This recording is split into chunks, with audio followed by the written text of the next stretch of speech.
Hello, hello, everyone. So we have a few people on today. Nice. Hi, Sebastian. Hi, T. Hi, Morgan. Hi, Slipper. You're up late.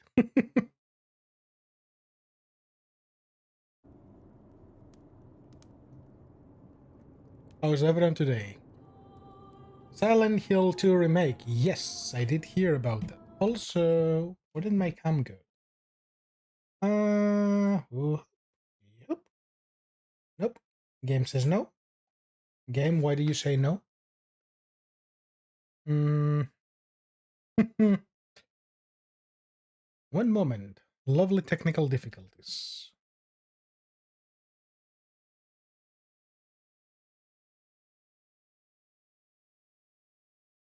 Ooh, your computer arrived. Nice, nice.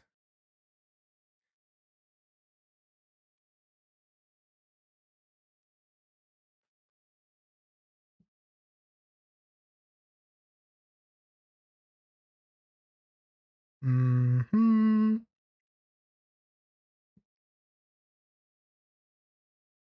Why are you not working, you silly thing?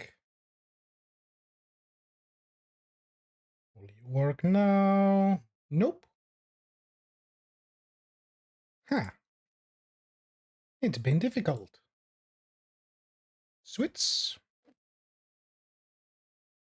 Yay, there we go. Let's move a little to the side.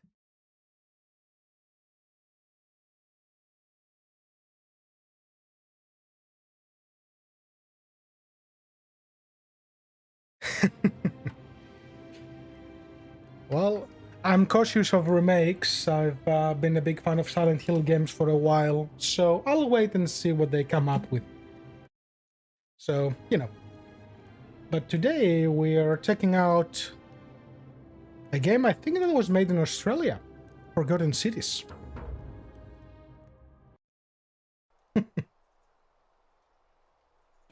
3 people over 4 years. That's pretty cool.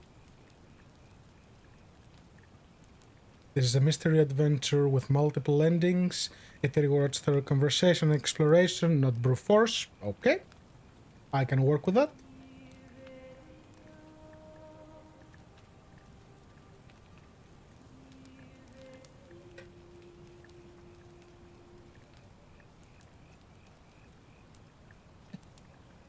Hey, Hi. you're alive. When I dragged you out of the river, I thought you were never gonna wake up. I checked your pockets for ID, a phone, maybe. I hope you don't mind. But all I found was some loose change. So, wanna tell me who you are? Why would I mind that you went through my stuff? I haven't tried the new Plague Tale yet. Probably this weekend.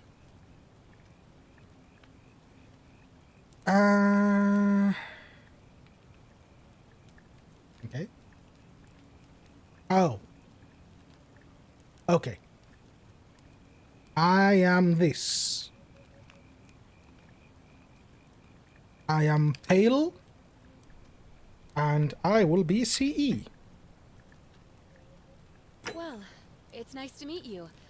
And I'm sorry to pry, but any idea why you were floating down the river? What's the last thing you remember? Ah, it's on Game Pass. Cool. Playing RDR online, Morgan? What did you choose for your profession? I was searching for ancient ruins. Archaeologist, soldier, fugitive, amnesiac. Nope, archaeologist. Oh, you're an archaeologist? Then you'll definitely want to hear this. I don't know if it's exactly what you're looking for, but there are some ruins just behind you. Convenient. Roman, I think. I need you to go in there and see if you can find a guy named Al for me. He went in there a few hours ago, and he hasn't come out. I've been freaking out, wondering if he's trapped or injured or worse. I would have gone in after him, but he made me promise to stay here, no matter what. There's no way I'm leaving without him. So I'm just kind of stuck here, waiting. What I mean is, I was hoping you wouldn't mind going in there to find him? If you can do that, I can get both of you back to civilization in my boat. Please? had a similar question, Slipper. And if I ask some questions first? Oh, of course. Sorry, I don't mean to be pushy. I just... Go, go, go. What do you want to know? Everything. Who are you? Oh, there's not much to tell. Feels like I've spent my whole life in a dead-end job with an endless commute. Know what I mean? Sounds like every other job. You're not even going to tell me your name. Oh, I'd rather not say if it's all the same to you. I mean, you pull me out of the water. You give me a forceful quest. You don't tell me anything, and you don't tell me your name. That's pretty sus. And her eyes are extremely dilated, like super dilated.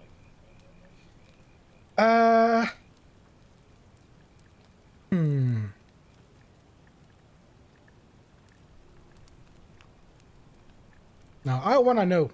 All right, fine. Sorry if I sounded cagey. It's just that I don't always get the best reactions when I introduce myself. My name's Karen.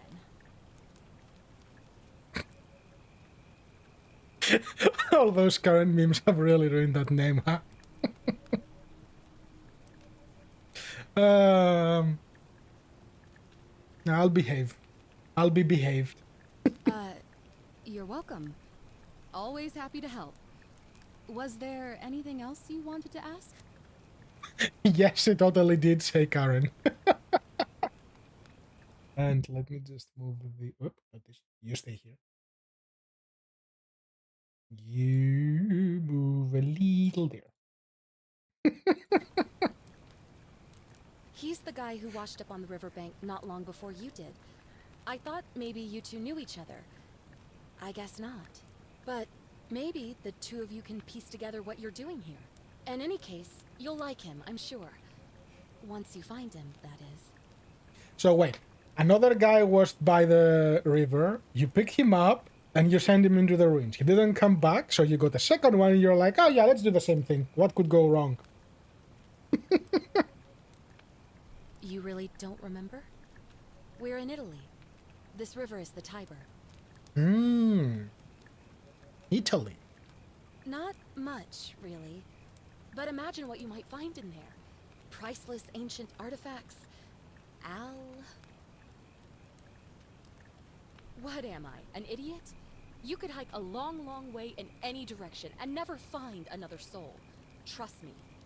Yeah, but you have a boat, which you used to get here. Your story is full of holes, lady. Great. So you're ready to go look for Al?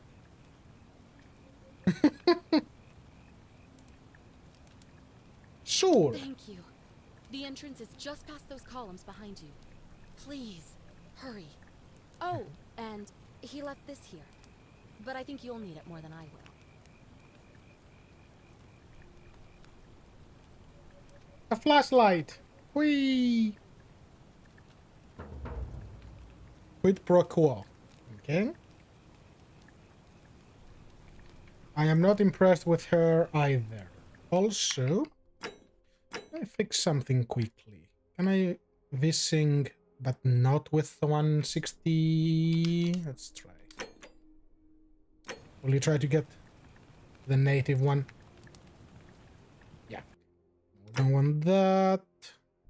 Wait. It would help if I applied it. Oh no. No. Vertical sync is fine. Get rid of the motion blur. No one likes that. Okay, that's better. I have a flashlight. The ruins are just beyond those columns. Please, hurry. Is that chicken? That looks like chicken. An all-wooden rowboat. Karen must have used it to rescue me from the river. Okay.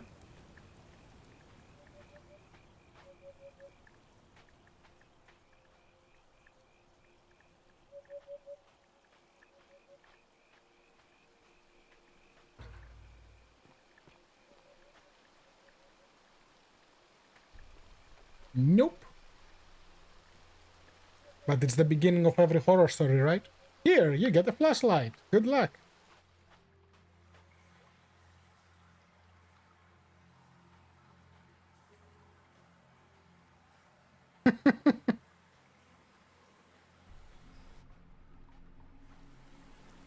Oh, I can sprint.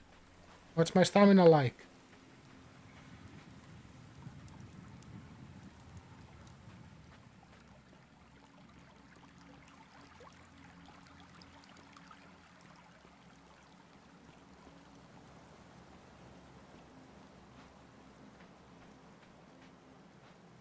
Okay, no jumping. Invisible walls. Mm-hmm. Yep. The backpack. Backpack full of worn hiking clothes and empty food packets. Nothing valuable here, but still, it seems strange that Al left it behind. Why? See, you would take the backpack with you. You wouldn't leave that there. If you're reading this, it means I've discovered the entrance to an ancient Roman city hidden deep underground. Its existence is long forgotten, all knowledge of it lost, except in the Latin inscription here. It reads, "You who wish to enter the city, step forth and be judged. The virtuous shall be rewarded with eternal life in paradise. The wicked shall find themselves showered in gold, but in vain, for this shall be their final resting place."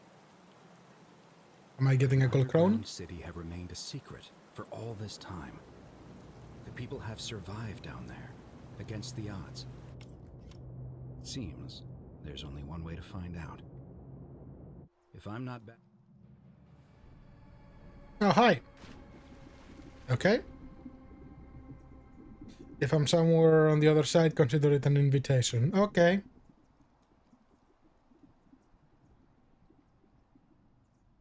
I'm not back in an hour. I'm somewhere on the other side. Consider this an invitation. Or a warning. It's a statue? Alworth. Okay.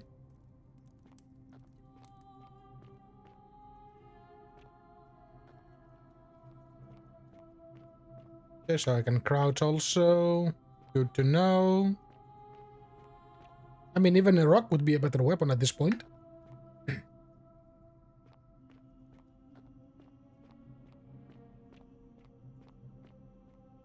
Hi, creepy thing. Who puts the statue on the outside? Also, that's a lot of gold.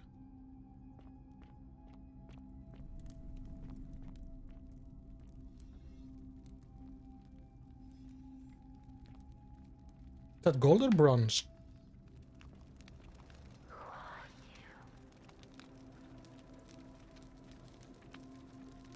I'm friendly.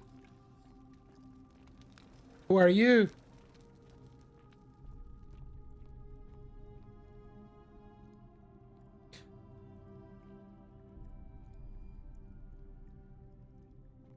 Excuse me. Yeah, I want to say bronze too. It's not signing up for gold. Yeah, it has to be bronze. Nope, it's a golden statue. There we go. A young Roman woman in a pose of lamentation. Okay. There's a statue missing from here. Hi, bro. Nice specs. Oh, hi. You gonna move? Mr. Centurion? A Roman gladiator mid-stride. What could have made a gladiator flee? A trap, most likely.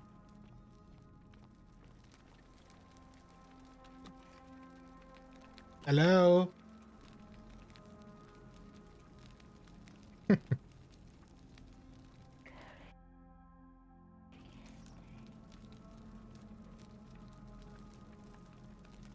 Excuse me?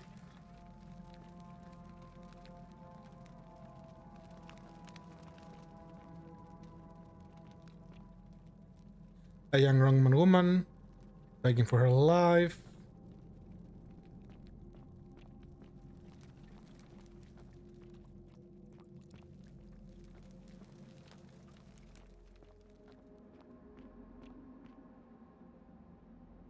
Nope.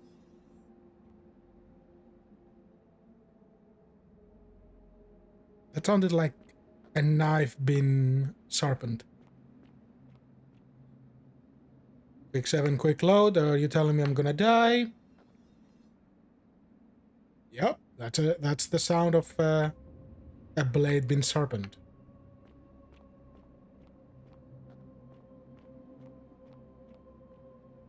A Roman legionary in a state of horror. Oh, is it your knife, T? Wait. Wasn't he looking up?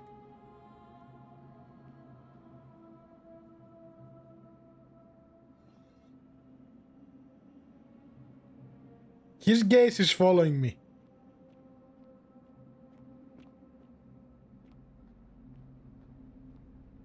Am I going crazy, am I?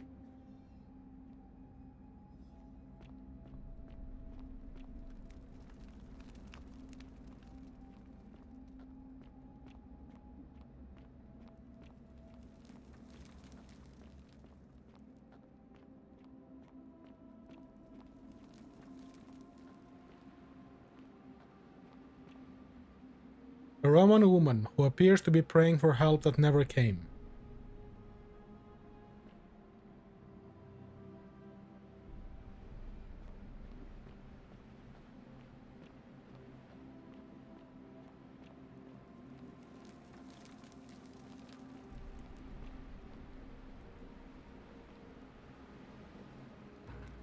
Why would someone hang a statue?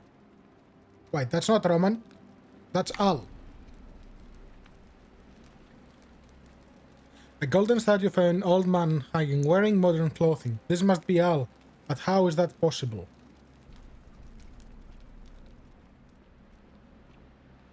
To whoever reads this, I'm sorry you had to find me like this. And worse, that you'll suffer the same fate I did. I've spent a lifetime in this place, going around and around in circles, searching for a way out. The inscription was right. There is no way back. And here there are only two options.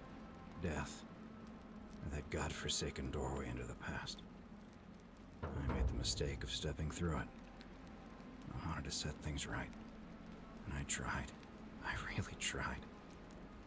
Whatever I did, it took me right back to the beginning. Don't make the same mistake. Better to end it all now, and find out what awaits you beyond that portal. That's part of the mystery. I mean, in every situation like that, you're screwed, so you have to choose your poison.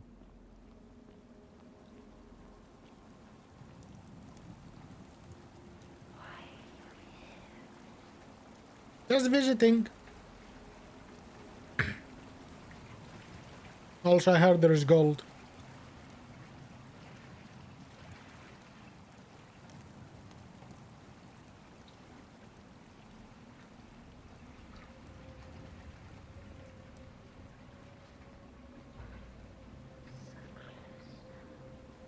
Close to what? A Roman man on his knees, as if begging his gods for mercy. Okay. Ah, I'm going in a black hole.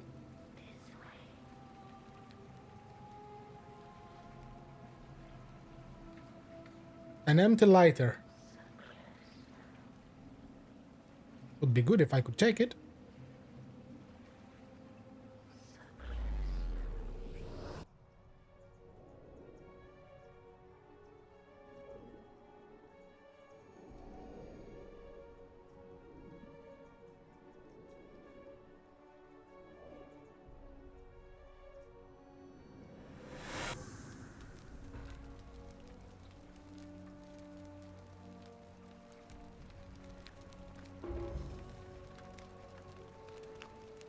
A Roman relief depicting a great circular portal and two women. I wonder who they could be.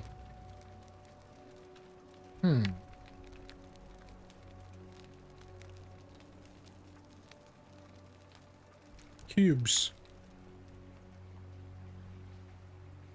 Will they magically speak English?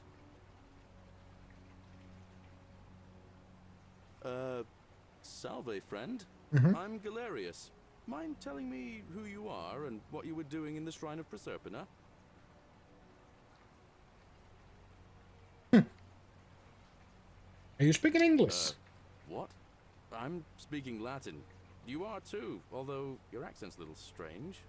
Oh, I see what you did there. Changing the subject like that. Nice try. But I'll ask again.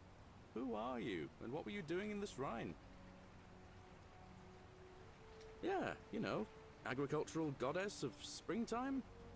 You're not from around here, are you? Nope. And you've just done it again. You're a sly one, aren't you? One more time. Who are you, and what were you doing in that shrine? You're persistent. No idea what you're talking about. Oh, wait. Are you a bit, you know, not right in the head? Mm-hmm. That's all right, friend. Everyone's welcome here.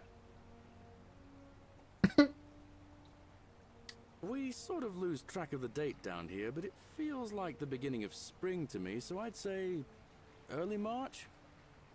It's 817 AUC. Sorry, you look confused. 817 years since the founding of Rome. Which part of the empire are you from, exactly? CE? No idea what you're talking about. But listen, most folks seem a bit confused when they get here, but you seem very lost, and in more ways than one. So let me make this nice and simple for you.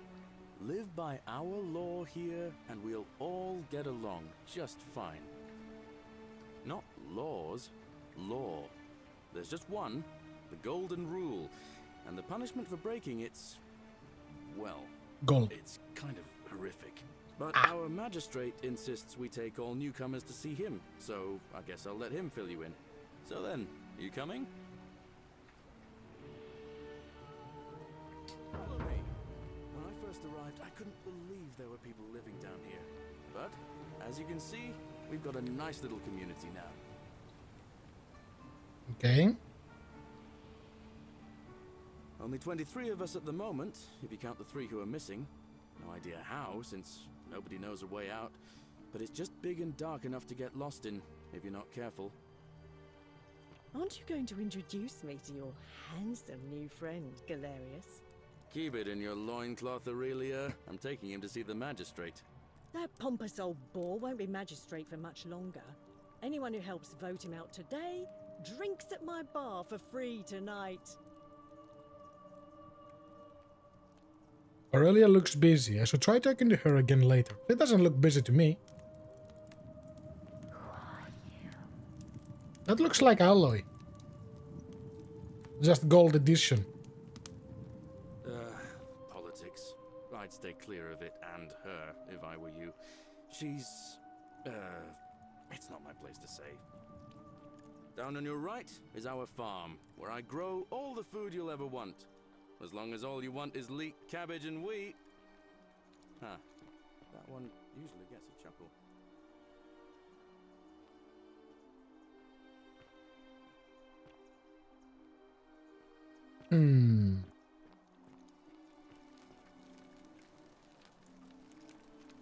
Ah, look, all of them look busy. The bloodless shadows wander without flesh or bone.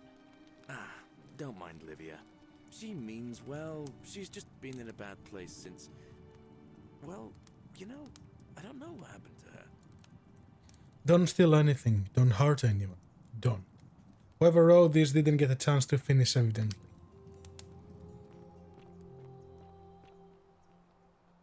Up here on your right is the chasm. If you've got a weapon, it belongs way down at the bottom. Up on your left is the forum, where you can visit the market or get yourself patched up in Lucretia's clinic in the Shrine of Apollo. Most of us have almost nothing, just what we had on us when we arrived, and what we've been able to make and scrounge up since. And this central plateau is where the magistrate and the other patricians live, so don't expect a warm welcome. Galerius, you're meant to be working the farm, not trudging dirt into the villas. Take it easy, Horatius. I was just taking our new friend here to see the magistrate. Well, he's asked me to escort the newcomer personally. The farm. Go. Now. You'd better go with him. But just remember, they're not like you and me. Don't let them use you. What was that? What did you just say? I said it'll take some getting used to. Yeah, I'm watching you, farm boy. Greetings, citizen. Greetings. My name's Horatius. Magistrate Sentius asked me to escort you to him personally. Follow me, please. Follow me. Sure. The only thing you really need to understand right now is the golden rule. We're doing push-ups.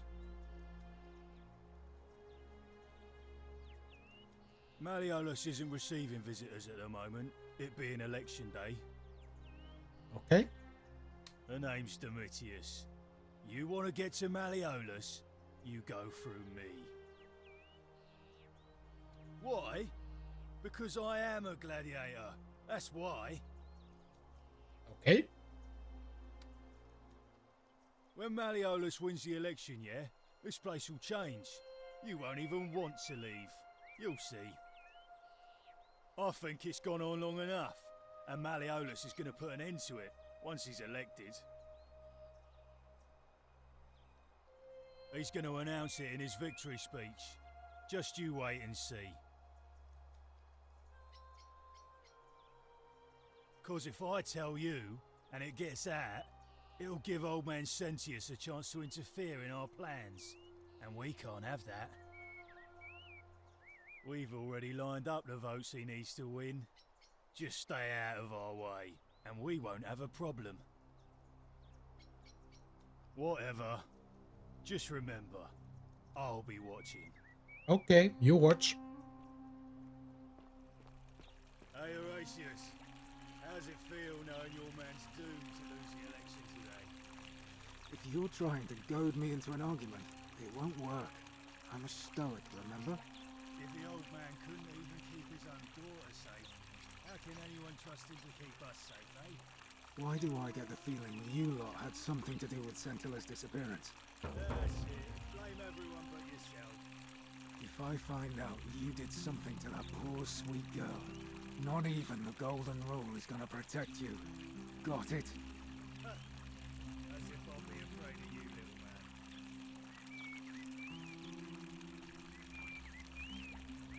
We were going somewhere. What now? I'm a legionary of the 1st Italica, but there's not a lot of fighting down here. So the magistrate has assigned me other duties. So you're the I act as the conditional. magistrate's right-hand man, keeping an eye on his daughter, I should say, and the others, and making sure they're all behaving. I also keep a register of new arrivals. I'm from Liguria, up north originally. I was doing all right for myself. 12 years into my service. Had a nice girl lined up for when it was all over. Not anymore. She's probably figured I'm long gone and moved on by now. I try not to think about it. My commander sent me to deliver a message to Rome.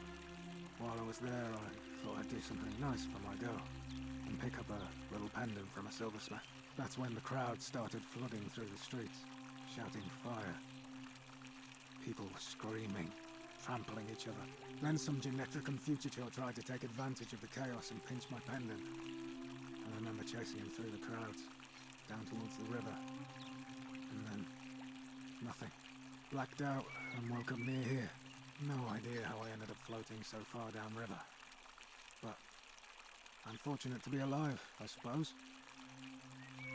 Ah, don't be. As Seneca the Younger said, difficulty strengthens the mind, as labor does the body. That said, Sentilla's disappearance has been more difficult than I'd care to admit. So wait, somehow all of you end up there. No one questions why or how you end up in a place you can never leave. And you are content with it. He is some sort of bouncer of the time, I guess. He's one of the better commanders I've ever had, that's for sure. Good stoic. Hi, Amber. By Seneca's words. Treat your inferior as you would wish your superior to treat you. Can't ask for much more than that. Actually, that Sanchu said it better. Treat your soldiers as your children and they'll follow you to the darkest depths. Same principle. I went around asking the same questions when I first arrived. Never did find a way out. But I learned how to accept my situation. To bear trials with a calm mind robs misfortune of its strength and burden.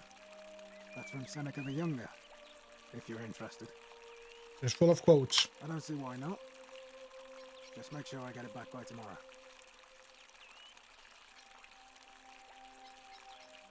Aurelia, class commoner, duty tavern keeper, tavern in the slum, claims to know a way out.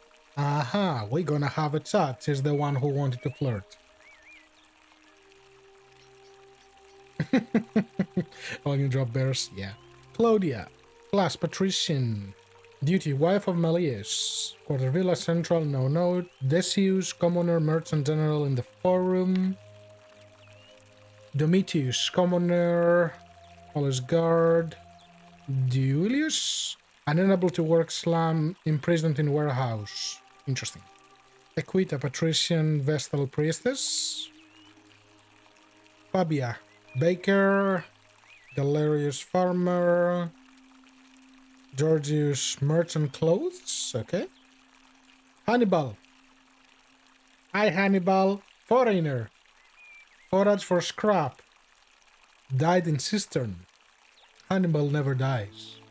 Horatius, guard. Haras, fisherman. Julia, patrician. Livia, hairdresser. We have a hairdresser. Now refuses to work. Oh, she's the lady from before. The one who was talking about the flesh. Okay. Claricia, foreigner, nurse. Malleus, Nevia, Octavia. In gardening, physician. Money lending. Oh, we have a broker. Rufius, patrol, increasingly agitated. Sentia, pupil, restricted to her villa for her safety. Centilla, pupil, missing. Centurius, magistrate. Ulpius, dead bondsman for Malleus. Architect, Virgil. The Virgil? Oh yeah, of course there is a easy reading mode, but... Of course. Thanks, bro. Well, as I always say, it's kind of like a divine version of the practice of decimation in the Legion. By threatening to execute 1 in 10 men, the idea is to ensure order and discipline among everyone. And it works. If you knew you could be executed because your brother-in-arms is planning a mutiny, well, you'd bloody well watch him like 100-eyed Argus, wouldn't you? Because your only chance of saving yourself is to stop bad things before they happen. Makes us all responsible for keeping each other in check. It's brutal, of course, but effective. The Legion wouldn't be the most formidable force in the world without it.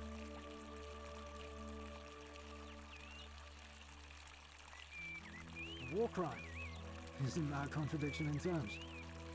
As Cicero said, in times of war the law falls silent. Seems that way. War crimes. Ridiculous.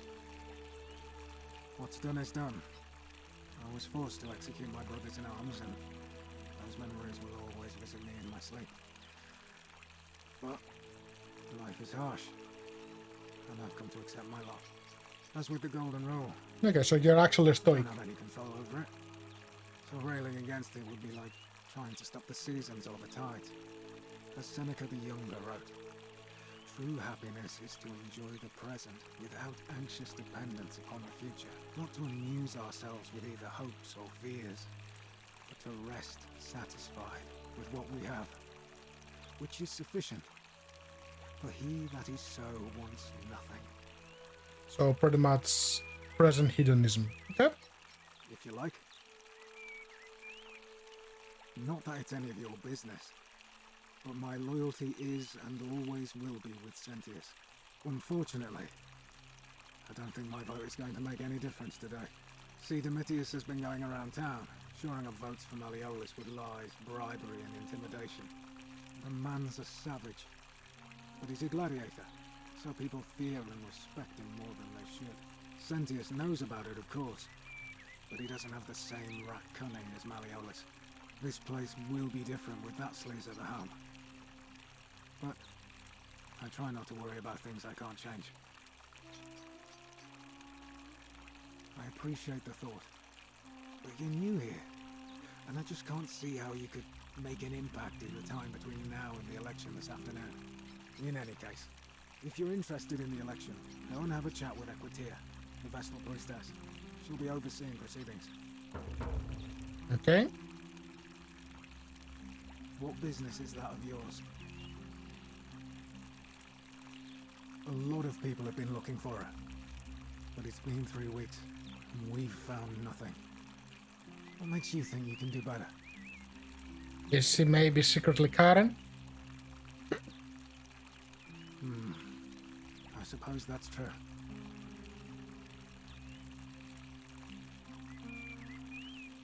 Scintilla was always a kind, well-behaved young woman. I admit, her disappearance really caught me off guard. If anyone knows something, I'd expect it to be Sentia, Malleolus, Claudia, or Domitius. But none of them will tell me anything. All the high rankings. Better though, I suppose.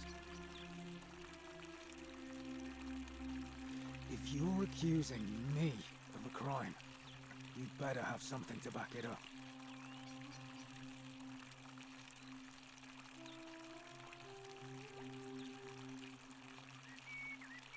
We'll come back to that. Worth a try, I suppose. We will definitely come back to that. Fine. All right. Please keep an eye out for anything that might lead us to Scintilla. You did just change your tune. Before you were like, nah, what's your business? And now you're like, oh yeah, keep an eye for her. Decide, bro.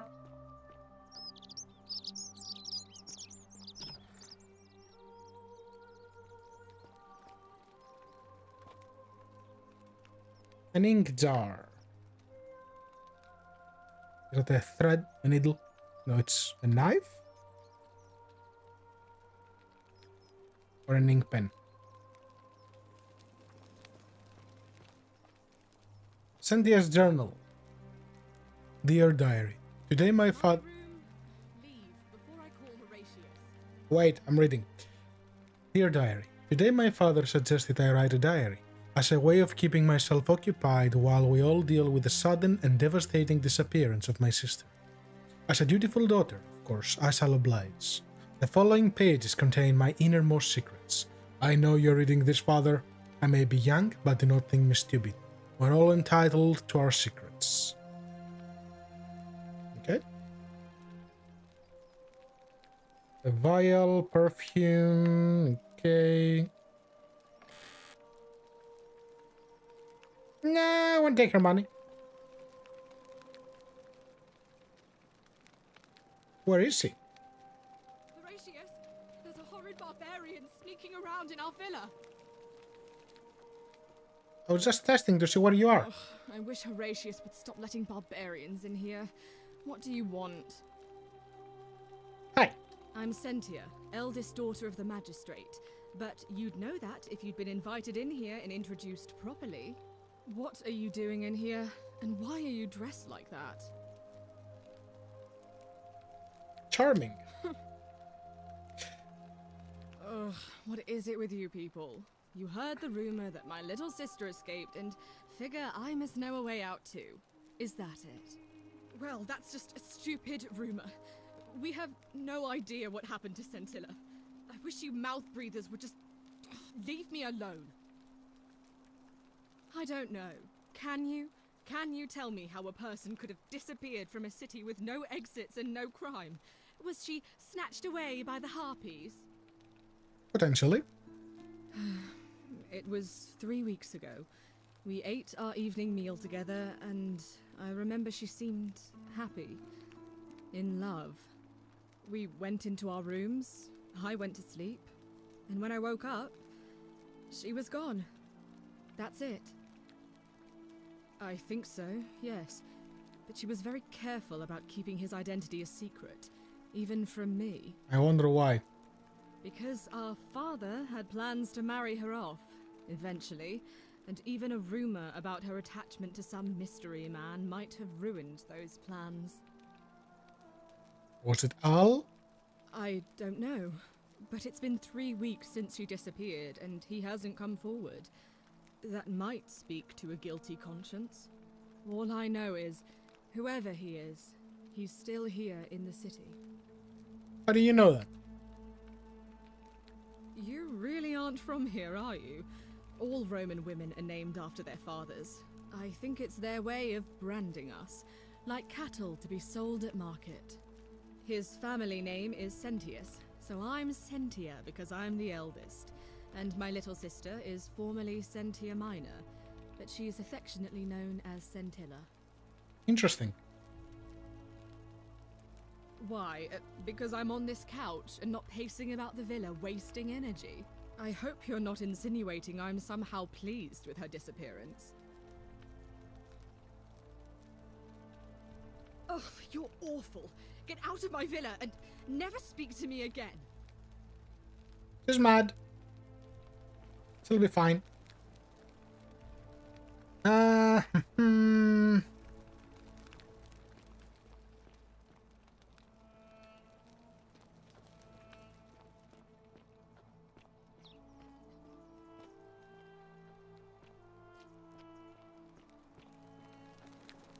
Always. Captain Charming for a reason.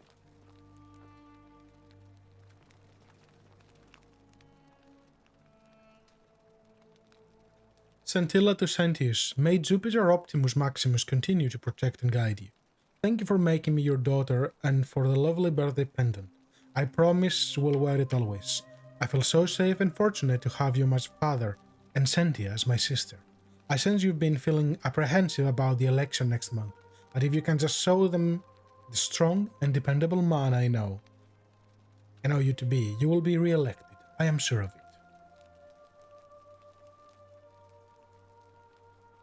So she's an adoptive daughter, so that would piss the other one off. Okay, good to know.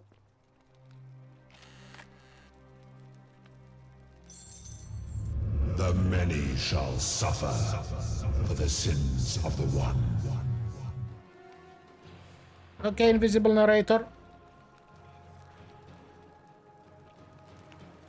La la la la la la la.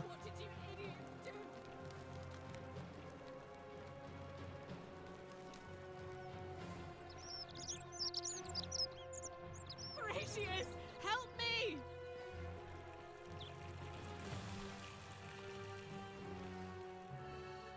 Run!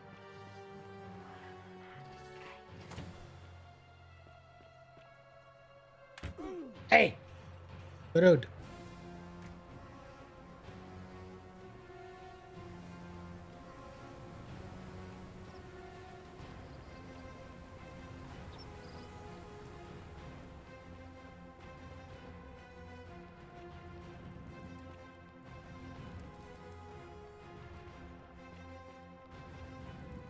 Oh, hi.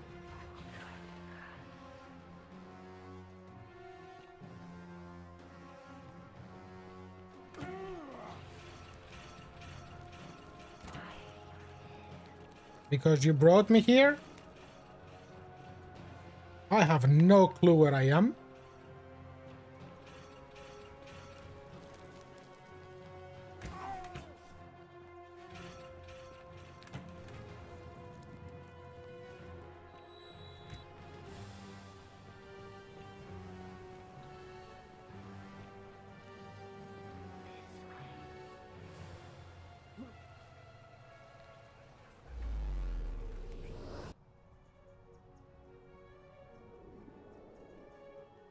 Well, now I know.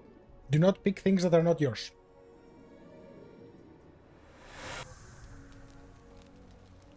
Ah! It's a loop thing, okay.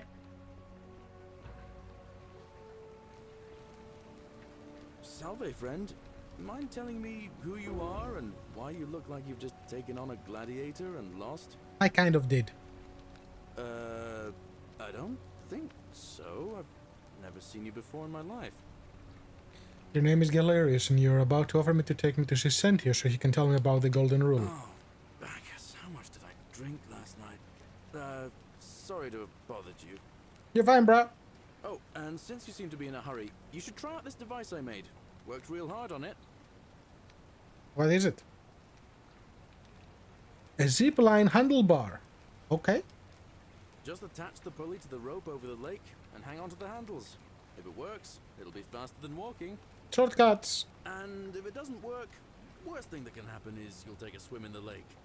I haven't quite summoned the courage to test it myself. But don't worry, it's completely safe. Probably. So it's not a gift, you are volunteering me. Alright, see you around. So that can take me there, that can take me down there. Okay, well. Whee!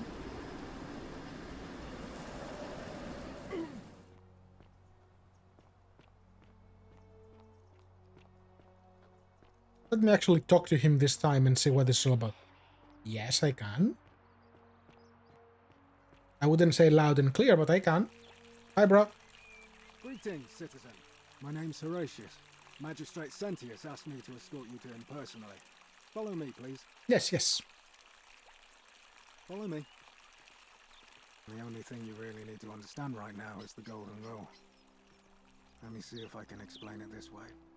When I was serving in the Legion, if there was a mutiny brewing in one cohort, the legate in charge wouldn't waste time finding the bad apples among hundreds. They just divided us into groups of 10, made us draw straws, and whoever drew the short straw had to be executed by the other 9. Whatever are Didn't matter you whether they'd done wearing? anything wrong. One of us in 10 would die. You don't like my fashion choice? We call it decimation. If that seems like rough justice to you, you're in for a rude shock. Because the Golden Rule is exactly 10 times worse. The magistrate can explain the rest. He's up these stairs. Okay, bye.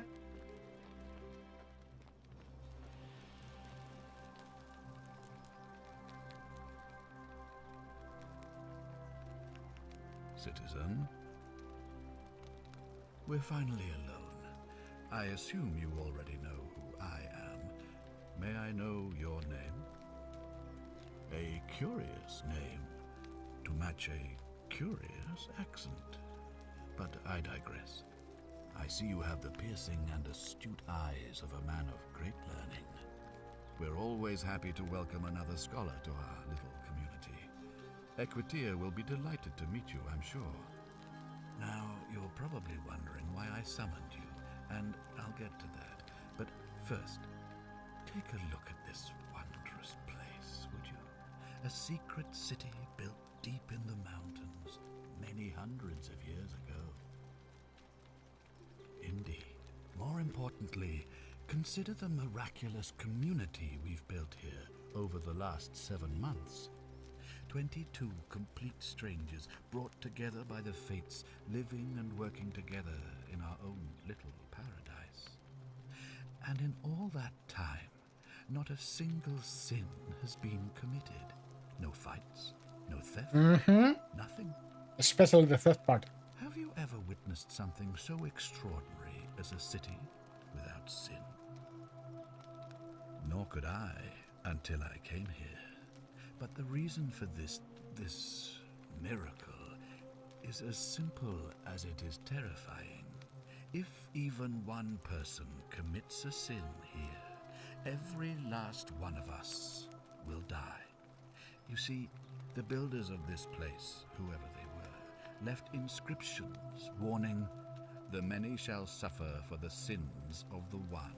From what we can gather, breaking the law here will anger the gods and provoke a terrible punishment, like the curses of Medusa and Midas combined, turning us all to gold. We've come to call it the Golden Rule. It's extraordinary that we've survived as long as we have, and each day I grow more and more afraid that our time in the sun is almost up. And now it seems that day is finally here. All that matters is that somebody in this city is about to break the Golden Rule. Why else would Proserpina send you now? Unless you and I can stop them, our doom is assured. I know that's a lot to take in, and you look like you have questions. Please, ask away. So the rule makes sense, but I'm sure there are ways around it, so don't be disappointed, T. So we have a disappearance, and probably the one who is whispering is the girl who is disappeared, or she's not disappeared. She probably fell in quote-quote love with Al. Al tried to get her out, and his punishment was that. But every time something bad happens, there is a reset. An intelligent question. There was a good deal of debate about that in our first weeks here. Does it refer to crimes, or to some other ill-defined wrong? Of course, everyone agrees on the basics. No theft, no assault, and certainly no murder. But beyond that, it was more difficult to reach a consensus. What about lying, insulting someone, blasphemy, trespass, trying to escape, bribery, infidelity, suicide? As magistrate, I had to exercise leadership, and so I made a decision. We must uphold the laws of the Empire to a standard never before seen. And we must honor the peace of the gods, the sacred accord between the gods and the people of Rome. It is only by offering the gods the proper respect that we may prosper, as Rome has for centuries.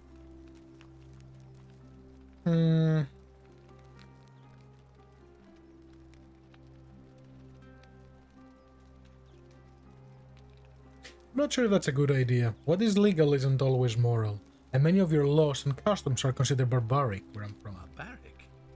Barbaric? What are you talking about? The Empire is the most civilizing force in the known world. Rome is a beacon of light in the darkness. For 800 years she has borne great statesmen, philosophers, poets, artists, and engineers. We have comprehensive laws protecting the rights of our citizens, which have unified countless warring tribes all across the Mediterranean and beyond, from Gallia to Judea. All our citizens are treated the same, regardless of the color of their skin or their sexual preference. Can you say the same? When our people are starving, they are given food rations, and when they are wronged, they have the right to bring the guilty party before the magistrate. Our laws forbid treason, murder, assault, and rape, as well as theft and arson, and so on. No other civilization in the world is so advanced, and you have the hubris to call us barbaric? I pissed him off. But, yes, their laws did allow slaves.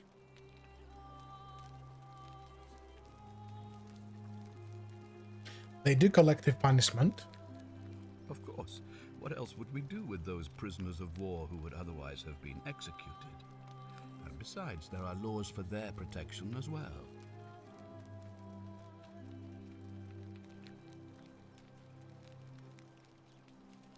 Are you talking about our practice of decimation?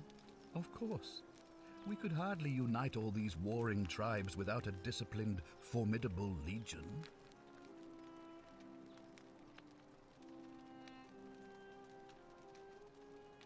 On occasion, but our gladiators are almost all volunteers seeking glory, or condemned prisoners who would have been executed anyway.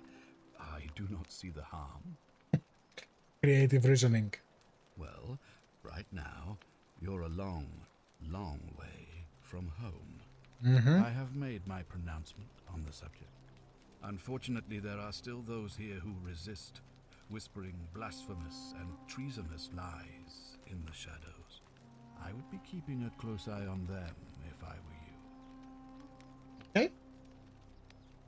You see, in my search for a way to save my people, I learned of an ancient ritual to Proserpina, the goddess of the cycle of life and renewal. It's said to open a doorway in time, so that if the unthinkable happens, one person can pass through it and travel back to the past. And when I saw you arrive in a flash of light from the goddess's shrine, I knew that person was you. You don't belong in our time, do you? He knows too much. 2,000 years?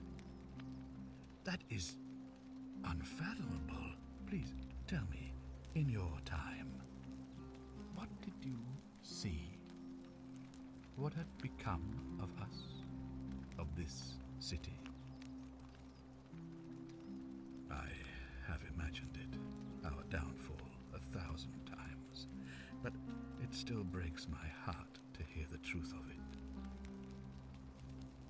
All I can tell you is that it's a ritual sacrifice to Proserpina. I stumbled across instructions. I have to recite a prayer, and of course, as with all rituals, some sacrifice is involved. Usually that means wine or food, or in some cases a live animal. In this case, the sacrifice is rather more costly. The life of the person performing the ritual. I don't suppose you saw any sign of me in the future? Yes, I did. I assume that was me. If I'm forced to perform the ritual, it's going to cost me everything. You'll try to make sure I don't need to use it, won't you? Well, I suppose that's all I can ask for. But why? What would your sacrifice? You would save one person. Okay. Well, I believe you're in the best position to go around asking people questions. You're new here, and it'll seem perfectly normal. As for me, well, it pains me to say my attempts to impose order have not earned me many friends. I fear I may not even remain magistrate after today's election. The people here would only treat my curiosity with suspicion. You shouldn't have that problem, though, unless, of course, you get off on the wrong foot. Mm-hmm. Do you ever stare at a problem for so long that you can't see it for what it is anymore? What's needed here is a fresh pair of eyes. The less I prejudice the independence of your investigation, the better.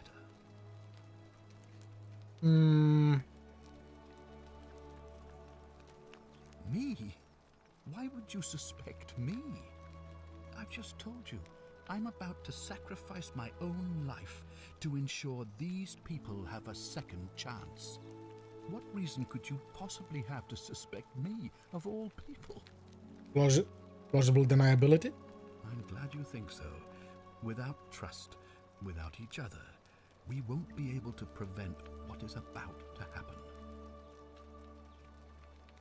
Ah, so you know about that already. It's a devastating loss, of course, but that was over 3 weeks ago, and whatever happened to her, it didn't break the golden rule, so I don't think it's connected with our imminent demise. Still, if you happen to find her and return her to me, I would be eternally grateful. Do what I can. Well, all right. There are those who wish to vote me out of office so that they can pursue their own misguided political agenda.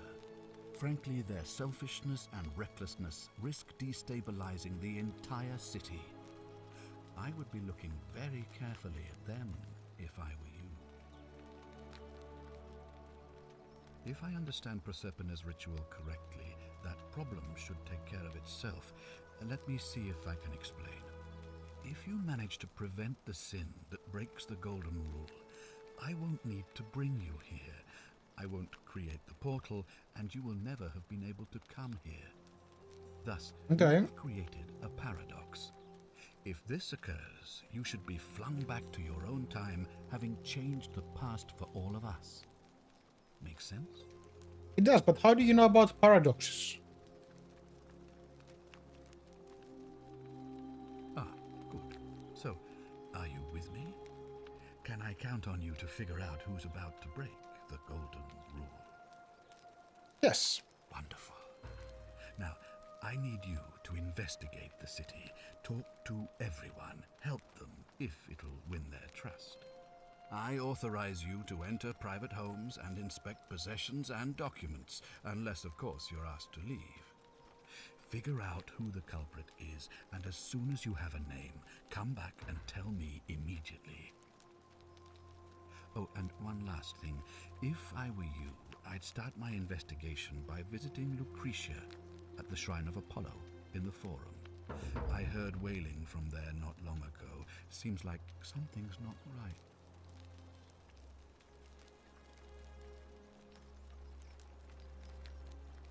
Yeah, I'll start with that. So do I have any options? Okay, so with this I can look closer. Oh, I can jump. Hooray! So main goal and leads.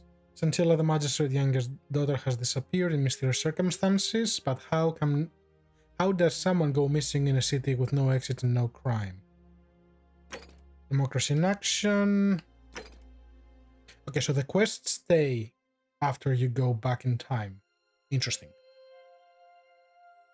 So we're tracking this one. And I do have the register still. Okay.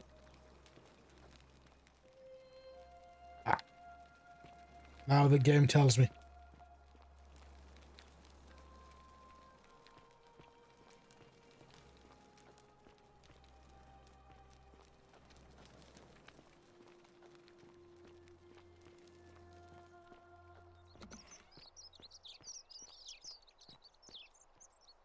Ave.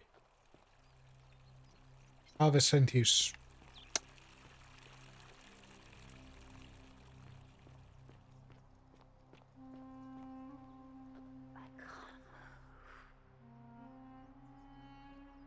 Okay. Isn't the great temple majestic? It's pretty big. A new face. Ave, and may Vesta watch over you. I'm Equitia. To what do I owe the pleasure of this visit? So your name is Balance, okay? Oh my. I take it people are quite direct where you're from. I suppose it's quite charming in its own way. Usually, however, you wouldn't simply march up to a Vestal priestess and without due formality or courtesy ask, "What is your story?" The proper approach would be to arrange an introduction through a mutual acquaintance in high office, by which time you would already know how to address me. And then you would find a way to satisfy your curiosity rather more indirectly. But to be honest, I've often thought what an unnecessarily formal way to communicate that is. So, let's do it your way. You just keep being yourself and ask whatever you like. It'll be a refreshing change. You got it, girl. You know, I'm not entirely sure. But what about you? How did you end up here? A young woman named Karen dragged me out of a river, unconscious, and sent me in here. Karen, you say?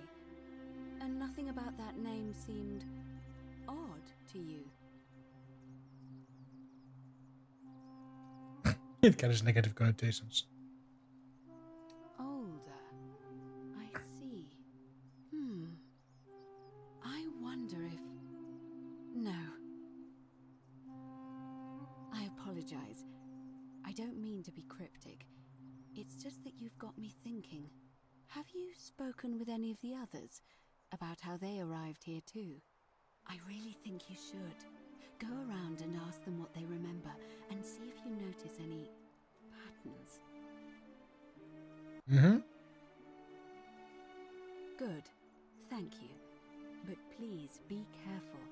I just don't want to see what happened to Livia happen to you too. What happened to her? Up until a few weeks ago, she was a perfectly productive member of our little community, darning clothes and cutting hair. She was always so chatty, always seeking out newcomers and asking them where they were from and how they wound up here. And then, about a month ago, she suddenly changed. She withdrew, stopped working, and became despondent, started muttering to herself. So, a month ago, and 3 weeks ago, the daughter disappeared. But she just looked at us with this haunted stare, called us bloodless shadows, and told us we were ignorant of some pattern. Look, it could be unrelated. Perhaps she simply fell ill. Or, as Galerius suggested, the weight of the golden rule was too much for her. Of a degenerate mind. There is a small chance that she learned something, saw a pattern nobody else saw, and that it broke her. I just don't want to see that happen to you. So be careful, will you? Of course. Thank you. Now, go and follow the thread of truth through this labyrinth, and come back to me if you discover any patterns. Okay. I don't, I'm afraid. It seems to me we're exiled here until the gods judge us, one way or another. I'm quite sure it's the work of the gods, which is strange because they've never been particularly concerned with our misdeeds, as long as we've kept the peace of the gods. We ask for blessings, for good health, bountiful harvest, military victory, and in return, we offer praise, wine, incense, or animals. But here, it seems they require much more of us. I find myself reminded of an especially pertinent tale from our great poet Ovid in his epic Metamorphoses. Would you like to hear it? It is rather long. Go for it. Wonderful. It goes like this. Baucis and Philemon were an old married couple living a humble life in a small town. One night, the town gets a visit from a couple of vagrants. They go from door to door, asking for a place to stay the night. Of course, being vagrants, they're turned away sharply from house after house, 1,000 in all, until finally they come to the little cottage where Baucis and Philemon lived.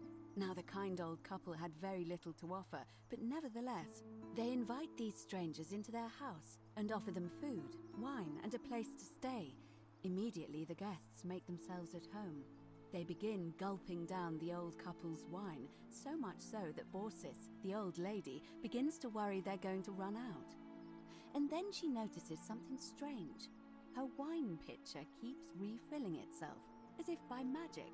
Realizing only a select few possess such powers, says to her husband, Philemon, "I think these men are gods in disguise." Immediately the couple begins apologizing for offering such coarse wine, and the vagrants metamorphosize and reveal themselves to be Jupiter, the king of the gods, and Mercury, the trickster god. They confide they didn't mind the meager offerings. They were just pleased that someone in the town offered them hospitality. Then Jupiter says to them, "You have passed our test, but everyone else in this city failed, so we are going to destroy this place and everyone in it, except you, who we will grant a wish."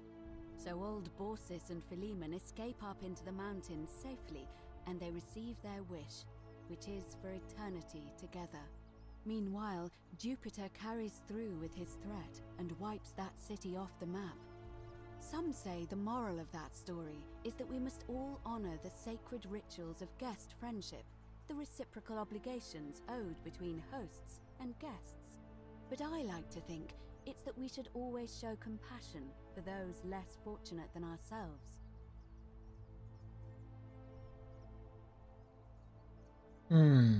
Great. I'm pleased to hear it.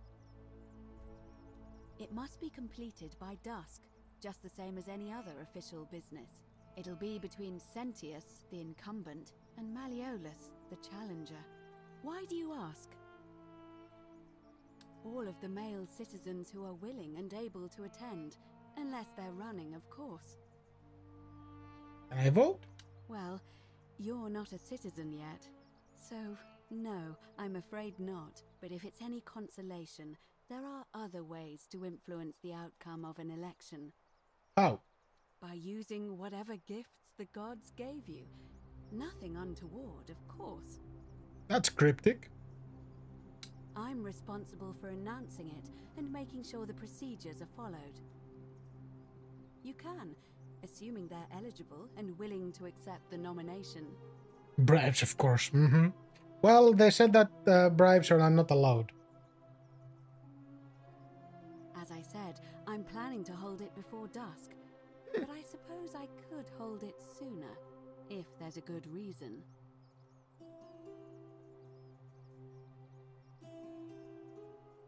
As you wish. Certainly.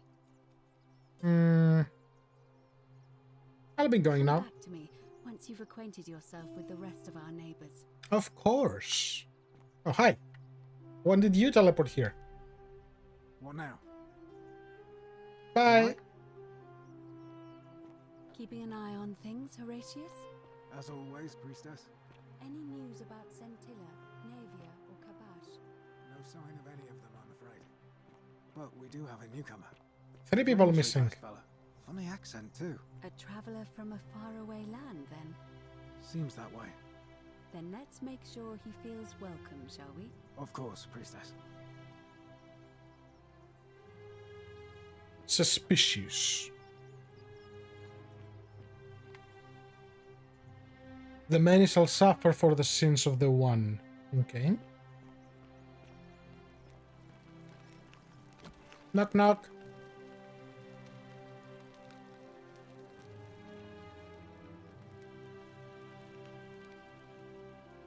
A collection of barbaric-looking medical implements, including forceps and shears.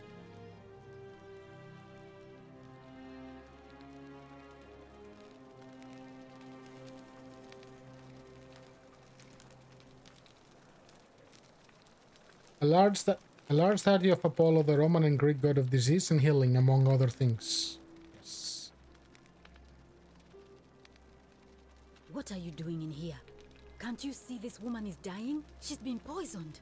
She needs the resin of a plant called silphium, but that Culus cubulatus decius won't give it to me.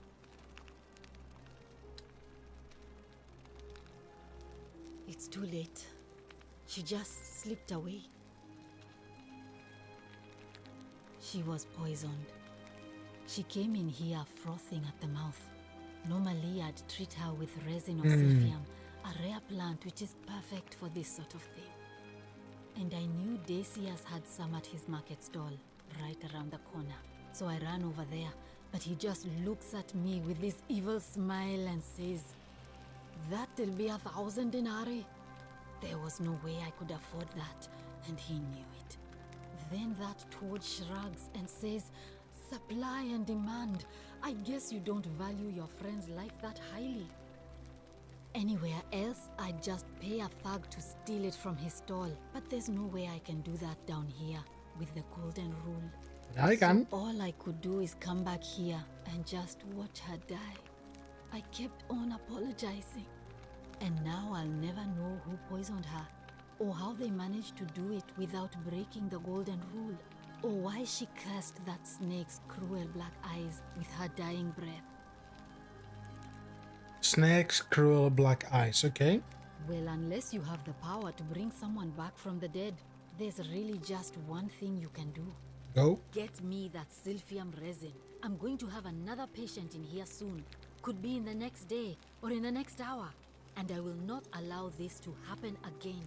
I don't care how you get it, but you have to make it happen. Because if I lose another patient this way, I swear to the gods below, not even the golden rule will stop me from marching up to that genetricum fututo and scratching his eyes out. E. I'm Lucretia, and I'm going to be straight with you. I'm not a physician. This is Navia's clinic. I've just been filling in ever since she disappeared. I'm tired and out of my depth and miserable all the time. But I'd rather take this on myself than let one of you lot mess it up. My husband and I moved to Rome from Caesarea. He embraced the Roman way more than I would have liked, and turned into an awful philanderer. I would have divorced him and demanded the return of my dowry, but I knew he would sooner have me killed than give me my right. So I waited for the right time to take what was mine and disappear. And then the fires came. As he prepared to evacuate our villa, I gathered our most precious belongings, coins and gemstones, and the moment his back was turned, I ran. I could barely see for the smoke. and the streets were full of people trampling each other. I ran for the river, like everyone else, and leapt in. The next thing I remember, I was waking up on a riverbank, not far from here. I suspect that all of them have some sort of quote-quote scene. That's why they're here. It's all right. Say what you will about this place. At least my fornicating husband will never find me. And while there's no shortage of snakes here, at least with the golden rule, they have to try to be discreet about it. Oh, this shrine was in use as a clinic long before any of us arrived here. Kind of strange to set up a clinic in the temple of the god of disease. But the god who inflicts a curse is also the only god who can undo it. So I suppose praying to Apollo for healing kind of makes sense. Well, she used to run the clinic. She was a midwife, not a physician, but she was the closest thing we had down here. And she was good too, until she suddenly lost all interest in us. One day she told me she'd made some profound discovery about the golden statues. This changes everything, she kept saying, but I had no idea what she was talking about. The last time I saw her, the last time any of us saw her, she was muttering to the statues, like she could talk to them. And then she shut herself in the palace, barred the door from the inside, and nobody's seen her since. She's been gone so long now, we figure she's either dead or up to something so strange that she doesn't want anyone else to know about it. But I really wish I could reach her, because that's the only hope I have of solving a troubling problem, a real thorn in the paw situation. One of my patients is suffering from terrible rheumatism. His joints are inflamed and he's in constant pain. I really shouldn't say. He wouldn't like it. And he's a little bit scary. He's become so irritable that the smallest things set him off, and I worry he'll end up losing his temper and lashing out, and you know what that means. I just know Nevia would know how to treat him, assuming she's still alive. But nobody seems to know how to get into the palace. Thanks, I suppose. I wish. Some people here need proper medical care, not the half-baked, hanging by a thread excuse for treatment I'm giving them. Just don't get sick or injured here. I'll do my best to treat you, but I'm out of my depth and dangerously short on everything you can imagine. A city without sin might sound good on paper, but whoever dreamt it up didn't think it through. Maybe it was an attempt to create some kind of utopia. But snakes like Decius will always find loopholes to exploit. And what can we do about it? Absolutely nothing. In some ways, we are worse off because we can't take the law into our own hands. Oh no. Sorry, I don't mean to worry you, but no, that is definitely not normal. Voices in your head are never normal. There was one other person who claimed she could hear the statues talking to her. Who was it? That was Nevia, and she went a little mad. A little. Well, she used to run the clinic. She was a midwife, not a physician, but she was until she suddenly lost all. This changes so she repeats everything. And then she's. But I read one of my. Okay. He's become so. I just. Let's see what I can do. Thanks, I suppose. Lulia? Sure. What do you want to know? Do you really want to know? I mean, if somebody poisoned her, then surely they would have broken the golden rule, and so maybe it's best we don't discuss it. Hemlock, I believe. I haven't seen her in months. She's not allowed to leave Malleolas's villa, and they are quite secretive. Okay, so it was on his villa. Cool. Gladly. Well, come back if you get sick or injured. Day or night, I'll do what I can. Kill, please.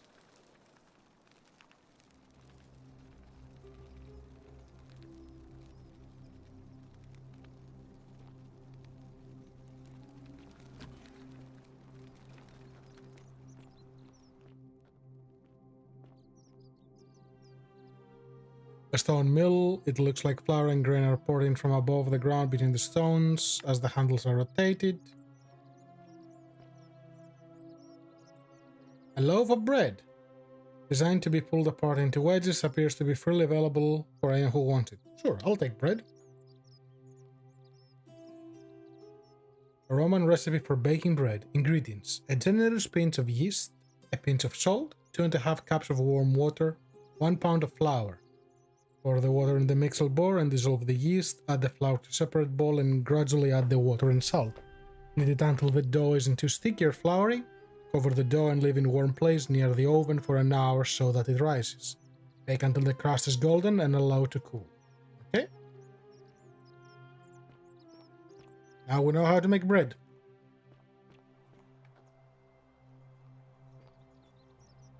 Salve. Sure. Why is there a random gold statue here? And another one. Okay. What help do you need? Shopping list. Things to buy once I've escaped. Ah.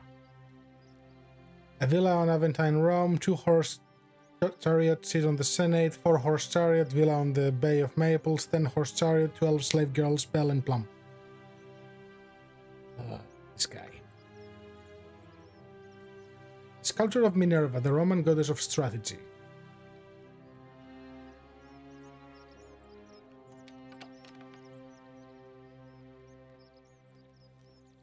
Lalarium. A small household shrine where ancient Romans offered daily prayers for protection. Hi, Mr. Unpleasant. Salve, stranger, and welcome to our idyllic little slice of the Empire. I'm Dacius. Hi. Terrible shame what happened to Yulia, but we just have to carry on, don't we? Mm-hmm. Certainly. All I ask is a reasonable price of 1,000 denarii.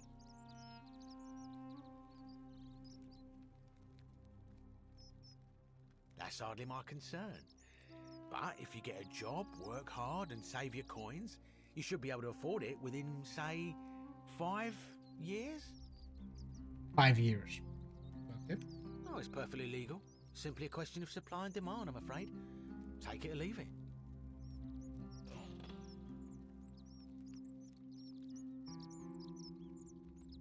Hear what? You sure you're feeling all right? If you're hearing things, perhaps you should pay a visit to Lucretia's clinic. We don't want another Navier on our hands. Mm-hmm. She claimed the statues were whispering to her. Nobody else could hear it. Then she shut herself in the palace and we never heard from her again. But I digress. Do you want this Silphium or not?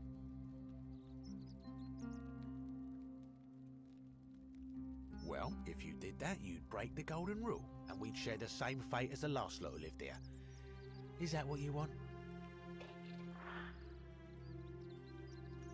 Take it and run.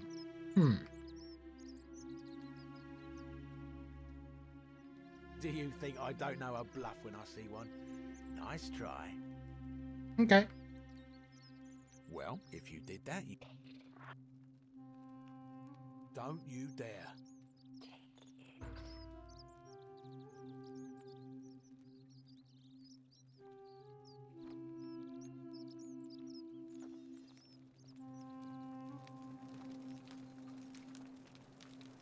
How do? I wonder how much one of these statues is worth on the outside.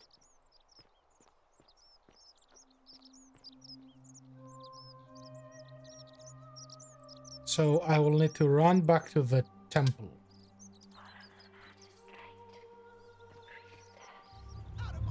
The many shall suffer for the sins of the one.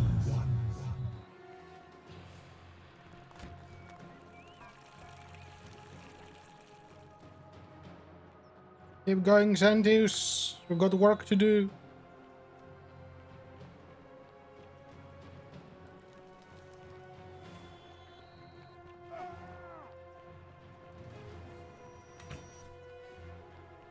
After everything we've built,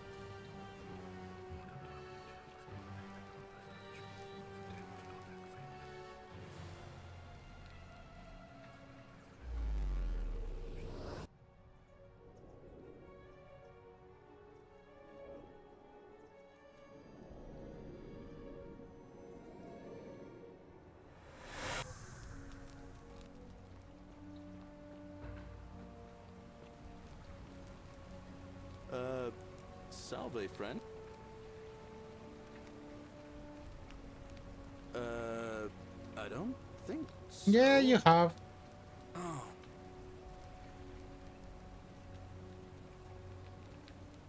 Of course. What did you want to know? Anything new? Well, it's a long one and kind of sad, but I don't mind telling it. Go for it. I got time. I'm a farmer. Always have been. I grew up in a small village in Britannia, Camulodunum, with my parents and 2 little sisters. Lovely part of the world. One day, when I was about 20, my father and I were in the top paddock, loading our cart, when some Roman legionaries came along, demanding produce for their men. My father told me to run into the house for his axe, and so I did. Sprinted so fast I almost threw up. But by the time I got back, he was bleeding out on the ground, and our cart was empty. That was my first encounter with the legions. My mother died of a broken heart soon after, and things went downhill from there. I took over the farmstead, but I was young. It was a struggle. More raiding started before too long. We'd come outside in the morning to find animals missing, our stores pillaged. These Legion thugs just took whatever they wanted. One night, when my sisters and I had nothing left to steal, there was a knock at the door. I knew who they were, and what they wanted. I got my father's old axe, pulled the door open real quick, and before that soldier knew it, split his face right down the middle. But there were more of them. I never saw how many, because the next thing I knew, I was waking up with a mouth full of dirt and lungs full of smoke. My home was reduced to ash. My sisters, dead. And they left me alive to see what they'd done. Still burns whenever I think about it. Yeah, well, I wasn't the only one this happened to. It wasn't long before Boudica led thousands of Britons in a rebellion against the Romans. Unfortunately, there were just too many of them. And those of us who survived, they enslaved. So, then I found myself being transported all the way to Rome, to be sold to the highest bidder. I spent a few years working for my new master, learning the Romans' ways, Romanized my name and everything. Tried to escape a couple of times, but they always found me, and I'd just end up right back where I was. I'd probably still be there too, if it wasn't for the stampedes breaking out. You see, about 7 months ago, an enormous fire broke out in Rome. Everybody was running down toward the river, screaming and shouting. I'd never seen anything like it. Human beings acting like cattle. I got swept up with them somehow, and the rest is a blur. The next thing I knew, some stranger was dragging me out of a river. Stumbled across this place and started my life over again. That's what I thought too, for a while. It seems the gods aren't done tormenting me yet. See, I finally had my own farm again, safe from the grasping hands of the Romans. Or so I thought. Until Sentius the Decurion demanded I hand over all my produce. It's for the good of us all, he says. Only he takes the best bits for himself, of course.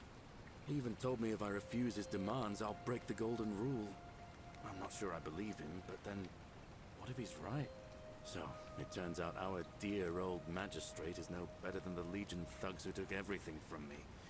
I'm right back where I began. But don't you worry, Nemesis is waiting, and he'll get his, one day. He'll get his. Forget I said that last part, will you? I get carried away, sometimes. Thanks, friend. I knew I liked you. Anyway, that's enough of me rambling. Was there something else you wanted to talk about? The plot thickens. So everyone has grievances with someone. Well, as much as I'd love to get out of here, the harvest's always more but Scintilla. I can't see how I could vote for either candidate. I don't like Sentius much, but Malleolus is almost as bad. Even I could do a better job. Me, a farmer. And I've never given a speech or put on a toga in my life. Interesting. All right, See you around. I can nominate you, you know? But before I do that... Oh, wait. Do I not have the zip line now? Or is that just to return?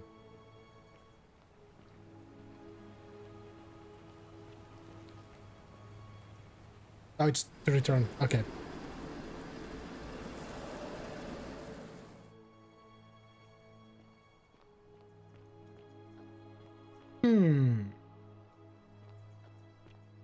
Interesting.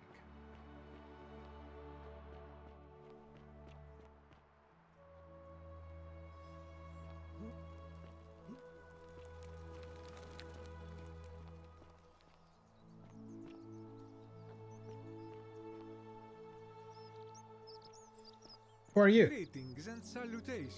Greetings, bro. Greetings. I'm Georgius. It gladdens me to see another foreigner in our midst. We must stick together, you and I. And I must say, my sartorial friend, your clothing is most extraordinary. Leather boots in place of sandals, trousers with precise stitching, and such a curious design. You sound Greek. Traveled distant trade routes from the markets of Damascus to the farms of India. And never have I seen anyone dressed quite like you. Tell me, I must know, from which exotic part of the world do you hail? The voice actor is 100% Greek. Then you are an explorer, like me. Wonderful. You must have many stories to share. I cannot wait to hear them. We will have much time here to get to know one another. But for now, do you require assistance? I know you do not require clothing, so information perhaps? Sure. My story? How kind of you to ask. I am a tailor and I run the humble shop in the forum. You mean to say, with all the turmoil and terror of the Golden Rule and so few customers, why bother setting shop at all? Yes. I'll tell you, it is precisely because of the Golden Rule that I wish to remind my friends of the importance of looking one's best. I say, the more of our customs we preserve down here, the more we can preserve a semblance of normality, the better our chances of keeping our heads. Don't you agree? I suppose. Oh, and there is another reason too. If we all end up as golden statues for future generations to marvel at, I don't know about you, course you but do. I would like to look my best. How'd you get here? A good question. A very good question indeed. And I would be happy to tell you if only I could remember it clearly myself. I remember I had just been to Rome to sell an extraordinary selection of wares, and drowning in coin, I decided to celebrate my success. I rented a prestigious villa by the Tiber, invited over a few select friends, and we began making our way through some of the most exquisite wine money could buy. Quite a lot of it, in fact. Now, I have had visions and awoken in strange places before. I have even found myself naked in the desert sands more than once, but none of that compares to this. This time, I remember people screaming, then falling into a void as empty as time before creation, gasping for air, and then nothing. When I regained my faculties, I was lying naked by the banks of the Tiber, gods know how many miles from my villa. So pretty much the river they all talking about is Tiber. Okay? Indeed. I'm lucky I was carrying a little extra weight. I believe it kept me afloat. In any case, it seems I'd been rescued and resuscitated by a benevolent stranger. Again with a I stranger. went to find firewood for his campfire, stumbled across a cave, and discovered that trapdoor temple. And here I am. So you found a cave, you discover a trapdoor temple, and here you are. Interesting. Anything you like. Shh! Not so loud! What are you playing at? Have you not been told about the last attempt? Oh, then I suppose this duty falls to me. It is a long story. That's okay. All of you have stories. I'm here to listen. Of course, the first question any of us asks when we first arrive is, How do I escape? It is only natural after all. And scaling the chasm wall is out of the question, for it is simply too steep and too far. But as they say, if the wind fails, use the oars. And here the second option is to leave the way we came in, through the shaft above the bathhouse. See, the shaft is quite high, but if one gathered up enough wood, one could make a series of ladders and climb one's way out. Smart. They have. I am getting to that. There was an attempt made by resourceful fellows who lived here some years ago. They even decided to keep records of their escape attempt for posterity. Unfortunately, as soon as they began to carry the first ladder down the hallway, they heard a godlike voice saying the entire city, and that, tragically, is where their tale ends. So it seems that to merely attempt escape is to invite the wrath of whichever god oversees this place, and so I say it is best to not even discuss it aloud. Interesting. Ah, yes. The many shall suffer for the sins of the one. As a Greek, this is Called nothing it. new to me. Called It's it. how our gods operate. Called it. Have you not heard the tale of the god Hades? He was the first to learn this dreadful lesson when he abducted Persephone and imprisoned her in the underworld. When Demeter, the mother of Persephone, learned of this, she did not punish Hades, the guilty one. Instead, she changed the climate of Earth so that it became hot and dry. Nothing grew. The grain turned to empty husks and the rivers dried up. Innocent people died by the tens of thousands until at last the other gods were forced to act lest they have no worshippers left. So yes, we know this rule. This has always been the case. The golden rule has merely brought it into focus. If we are to survive, I say we must each heed the simple wisdom of Thales of Miletus, first of the 7 sages of Greece, who said, "Avoid doing what you would blame others for doing." Smart. It does, doesn't it? But it is not enough for us to do this alone. For even if 99% of us adopt this principle, that will never be enough. Sadly, no matter how well we protect ourselves, the life's work of many good people can be undone in the blink of an eye by a single selfish act. Ah, the voice of experience. I am sorry for your loss, my friend. But on a lighter note, I will say one thing for the Golden Rule. For all their grim and haunting poses, these golden statues do make magnificent models for my clothing, do they not? You and your clothes. That, my friend, is quite the dilemma. But after some reflection, I'm leaning toward voting for Malleolus. I do not enjoy the thought of another visit from Domitius if I voted the wrong way. Nothing comes to my mind, my friend. Okay. I hope that our paths cross again soon, my friend. Yes, they will, I'm sure. We're gonna do business together.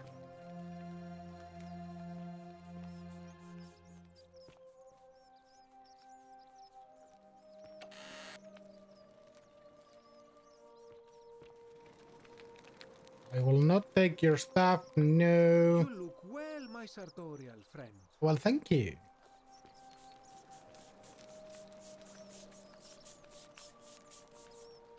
Hi, Virgil. Architect. Ah, a new face. Salve, and welcome to a little community. My name's impossible to pronounce for most people, so you can just call me Virgil. So you're friends, okay? Well, I'm an architect. Or at least I was back in Rome. That's probably too grandiose a term to describe what I do here. Help out with repairs and try to stop old buildings from collapsing on people, that kind of thing. But you probably don't want to hear about the ingenious architecture or mysterious history of this place. I actually do. Oh, I'm glad you asked. Some of these shrines were constructed hundreds of years ago, which means Romans have been arriving here for at least that long. But there's one thing that puzzles me. The oldest shrine in this avenue isn't Roman at all. It's Greek.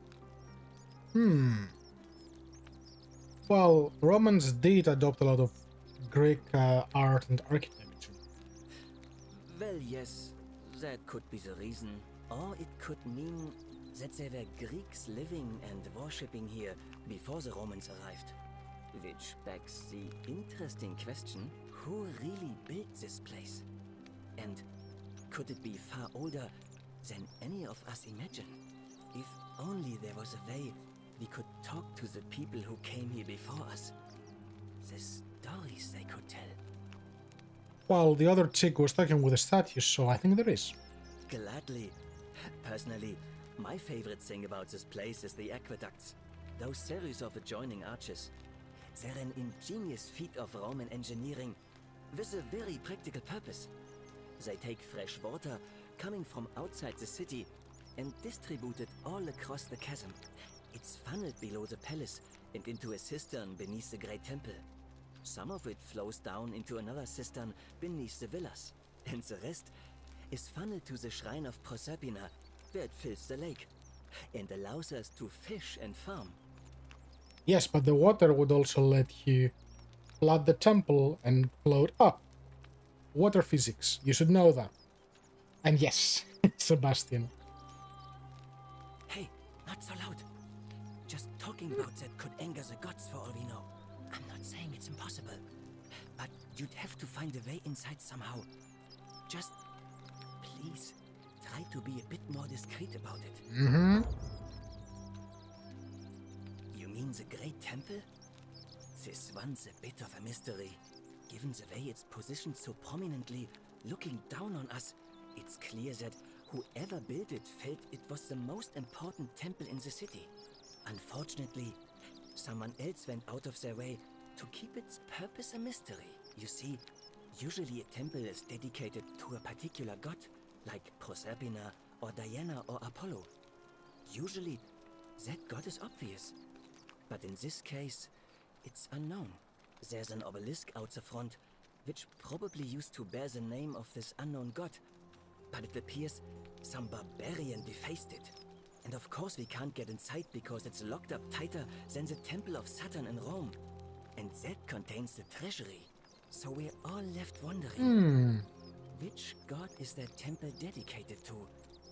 And could it be the one responsible for the Golden Rule? Unless somebody figures out a way inside, I suppose we'll never know. I got you. Of course.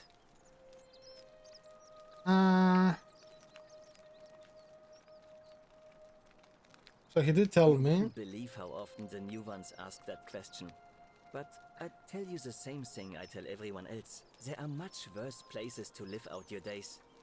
You might have a few sleepless nights thinking about the Golden Rule, but once you get used to the fear, knowing that a single slip-up could cost you everything, it's not too bad.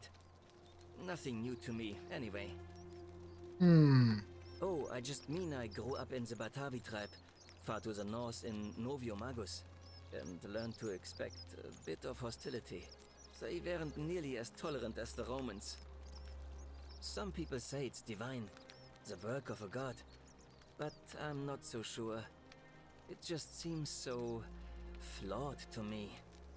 Like it's distinctly human. I'll agree. I mean, once you've been here long enough, you'll notice people doing things that just seem so wrong to you. But this so-called god doesn't seem to care, which means one of two things. Either you don't know the difference between right and wrong, or this unknown god doesn't. And I'm pretty sure I know the difference. Do you? Well, right and wrong depends on your values and your perception. Good. Then I hope you'll agree that there are only two ways of dealing with unfair rulers. The first is to leave. The second is to remove the ruler from power. And it seems leaving may not be an option.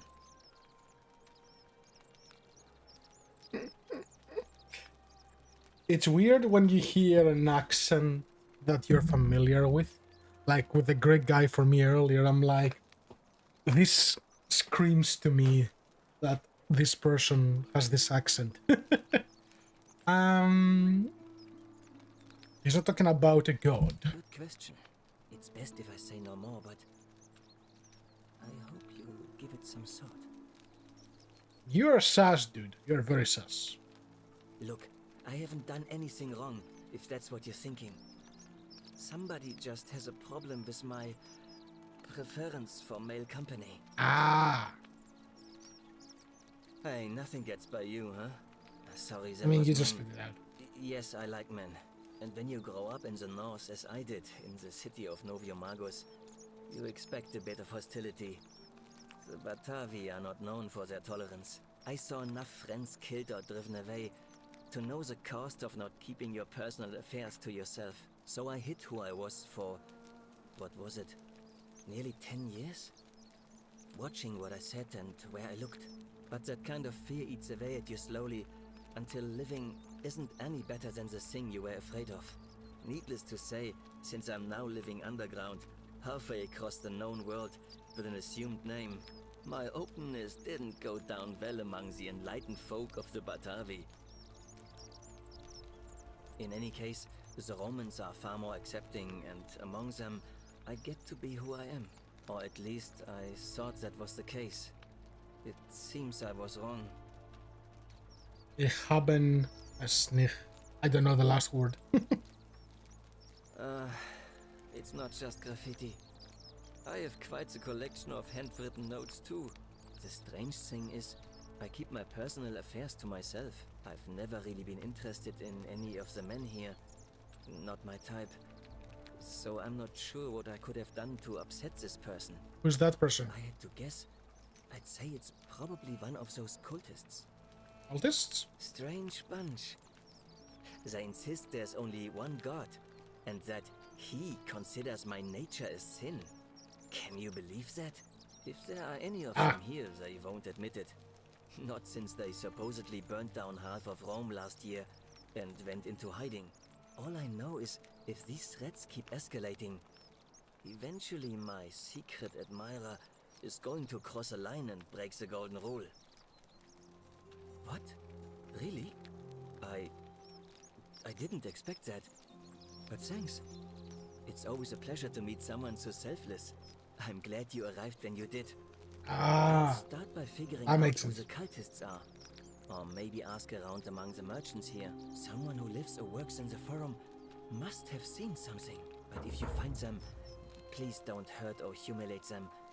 I suspect they're just confused. Mm-hmm. Well, I'm an architect. No. Well, Malleolus is talking about loosening some of the restrictions in this place. And while it's all a bit vague, at least he has a vision. My vote isn't for sale, if that's what you're asking. Nice to talk to you.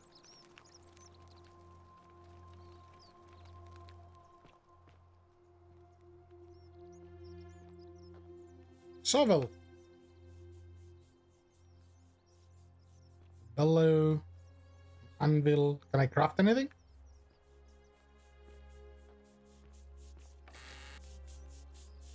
And I don't want to take your money, but I do want that, the note. Virgil, they may not see you yet, but I want you to know I see you.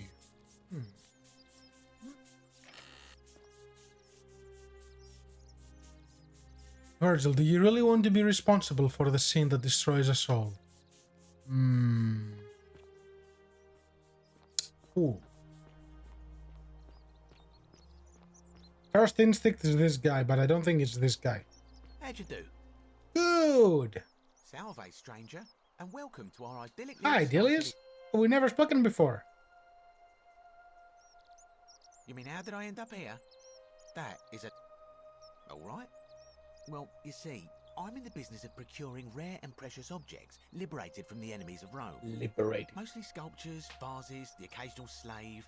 Fetch a magnificent price in Roman high society. Had myself a nice little shop in Rome, just off the Forum. Lots of foot traffic and close to the docks. Good place to be when the fires broke out. See, about 7 months ago, half of Rome caught on fire. Everyone who couldn't get to an outer gate was running for the river, open to escape by barge. So I gathered my coins and some priceless vases into a cart and had my most loyal slave girl, pretty young thing named Acantha, push it for me. All the way down to the river, I'm elbowing for a stampede of people, turning back now and then to make sure she hasn't legged it with my valuables. But, to my surprise, we make it. And I see this barge loading up, and it's so full it's almost sinking. But the captain's happy to take my coin. So I start boarding, and then he puts his hand on my chest and he says, "No, too heavy. The cart or the girl." So I did what anyone would have done. The cart. You chose the cart, didn't you? Of course I chose the cart. I mean, I can always buy a new slave girl if I still have my money. So I put my hand on the cart, and I guess she realised what was happening because those pretty black eyes of hers go all wide. And in one swift motion, she topples the whole bloody thing into the Tiber. Well played, girl.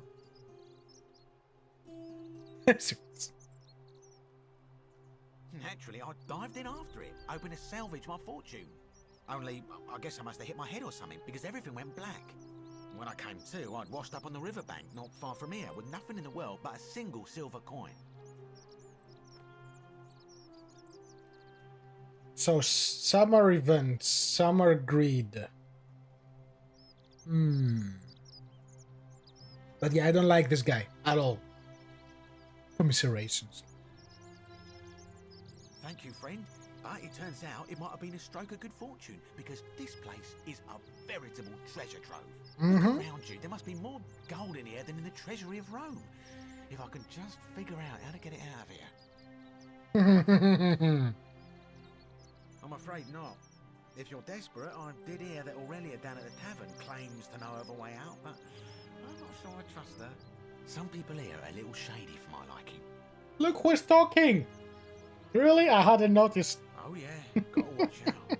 Old Dacius has got your back though. How do you now? I don't, I'm afraid.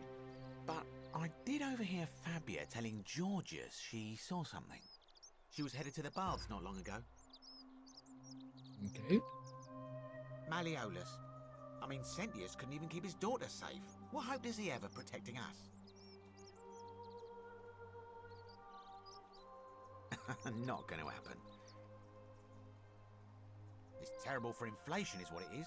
There's so much gold just lying around, it's practically worthless. At least down here. Of course, I have an idea for generating real wealth, but what I need is a bow. Just a simple composite bow. I've scoured this city from top to bottom with no luck. But if you happen to find one, bring it to me and we'll talk. Oh. Thank you, friend. Very well. Another time. Interesting.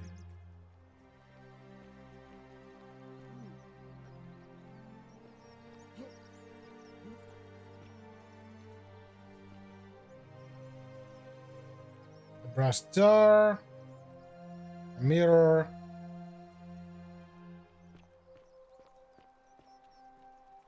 Okay, so we have the prison. Oh, hi. A note from Dooley protesting his innocence. Protesting his innocence. I did not do it. Dooley. Simple.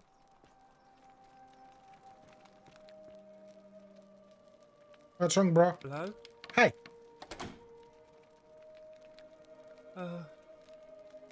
Hello? Hi. My name's Dooley. I live here now because I got in trouble and they said they had to lock me up. Why? I don't know. I don't remember things so good. I think it's just because I was looking for treasure. Yes, but I wasn't. I was just looking. Is that all? They said I did it more than once, but I can't remember things so good. Then they called me mean names. They called me a liar, Billy. A liar, Billy, or a liability? Yes. They said I have to live here now, and gave me this letter. But I'm not good with words. Do you think you could read it for me? Of course, friend.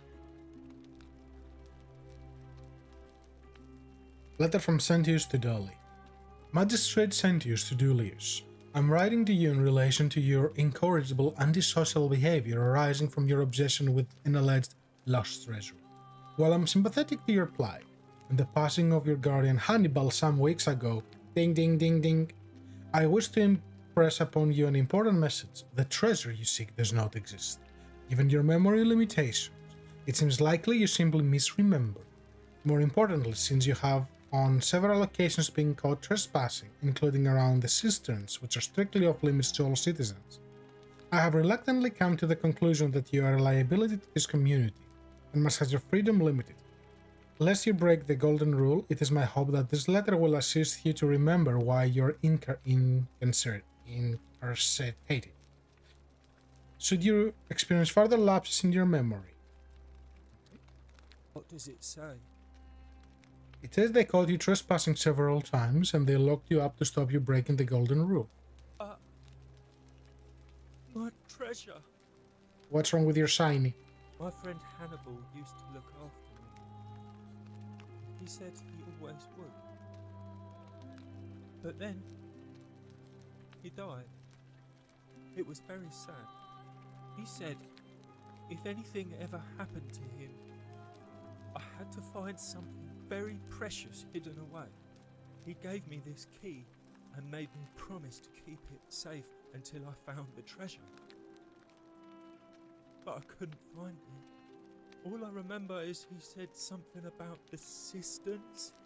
But when I went up to the high one, they put me in here. Now nobody looks after me. Except my friend Galerius. And the priestess lady. Equitius. She's a nice lady. Mm-hmm. Fortune smile on you, brother. Hannibal said I shouldn't give it to anyone I didn't trust. But maybe you could help me get out of here. Then I would trust you a lot. Galerius already tried that. He said the magistrate wouldn't listen, no matter what. I can be persuasive.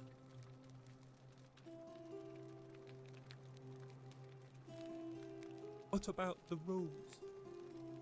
I don't want everyone to get in trouble because I was bad. Like Galerius? He's nice. I like Galerius. He made me a doll and everything. If you help make him magistrate, he can get me out of here, and I can give you the key to my treasure.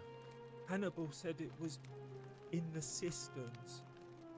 I can't remember what it was, just that it was way up high and very precious. Pendant?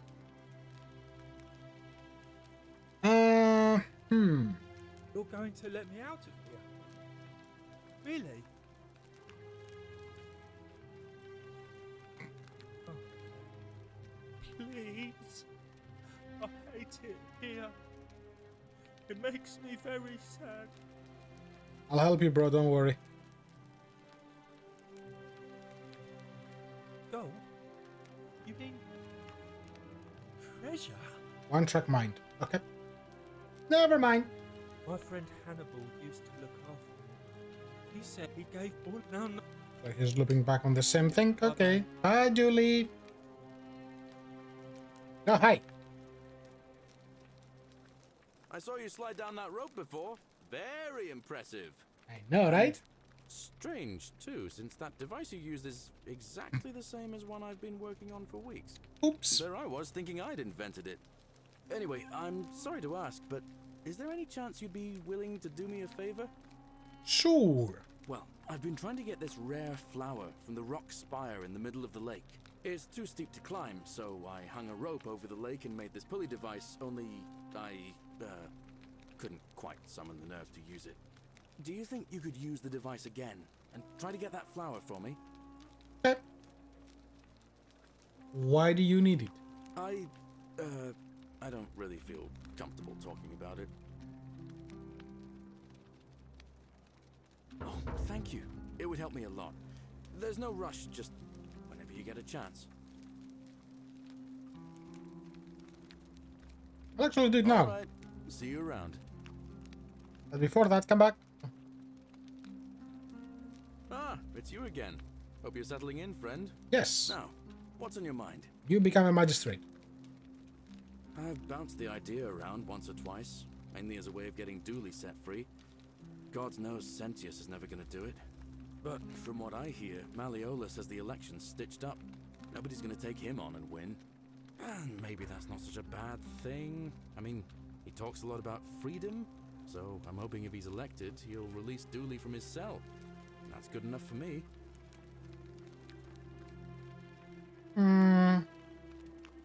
Because Sentius put him there. Poor Dooley was just wandering around looking for some imaginary treasure. Now a magistrate accused him of being a thief. That's nonsense, of course. Dooley's the most harmless man you'll ever meet. But Sentius really has it in for him, for some reason. Gladly. Alright, see you around. I think I know how I will convince you. But before that...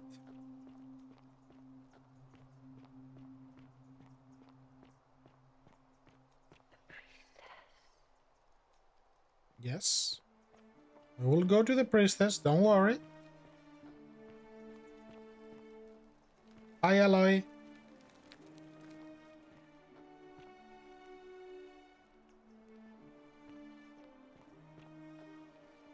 That's quite the pose. Oh, hi. The Myth of the Golden Rule by Durotas the Younger.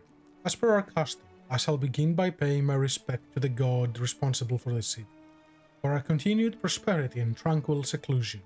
He deserves our admiration, but here I must depart from custom, for his attempt at imposing strict rule upon us is oppressive and overreaching, and deserving of our contempt. Who among us have not awoken at night in a cold sweat, fearing some sort of accidental transgression of the Golden Rule?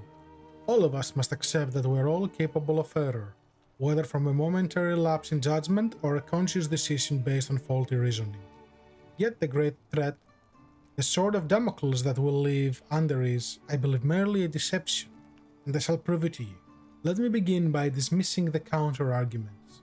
First, it may be argued that the inscription stating, "The many shall suffer for the sins of the one," is evidently that the Golden Rule is very real, but is logically unsound, for we cannot assume the writers knew any more than we did. That this message was inscribed does not make it true, any more than if I were to inscribe Durotas the Younger is a god. Second, it may be argued that the statues in this place are evidence that the Golden Rule is real. You need not remind me of that. It was I who discovered them all around the city. It was I who collected them, placed them in a handcart, and placed them in the niches in which they sit today. Why? I will not too soon forget them, and yet I refuse to leap to conclusions that they were once real people. There is simply no evidence to support that conclusion. When we read the story of Venus bringing Pygmalion sculpture Galatea to life, we do not believe it is true. Why should we take a different view here? But ultimately, these arguments are just that. After years of living in fear, there is only one way for me to prove that the Golden Rule is a falsehood, and that is through action. Friends, I apologize in advance for this, but one day you will see this moment as a turning point in our city's history. Let us see, once and for all, if the Golden Rule is real, as I strike one of you with my fist.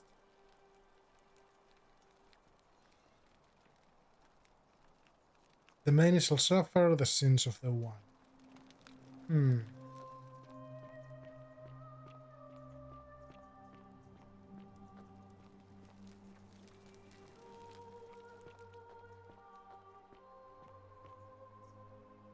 You say you put a rope. I don't see a rope. Oh, I need to go commando. Oh, it's... Wait, is it that one? The one I used in the beginning?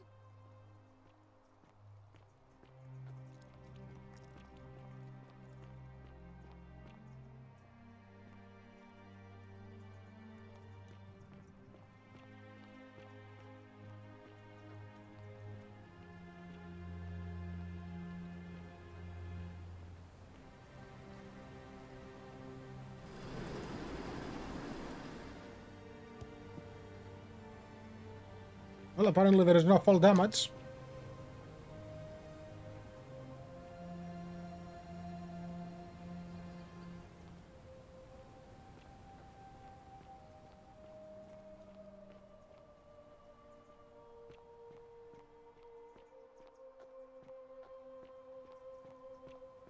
Can I go from this way? No. Only from the origin, okay? Don't you just love springtime? Of course. Nice and airy.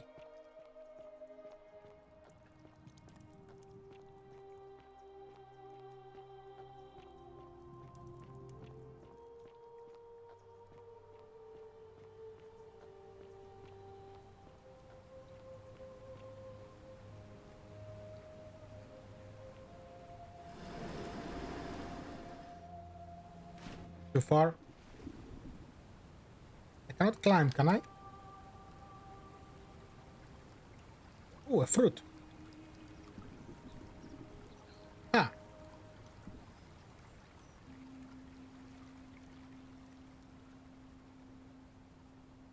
Fireflies? Hello? Can I climb? Nope.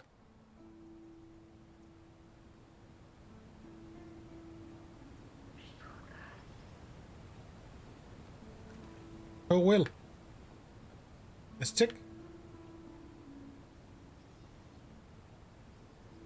Oh, the priestess will guide me. Yeah, okay.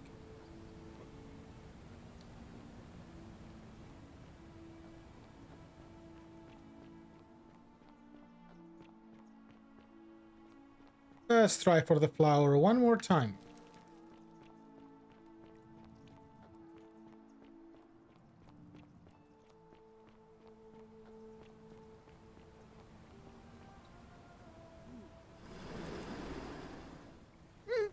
So close! So pretty much I need to press it like immediately the moment I take off.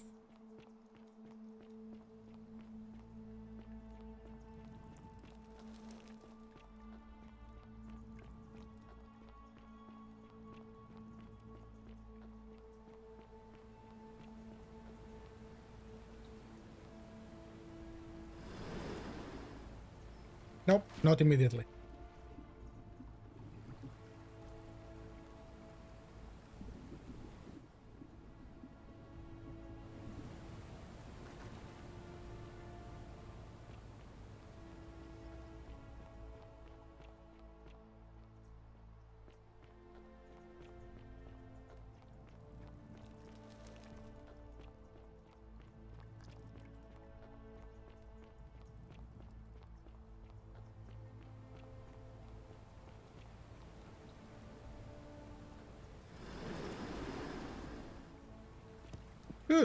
Close. Phew. Okay. Oh, hi. Oh, it didn't say that you cannot take those. They didn't belong to anyone, so thank you.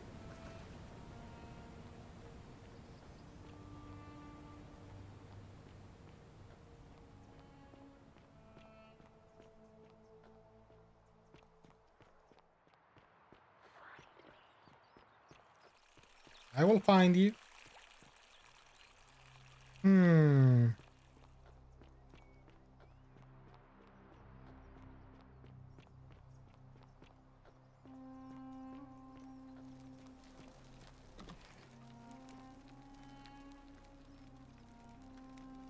What are you doing in here? Can't you see this woman is dying? She's been poisoned. She needs the resin of a plant called Sylphium, but that Culus cumulatus decius won't give it to me. I got you. What? Quick, give it here. Yulia, you need to swallow this. Here, let me help you.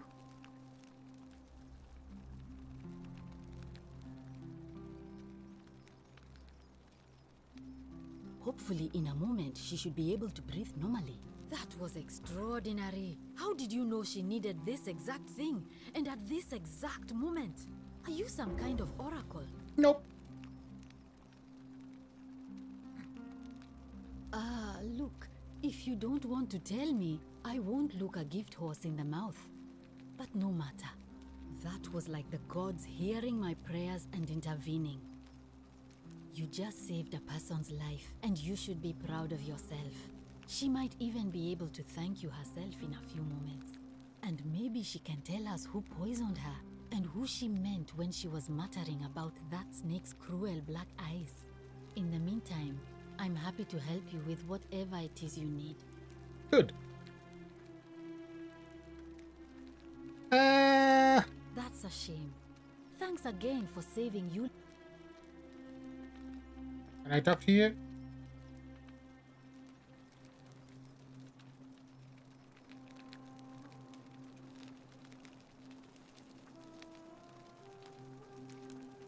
May Apollo keep you safe. Who's up? Hey, girl. Oh, it's you. Sorry, I'm still a bit out of it. But thanks for trying to help me, I suppose. Was there something you wanted? Lucretia says I'm supposed to rest. Just a few quick questions. As much as I'm grateful that you tried to help me, it's just not safe for me to talk about it. Please, no more questions. The golden rule. That's the least of my worries. The gods may be cruel, but Malleolus and Claudia are far crueler. Cool. Your tongue just slipped. Please, just leave me alone. I don't want to talk about it. It's fine. Persistent as Nemesis, aren't you? I can tell you, but it's a long saga. We got time. All right. I'd been here about a week when it dawned on me I'd be trapped here for the rest of my life. I could hardly breathe, and I knew I had to get out somehow.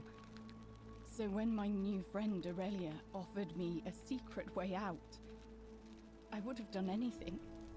And then I learned her asking price. 1,000 denarii. Why the 1,000 again? She was supposed to be my friend. I told her it would take me years to save up that much. So she suggested I take out a loan from Malleolus. And I did. Why the 1,000? The other dude wanted the 1,000 as well, so he probably thinks it's the same.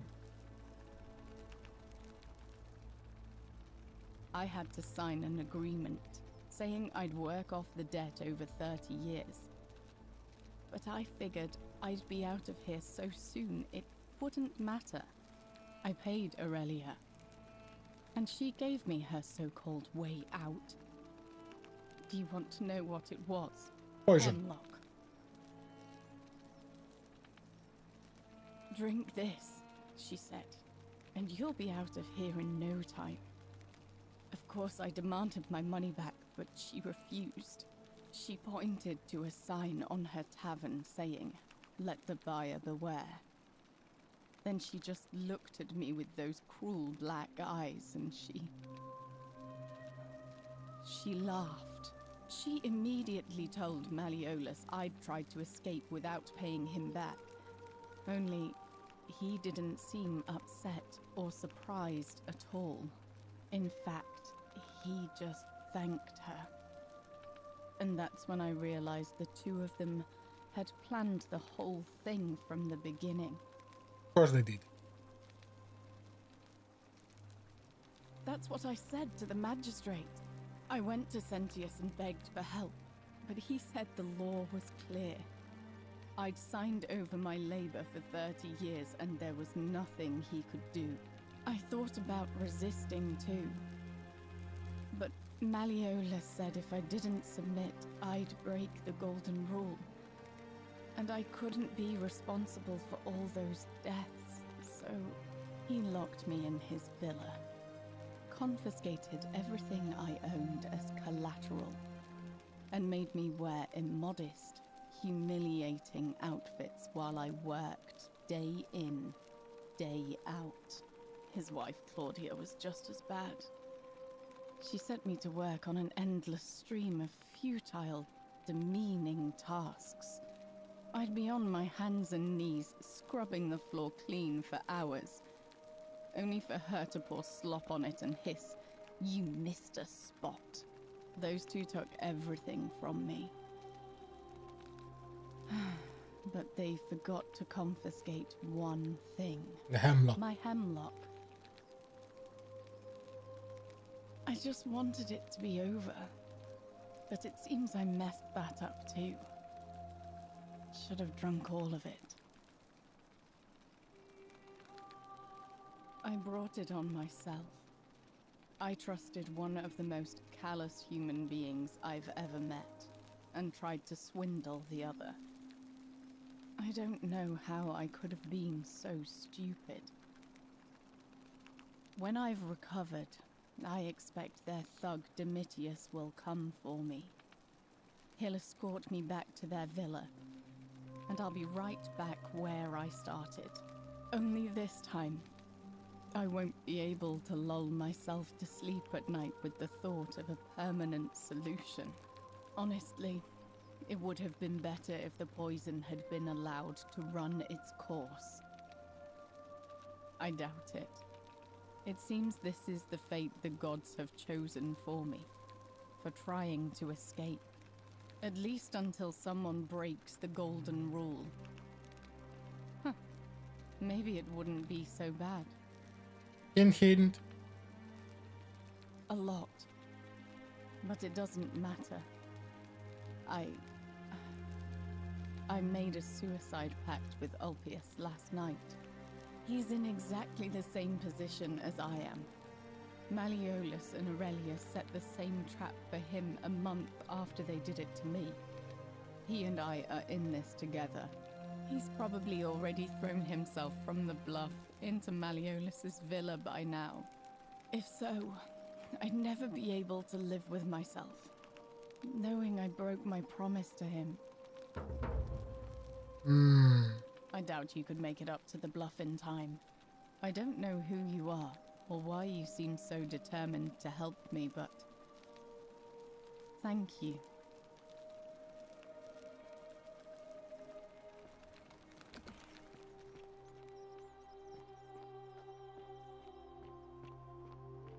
So he's up there, okay?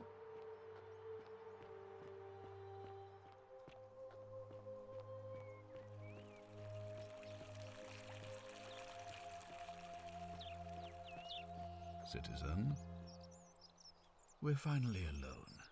I assume you already know who I am. May I know your name? We have? Wait, if I understand correctly, someone is about to break the golden... Yep. I must have entrusted you with figuring out who the culprit... Is that about right? Yes. Ah, look, it's unfortunate, but all that matters now, I assume you've sought... Yes. Ask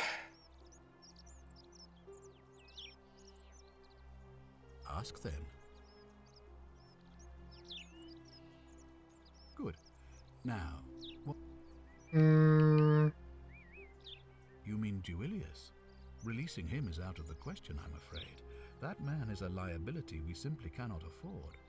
Perhaps you're not aware he was caught multiple times, sneaking around in places he should not have been.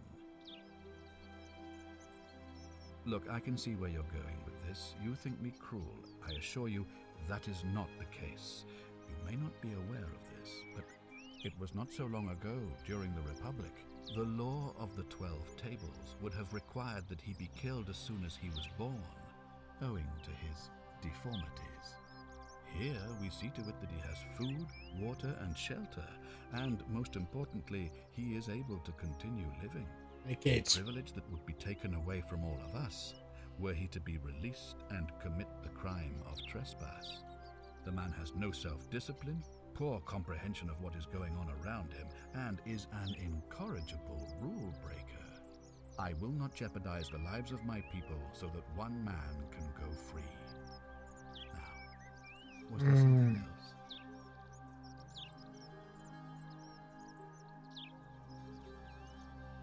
Thank you. I'll be waiting here for news.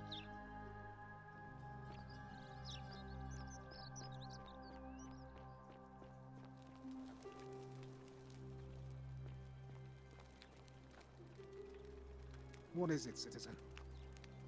All right? You don't have anything new for me, that's okay. Now, you and me, lady, didn't start well. Hi. Ugh, I wish Horatius would stop letting barbarians in here. What do you want?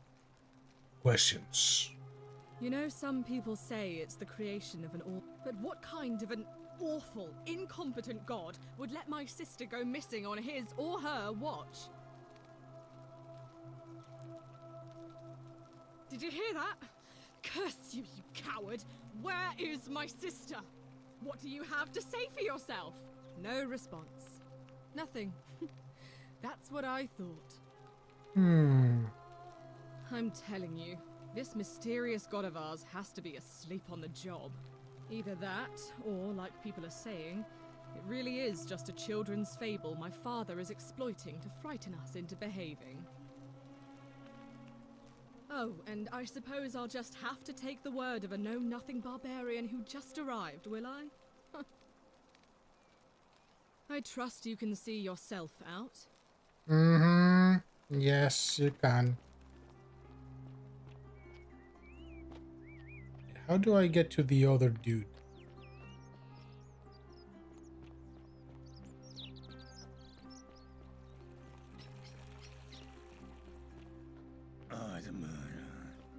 Uh-huh.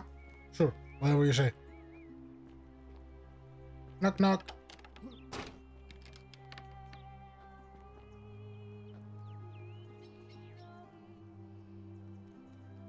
If only they could support my weight.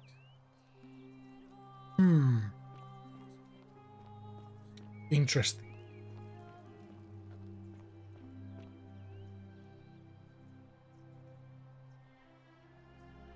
Malleolus isn't receiving visitors at the moment, it being election day.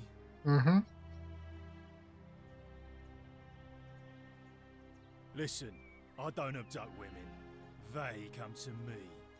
And they keep coming back, if you know what I mean. I'm sure. Too bad. He's busy. Unless... No. You don't look like you could afford it. I'm glad you asked. See, he's a busy man, and this is an important day. He'll be inside practicing his victory speech for tonight. Left me strict instructions he doesn't want to be disturbed. So if you want to see him, I'll need something valuable in return. Which is?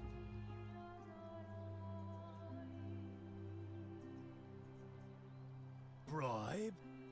That's such an ugly word. What I'm looking for is more of a tribute to me, your soon-to-be patron. Dunno. Something good.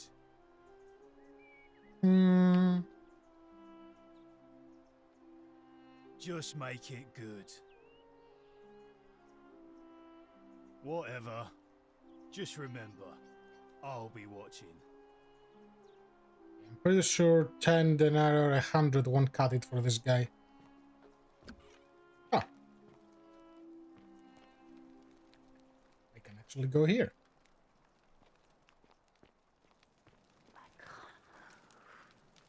Okay.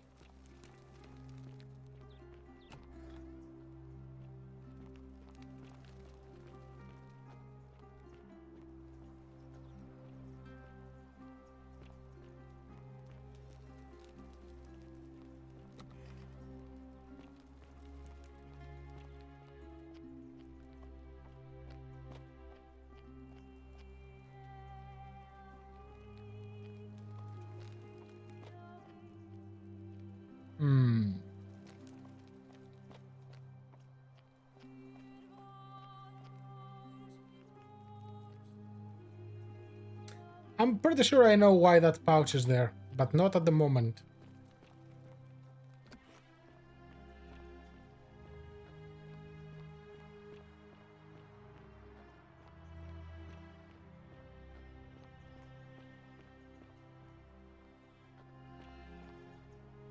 So that's how I go up.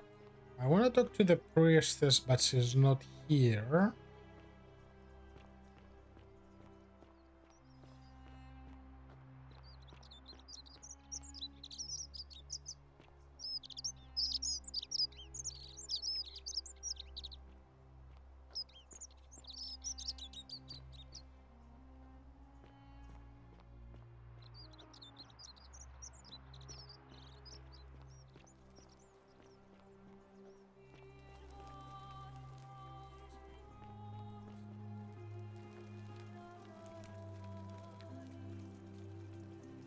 Sponge stick. I got an achievement. Theophilus had Ooh. Okay.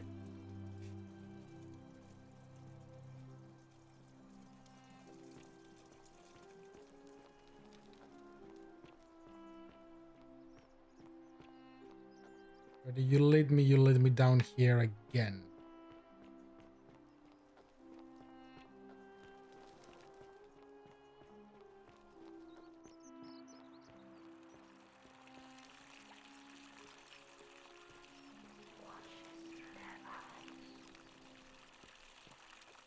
Oh.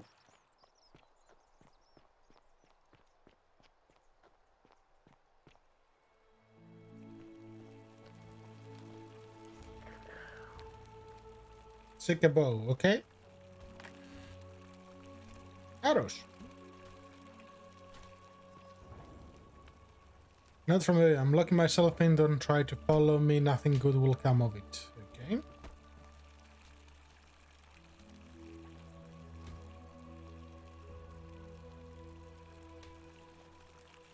Is it the fire?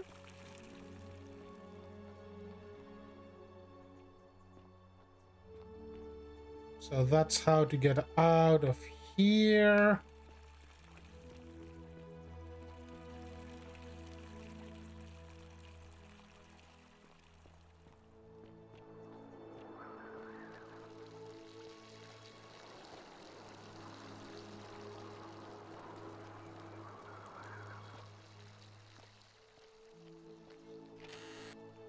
Oh, money. Thank you.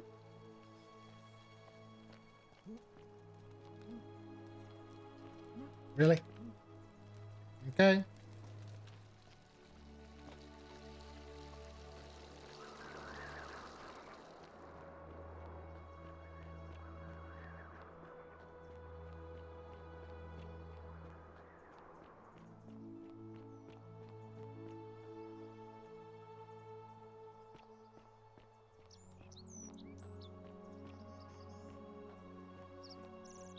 Hiding behind a rock.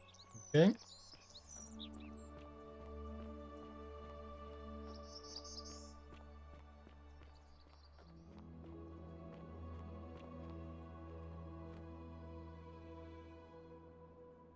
Creative way. That's called parkour. Or the key.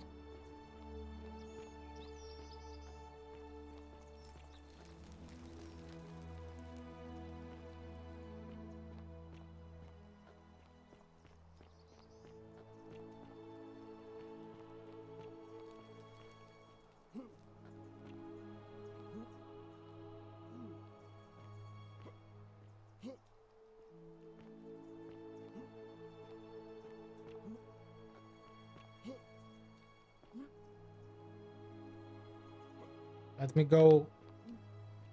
Right.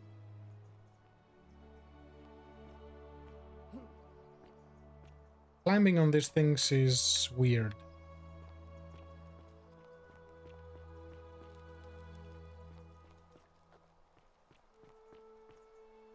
So this takes me back.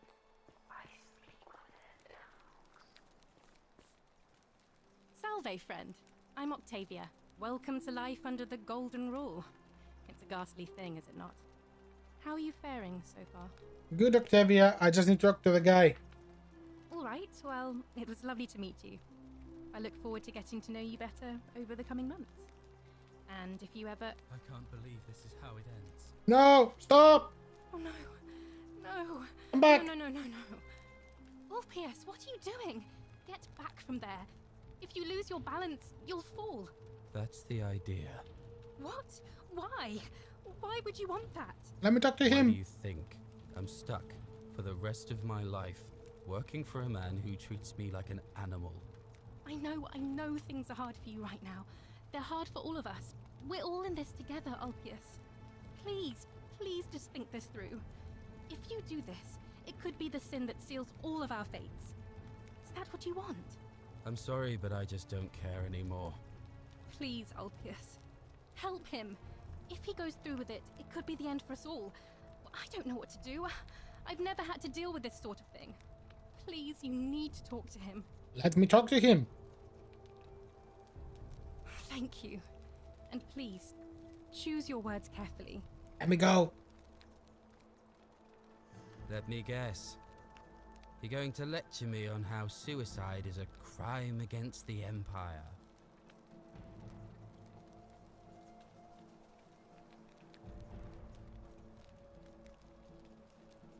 You're not going to trick me.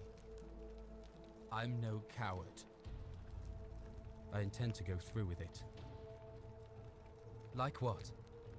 I'm stuck slaving away for that culus cumulatis for the rest of my life. What do I have to live for? You're just saying that to buy time. You must think I'm an idiot. I'm out. Wherever you are, Scintilla, my love. I'm sorry. Ulpius, no!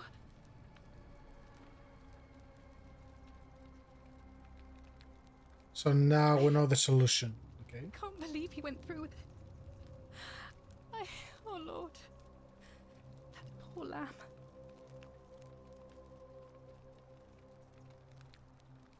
That was not your fault. There's no way you could have given him what he wanted, moments after you arrived. Well, I suppose it means suicide isn't a sin under the Golden Rule. So I guess that means whichever god is responsible for it, it isn't mine. I'll have to let everyone know what happened. And I guess Malleolus will have to clean up the mess in his villa. It's of his own making, after all. And I'd best pray for poor Ulpius.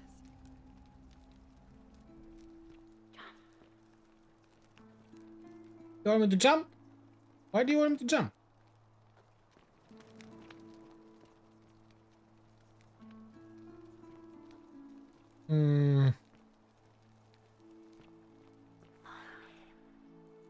Somebody remove the plague from here.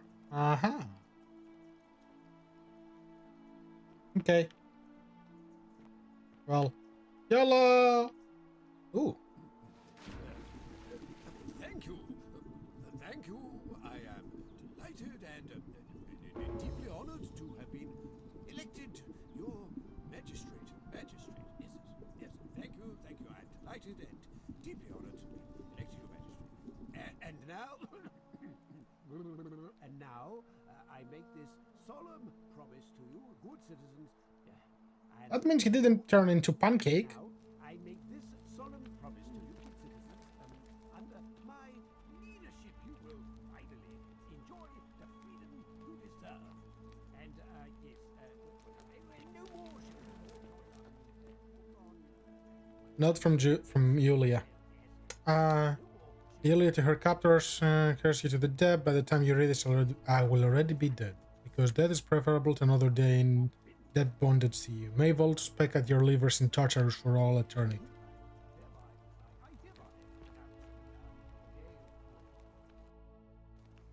Well, from Ulpius. Ulpius to his lost love. May God watch over you. Please know that I held on as long as I could.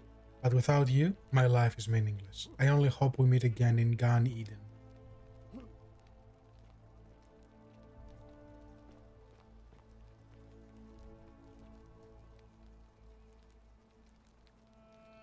Depicting a battle. Okay. Also, if I'm looking for a bow, this is probably the best place to find a bow.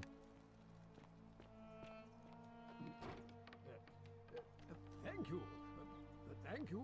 I am delighted and deeply honored to have been elected your Magistrate, magistrate. Yes, yes, yes. Thank you, thank you. I'm delighted and deeply honored to... Knock, knock. Did you just leap into my villa from the balcony 100 feet above? Heterochromia. That was either extremely reckless or impressively clever. Well, why have you risked life and limb to see me? We got stuff to talk about. I'm Malleolus, and if it wasn't for this interruption, I'd be practicing my victory speech for the election later today. I'm glad you asked. I'll finally restore freedom to this city, just as I've been promising. These good people have suffered long enough under Sentius's tyranny. By declaring there's no such thing as the Golden Rule, it's a children's fable exploited by Sentius to frighten us into submission. Wait, don't tell me you've fallen victim to that monstrous lie? The person making a claim bears the onus of proving that claim. Can you do that? Can you prove the Golden Rule is real?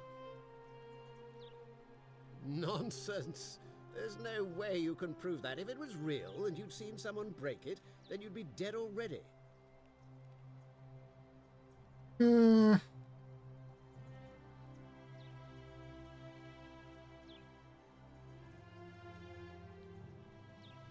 You mean that book next to a golden statue in the theater?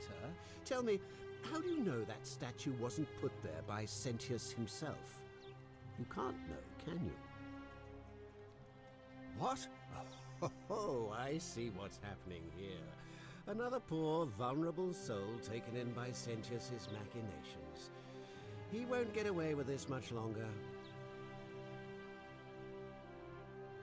Surely, you're not one of those people who believes everything you read, as if a lie could be transformed into the truth by the simple act of writing it down. Usually adds credibility. I disagree. I'll be guided by what is best for the city's people, and that means giving them the freedom to do as they wish. True, but that is simply because you are mistaken. And you're stubborn. I'm afraid not. We're stuck down here together, for better or worse. We're all going to have to make the best of it. You mean the children's fable exploited by Sentius to scare us all into doing what he wants?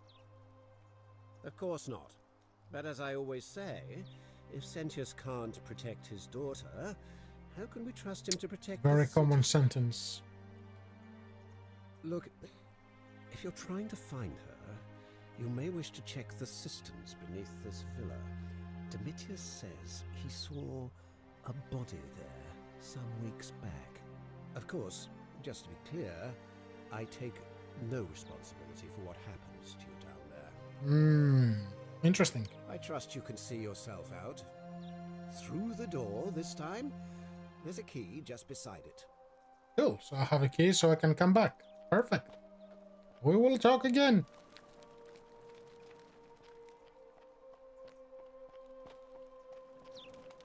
Okay, well, I know how to convince you now.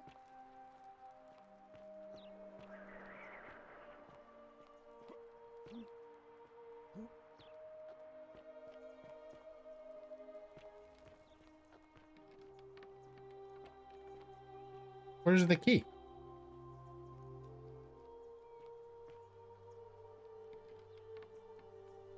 Oh, there's the key.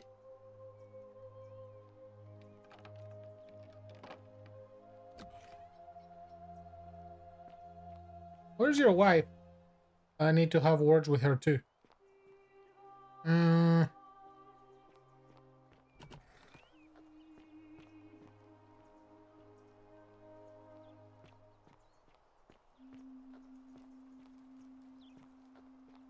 Oi!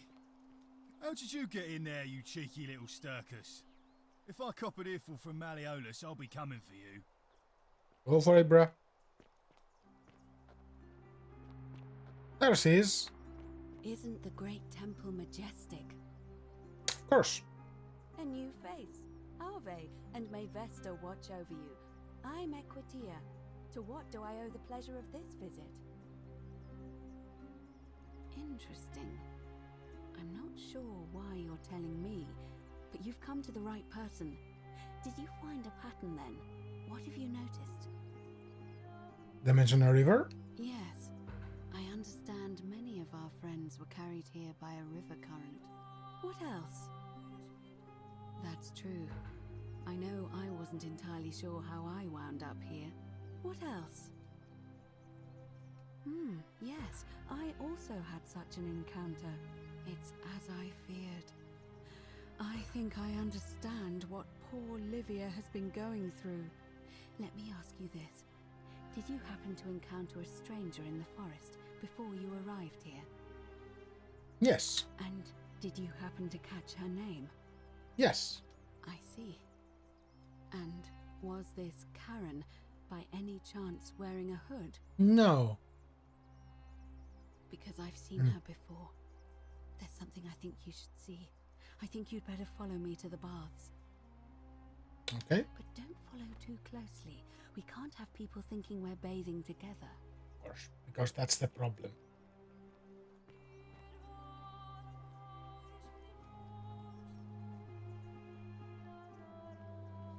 Don't mind us. We're just going for a bath. You have to do something. A man arrived in the baths. Real nasty sort, with his face all covered up. And he's got a weapon. Help! You have to do something. Does he have a bow? A man arrived in the baths. A real nasty sort, with his face all covered up. And he's got a weapon. You have to do something, or he's going to break the golden rule.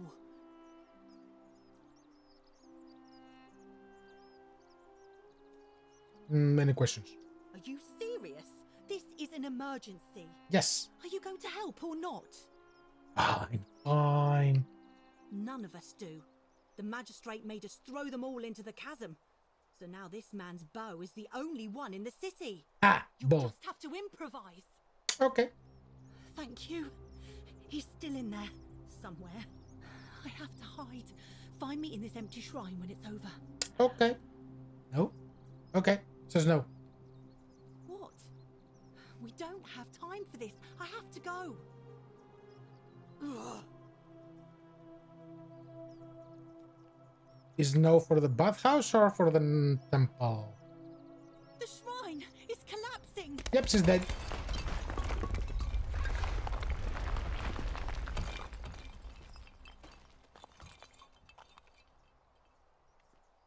Sometimes listening to the voices in your head is good. Beware, shrine may collapse at any moment. Read the note, girl. Fabia, no! Oh God, she's dead. Did anyone see that? The shrine just collapsed on her. That's his girl. Oh, Fabia, why did you have to go in there? Poor sweet girl. I can't believe she is dead. Fabia, I mean. She walked into that empty shrine, and the next moment she is lying dead under a pile of rubble. The gods are cruel and unjust. She was like a daughter to me. I'm sorry, friend. It's not right for me to lay my burden upon you.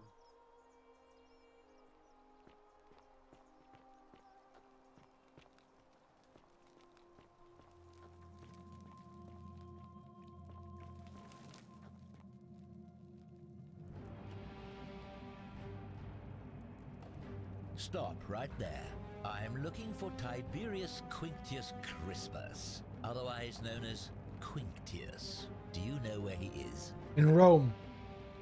I'm not sure I believe that, so allow me to explain something to you. Okay. I am here with orders from Emperor Nero himself to find and execute the cultist Quinctius for terrible crimes against the Empire. Nero. So, Yes. if you tell me the truth, I will allow you to live. But if you lie to me or otherwise obstruct the Emperor's business in any way, I will put this arrow through your chest. Is that understood? Thank you. Now tell me, who are you people, and what is Hi, this Michael. place? A small community. Ha! I was told Quinctius was a cultist, but I never thought he'd be foolish enough to lead me right to the heart of his mystery cult. Oh, don't play coy with me. I don't care if you're worshipping Bacchus, Magna Mater, or Christ. You lot are all the same to me. Always sneaking off to your secret sanctuaries, indoctrinating each other with your little mantras. The Emperor may have tolerated your activities up until now, but after what Quintius did, those days are numbered. I'm doing good. I'm doing good. How are you? And the voice actors are peculiar in this game, you'll see. You say that, but if you're not a cult, then why go to such great lengths to keep this place a secret? So you admit you're not allowed to leave. Threatening me is not going to help you, but in any case, that sounds an awful lot like a cult to me. And I saw the inscription saying, "The many shall suffer for the sins of the one." I take it this is some kind of mantra you all believe? A distinction without a difference. You've clearly been indoctrinated into this nonsense. Now tell me, where did you lot get enough gold to make all these statues? You lot are practicing human sacrifice too. You people disgust me.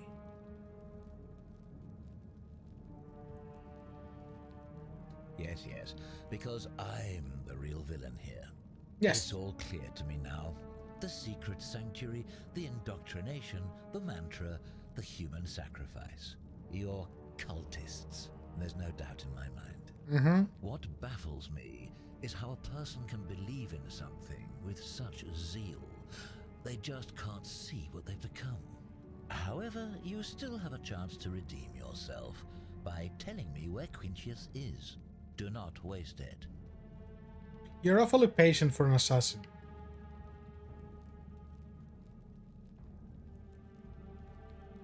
Very well.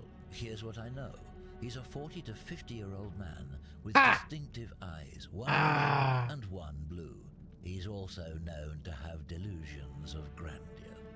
The Emperor says he and his cult, your cult, are responsible for starting the fire which burned half of Rome to the ground and killed thousands in the process. Actually, that was Nero. Who caused that? But yes, I know your eye with a heterochromia. Who are you to challenge what the Emperor says? Were you there? Do you have spies and scouts all over Rome like he does? No, you do not. This is your last chance. Are you going to tell me where he is or not? I do know where he is. Suddenly it's all coming back to you, is it? Thank you. For your service to the Empire, I'll let you live for now, but you'd best make sure our paths don't cross again.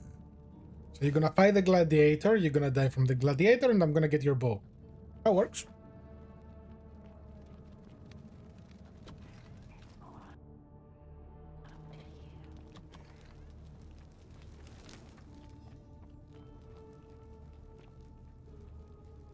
Have I been here before? Yes, I have. Okay.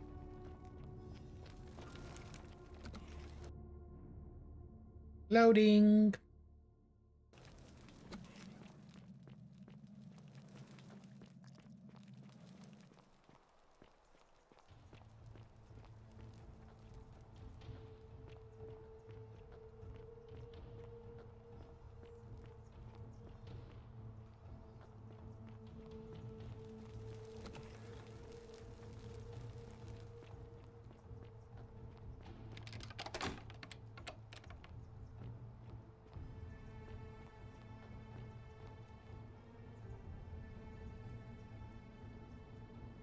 Let me know when you've cleared the way to the baths.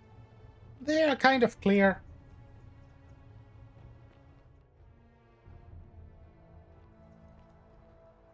Let's watch the show. Can I just climb behind you and take your arrows?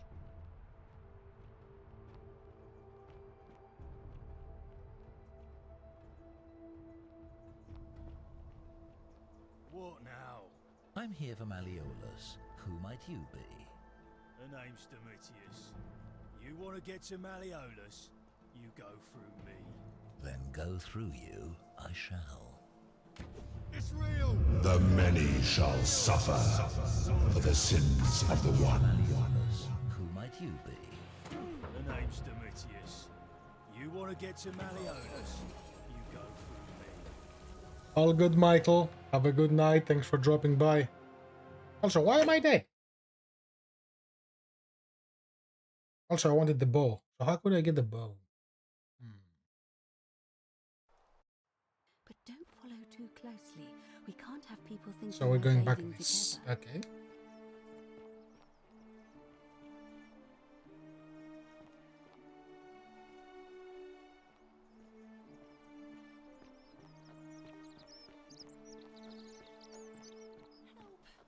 You have to do something.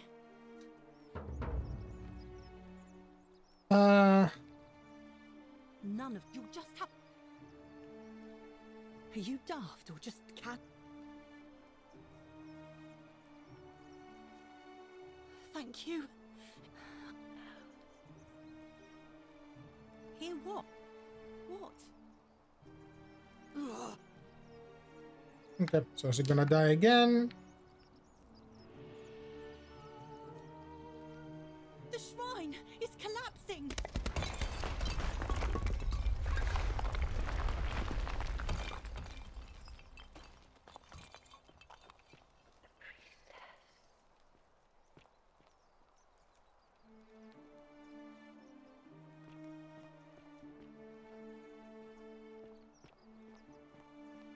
Fabia, no!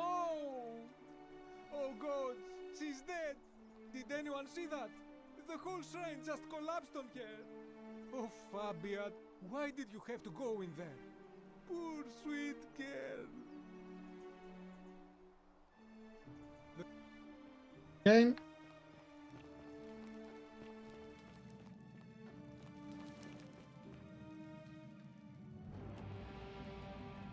How can I take his bow?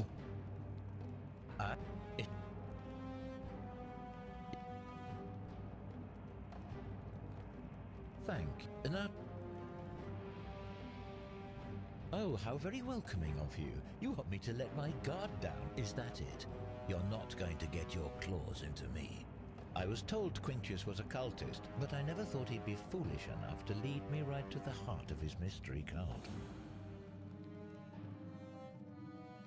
Oh, don't play coy with me.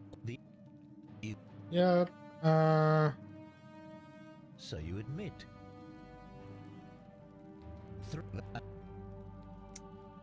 Warning. Of it.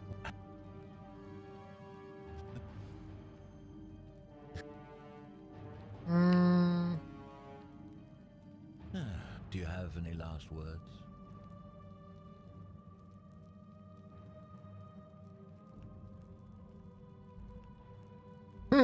Do you?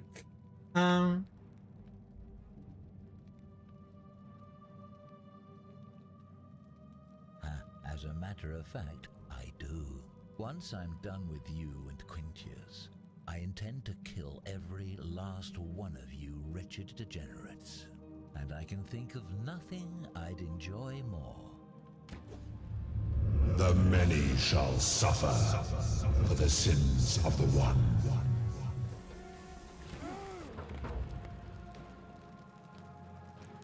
I will, but I want this. Let me take his bow.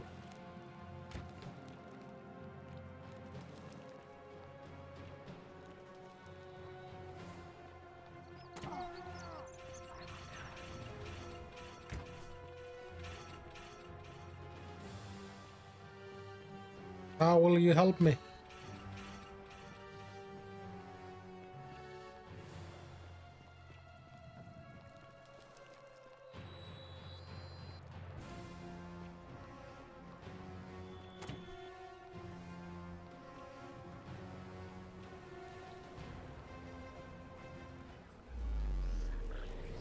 Back we go.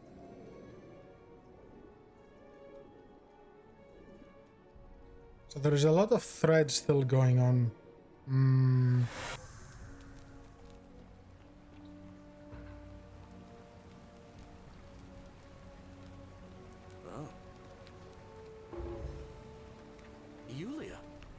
Hell no. Okay, All right, I can do that. so I can use him. I'll go, but once I'm done, I'll need you to tell me how you know all of this. There's no time to explain. Now I need to go stop the other guy from jumping. The 49 melodies fetch again with incessant labor. Hey, girl. The water they have lost, just as the ocean accepts the rivers of all the world.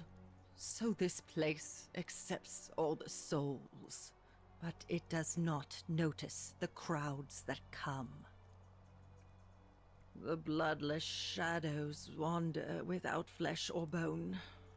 Some crowd the forum, some the house of the ruler of the depths. Others follow their trades, imitating their previous lives. They never do. There is only a downward path, gloomy with fatal yew trees. It leads through dumb silence to the infernal regions. Okay. Help me. You cannot help me. I have seen things. A pattern, a terrible pattern. It is better for you if you remain ignorant. Pandora's box must stay closed. I'll say no more. Okay. The bloodless shadows. The bloodless some. You think you wish to know, but you do not. I actually do. It is better for you if you remain ignorant. Fine. The newly arrived are ignorant. So you will talk to me at some later time. Got it.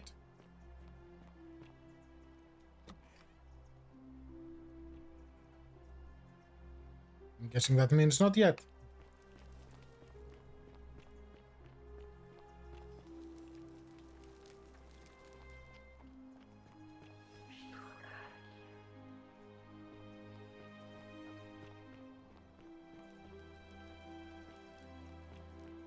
So I can talk to the priestess again. But I can also go save the other dude. Help! You have to do something. A man arrived in the baths. Yes, yes. He's going to go in there again? The shrine!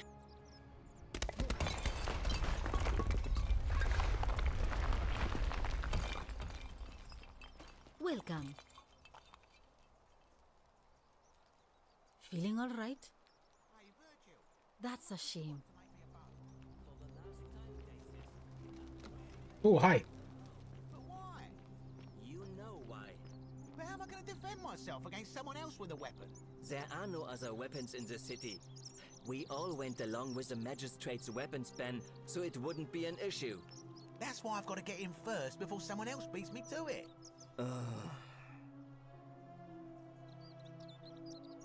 So Virgil is the one who can make me a bow. Okay.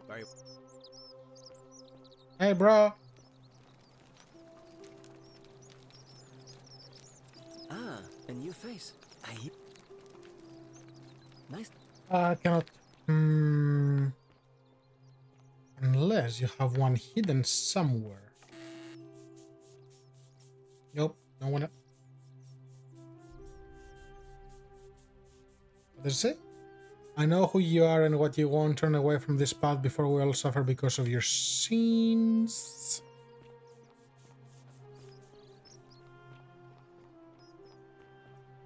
So Virgil can make a weapon.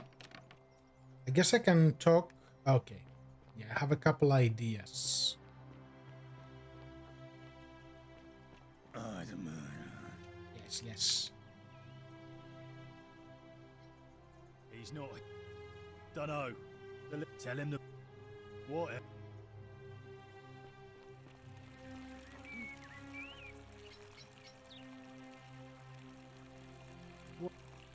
I'm a lead.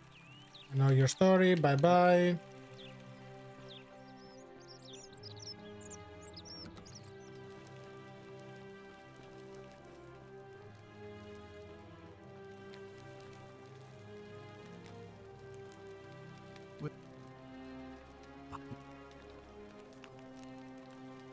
seems rather brap.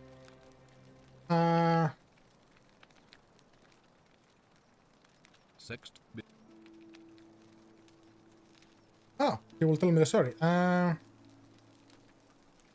It's a cavalry officer. I had 30 men under my command. This was my uniform. As magistrate, I usually wear a toga, but today I may need to survive long enough to create the portal for you, so it seemed prudent.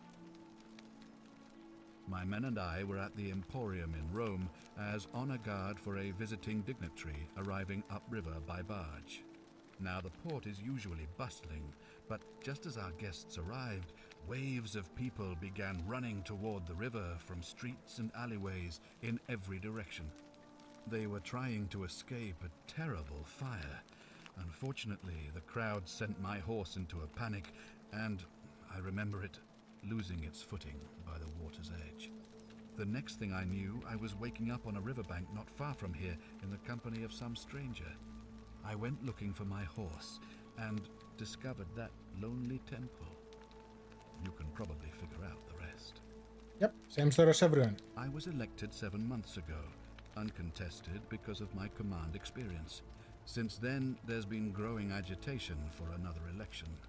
They're supposed to be annual, but I agreed to hold it sooner, hoping it would placate my constituents. Unfortunately, it just seems to have emboldened certain elements instead. Very well. Of course, what is it? No, I don't know who it is. Why then did you say, it looks like you'll have to continue?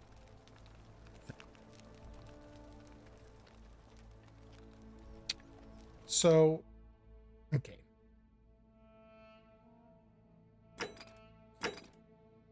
So the priestess might be able to help Livia. I may need to get creative. How do I get creative?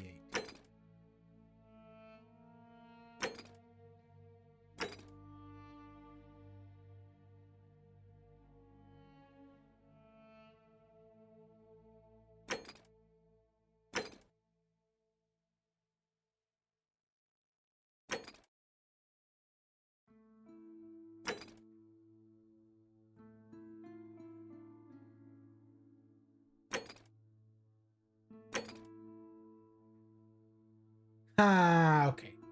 That might be it. Okay.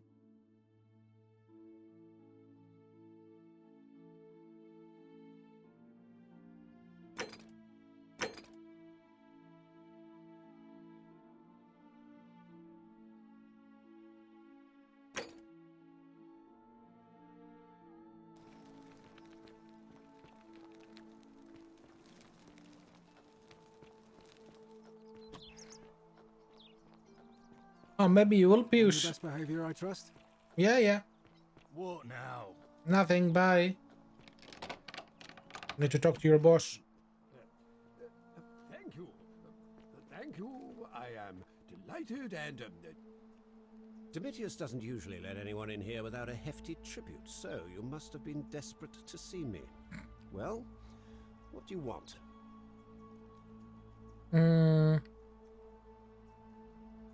I'm Malleolus. Nothing new. Okay. So I cannot talk to you about that.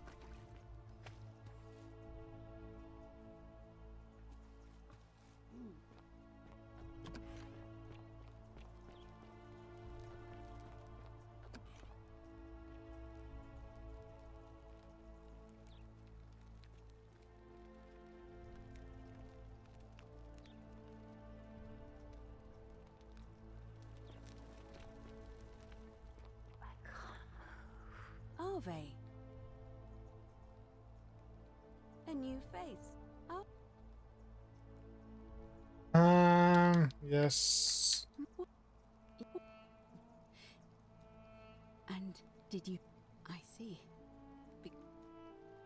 Please, go and stop. How am I gonna stop him?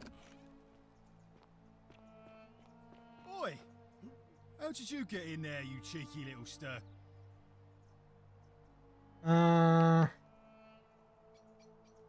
Whatever. No. It's not him. Okay, let's go up.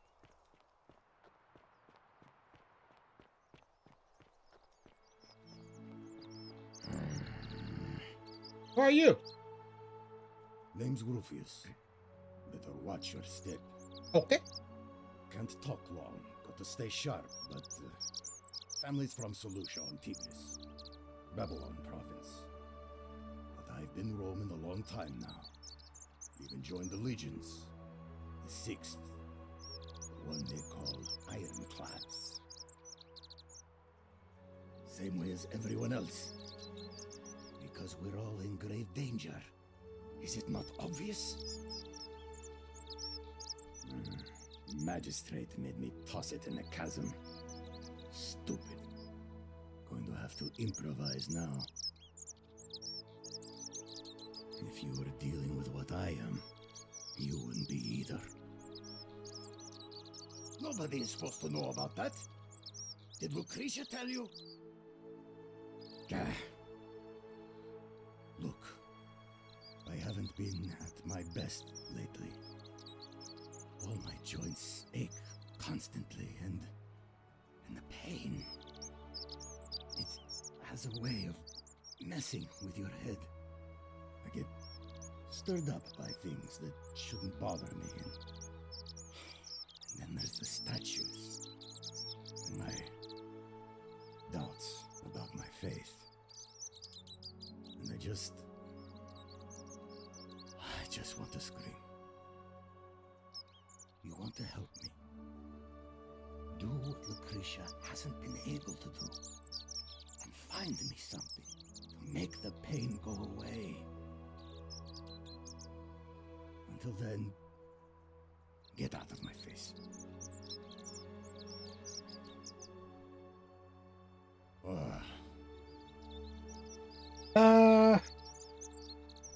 Meliodas.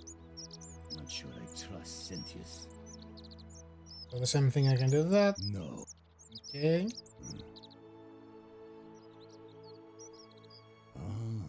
Then you know what I'm talking about. I mean, all these people just bumble along like nothing's wrong. Well, we're one bad decision away from being wiped out. Like the last lot of people who lived here. Seems like I'm the only one ready for what's coming. Whatever that is. And when it hits, it's everyone for themselves. You've been warned. I don't know. But did you ever get the feeling some of these statues are watching us when we're not looking? Like they're waiting for something. I don't like it. You're smart. Of course I am. What about it?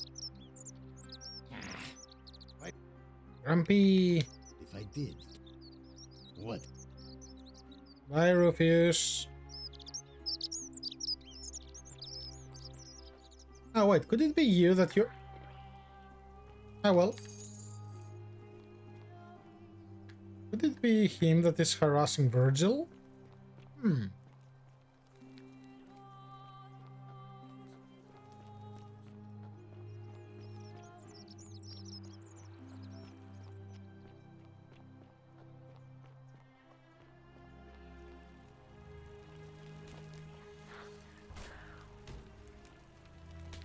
The assassin's bow. What am I going to do with a bow? Is what you don't tell me.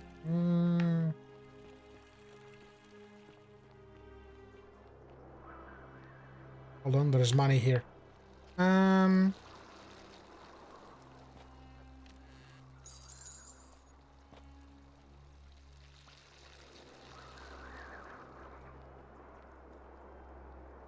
survive, we must all be kind, correct? To we must all be wise, corrected to we must all be obedient, and finally to we must all be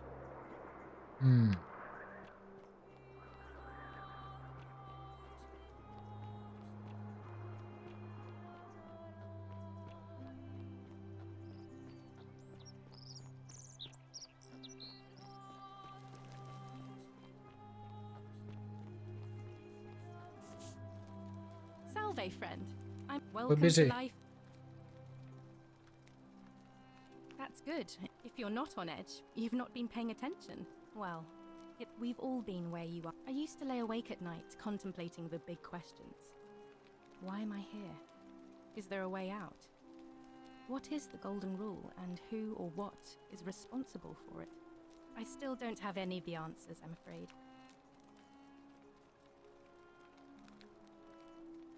Please keep that to yourself.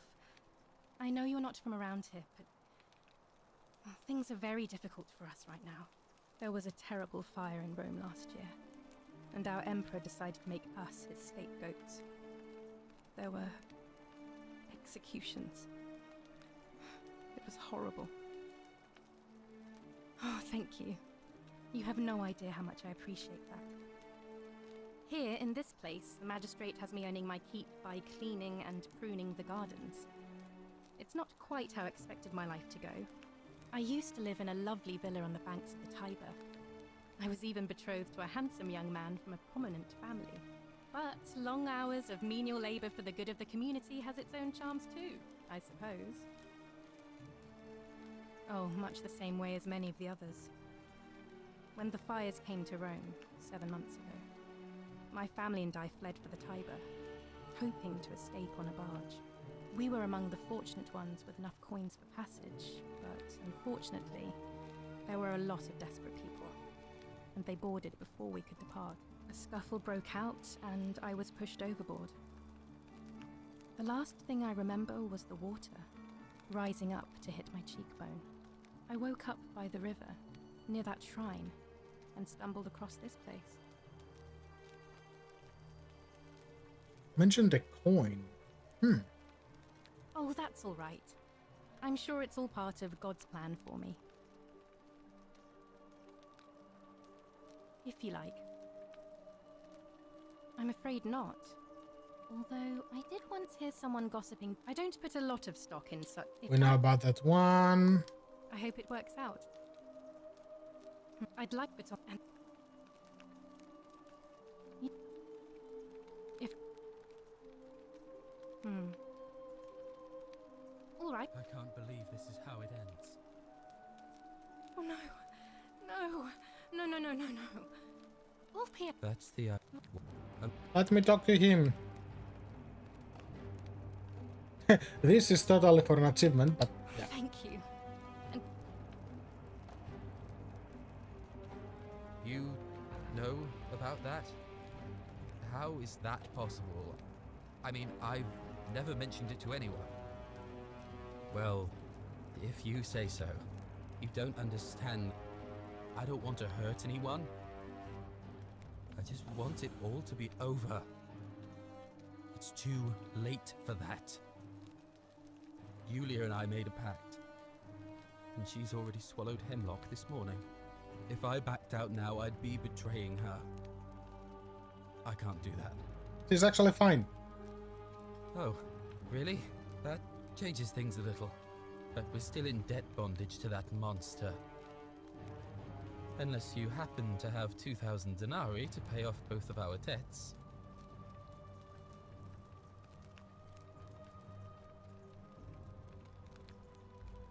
Yulia and I are in debt bondage to Malleolus. We might as well be slaves. Like, with a few That's how deaths I much can it'll get take that to money. buy our freedom back. Oh, so it's I'm out. No! Wherever you are, Scintilla, my love. No! I'm sorry. Ulpius, no! Oh, this guy.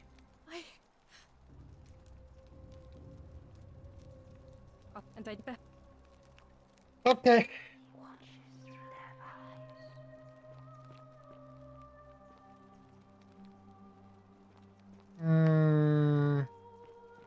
Well, at least I know how to somewhat save him now. What am I going to do about the assassin?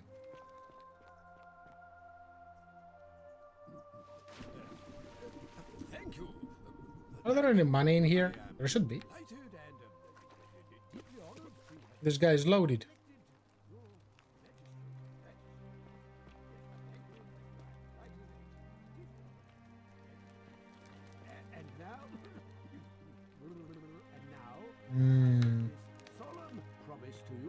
citizens. Do you know the difference of me jumping? Nope. Yes, I know about the key. I have the key. Fresh meat, huh? Who can actually help me? Ove. Hi, girl. We're busy.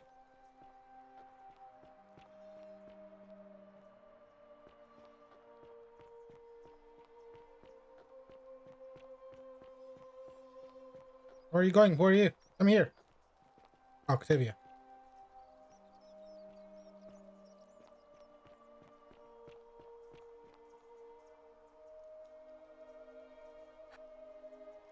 Oh, Not much of a difference. Where are you going? What's up here?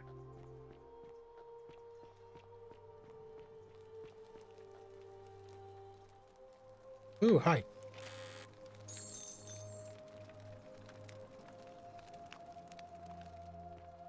That's to go back.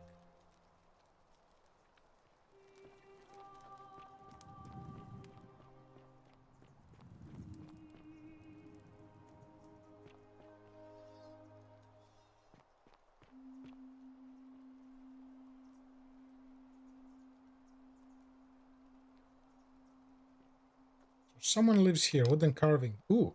Ichthys. The fish. That's a sign of Christianity. Did you just teleport in there?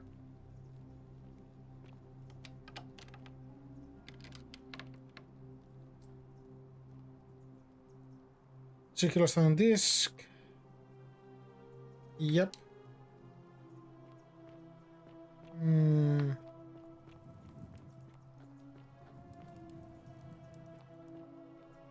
Have I been down here? Isn't this the back entrance to the slums?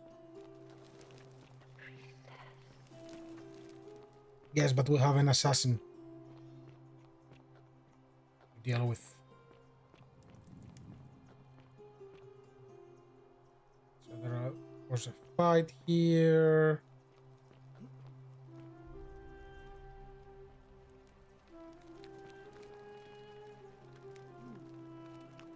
How would they support my weight? They cannot.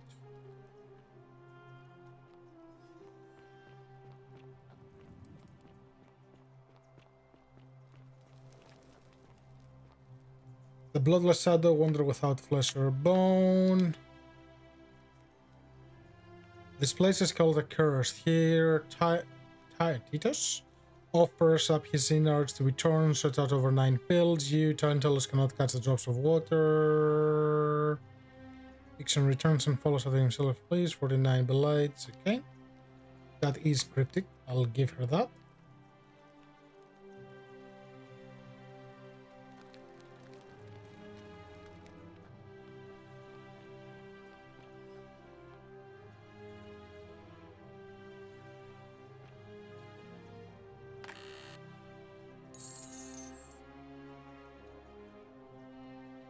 Wine.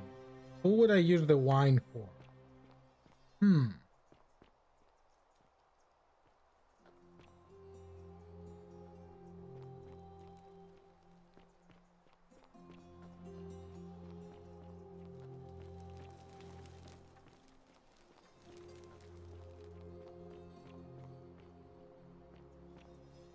May the gods be kinder to you than they were to us, stranger.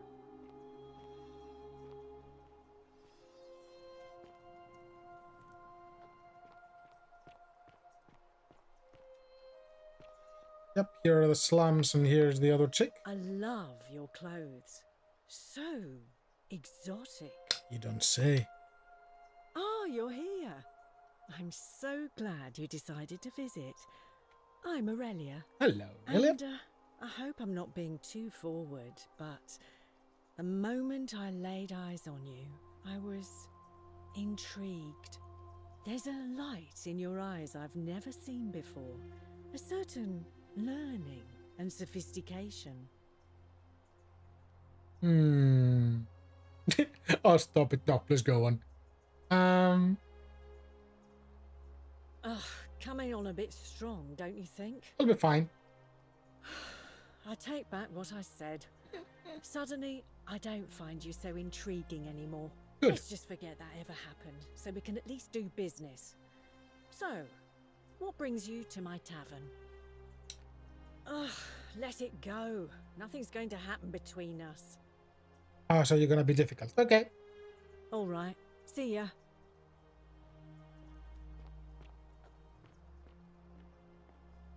You stay away from my money. I don't want your money.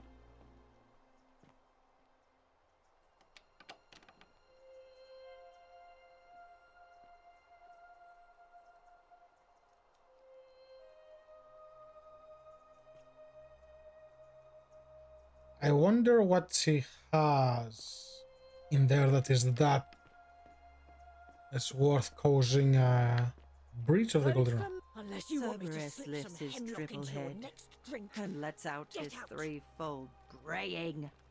Livia, would you stop muttering like Medea over a cauldron? You'll scare away my customers. They follow their trades, imitating their previous lives, but they are... So she loves This again. You're in a world of your own, aren't you?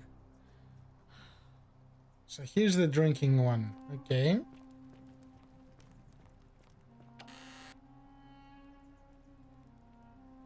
A love poet who has an unspecified woman.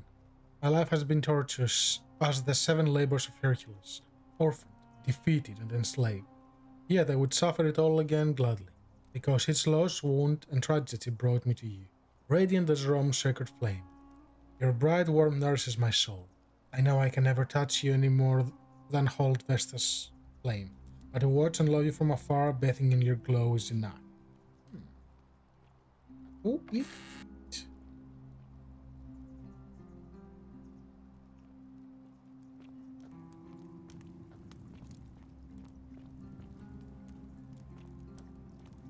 So that now is open. Just as, but it does. Then Nothing new from you. What's up there?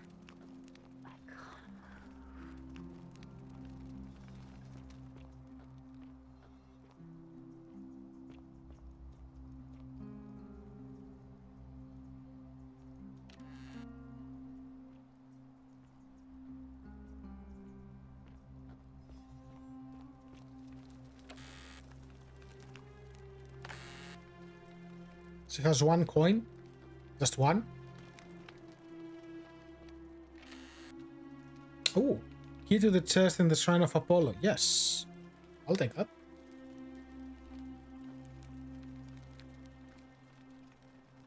Even though I haven't seen the chest in the Shrine of Apollo. Doll?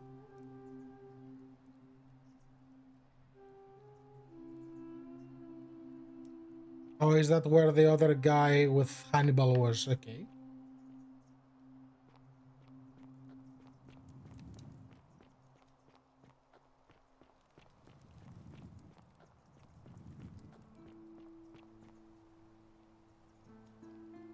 So this is a shortcut down here. Right, there is a chest here with some money, isn't it? I remember that from before. If the water current lets me.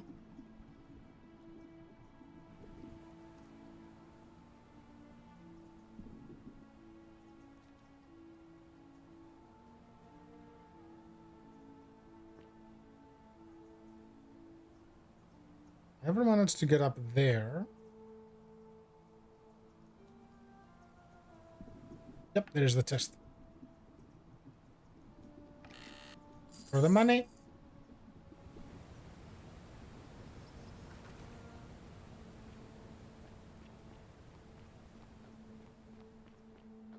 Maybe talking to her will give me more info for Upius.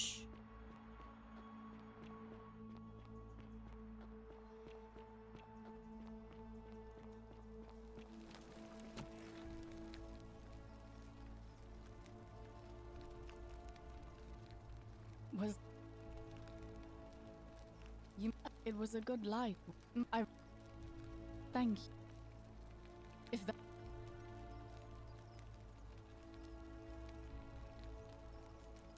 I'm... Okay, so I pissed her off too. So there is a lock chest in the Temple of Apollo. This is not the Temple of Apollo. I'm working on it. How'd you do? Good, bro. Okay, bye.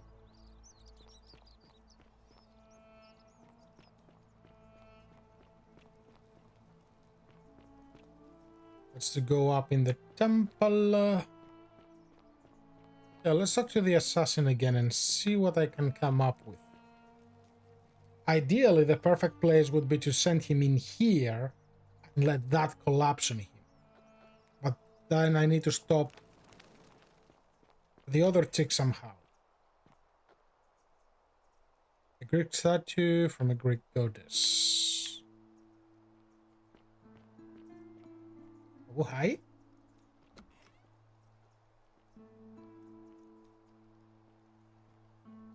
This will take me down to Octavia.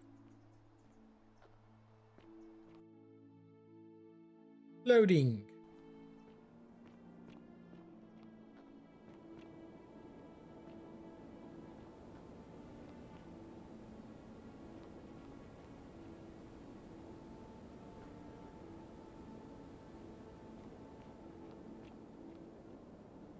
There's a bunch of Greek stuff here.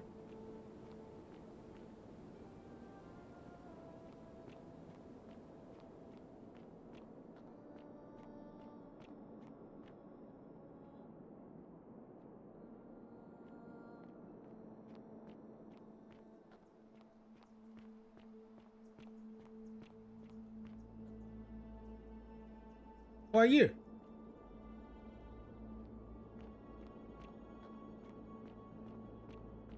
Come and join me by the fire. Sure, who are you? Welcome, welcome. May I ask your name? It's a sincere pleasure to meet you. Tell me, what brings you all the way down here? Exploring. Then perhaps the fates brought you here to learn the secrets of this place. I will tell you everything I know, but first, a request. I have been living down here alone for many years, with nobody to talk to but myself. The one thing I long for above all else before I die is a good philosophical argument with somebody astute. Okay. I'm hoping that person is you. What are Let us we find discussing? out with this simple question. Have you deduced the name of the god Ooh. responsible for the Golden Rule? You have much to learn. Okay, so you're for It's later. best if you figure it out on your own. Come back once you've made progress. Then you should speak with your contemporaries in the city above. Ask them about their stories and see if you detect a pattern of some sort. There is the river It's to best the if you afterlife. come to this realization for yourself. You would never believe me if I told you. Hey, this would be my bet at this point. Wait, is this taking me back or farther down? I got no clue where I'm going. No, I got through here. That's a loop or a shortcut. I cannot drop there. Okay, good.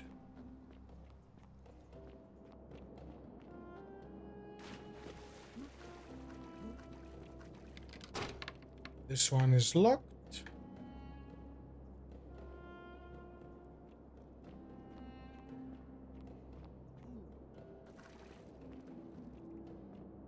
Ah, you've returned. I did, but I'm not ready yet. Okay, so nothing to do with you yet. A Greek.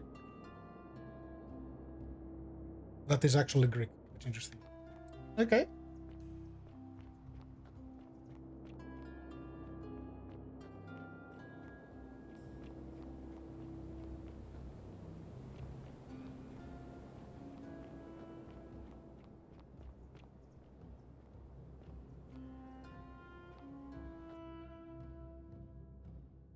But also it's a female statue, so a female goddess?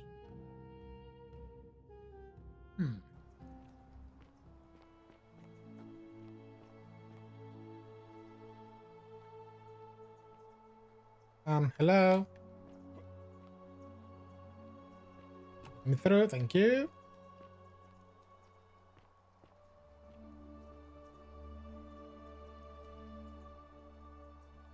Oh, I have my flashlight. Forgot about that. So that's a fight. What fight is that? And then there is a snake.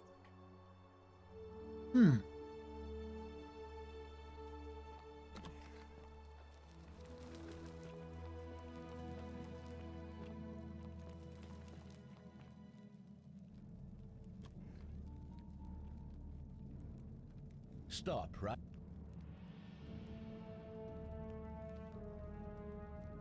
You're right, I am. I must be getting a reputation.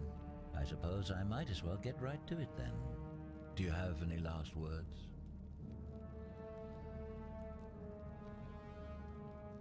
Well, I'd say that's rather convenient since... The many shall suffer for the sins of the one.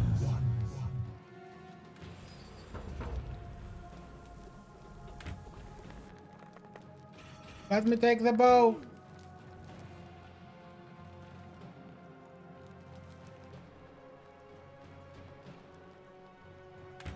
No! What have you done, you fool? Wasn't me.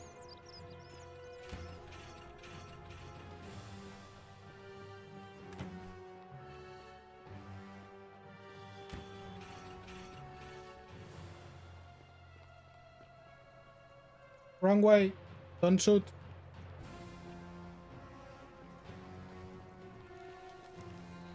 Well, we know that the Greek dude was close with Fabia, so he might be able to pull her away.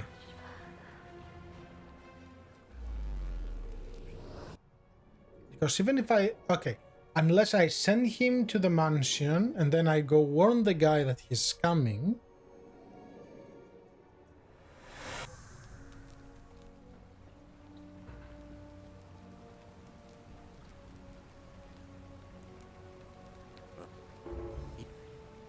You go do this. Let me go actually save the guy.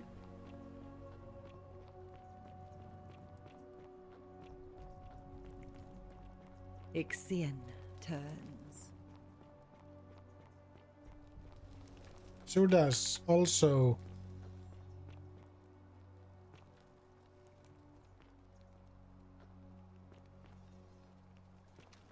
must be the same scroll. Wrong way.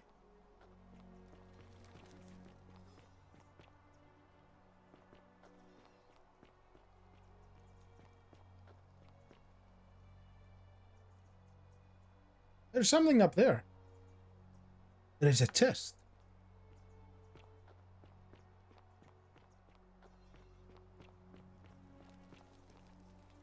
Wrong way, but since I'm here, I'll take the money. Let's see how much money I have. I do have a beat.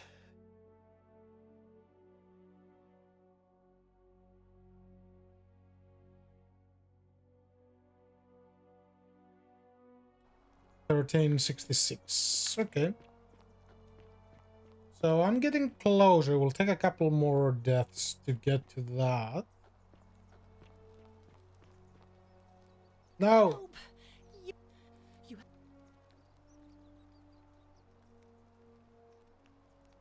Are you?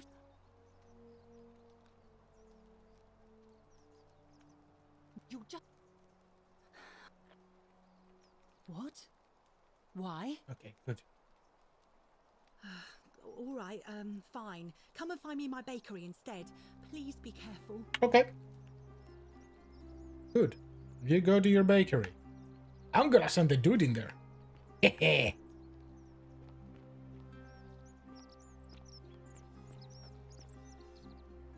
Were you always there? Not sure why you didn't let me do that before.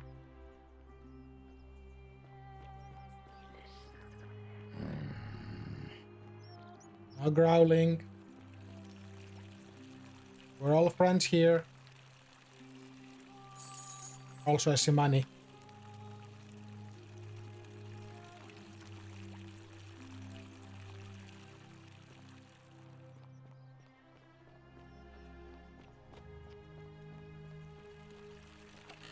I'll take the other arrows, thank you.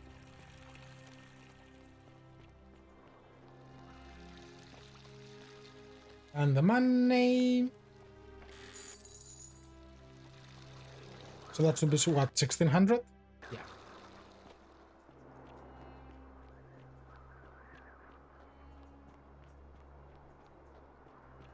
So I can do that, get his bow, and then send him. There are so many possibilities.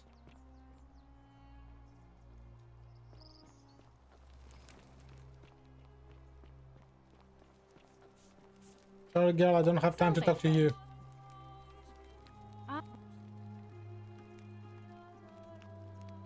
All right. I can't believe this is how it ends. Oh no. No. No, no, no, no, no. What? I'm so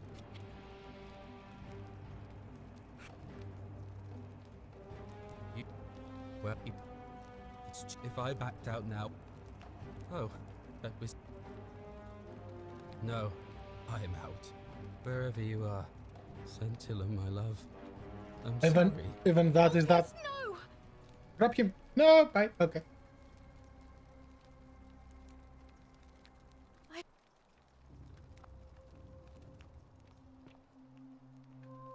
Well...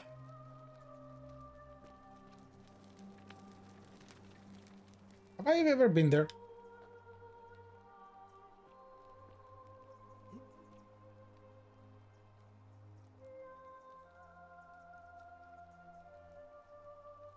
No, I'm pretty sure I haven't.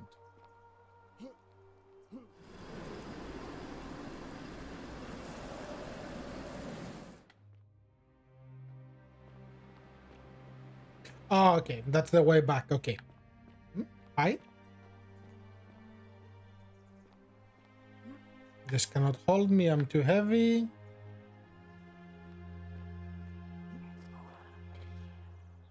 I kind of always is.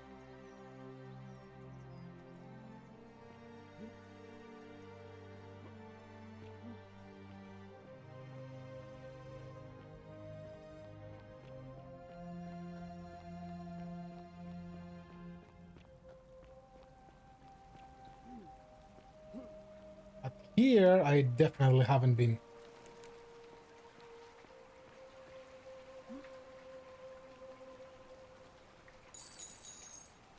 Money.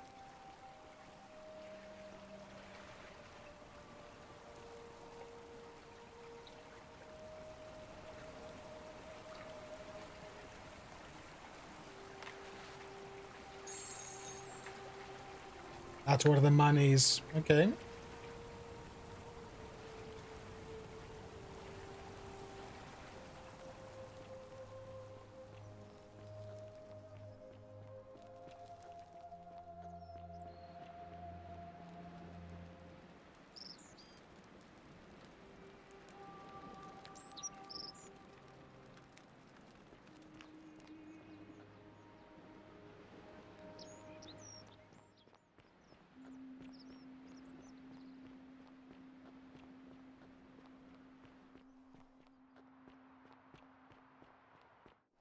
Let's go deal with Mr. Assassin.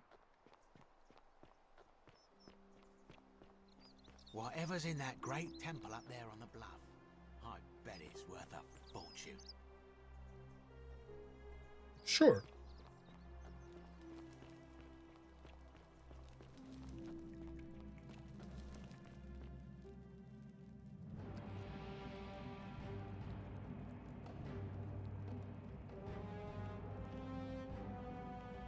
Yep. Thank you. For your service to the Empire, I'll let you live for now, but you'd best make sure our paths don't cross again. Bye, I won't miss you. I just want your bow.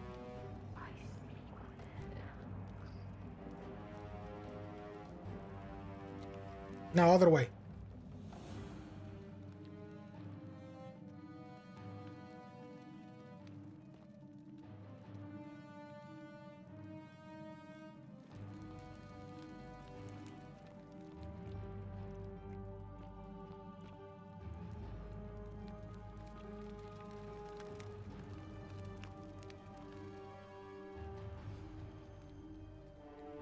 While you're doing that.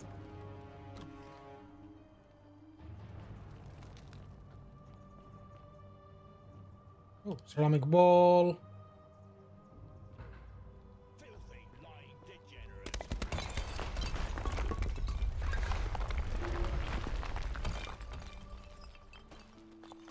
Me, no. Oh, I'm taking that. Emperor Nero has ordered the execution of a cultist named Quintisius with a different colored eyes. Yep. So I can use that as bargaining tip with the other one. Okay. So that works. Now, where is her bakery? Yep, we'll do that. You took care of him? Yes. An accident?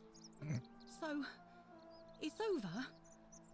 Oh God, it's such a relief. I really thought we were all going to die. I do have a question though. That shrine, the one I was going to hide in, did you know it was going to collapse? There was a sign right there. So you kind of murdered him then? The many shall suffer for the sins of the one.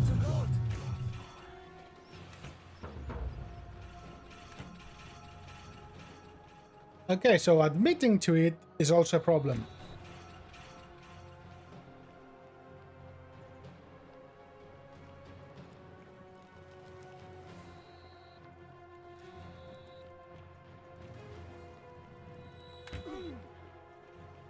Well, maybe now I can save... No, I don't think I can save the other guy. Because I do have the money, right? Yes.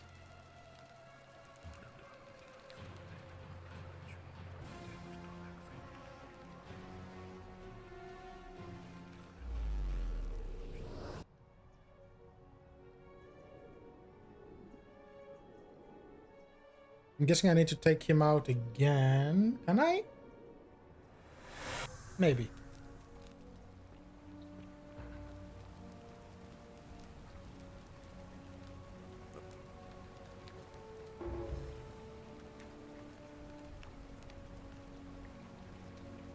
All right, let me see. Stop Fabia going in, but Okay, so I can utilize you for that stuff.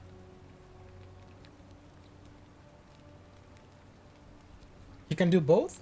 Yulia? Oh no. I'll go. Thanks, bro. You're doing it all. Thank you.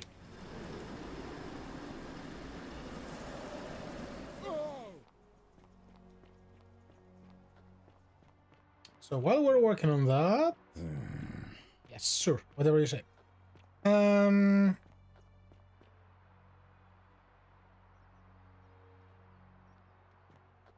Let me talk to him first. Actually, I want to see what happens.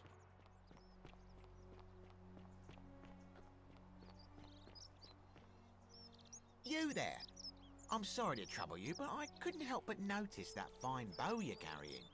No idea how you managed to get your hands on it, especially in the light of our dear old magistrate's ban, but I'm impressed. I'm not. And before you ask, no, I wouldn't dream of trying to buy it from you.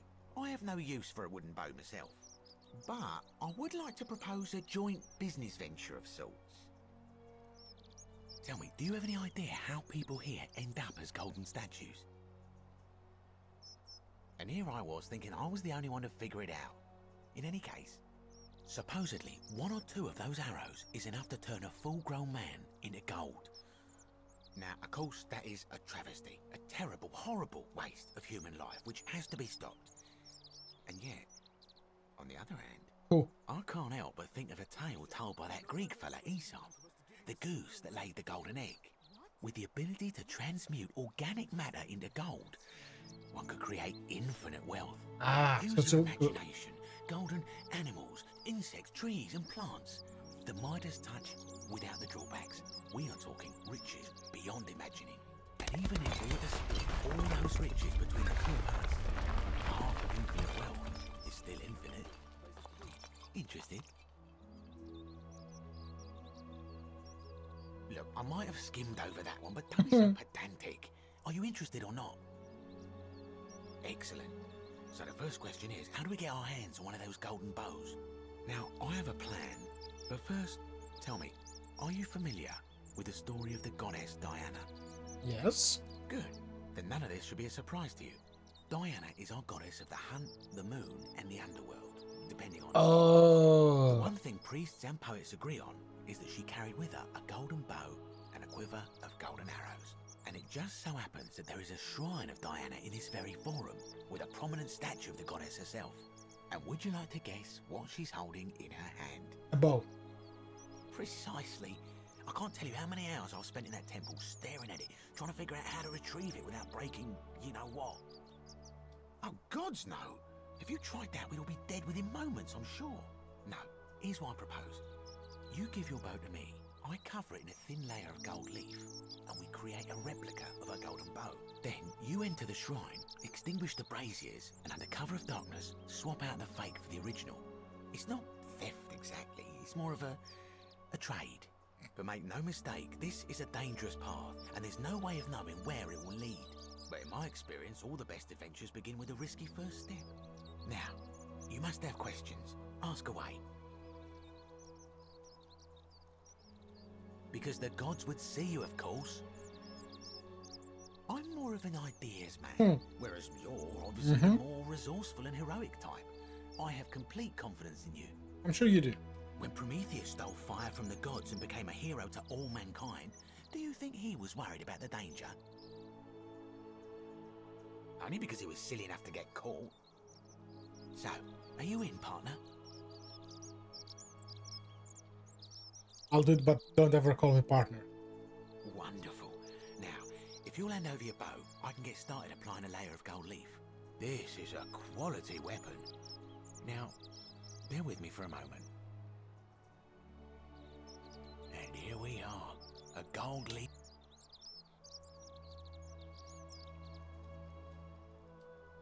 Now I've gone and unlocked the Shrine of Diana for you, so as quick as you can, head on inside. It's just at the end of the street on the left. May the gods not watch over you. May not watch over you. Okay. So, there's a couple of things here. First of all, we get a new bow. So that's done. Step 1. Who needed the bow? Okay, thank you. I need to talk with the priestess, and I need to take her to the baths. I need to talk with Fabia. Salve and welcome. Need something? Oh, there's not much to tell. I mostly just bake bread and try to help out where I can. I suppose it all started about 8 months ago. I was living in Rome with my family when I got sick. Terrible timing. My pa had just arranged a husband for me, a fisherman's son. I was about to meet him for the first time when I came down with an awful fever. I spent the next week in bed. Pa paid priests to make offerings to Asclepius, a white rooster, then a goat. But nothing worked. In the end, they decided I'd do better outside the city. Clean air in the countryside would do me good, they said. But after about a day in a carriage on the Appian Way, I was getting worse, not better. I remember closing my eyes for a bit, and I guess I must have fell asleep, because when I opened them again, I was in a forest by a river. I suppose the driver took off with his fee and left me for dead. Can't say I blame him. I wouldn't have wanted to catch what I had either. Anyway, I went searching for help, stumbled across the trapdoor temple, and here I am. Oh yeah, I suppose you're right. Hadn't really thought about it. But the gods are mysterious and powerful. Who knows what their plans are for us? You all died. What? You've been here a few moments and you're desperate to get out already? Why not give the place a chance before you try to leave? Good people here. Galerius works hard on the farm so I can put food on our tables, and Lucretia tries to keep us healthy. My friend Georgius is always mending our clothes, and Virgil makes sure these old walls don't fall down around us. Well, he does his best. I'm just saying, There are worse places you could live out your days. Well, I can tell from your funny accent you're not from around here, but that doesn't mean you don't belong, does it? Mm-hmm. Oh, I try not to worry about it. Have you met people? Thanks. And I like your teeth.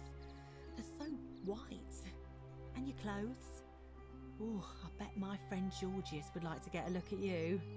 And I'm sure he'd love to chatter about the golden rule with you too. He'll be just across the forum in his shop. Terrible shame, that is. Maybe this'll help. Late last night, I was cleaning my oven when I heard some noises outside. The forum's usually dead quiet at that hour, so I came out to see what was going on. To be honest, I thought maybe poor old Dooley had got out of his cell and was snooping around again. So I put my head out and saw someone in front of Virgil's shop. I couldn't tell who. It was too dark. I called out to them, but they just turned and ran off without a word. All I remember is they ran past a lit torch, and the light glinted off something metallic. Armour, I think. So I suppose it could only be one of three people. Horatius, Domitius, or Rufius. I hope that helps. Yep. That does. All right. Thanks again. Now that is done, there's the Shrine of Diane, but I'm not gonna mess with that just yet because chaos. It could be this dude, maybe. I can go help the dude. Trying to think of the right order of things. Well, let's annoy Beefcake.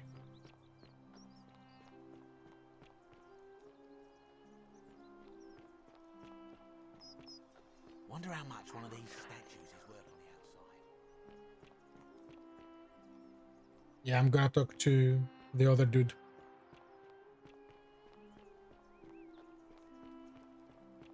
Knock knock. Thank you.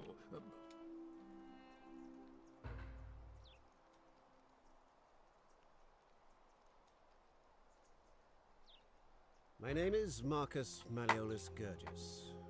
You seem to have confused me with someone else. You mean my heterochromia? I am guilty of nothing more than having different colored eyes. And I'm hardly the only person with the condition. Alexander the Great had it too, as it happens. I like to think it is simply the way the gods have chosen to mark a natural-born ruler. Nothing more. Well, I am not suffering from any delusions, as today's election will firmly establish. Unlikely, because it simply isn't true. Now, was there something else you wanted? Are you insane? You barge into my villa uninvited and then make outrageous demands? That's how it works. Why would I withdraw from an election I'm bound to win?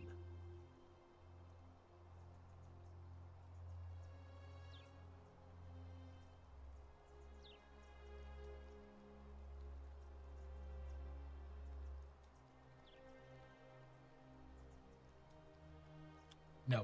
You are acting very strangely. I'm being tactical. I trust you can see yourself out. The bluff later, I don't know. It's not time yet to cause a mess. Priestess, that's the one I want. Harvey. Hi, girl. Interesting. Yes, I suppose that could be something. But then most of us do tend to carry coins on our person, don't we? What else? Yeah, what? The river, the memory lapses. Aaron, yep, she was wearing a hoodie. So many choices. It's like, okay, you do this, this causes this. There's a lot of cause and effect. Name's Rufius. Better watch your step. Okay. No idea what you're talking about? Fair enough. Like, Whatever.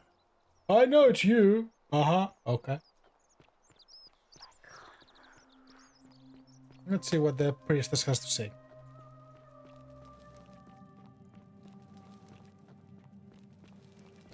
Hold on, let's bath.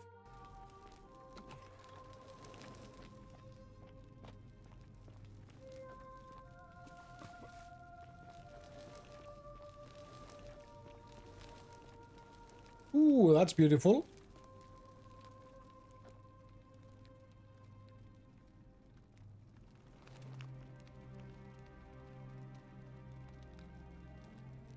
Before you do you, I'm gonna see what's down here.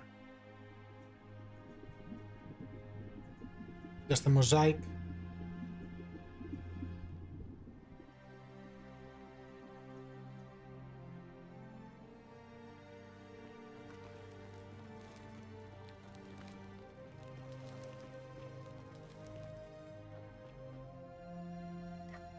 All right, you're here. You were asking how I knew the young woman you met by the river was wearing a hood. Here, look down at the bottom of the baths. It's a little hard to make out in this light. If only we could see. There's the light. Marvelous lamp. Oh. But do you see it? Somebody waking up by a river in a forest to find a hooded figure with a coin. It's just as you described it, only your pronunciation is a little off. The name you heard wasn't Karen. It was C-H-A-R-O-N, as in Charon, the ferryman of the dead. Charon, who in exchange for the right coin, helps the souls of the newly deceased cross the Styx, the river that separates the land of the living from the land of the dead. When I dragged you out of the river, I thought you were never gonna wake up. I checked your pockets for ID, but all I found was some loose change.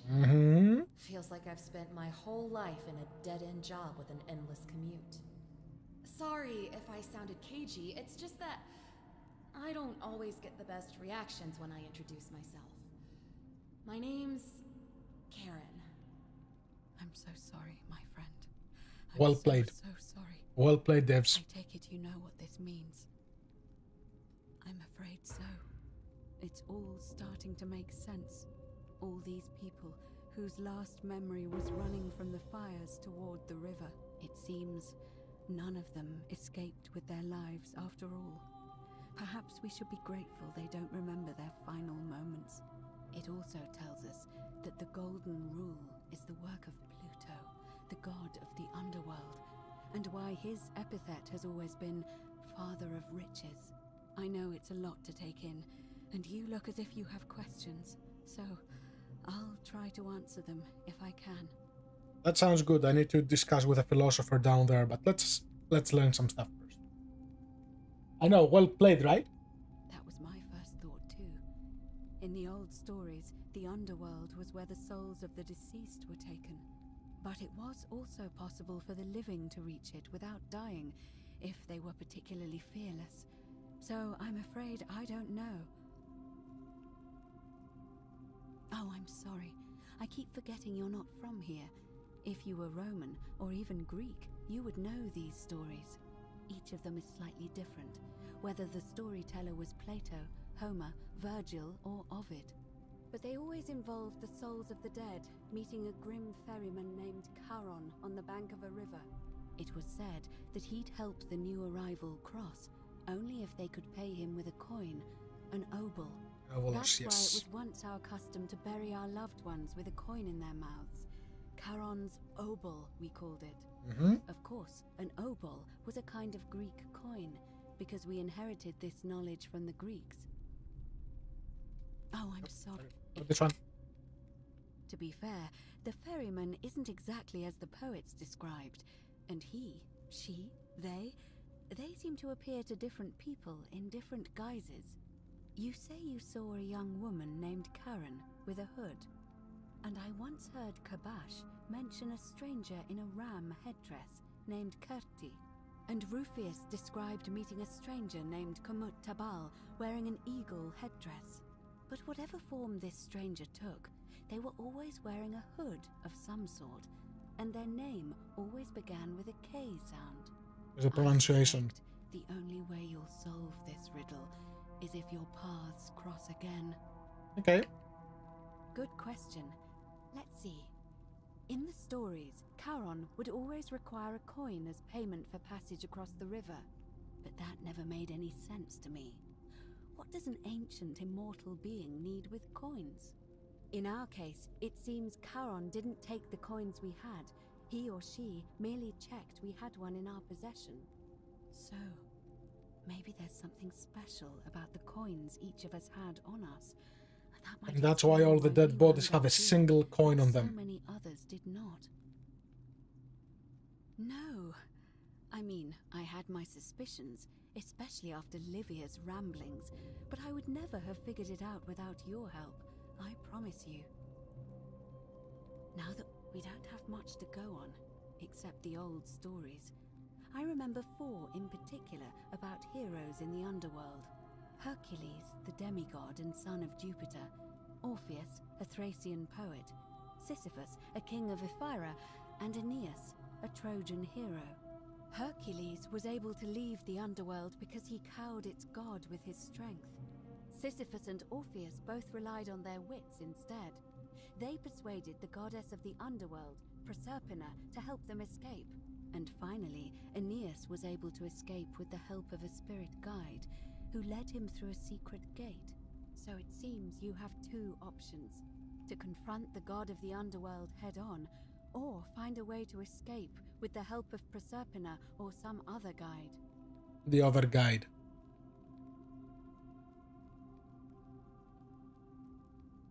All Romans try to avoid saying it, and the reason is quite simple. He might hear us.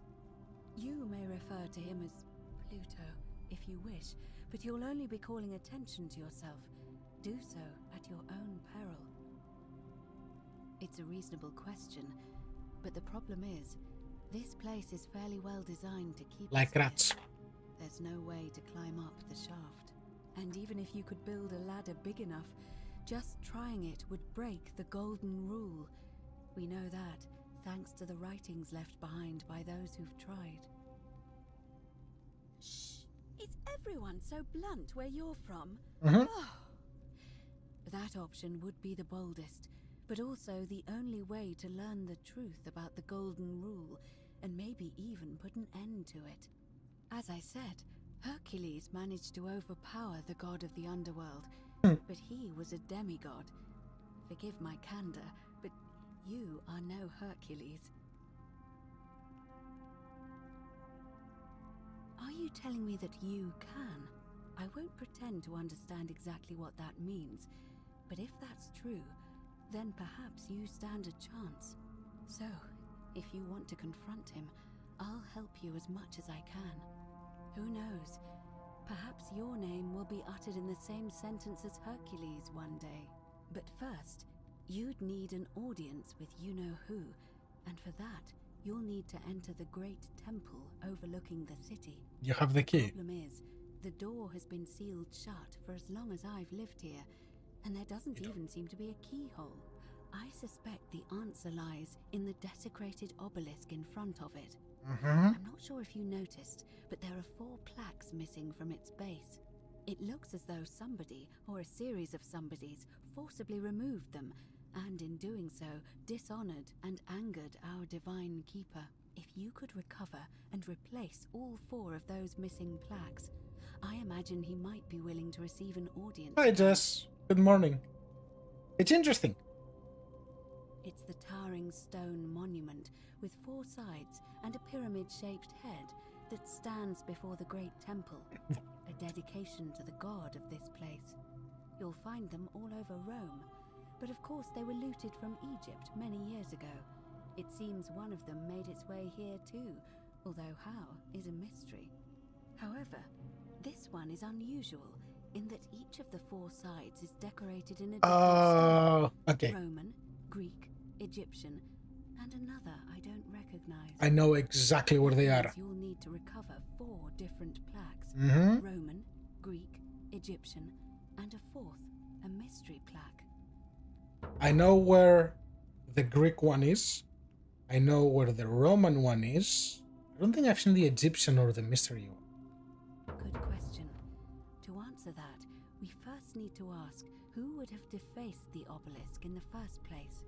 It would have had the god's name engraved into it, so it may be that whoever desecrated it wanted that name to be forgotten. And there's only one group of people I know of who might want to do that. There's a cult in Rome that often argued there is only one true god. Theirs, of course. They've been known to start fires, as well as deface religious monuments whose existence challenged their beliefs. If I were you, I'd go looking for them. Of course, they've all been in hiding since the fire last year, so finding them won't be easy. But I did hear a rumor they have a secret shrine somewhere in the city. Perhaps, if you could find that, you might be able to recover the Roman plaque. Very good idea what it is. I don't know. But perhaps you should begin your search with the local Greek fellow, Georgius. His store is in the forum. Perhaps Kabash, our Egyptian resident, will be able to tell us. Unfortunately, he disappeared weeks ago. But I did hear Aurelia is peddling rumors about him at the tavern, so perhaps you could talk to her, or just take a look in his room. Okay. I'm afraid you're on your own with that one, but perhaps finding the other three will illuminate the way. Yes. As I mentioned, both Orpheus and Sisyphus were said to have persuaded Proserpina to help them escape, and Aeneas was guided to the exit. The problem is, those are the stories of a poet, a self-aggrandizing king, and a brawler about their own heroic deeds, so they should be taken with a grain of salt. First, Proserpina. What we do know about her is, well, it's a grim tale. It's said the god of the underworld abducted and dragged her here against her will, forcing her into marriage. That's how we got the seasons. If the stories are true, then I suppose so. The problem is, how do we communicate with her without being noticed by her captor? Leaving that aside for a moment, there is also the possibility of a spirit guide. I don't suppose you've come across one of those in your travels? In fact, I have. Truly? And you're only bringing this up now? Then again, I suppose you were worried I'd think you were as mad as Navia. Can you tell me more? Is it the same voice? What kinds of thing does it say? Fascinating. Perhaps she is a benevolent spirit. Or perhaps... Perhaps you're hearing the voice of Proserpina herself. If she has indeed been abducted, it would make sense for her to speak in cryptic whispers to avoid detection. Tell me, has she told you anything that might lead you to the way out? No. Oh, I see. Well, let me know if you hear anything that might be a thread through this labyrinth. Okay. All right. I would suggest not discussing this with anyone. The best we can do for them is to let them remain oblivious for as long as possible.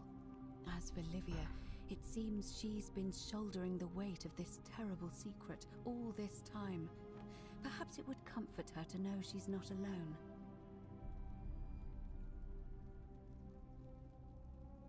I'll talk with Livia. In any case, time is of the essence, so you'd best begin. May Fortuna guide you. Although you may not need her with Proserpina on your side. Okay. There was some lordom. I like it.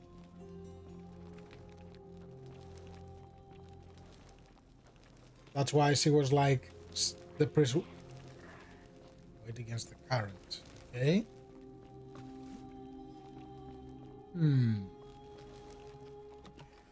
Interesting. What should I try?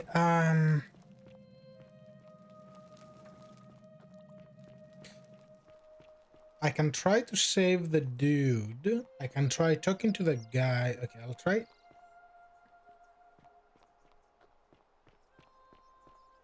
Then I need to talk to this guy too. What is it, citizen?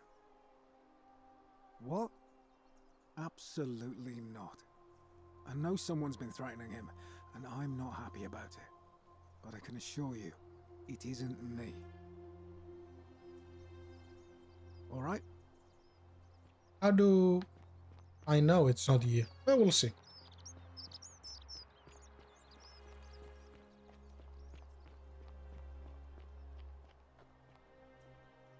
And I'll go get the Greek plaque, since I know where it is. Unless the old guy won't let me take it. But he did say he will talk to me if I figure out who this belongs to.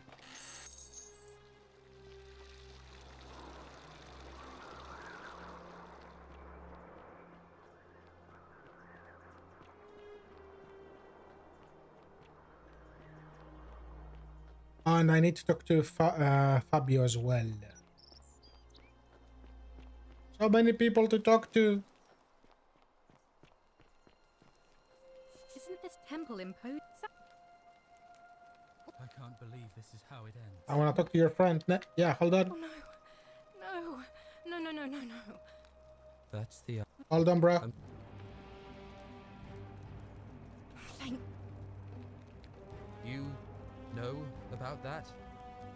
How is that possible? I mean, I've never mentioned it to anyone. Well, if you say so. You don't understand. I don't want to hurt anyone. I just want it all to be over. It's too late for that. Yulia and I made a pact, and she's already swallowed hemlock this morning. If I backed out now, I'd be betraying her. I can't do that. It's fine. Really? That changes things a little. But we're still in debt bondage to that monster. Unless you happen to have 2,000 denarii to pay off both of our debts. I do. Really? Wait. You're gonna jump again anyway. Yes, you'd want me to work for you then. No. You'd do that for us. A couple of complete strangers. It seems today we are both blessed. This did not turn out how I thought. Come closer. Thank you, friend. I never thought people like you existed.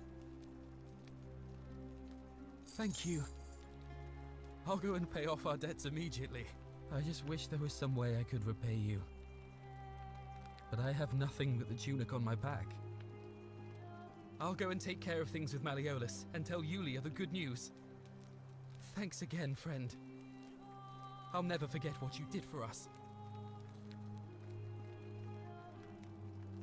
Oh, maybe it's Octavia, the one that Georgius wants to give the flower to. Hey, Tick. What you did was extraordinary, and I'll never forget it. I'm thankful that you're here. Can I help you with something? Even if I had seen it, and I'm not saying I have, I couldn't in good conscience give it to you. That's all I'll say. What you're doing is disgusting, and it's not going to work. Shame on you. Ah, that's a shame. Okay. We won't be friends then.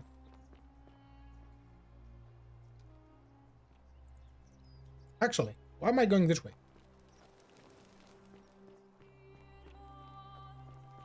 Shortcut! Whee! Not on the roof! Not on the roof! Wait, did it magically cover the hole? I didn't pay attention.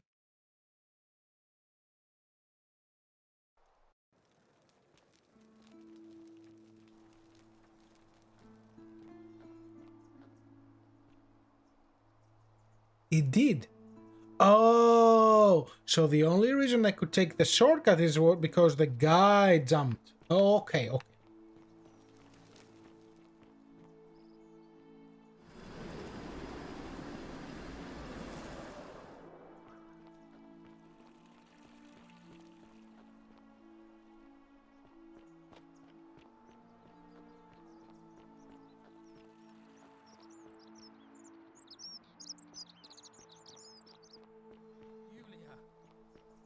I'm so glad you didn't go through with it.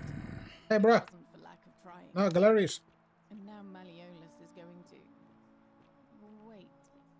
Why do you look so happy? We're free. Malleolus just released us and we never have to set foot in that villa again. What? How? The newcomer arranged it somehow. Really? That's... incredible. Oh, what a relief. I don't know what to say. You don't need to say anything. Just rest up, get your strength back, and we'll celebrate properly when you're ready. I will. Thank you, Ulpius. Yeah. I will. I don't think they'll tell me anything else. Salve again, friend. I went and did as you asked, and it worked. Yes. How is it possible that you've just arrived here and you already know everyone Salve. and exactly what's about to happen to them? I just know stuff. Oh, come on. I just did as you asked. The least you can do is level with me. I'll keep it between us. I promise.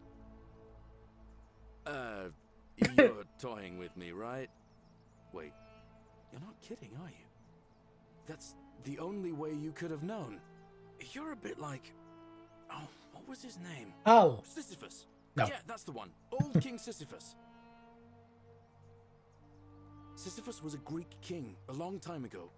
For daring to think he could outsmart the gods, he was given a terrible punishment. He was forced to push a great boulder up to the top of a hill.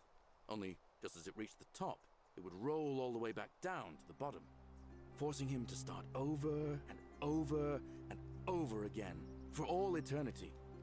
Just like you. Actually, now that I think about it, there are a bunch of old stories about the gods punishing people by making them do the same futile task over and over.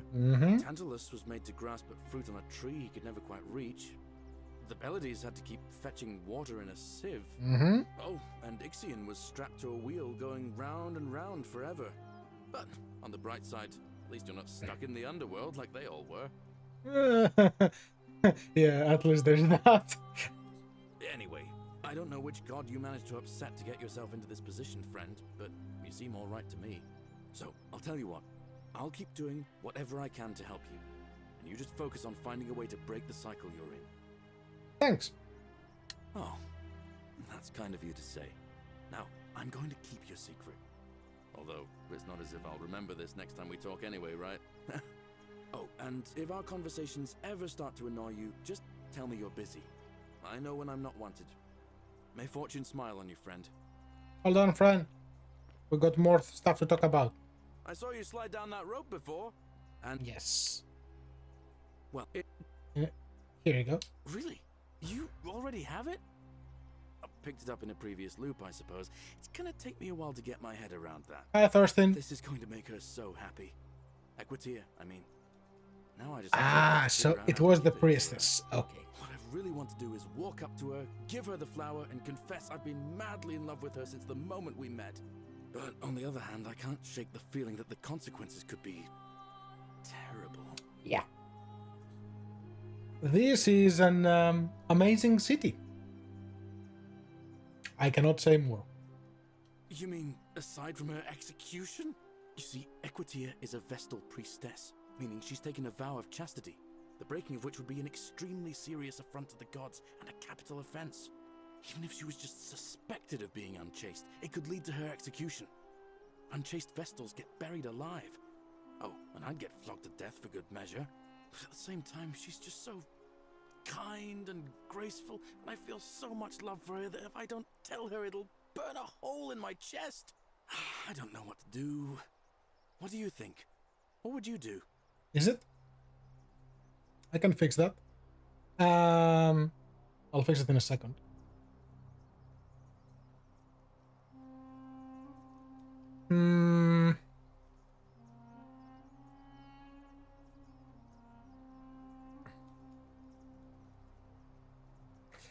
I want to tell him this, but if I tell him this, they will trigger the golden rule and I won't be able to do what I'm trying to do. So go with this. I suppose you're right. What I need is a go-between. Someone who can tell her how I feel and find out how she feels without risking her life. What do you say? Do you think you could help me one more time? Sure. Wonderful! Now, all I need you to do is give her the flower and tell her it's from a secret admirer. Tell her Salve. I'll keep my distance and that I just want her to know that she's loved. That's corny, but alright, I'll do it. Thurston, there is a catch. Things that I do trigger other things. And specific situations cause problems. Thank you. Come back as quick as you can and tell me what she says. So the next time I'll show it to him, I will tell him the right answer. But now I have to behave. Oi! How did you get in there, you cheat? Ah, yeah. You said the volume of their voices is low.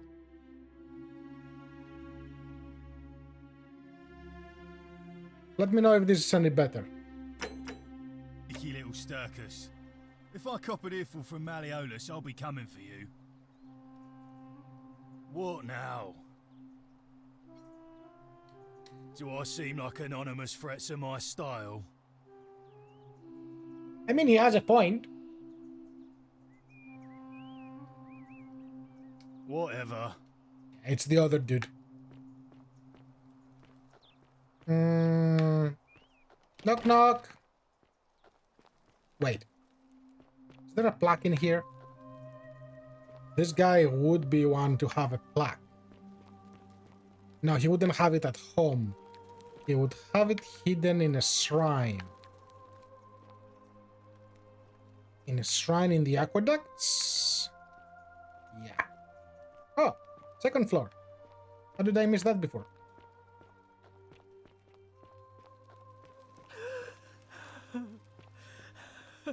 Hold on, girl. I'll come to you in a second. Okay.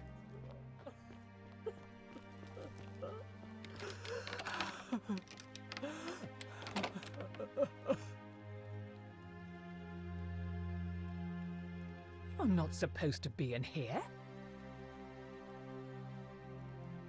I know. Where do you keep your valuables? Talk. What business could you possibly have with me? All the business.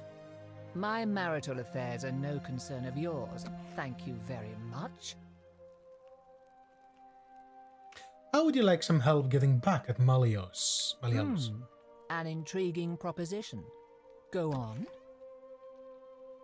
I don't think Malleolus is who he says he is. Perhaps you're not as silly as those clothes make you look. What makes you say that? Just a hunch. I was hoping we could figure out his true identity together. You know, I may have the very thing you're looking for. You know. Some time ago, when he still cared for me, he wrote me a love letter. Only, he used the wrong name. Now, addressing one's wife by the wrong name is not unheard of among philandering Romans. But in this case, the name he got wrong was his own.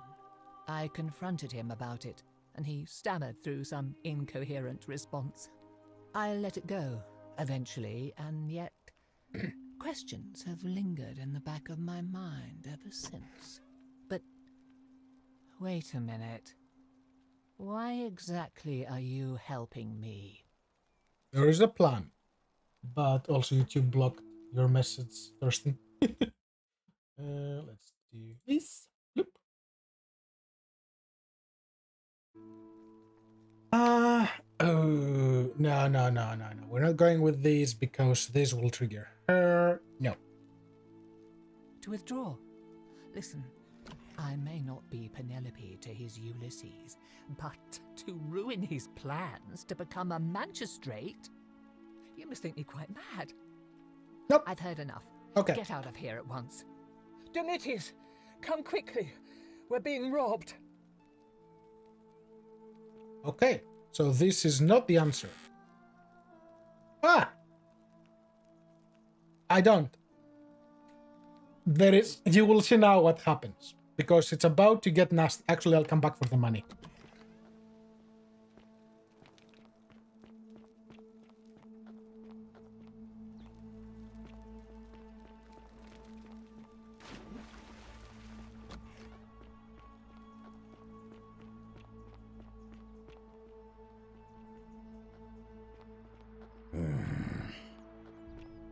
Actually, I can piss him off. Hey, bro.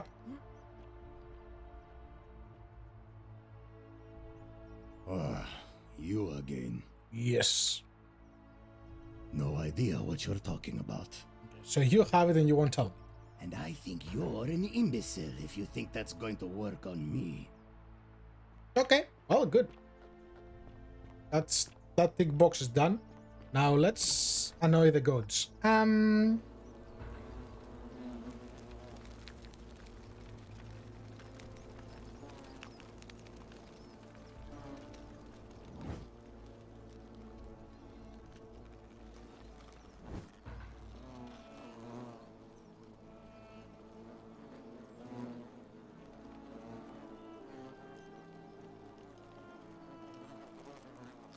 How am I gonna do that from down here?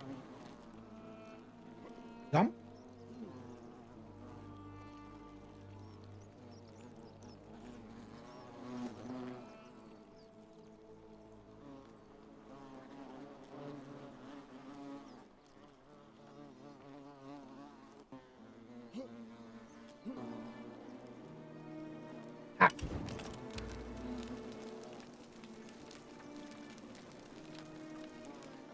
Is that you, partner? Do you have the bow? Wonderful. Just go ahead and slide it under the door for me and I'll unlock it for you. I knew she would do that. A little bit slow, aren't you? Yes, I locked you in, and until you give me my bow, you're gonna stay in there, like Tantalus in Tartarus. I knew it. No, technically, I never said that. I said, if we were to split all those riches between the two of us, infinite wealth is still infinite. It's hardly my fault if you can't tell the difference between a hypothetical and a promise, now is it? Oh, I do love a good loophole.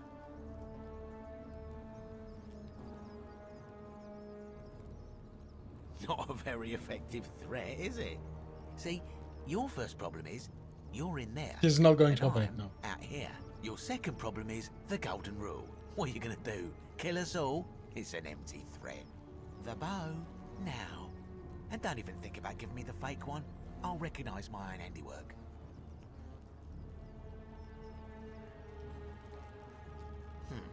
I would reconsider my position quickly if I were you.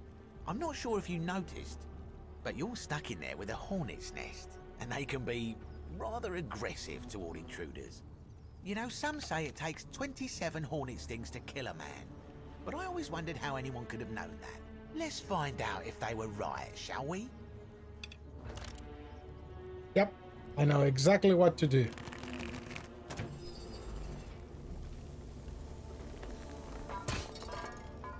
Thank you.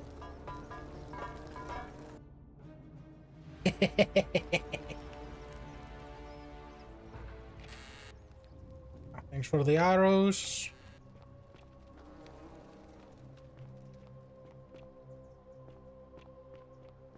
You won't have a good time when I get out of here.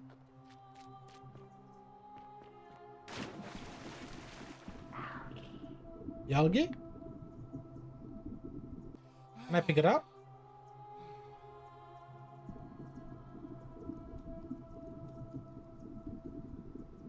There is no golden nugget.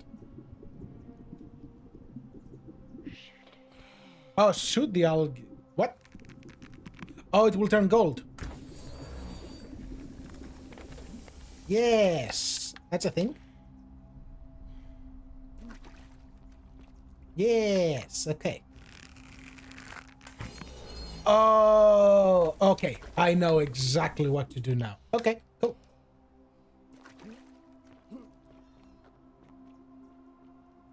That's what I'm doing with all those green places.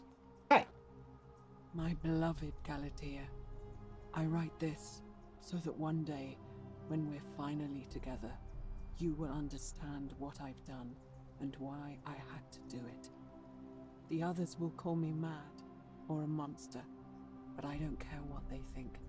Everything I'm doing here, I'm doing for you. I'll start at the beginning. Soon after my arrival here, as I walked down a corridor lined with golden statues, I thought I heard a whisper behind me. A rasp of air, as if vocal cords of metal strained to say a word or two.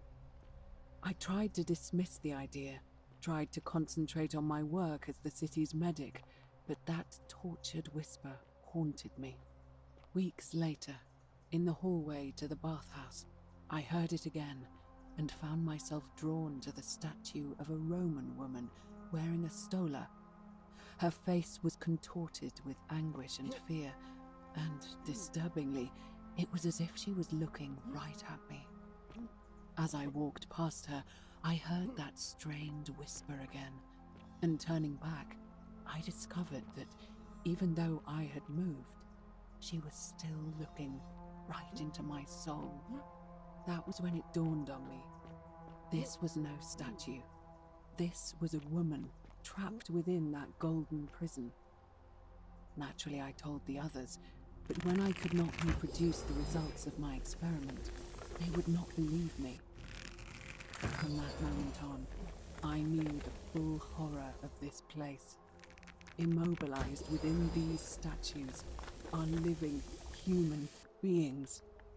It was that day, my love, that my heart broke.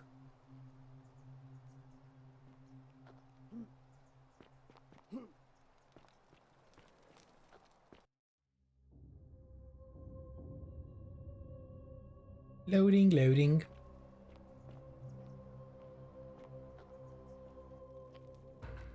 Oh, I'm in the palace.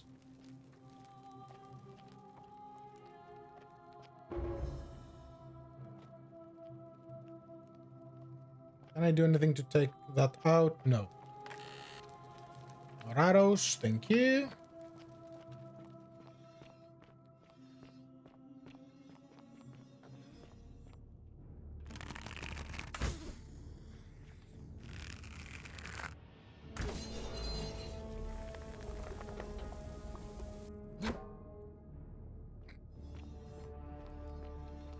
Right.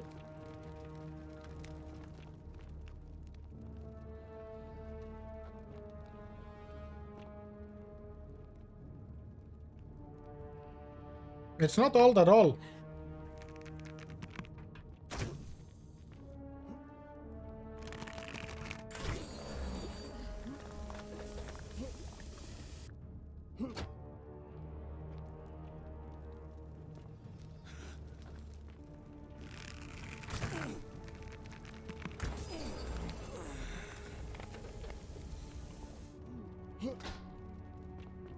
Don't ask me why I'm kicking statues.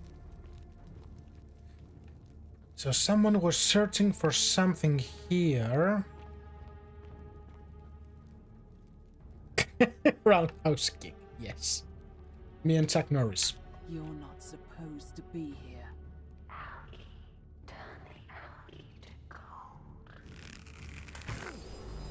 Ooh.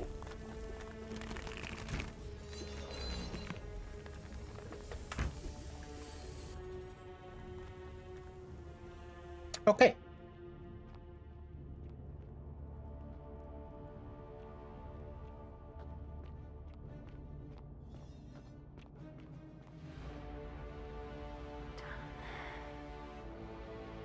Soon.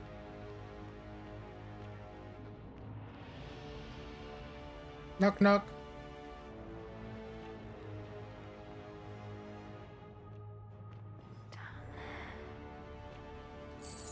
Don't mind me if I do. Why all of them hold money?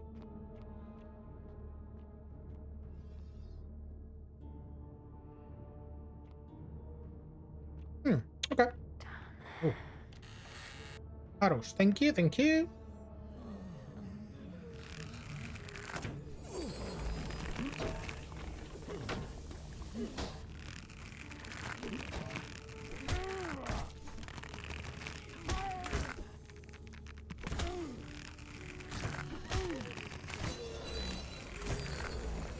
Oof.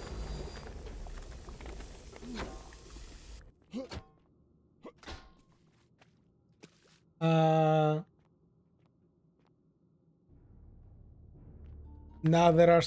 It only affects organic things.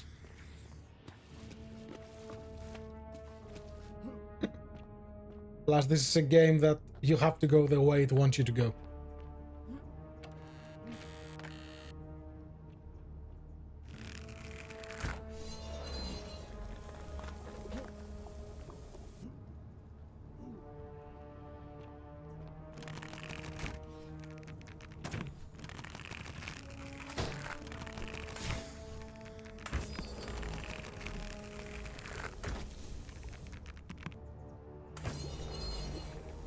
You may have a point there.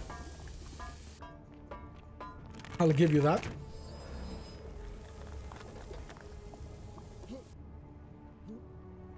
Come on.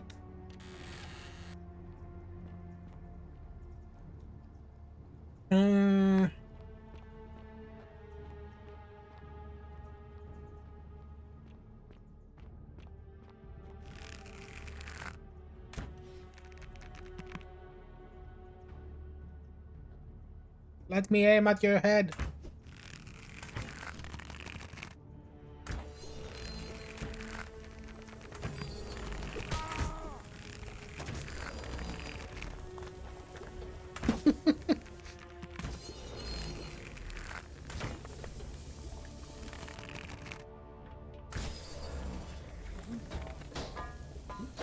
Thank you, thank you.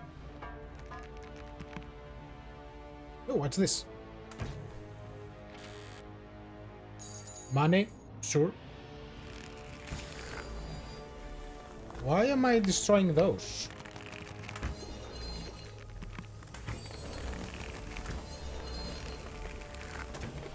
Am I going to jump on them?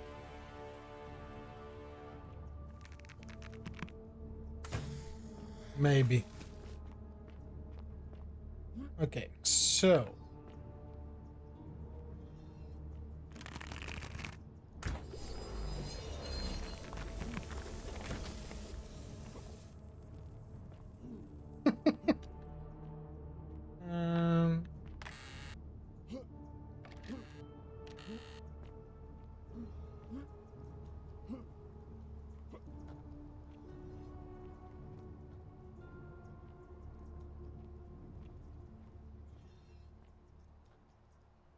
So that's a way down?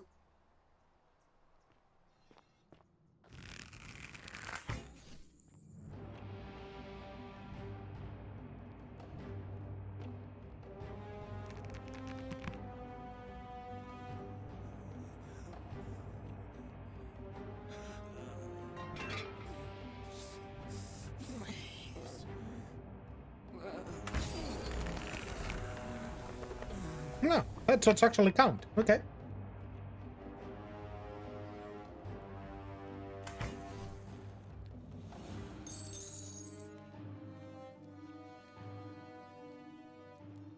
I need to be careful what I loot.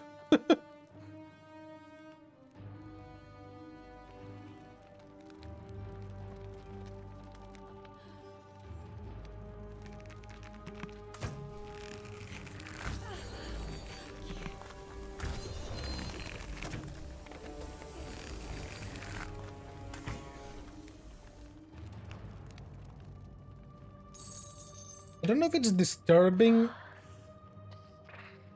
or satisfying that they say thank you when you turn them into gold.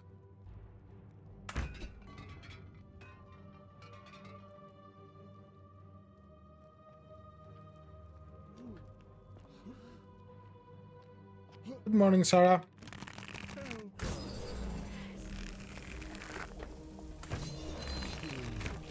Go away.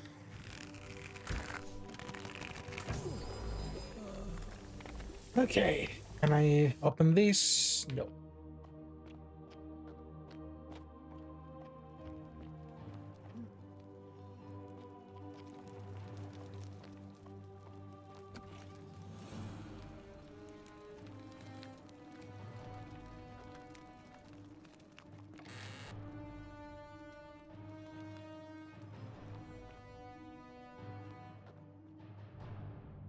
Yeah, I'll take the key.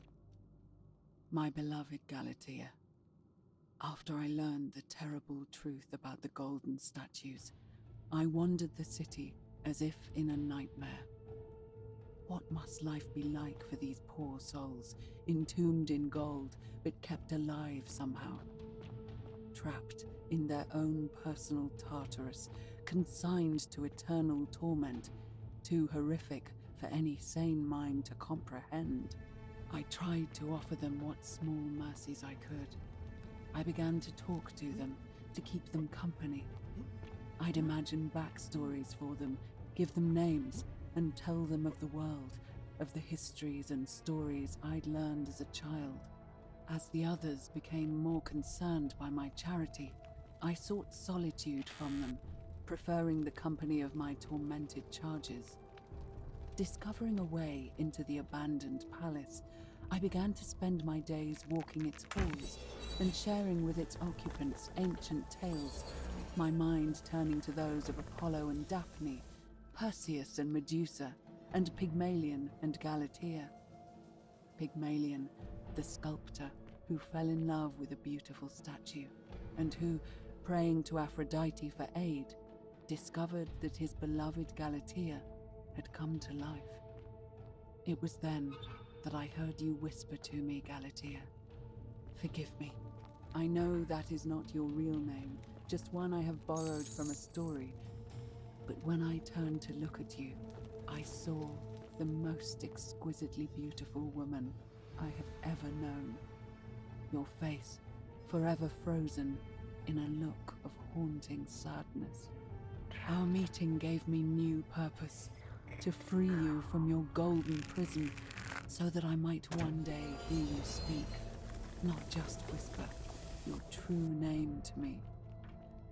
So I gathered tools for the long and difficult task ahead, barred the doors to this place, and set to work.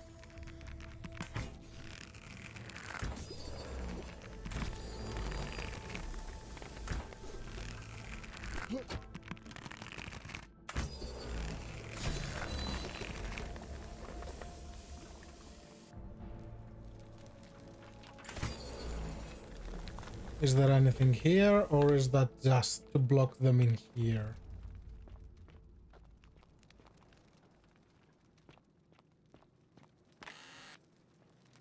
So she peeled the gold off them. Ew. That's okay.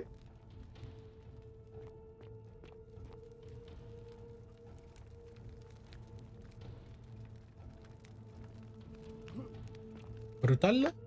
Can I not go there? Yeah, I should be able to. Game, let me through. Thank you.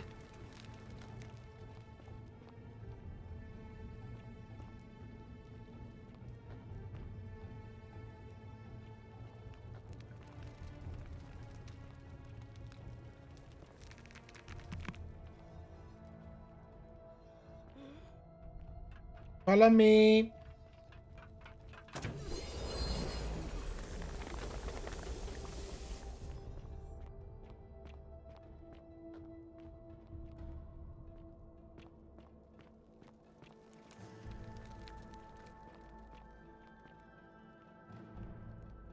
My beloved Galatea, my attempts at freeing these souls from their golden prisons have not been going to plan. My first charge was a Greek woman who I called Iodame after the Athenian turned to stone by Medusa.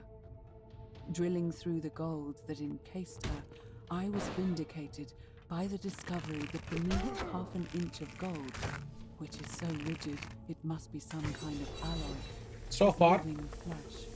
Unfortunately, this golden alloy seems to have fused with her skin, so removing it exposed the sinew and muscle beneath, and appeared to cause her great pain.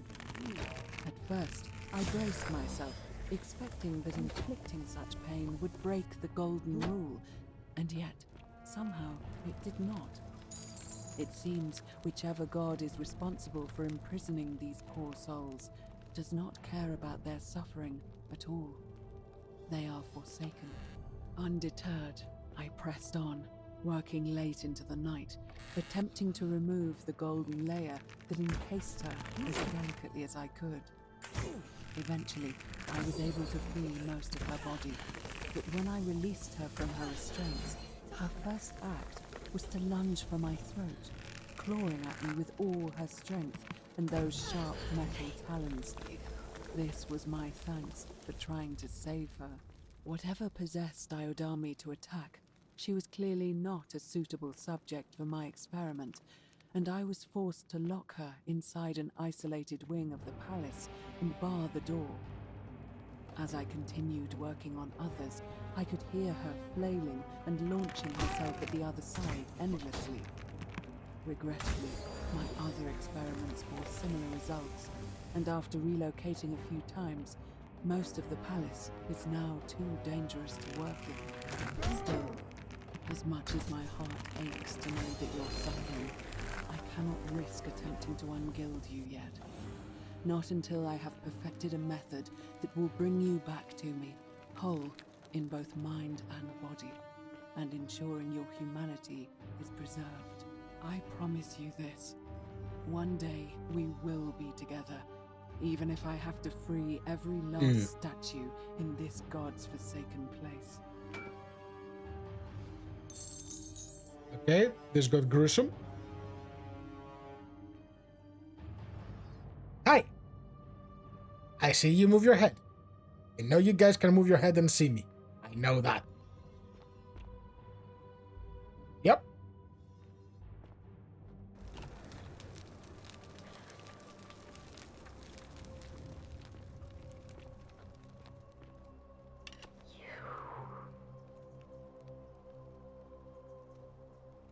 Oh, she's the one who is... Okay.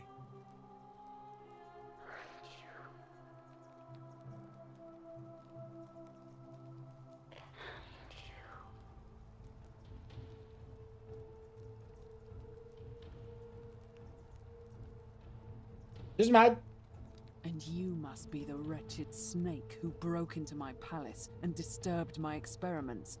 And worst of all, look at what you made me do to her. This never would have happened if you just stayed away. You're going to pay for that. And do you think I care about that? I don't care what happens to me, as long as you get what you deserve. Liar! I locked and barred the gate. I left a message warning you all to leave me alone. I just wanted to do my experiments in peace, for her. And now look at her. You made me turn the most beautiful woman I've ever seen into this. Look at her. She's in agony. All I wanted was to spend my last moments with her, to see her beautiful face, to hear her speak freely, instead of in those cryptic whispers. But as soon as I began my work, she stopped whispering to me. And now I discover she started whispering to you instead. What's so special about you?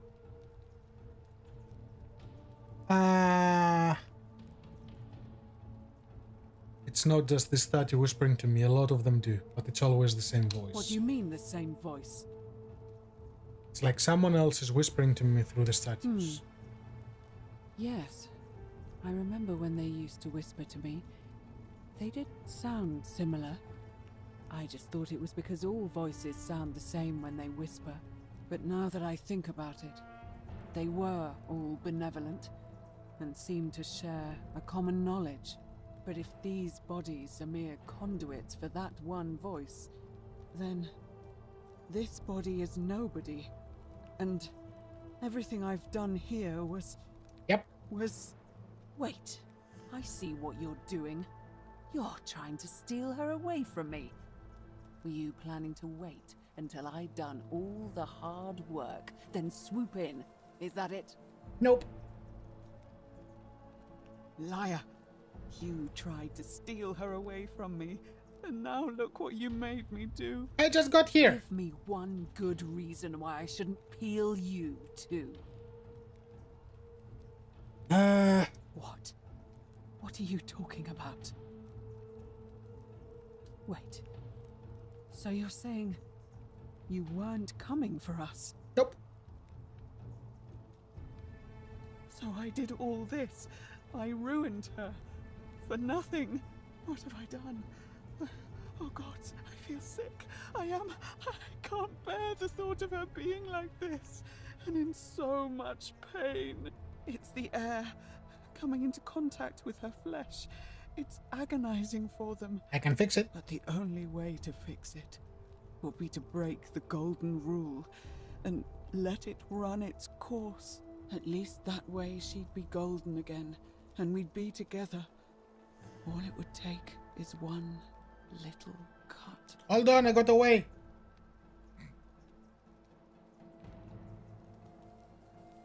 It's too late. There's nothing you can do. I have to do this. I'm sorry. I need to heal the other dude. What? How? Really? I'm not sure I believe you. But if you can undo this mess, I'll tell you what you need to know. But if you're lying to me, I'll break the golden rule and kill you and everyone else in this city. Understood? Yes.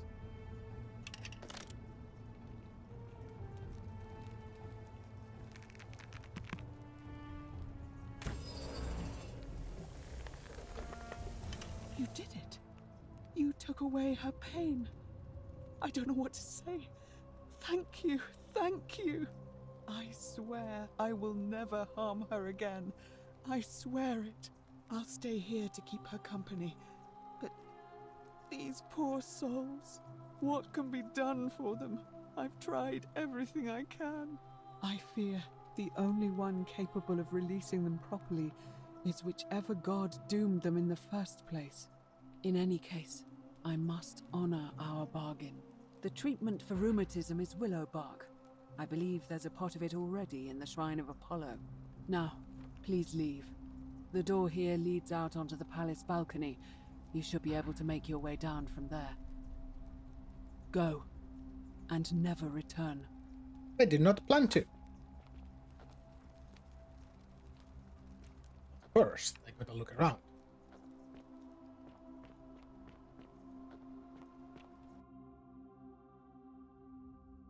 She would be the prime candidate to take one of the plaques, but I don't think she did.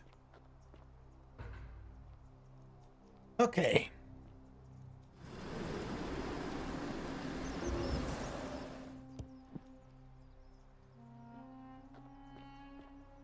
So, yeah, let's heal the guy. Welcome. Hi. Feeling all right? Yes. You made it into the palace. I'm impressed. How is Nevia? Don't ask. Willowback. I should have known. It was under my nose the whole time. That's very helpful. Thank you. If this works, it should settle Rufius down some. I have some right here. Could you do me a favor and give him some of this? He'll just need to swallow a pinch of it. I'm hoping it will avert disaster. Okay, so my errand boy will go do this one as well on the next reset. Okay? Thank you. I'm really glad you arrived when you did. That's a shame. Bye! Now, where is he? Keeps wandering away.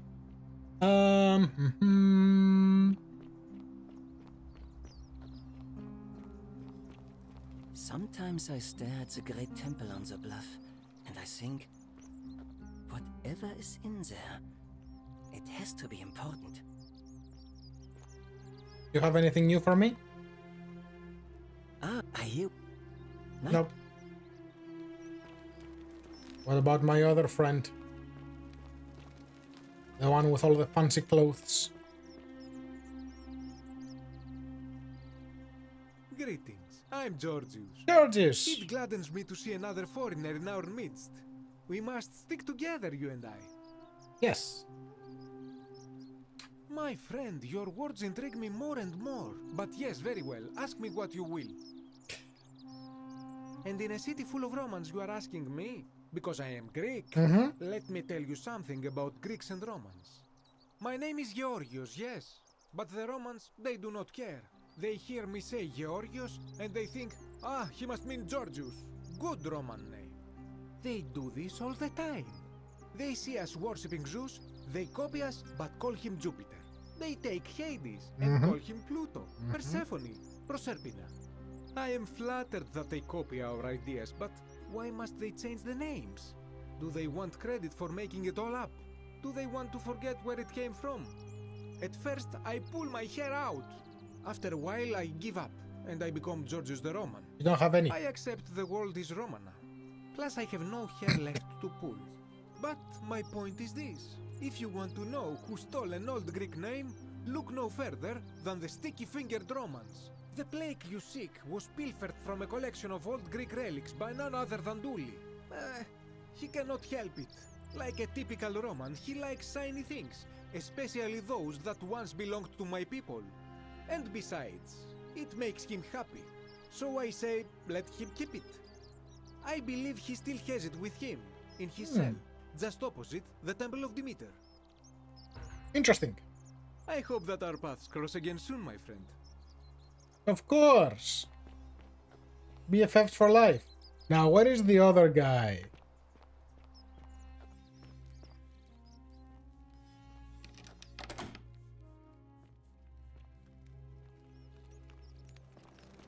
Wasn't his key somewhere here?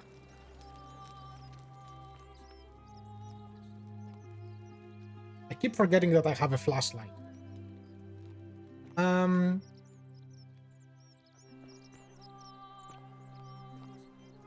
Did he disappear? Oh, he did. Okay, we will talk when I'm back. Hello? Hi, Dooley. Hello? Have we met before? Yes. Do you like it? It's shiny, innit? It makes me happy just looking at it. But if I gave it to you, then I wouldn't have it anymore, and I'd be sad. But it's mine, and I really like it. I want to keep it. Well, if you get me out of here, Okay, so Black and I wouldn't Key need it anymore by because releasing him. I'd already be happy. Then you could have it, and you'd be happy too. Like Galerius. He's nice. I like Galerius. He made me a doll and everything. Yeah, Galerius will let me out. Then you can have my plaque and everyone will be happy. Okay. Bye-bye. Bye.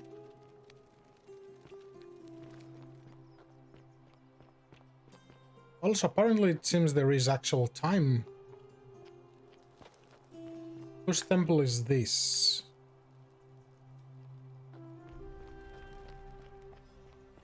Now, I know for a... Can I not use the bow here? Oop. Oh, that's cinematic. No, I don't want the cinematic. Settings, controls. How do I bring out my bow? Weapon, primary, right trigger. Nope.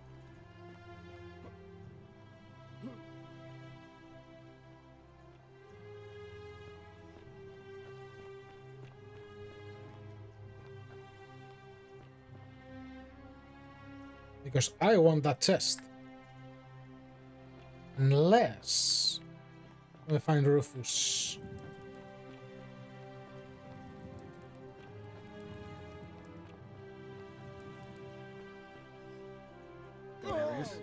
Horatius?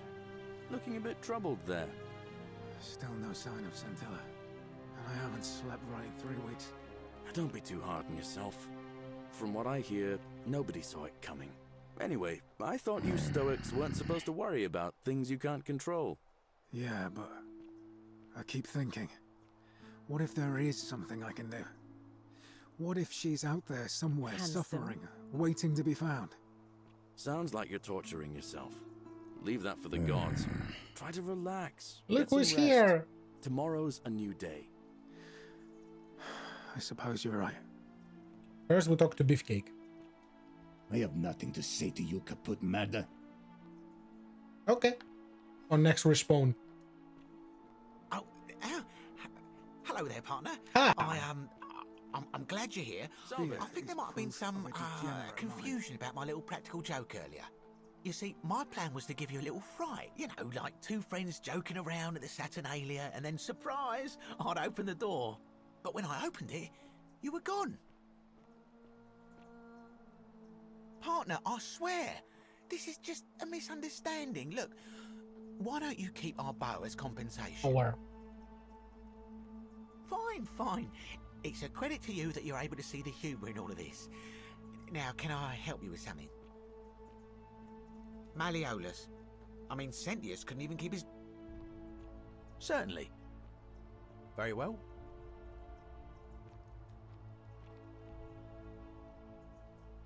my friend. Salve again, my Sisyphean friend. Now, what's on your mind? Oh, I don't... but maybe that's... Okay. This one. And how could you know that? I mean, I don't like the man, but I don't see how you could know a thing like that. Should I actually let him go? I suppose you're right. All right, friend.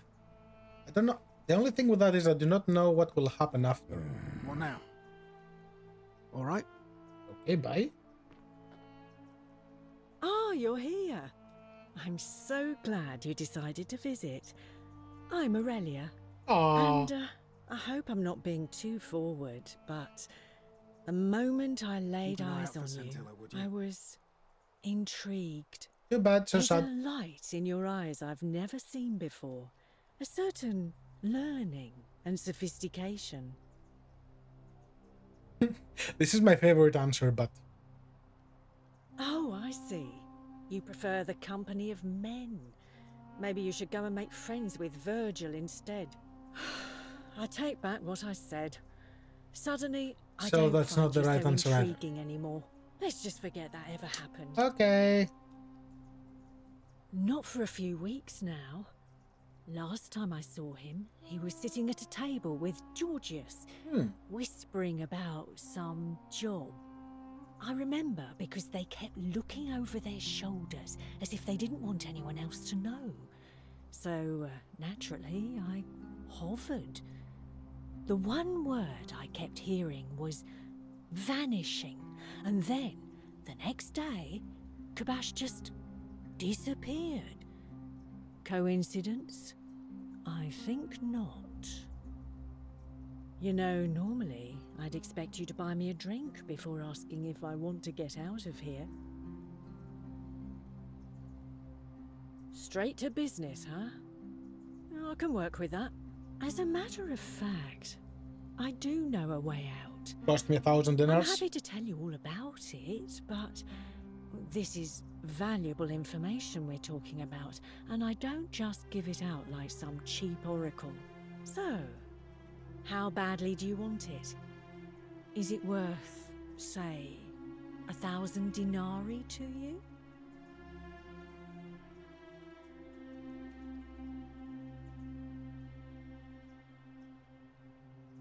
Ha! It's hardly my fault if people misunderstand the terms of a deal.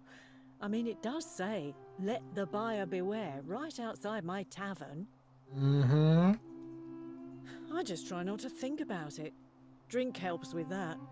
As the saying goes, to drink is human, so we drink. Certainly, for 10 denarii. Okay, you're being cheap. Have you met Livia? She used to do my hair, until one day she just snapped. This place has that effect on people. Now, she just stands around, caked in filth, muttering nonsense to herself. It's a real shame. Now I have to do my own hair. I hear that if Malleolus is elected, he's gonna throw a small festival to celebrate, with entertainment and everything. Can't wait to find out what it is. There used to be a midwife here, Naevia, but this place drove her mad as a maenad. Said she could hear the statues whispering to her. Can you imagine? Fortunately for us, she locked herself in the palace weeks ago and hasn't been seen since. Good riddance, I say. Any more hints? Scintilla, the magistrate's youngest daughter, went missing a few weeks ago, right out from under Daddy's nose. How can we trust him to govern a city if he can't even protect his own daughter? I heard Dacius has been offering a lot of money for a bow. Of course, Sentius banned all weapons in the city, so I can't help but wonder what he's up to. Whatever you like. All right, see ya. No. Fortune smile on you, brother. Cerberus lifts his triple head and lets out his threefold braying. Livia, would you stop muttering like Medea over a cauldron? You'll scare away my customers. They follow their trades, imitating their previous lives, but they are ignorant. You're trespassing. This again. Get out, now. You're in a world of your own, aren't you? Just as the ocean accepts the rivers of all the world, so this place accepts all the souls. But it does not notice the crowds that come. Say it. Speak its name. Then it is true. I was right. Yes. I thought I saw it, but when the rest of them could not, I kept thinking I must have gone insane. I had to tell myself it was true over and over again, until I wasn't sure if I was deceiving myself. I must apologize if my words seem cryptic. I'd found comfort in reciting the Metamorphoses by our great poet Ovid. He gives such an uncanny description of this place. I cannot help but wonder if he himself came here. Would you like to hear it? Yes. I will do my best to remember the relevant verse. There is a downward path, gloomy with fatal yew trees. It leads through dumb silence to the infernal regions. The sluggish Styx exhales vapor, and by that way, the shadows of the newly dead descend, entombed with full rites, and the ghosts of those, at last, given proper burial. The wide, thorny waste is cold and pallid, and the newly arrived shades are ignorant of the road that leads to the Stygian city, where Black Dis has his cruel palace. As the ocean accepts the rivers of all the world, so this place accepts all the souls, and is never too small for any populace, nor notices the crowds that come. There the bloodless shadows wander without flesh or bone. Some crowd the forum, some the house of the ruler of the depths. Others follow their trades, imitating their previous lives, and still others incur punishment. I hope I have done it justice, and now we share a secret. It's as if you've lifted a great burden from my shoulders. Thank you, friend. I think I should rest. You should. Okay. So it's another lead done.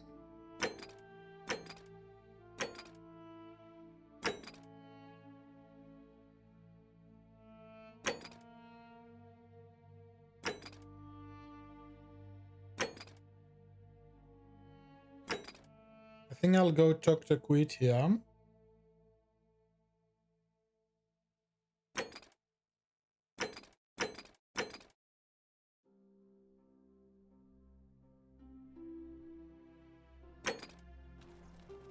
Okay.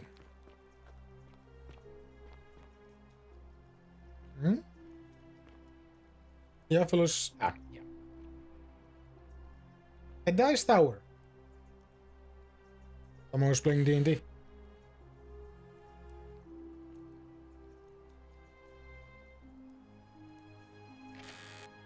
It's money. I don't want his money. Not for the penalty that it will incur.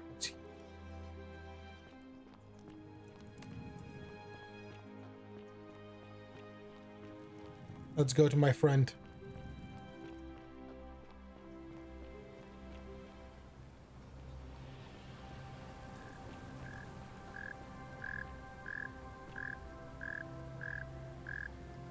I've never seen a lamp like that before. Remarkable. Eggs. Who would need eggs? Hi, goat.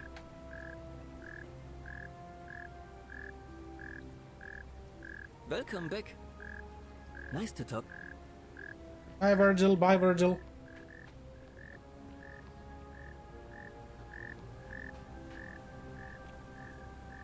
Greetings and salutations. George, come here. I've got stuff to talk about. Hello again, my sartorial friend. What is on your mind? Ah, I knew this day would come. I do not wish to lie to you, my friend, but even discussing this matter is dangerous. Please, let us leave the live coals safely beneath the ash. It's a direct translation of a Greek quote, okay? Very well, but the magistrate would not look kindly upon this, so please keep it to yourself. For several months now, I have been sneaking out at night to worship the gods of my ancestors in the temple of Demeter. Each day, I leave offerings of food in the hope that we may have a bountiful harvest, and yet the next day when I return, the food is missing.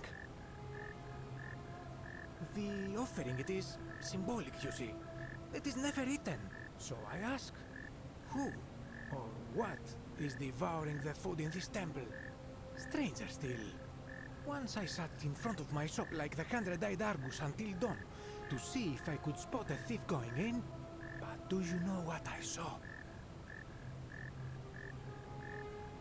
Nothing.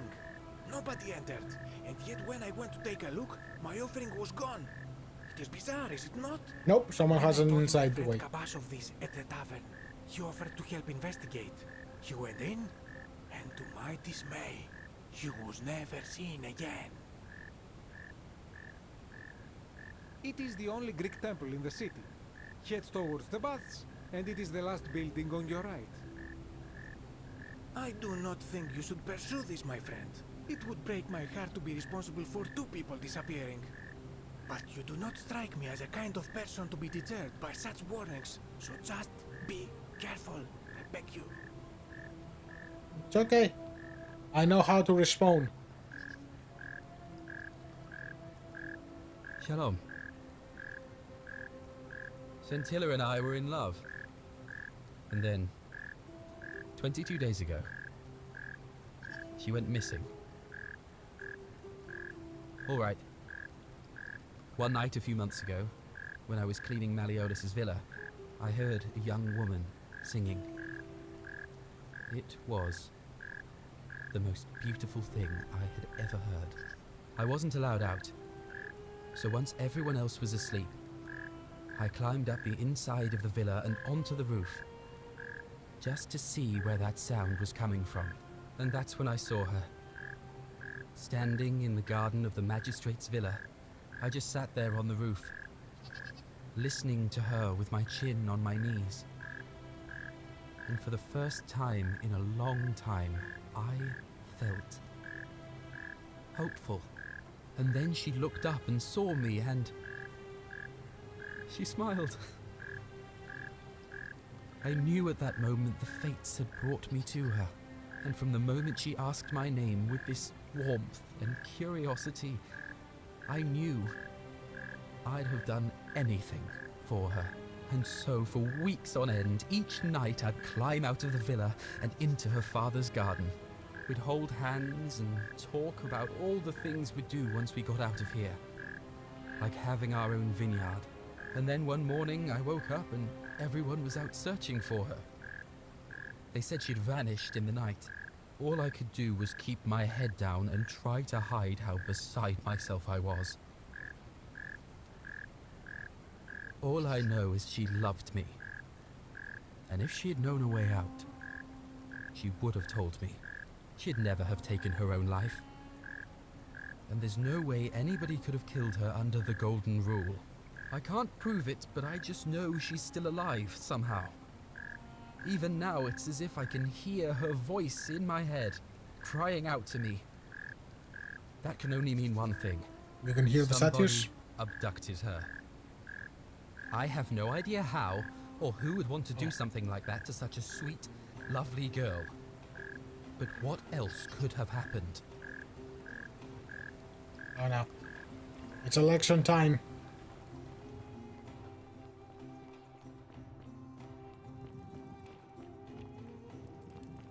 Well, I guess it's time to see the results.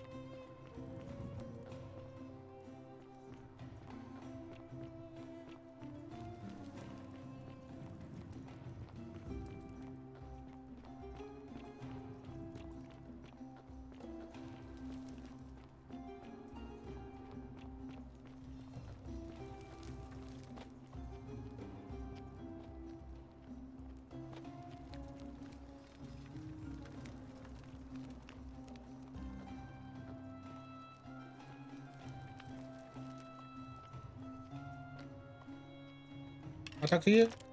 Ooh. Why do I have my bow now? I have a very good idea why. Okay.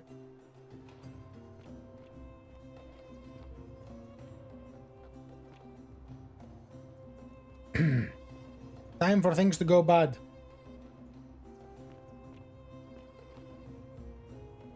Citizens, we have a quorate body of voters gathered here to elect the city's magistrate.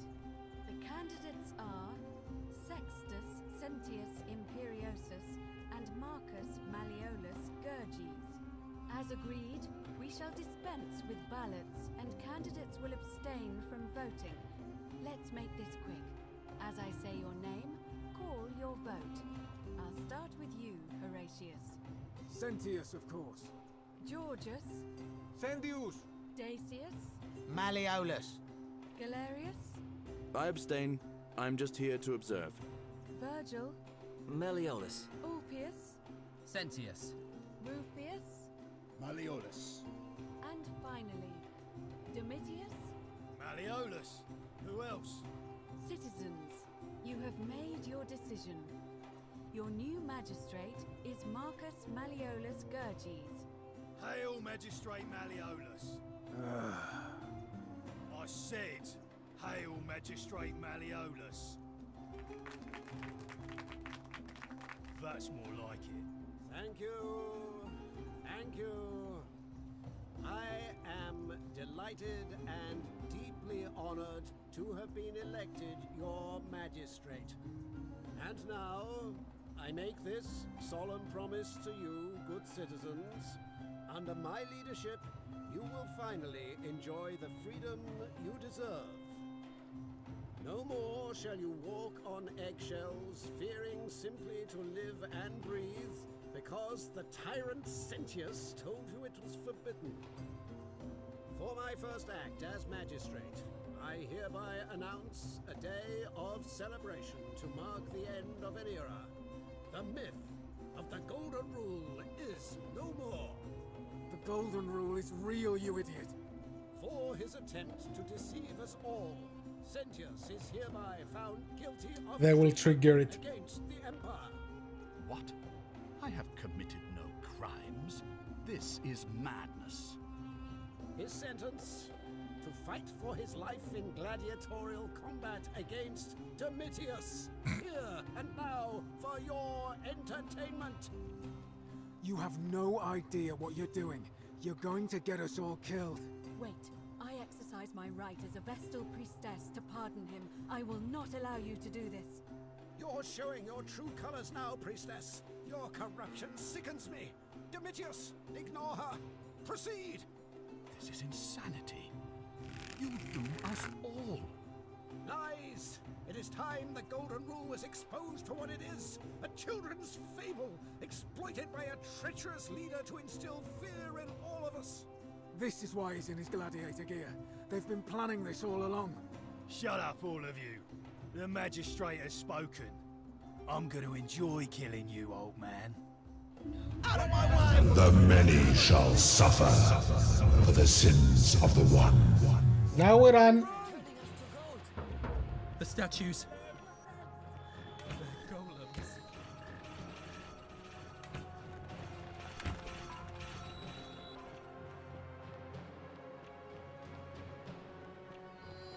Wait, was that always there? I've never seen that door before. But before that...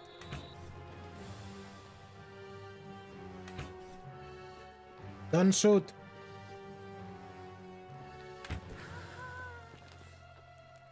Bye, Claudia.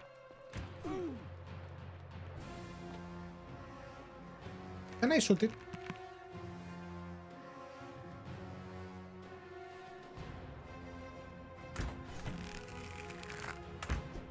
I cannot do anything to them. Okay. So how did I get up the last time? This way.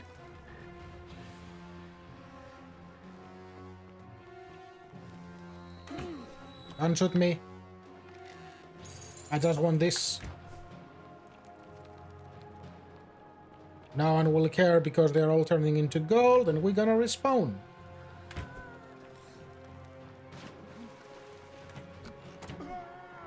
Oh, no, no, no, no, no, no, not another shot, no.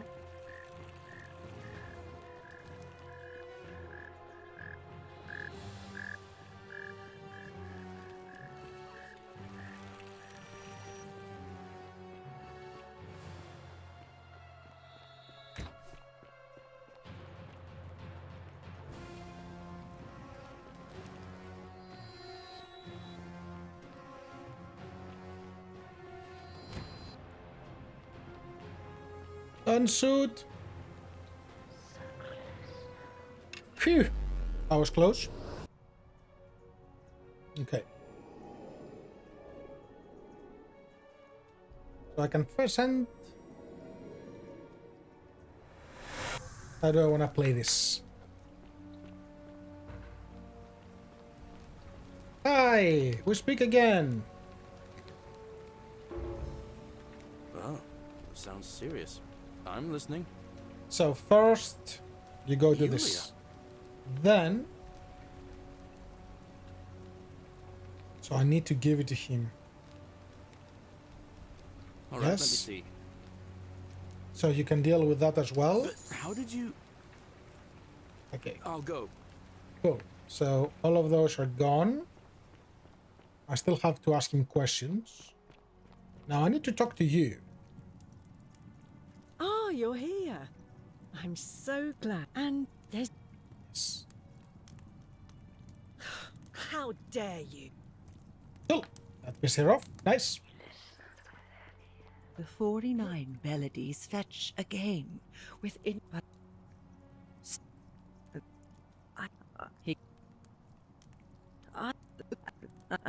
Cool. Now go rest.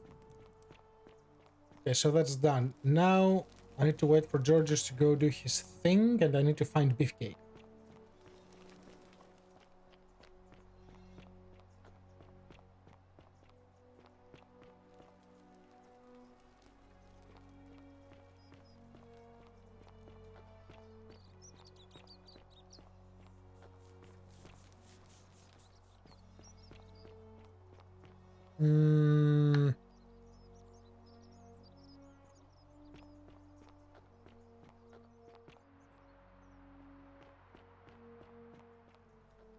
Where is Rufus?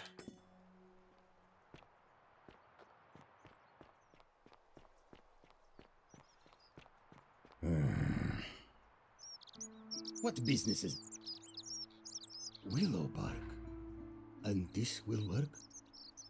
Oh, thank God. Finally, some relief. This is what I've been praying for. Maybe God hasn't abandoned me after all. Thank you. I've been in a lot of pain lately.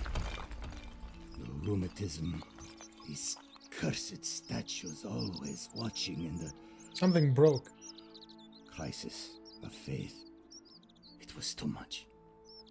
Started messing with my head. This is exactly what I needed to set it straight again. I owe you one. No idea what you're talking about?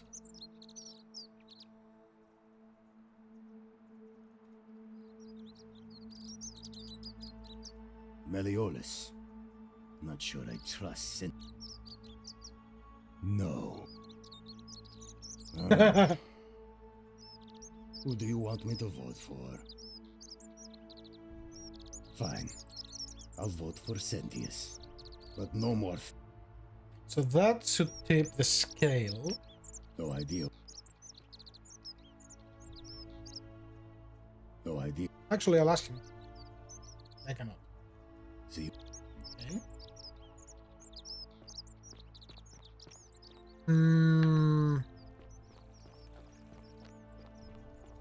Tavia is probably the next one that can make a difference.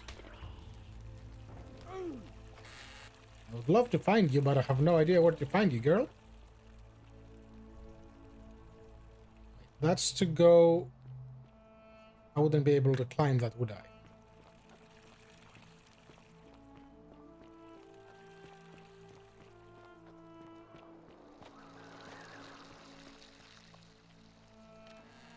Plus, I need to talk to his wife.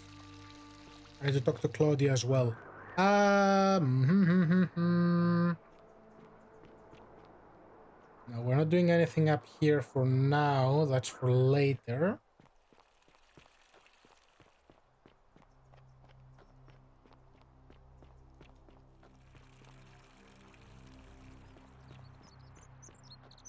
Ah.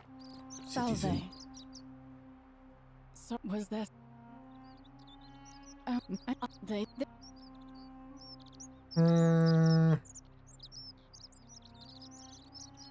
I doubt it. I mean, I suppose. They've. Really? You won't tell me anything new, okay? Now I need to find the priestess.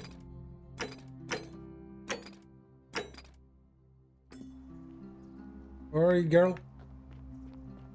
There you are.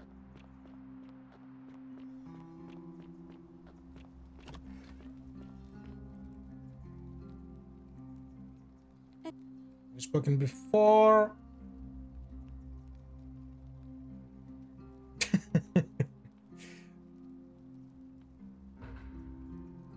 Oh, how lovely. It just happens to be my favorite, too. Who do I have to thank for this? I see. So, it's from Galerius, then? Of course I do. I think everyone in the city knows. That man is a wonderful human being, and my favorite person in the world. But he is the least subtle secret admirer you could imagine. The way he looks at me with those puppy dog eyes. Plus, he's been trying for weeks to get his hands on this flower. He went to so much effort, too. Suspending that rope above the lake, inventing that pulley device all on his own. He'd just stand there each morning, looking at the flower, trying to summon the courage to seize it. Oh, my heart. Tell that adorable oaf that my Vestal's vow of chastity ends once I turn 36. So, if we ever make it out of here, and he doesn't mind waiting a few years, then tell him I love him too. Will do. I hope so. I beg your pardon? Oh my, that is quite a lot to take. I love how it's like straight to the point. Give me a moment. Let's see. If that is indeed the case, we don't have much to go on. Hercules. We spoke about those, okay. So you don't have anything new for me? I'm afraid this area is private. I must ask you to leave. It's all up to me, okay? Hey, you're not thinking about going into the cistern, are you? Yeah, I am. I wasn't, but I am now. Contrary little cap at murder, aren't you? Nobody's told you about Hannibal? Ugh, why do I have to do everything round here? So, there was this guy called Hannibal, right? Funny accent. Used to go down into the cisterns looking for junk he could clean up and sell. One day, a few weeks back, he comes out and tells me the cisterns are haunted. Said he could hear spirits wailing. Of course, nobody believed him, because who trusts a Carthaginian, right? Anyway, a few days later, he goes back in. and hours go by, and he hasn't come back out, yeah? So I go down after him, and it's dark. But in the distance, I can just make out his body, sprawled out on the ground, and hunched over him was something that made my blood run cold. No word of a lie. I saw a creature. Like the corpse of a man who'd been flayed. And it was eating Hannibal. I love the irony on that. What any sane person would have done. I legged it out of there and put a sign at the door to warn the others. Well, it's your funeral. Thank you, bye.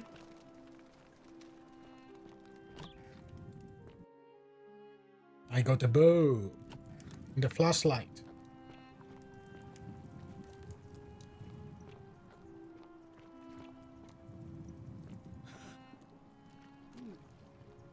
If I figure out how to use it. Do I not have the bow? Wait. I don't lose the bow on respawn, do I?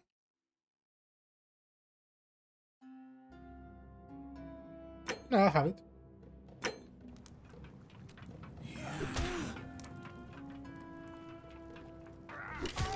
Ah!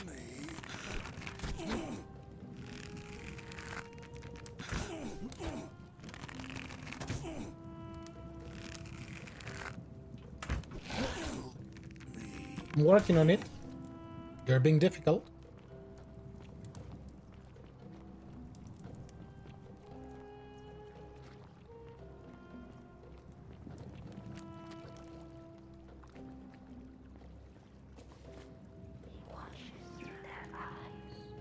A lunar pendant. This is the Latin inscription on the back, which is Sendia Def. Okay.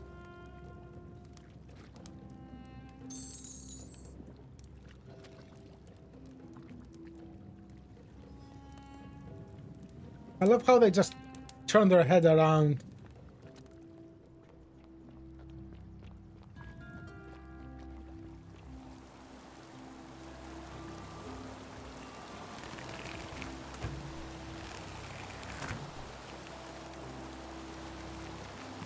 Why can I not turn this into gold? Nope. I don't have... Hold on. That's not the regular bow, right? It is the regular bow.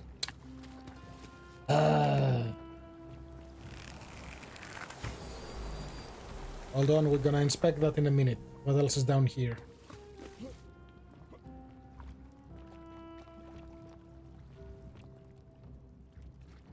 The arrows, thank you.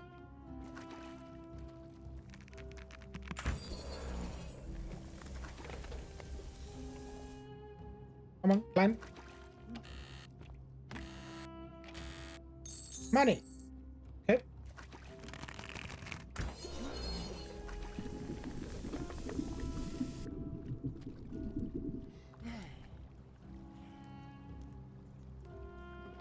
I climb up.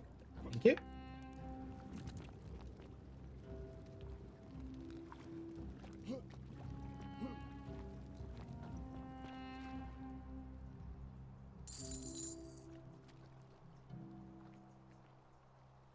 So that's the other side from the cavern, from the castle.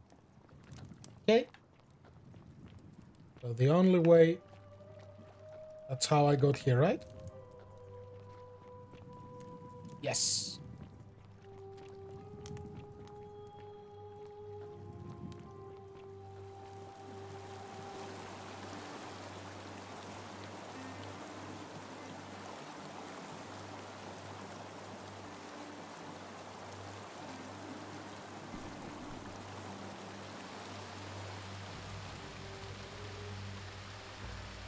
Oops.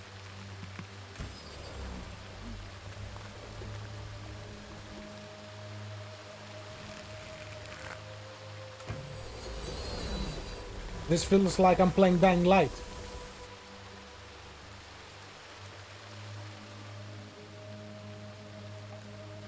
With all the parkour.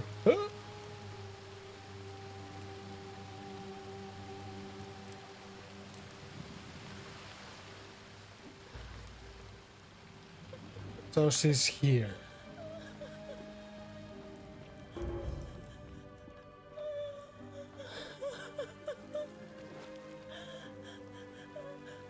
Minecraft the water. Hold on, girl.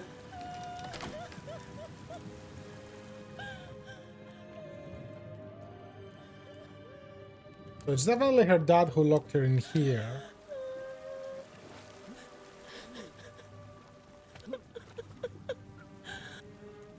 You? Who are you? Did he send you? Thank Juno you're here. You have to help me escape before that monster comes back. I'm Centilla. I found a way out through the Gate of Horn, but it's locked. So I told him about it, and instead of helping me escape, he locked me up. He wants to keep us all here forever, or until we're turned to gold. He's a monster. You have to let me go so we can kill him and take his key. Sentius, my adoptive father. Furies help me. I'll castrate and crucify him. I don't know. He said the gods are on his side because they don't want us to escape either. Behind me, there's an aqueduct tunnel bringing water from outside the city, so it should lead us outside. The only problem is it's barred by a heavy locked gate, and he has the only key. I'm going to take that key from around his neck. I know exactly how to get it. Cutting his throat to get it. I'm done caring about the golden rule. I just want out. Help me, and we can escape together. There won't be enough time. Just you and me. What do you say? Why I don't trust her? Like, at all.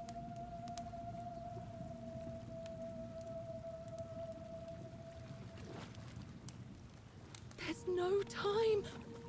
Wait, did you hear that? He's here. Quick, you have to let me go. It's now or never.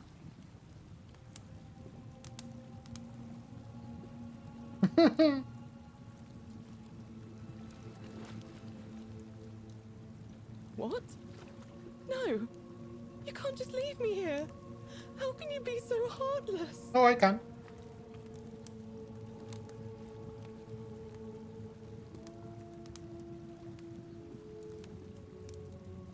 It's no use. You'll never persuade him of anything. I'm telling you, he's a monster. Please.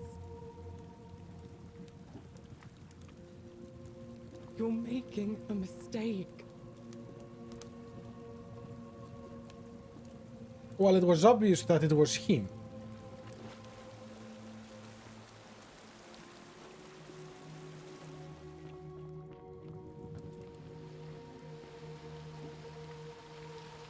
How is he getting here? Is there a door? Because all of them are locked. I don't think I need to lock.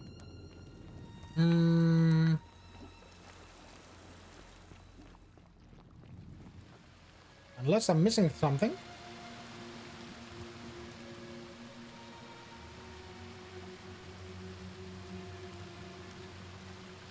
I can probably survive that.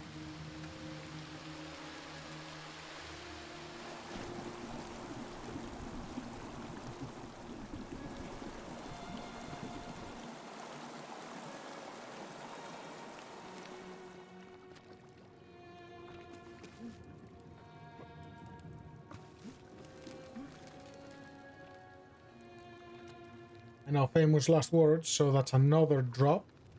So how would I get...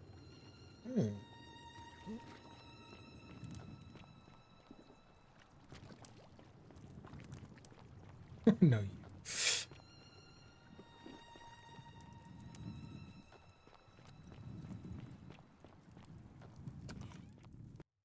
Well, I don't think I have... Oh no, I have something to do, but I'll do it on the next respawn. Because I know this will turn bad. So you survived the system. All weapons are to be tossed into the chasm. Magistrates... Yeah.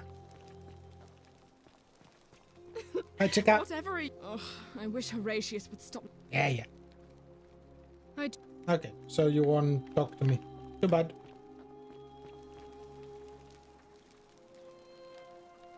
We've spoken before. Is that... Yes.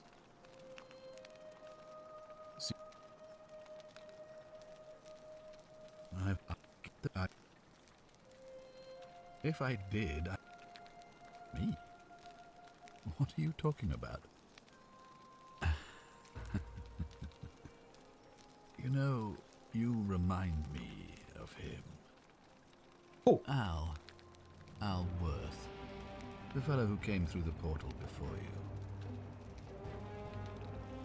Come now. Surely you didn't think you were the only one here who remembered everything. You see, my connection to the portal somehow preserves my memories from one group to the next. Whether that was Proserpina's intention or a happy accident, I'll never know. But I'm surprised you hadn't noticed. Here I was thinking you're a little bit sharper than Al was. Or perhaps you're just more willing to break the rules. He was a moralistic fellow, never once compromised on his principles. And because of that fatal flaw, he relived this day many thousands of times before we finally had this conversation. I watched him come through the portal each time, always a little older, a little more disheveled, a little more haunted. And when he finally saw the futility of it all, as you're about to, it broke him. He drank a jug of wine, tied a noose around his neck, and took his own life, just before he was shot with a golden arrow.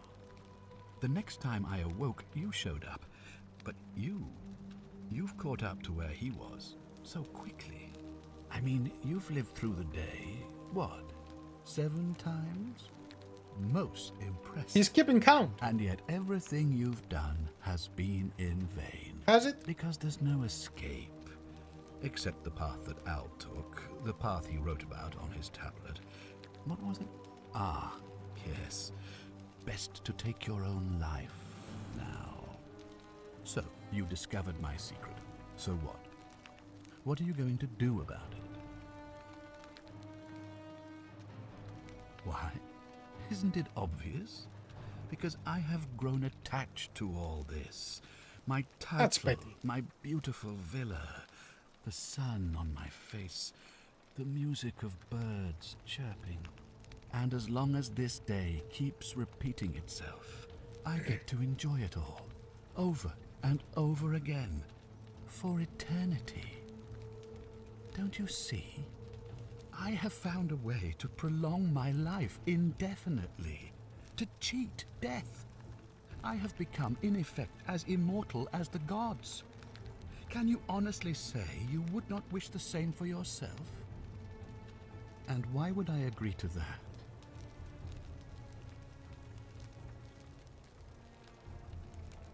The only way you're getting this key is over my dead body. Easy. And if I die, I won't be able to open the portal for you again. He has a point. Meaning you'll have created a paradox. You see, it was my actions that brought you to this point in time. So if you kill me, you'll stop me from doing so. And you being here will be an impossibility. That means if I die, you'll be flung back to your original time, having caused the deaths of everyone here, and you'll never be able to undo it. Is that what you want? So you're telling me this is the bad ending? I certainly hope not. In fact, I want it to go on and on forever, until you wither and die like Al did, and the gods send yet another useful idiot to extend my life for me. What are you going to do? Beg the gods for help? They don't care about you, and neither do I. Now, get out of my villa. I'm bored with you. Are you now? Okay. Yeah, it's okay, bruh. I know exactly what I'm going to do about it. So, There's 2 other things to do.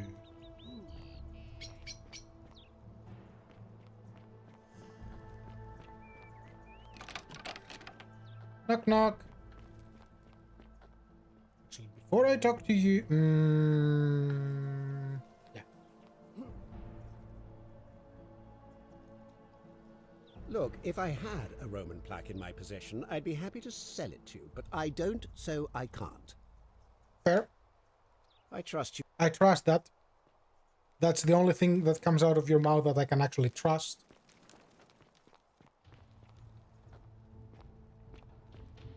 Claudia, I'm here.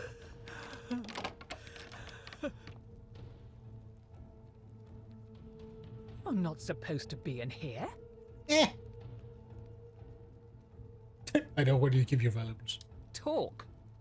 What business could you possibly have with me?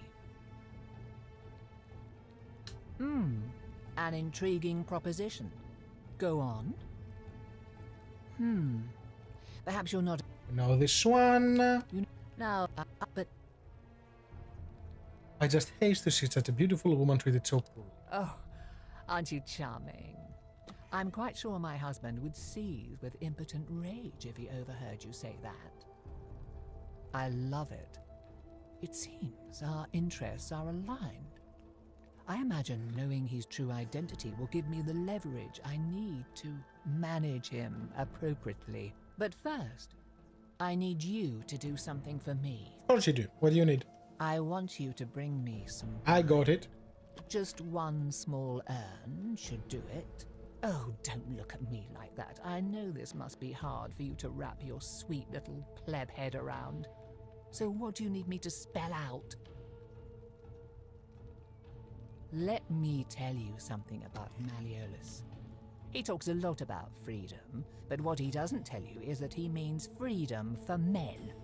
After all I've done for him, counseling him through his entire election campaign, and he had the audacity to lock me in here. He said it was for my own good, and that my drinking was unbecoming of a lady, let alone the wife of a magistrate. I'll show him unbecoming. Tonight, at his victory party, I'm going to get good and merry, and if he tries to discipline me again, I'll threaten to expose his true identity in front of everyone. I am so looking forward to it. Hello again, Slipper. Approaching 6 hours. You mean, aside from the fact that I'm locked in this room, and Domitius is right outside the villa, because there's barely any left in the city. In fact, there's only one small urn, as far as I'm aware. And getting it won't be easy. So, you'll help me? Sure. Thank you. Here's the letter.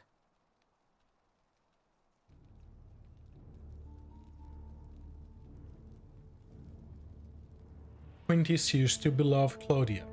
For a time, I despaired at the thought of being trapped here for the rest of my life. But then I met you, and discovered that as long as I'm with you, I'm exactly where I should be.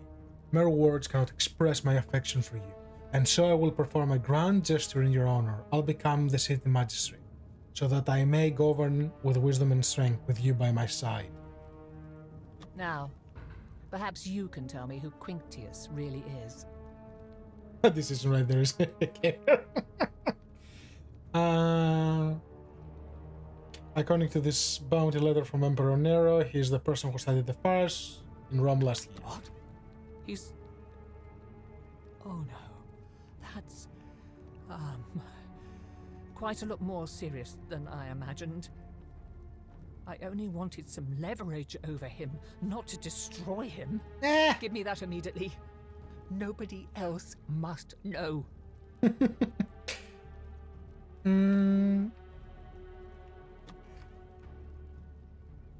Another copy. No, no, no, no! This can't be happening. What? No. You tricked me, you mendacious little stirkers. Did I? It was a lie of a mission. You were planning this all along and you deliberately concealed it. May Jupiter cut you down. Bye. Curse you. I curse your life and mind and memory. May you be unable to walk or eat or drink. May this drag you to the depths. This is outrageous. Okay, bye. Well, this is the money again. Do I want to trigger a reset? Not yet. I'll come back and take it. Now I can actually mess with you. Hey, bro. You again. What is it now?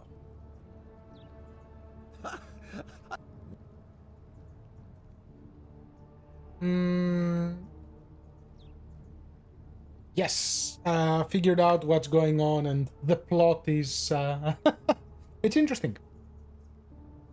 I can spoil it if you want, but if you enjoy this type of game, I would heavily recommend playing it. Don't talk nonsense. How could you possibly know that? Nonsense! This is nonsense! I don't know how you know about my plans, but I'm and now I'm going to enjoy watching Domitius kill him even more. Now, get out of here! You outstayed your very limited welcome. Get out of my... I'm the same. Pretty much we're in the underworld. And this is So you survived a type of purgatory. I don't know exactly why yet. Keep an eye out for Scintilla, would you? What is it, Or...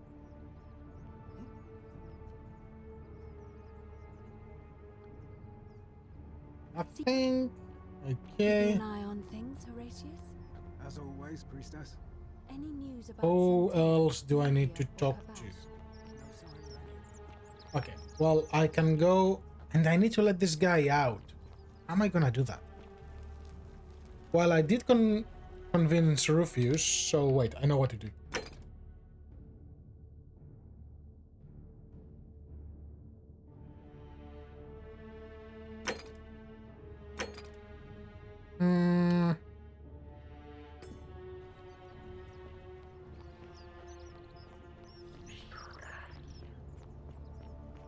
Why are you sending me back to her? What did I do? Oh, hi. I want to talk to you. I'm here.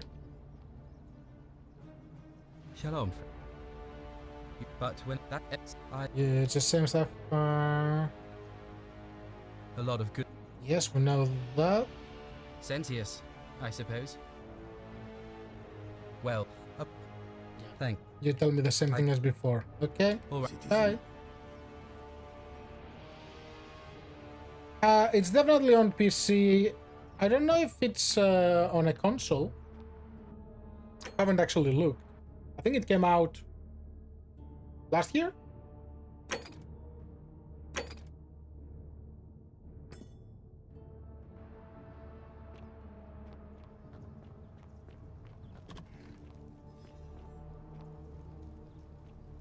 Why are you showing me a Quita? I don't want a Quita. I want to find my other friend.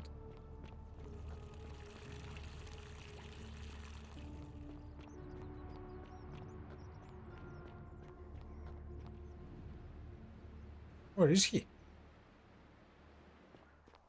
He usually walks around the forum. Citizen. It is I, a citizen. There you are. Salve again, friend. I went and did as you asked, and... Yep. How is it? I know stuff.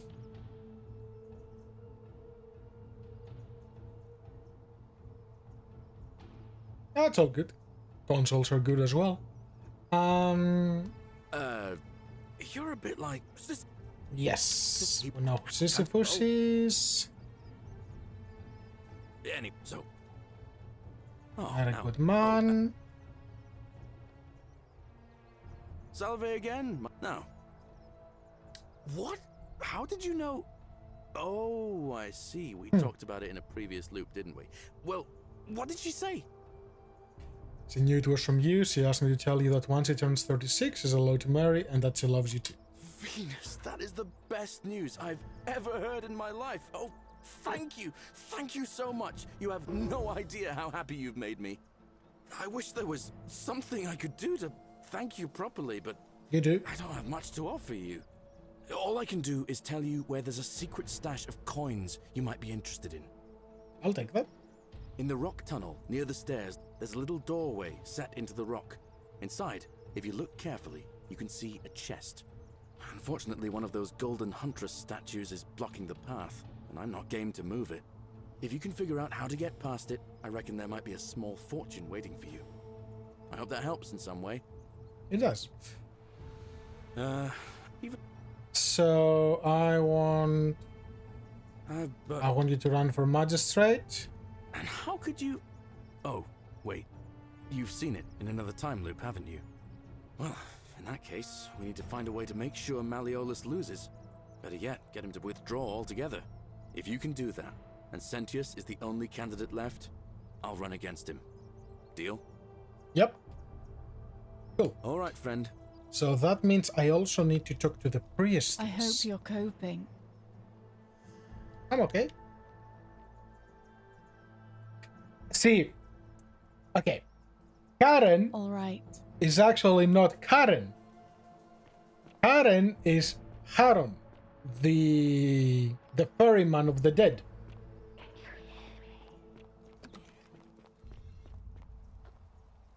So yes. Oh, So the election.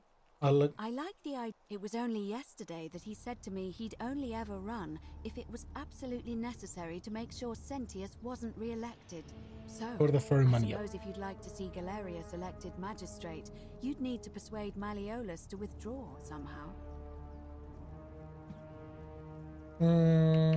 As I... Okay, so I can make it go early. That's good.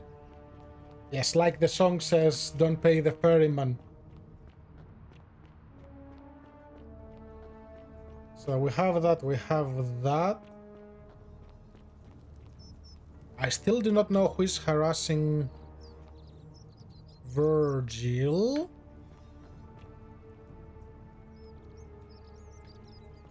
I can go... Okay. Yeah. Sometimes I stare at the great temple on the bluff. Do you have anything new for me? Where my vote is nice. Well, then they will have no way if I take him out, so that works. Also, can you heal me, please?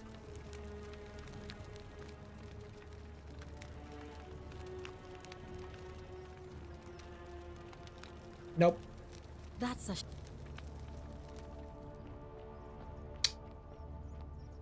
So we save the guy. I need to talk with Claudia. How am I gonna talk to Claudia? And there is also the thing of climbing up there.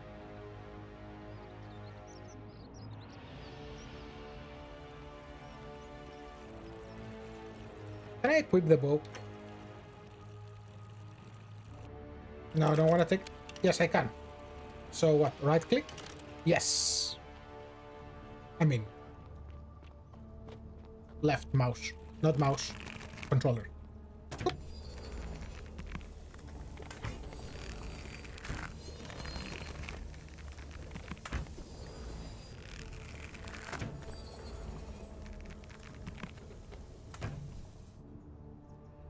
Oh, this is just a shortcut. Ah, maybe I can... What could I do with that? Why would I need to go back to her and talk to her again? That's only to come down. You missed the beginning, Thurston.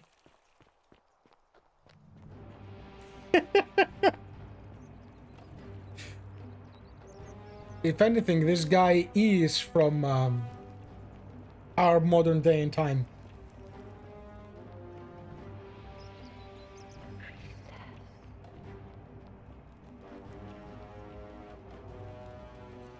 Not here. Salve, Dooley. How are you doing today? I'm sad. Am I going to die? I don't think so, my friend. It's an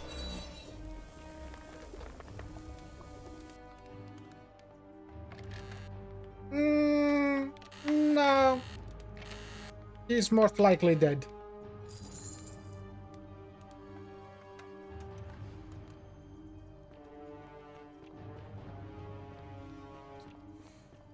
So that's back. I want to go down here.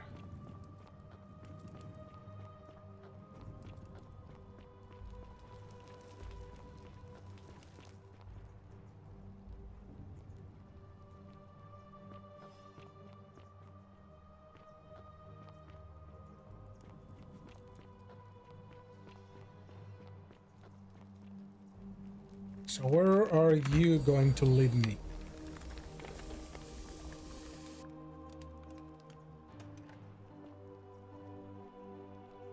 Oh, you will take me around to the temple, okay.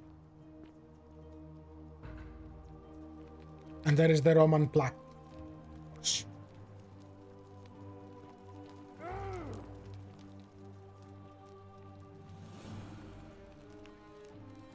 So she actually desecrated them. Naughty, naughty Octavia.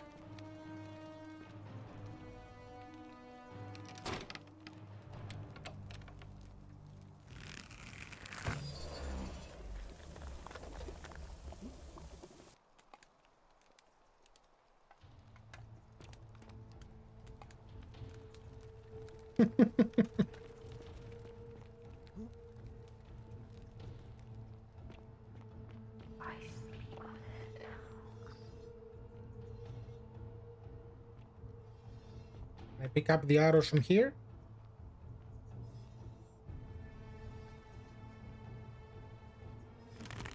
What happens if I shoot? You observe the arrow. Okay, magic. But yes, he's stuck on an infinite loop.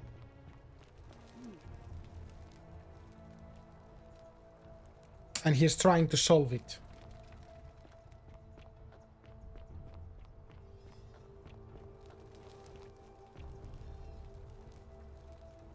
Why do you turn your head?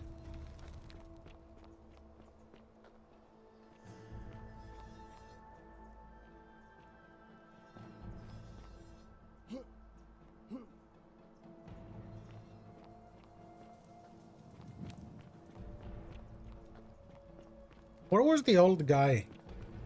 He was not here. He was in the temple. There was a secret door. Ah, and that's how I get to that. Okay. Yes, yes. Now things start to make a lot more sense. Up, up, up, up. Come on. Game. Thank you.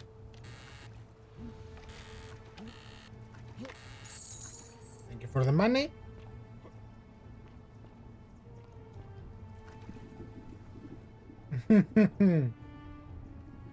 Yep. And the person who is causing the loop is also the person who is the problem. So the plot is interesting.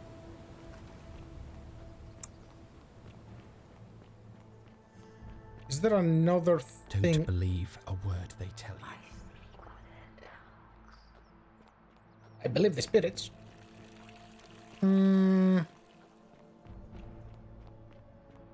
So, temple first. Fortune smile on you, brother. Thank you, friend.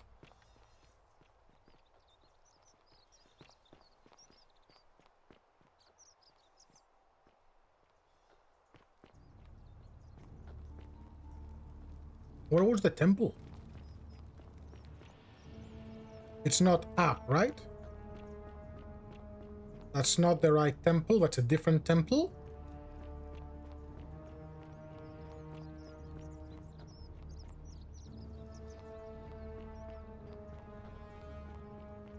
That's the bathhouse.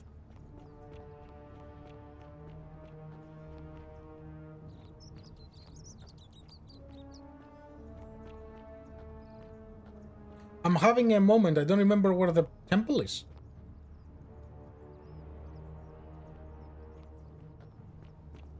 Where I found the other guy. Who's like, when you figure out what's going on, come talk to me. Ah, it's this one. Yep.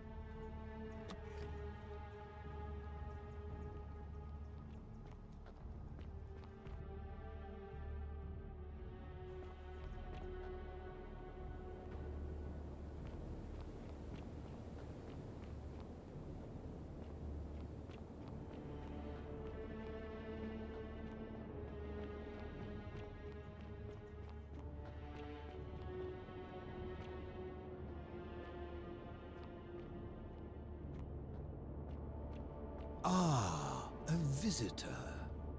Hold on, I want the plague. I'll talk to you in a minute.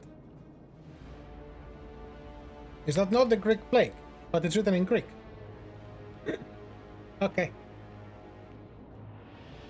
Welcome, welcome. May I ask your name? It's a sincere pleasure to meet you. Tell me, what brings you all the way down here?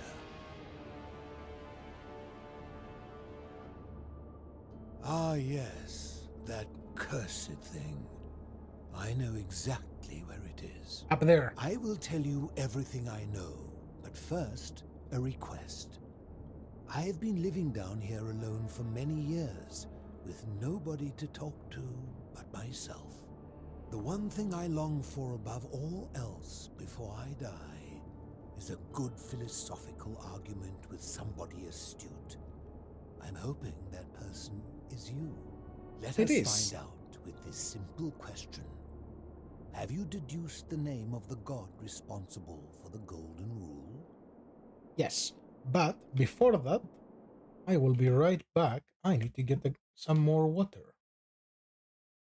Back in a minute.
Okay.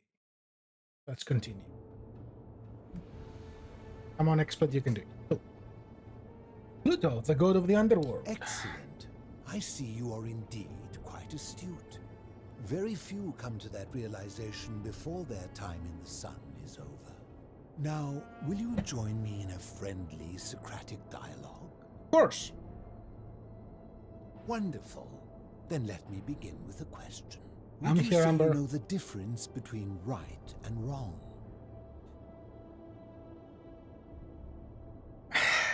We're starting with the okay. You are an overthinker too. We're the same then. It is probably why I became a philosopher. But if you struggle with right and wrong normally, then down here with the Golden Rule, surely your struggle can only have become more difficult. It is. Well, that's reassuring. And the truth is, you're not alone. You see, out there in the world, being uncertain about right and wrong was acceptable. because our mistakes rarely had consequences. So we would tell lies and bend rules and turn a blind eye and rationalize, and yet still find a way to think of ourselves as good people. But under the golden rule, morality matters. The slightest wrongdoing could result in a mass execution. So to navigate this maze, we would have to be certain about the difference between right and wrong. Wouldn't you agree? I encrypt caffeine with water, yes. Have I experienced one of the endings already? No. I know how to get the bad ending, it's obvious how, but I'm not going to do that. So to navigate this maze, we will have to be certain about the difference between right and wrong, wouldn't you agree? Whose version of right and wrong? That is an excellent question, and it leads directly to my next line of inquiry. So let me ask you this. Is there one system of morality which is always perfectly correct, which you could follow in every situation and always do the right thing? Is there one system of morality which is always perfectly correct? There's more than one. How can that be? Since they all have differences, it follows that in some cases they would offer different conclusions about what is right and wrong. If there is a correct moral code, then wouldn't it follow that only one can be the correct one? No. The correct moral code depends on the laws and customs of whichever society you're in. You know, I think you'd find an ally in Herodotus, a scribe from among my people who So lived you're some Greek too? 400 years ago.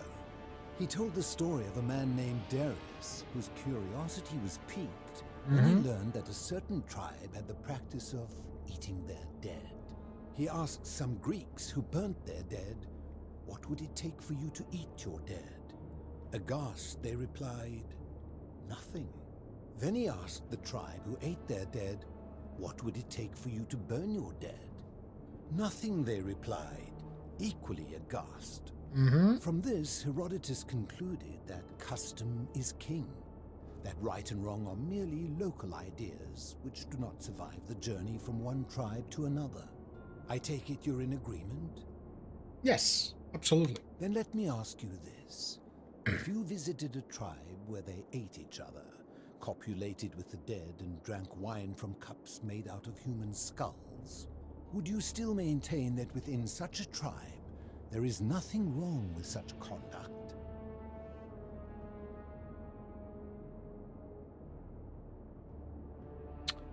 Tricky question.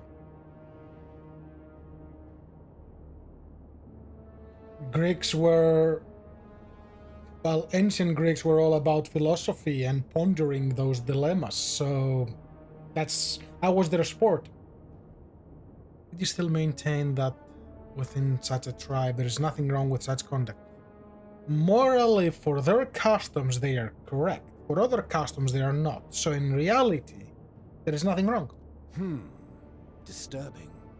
And while I do not agree with you, at least you would have the support of Herodotus. My point is this. I don't think anyone alive truly knows any hard and fast rules about right and wrong. Ooh, that's where he got me.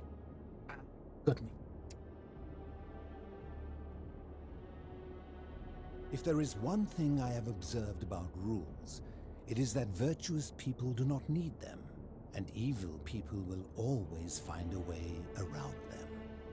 And so we must accept our limitations, and the sad truth that no human society will ever achieve the utopia for which it strives. In mathematics, we would call it an asymptote, a line that can be approached but never reached. Because the only way to create a utopia is with the ever-present threat of force, such as the Golden Rule. This and no other is the root from which a tyrant springs when he first appears as a protector. And life under tyranny is no utopia at all. Agree. I'm glad to hear that. In any case, thank you for humoring an old man. I would be happy to answer your questions. How about your name? You mean, how did I end up living alone in this cave with nothing but these relics of the past for company? It's a long story. Well, all of you have long stories. Go for it. I was a quarrelsome young man. At 19, I left Corinth for Rome. So you're a Corinthian. At one of her finest academies, so I could argue more forcefully. Back then, I used to enjoy verbally sparring with everyone I could, and I was good. One night, I found myself in a tavern in an argument with a drunk mercenary. It became heated. He drew a gladius, and I won the argument, but lost my life. I woke up on the banks of the Styx at a campfire opposite Karen. Amber. Of course, I tried to persuade her to let me return, but even with all my skill, I failed. I settled in, made friends, and learned what I could, quickly realizing our little community faced certain death under the Golden Rule. So I began looking for a place to hide underground. Fortunately, I found this place waiting for me. You see, I was not the first to take refuge here. I returned to my friends above, persuaded them to join me, and 12 of us descended for the last time to live out our days hidden from Hades' tyranny. 12, symbolic again. Hades in Greek, Pluto in Roman. They are one and the same. The Romans call him Pluto, but long before that, my people called him Hades. My generation was wiped out, turned to gold, many years ago. My friends and I were able to avoid the same fate by hiding down here. I think it's safest to assume that if I was to return, Hades would realize that his furies hadn't finished the job, and he'd send them after me again. I fear that if you were to utter my name in the city, even by mistake, that Hades would hear you and know I am still alive.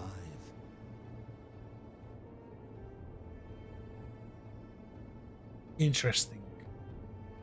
I'm afraid I am the only one left. There were 12 of us in the beginning, but one by one, my friends passed away. Some from malnutrition, others from madness and despair. It has been lonely. Before my unexpected visit from Kabash some weeks ago, I'd not seen another person in many, many years. 12 gods of Olympus, 12 apostles. I wonder which angle they are going with. Living in darkness is not without its challenges. The first challenge is diet. Fortunately, I found that eating fresh fish provides most of the nutrients I need. And sometimes, when there are Greek people living up above, I surface at night and salvage the offerings they've left in the temple of Demeter. That's the why. greater challenge is the isolation. So I like to imagine arguments, where I argue both sides. But so you're a human. Like so many things in life, arguments are better with a partner. Mm-hmm. As you wish.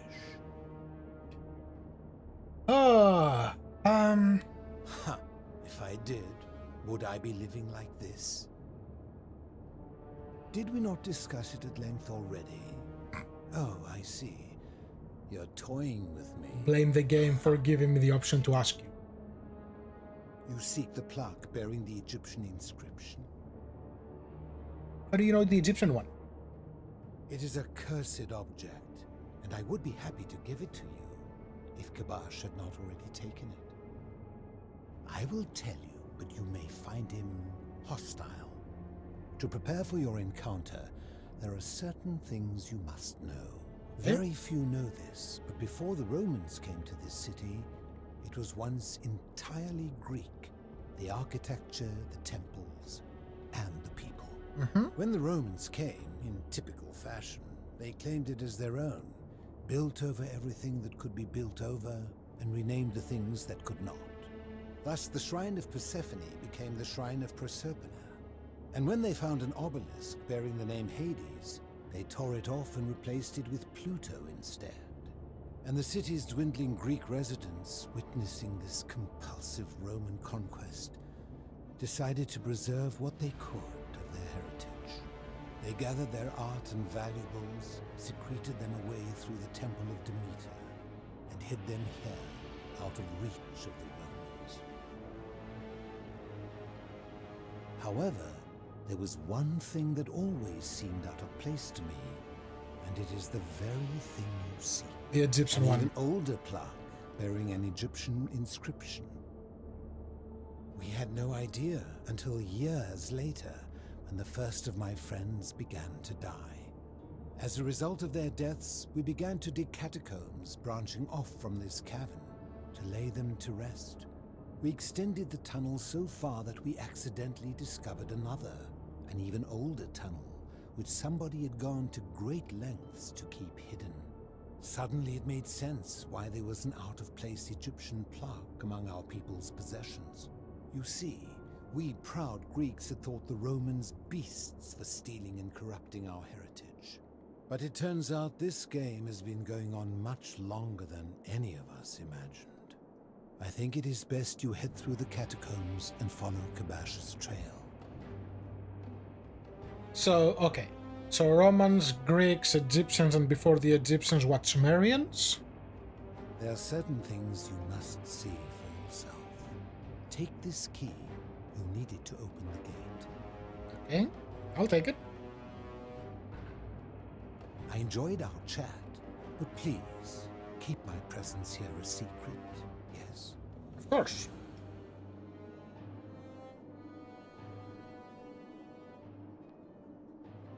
Also, you told me you will give me the Greek plaque, not the Egyptian one.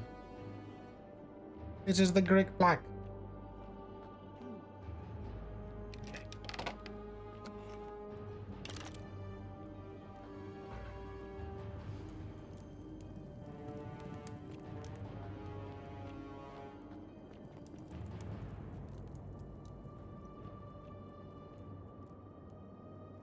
How do you know that this skeleton is a friend of the philosopher?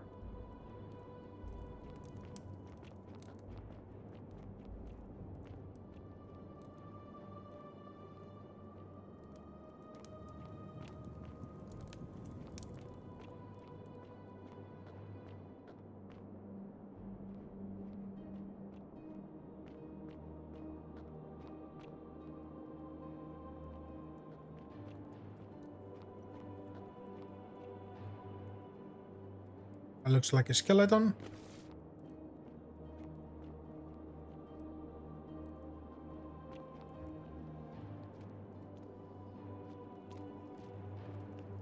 I'll take the arrows, thank you.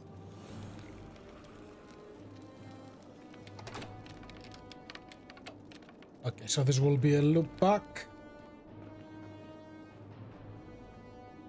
A mummy.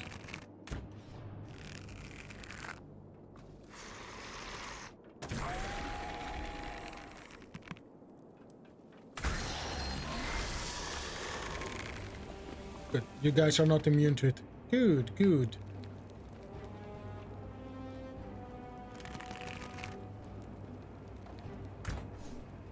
No.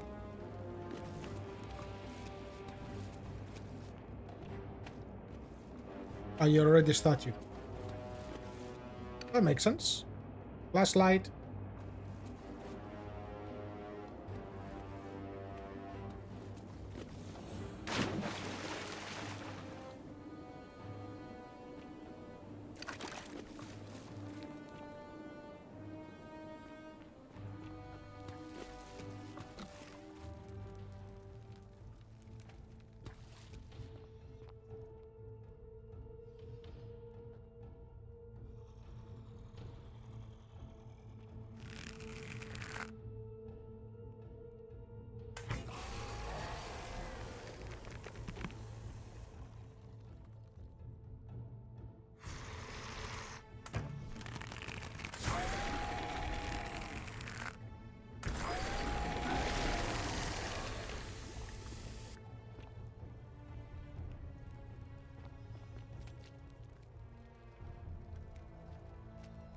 Even the music changed into an Egyptian theme.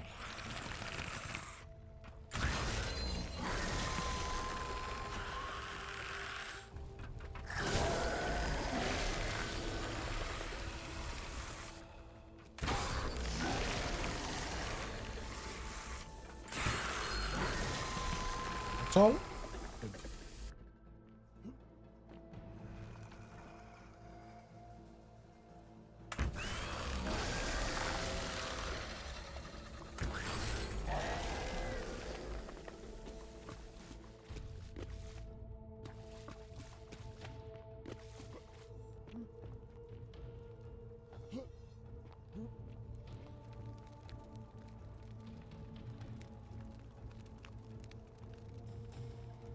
Hi, Horus. Hacker.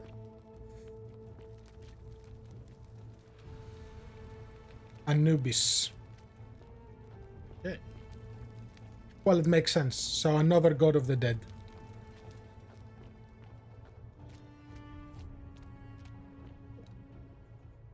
The many shall suffer for the sins of one. The same thing as the Greek and the Roman one said.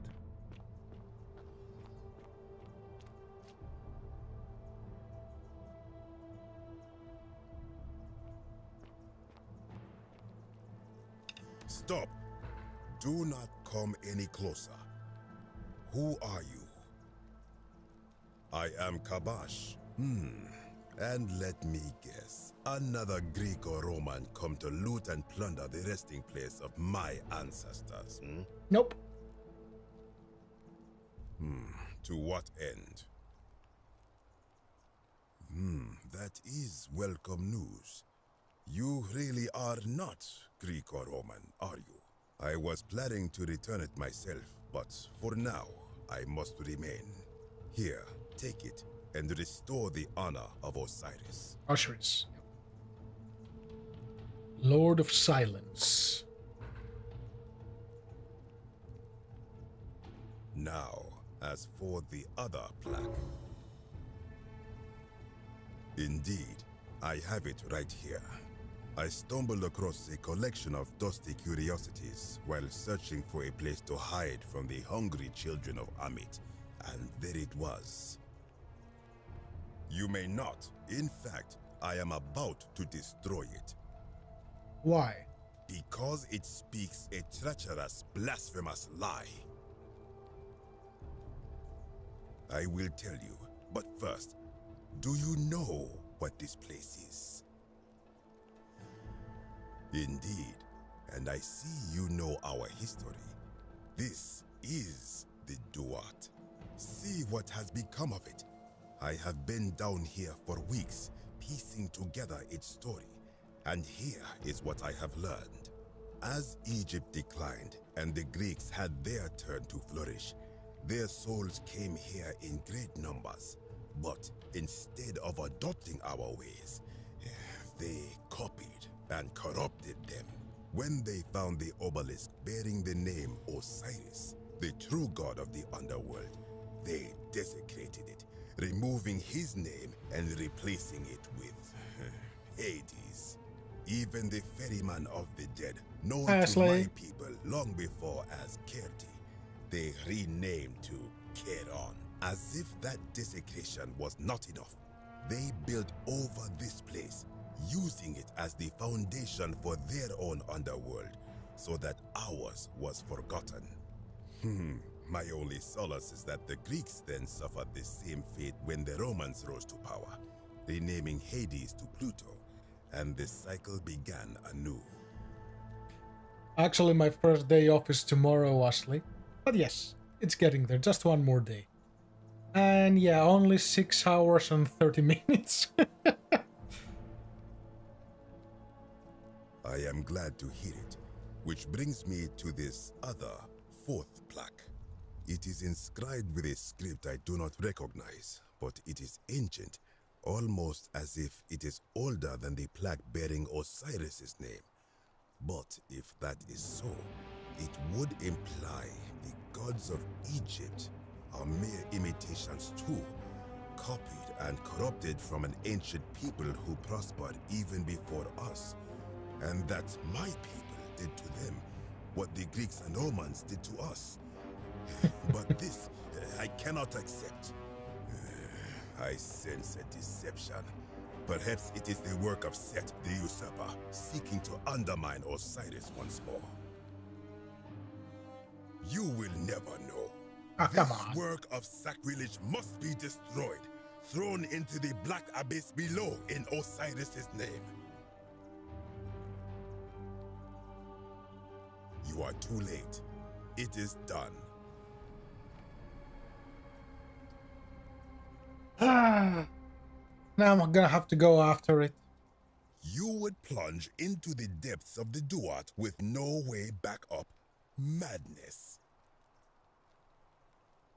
If it will help you to see reason, then ask. I do not know.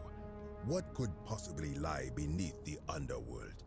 Perhaps it is infinite darkness. Perhaps it is the lair of Amit, the devourer of souls. All I know is, it would be unwise to venture down there. It might be Aztec, actually. Is everyone so contrary where you are from? Do not even consider it. I'll go. I am from Rakotis, which you may know as Alexandria, the name of the city the Greeks built over it. I was a fisherman, like my father before me. Since the Romans had taken over from the Greeks, I took the opportunity to learn Latin and eventually traveled to Rome. When the fires broke out last year, I tried to help. I gathered terrified locals into my boat and led many of them to safety. You are the guy who had the boat. Okay. On my 7th trip, a passenger demanded I wait for his brother.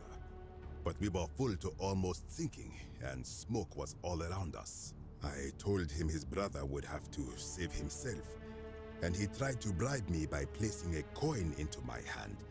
When I refused, he drew a dagger and thrust it between my ribs. I awoke on the banks of the river to a stranger wearing a ram headdress. He said his name was Kirti, and at the time, I simply thought him odd.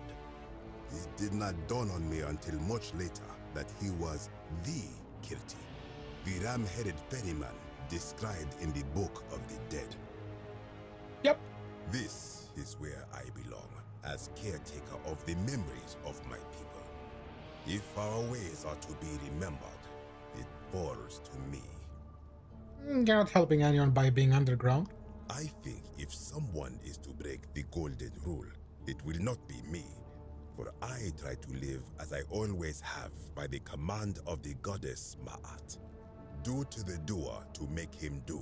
As for the punishment that will come from it, I finally understand why it has long been said among my people that gold is the skin of the gods. Wasn't that because it doesn't oxidize? Good. Be gone from this place. Wait. You are planning to go down there. Yep. I see it in your eyes. Yep. Yep. You would plunge into the depths of the Duat with no way back up. Madness. It's a quest. I have to go find the plaque. We shall see. Goodbye.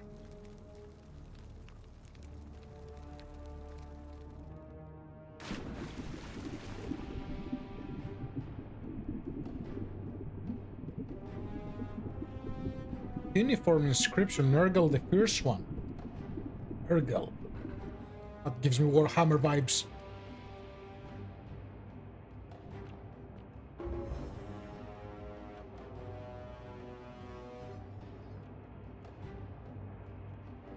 Yeah, but that would be too easy. Yep.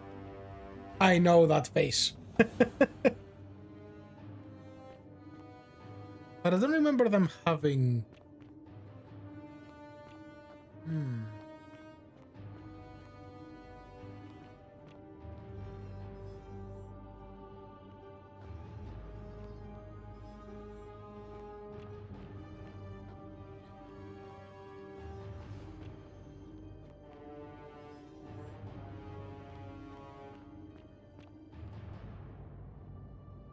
Yep, Sumerians. I was right. I still remember some history. Come on.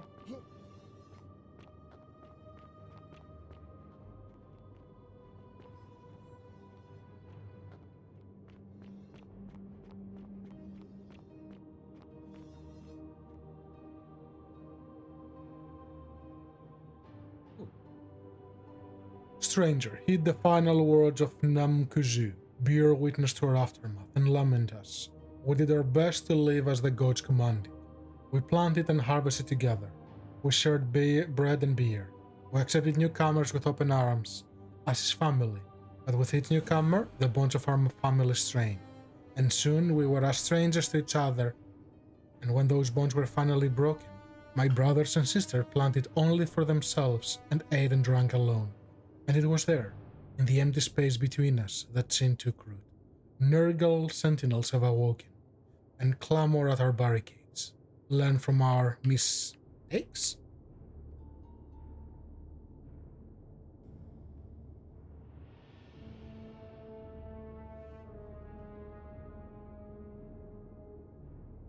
There must be another plaque somewhere here. I was not part of the Sumerians. Corroded brass plate. Or some kind of trap, yeah. Which I probably need to step on.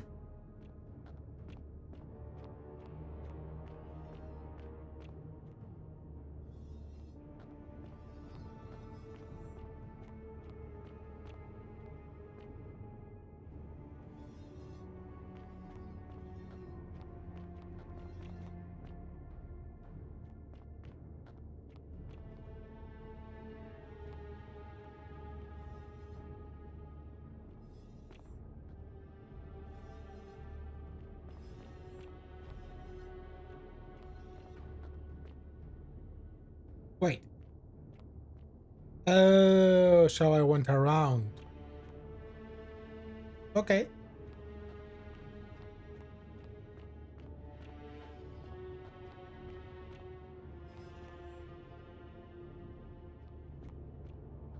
When I told you that you would not find a way back up, that was not a prediction.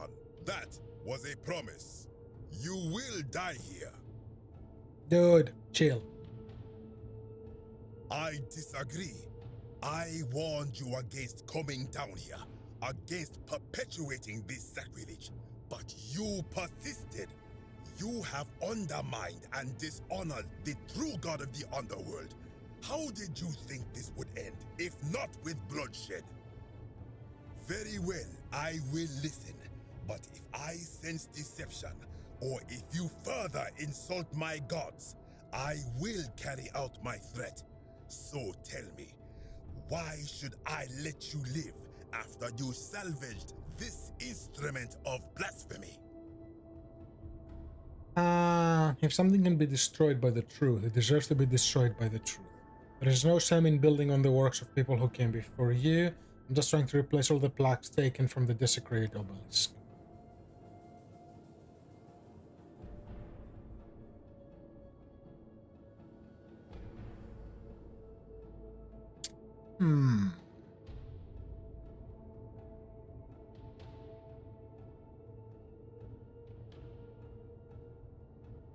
There is no shame in building on the works of people who came before you. That may be true of many things, but this is different. If our gods were copied and corrupted from an older civilization, does that not mean they are false? Does that not mean our prayers to our gods all fell on deaf ears because we were not even addressing them by their true names?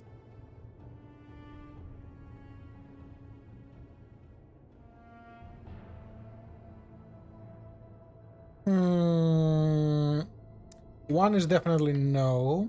It wouldn't have made a difference, I don't think, the gods answer anyone's prayers. Well, I don't think this guy would take lightly to that. We'll go with this. If gods exist, isn't it possible they each have more than one true name? Now that I think about it, my people would sometimes call Osiris the god of many names. Perhaps it is so. But the underworld of my people is so different to this one, and so unlike the way it was described by our priests. Many of my ancestors endured great hardship to live good lives so that we may descend to the Duat in death and be judged accordingly. We prepare to have our hearts weighed on Anubis' scales and to swear ourselves innocent of sin before the 42 assessors of Ma'at.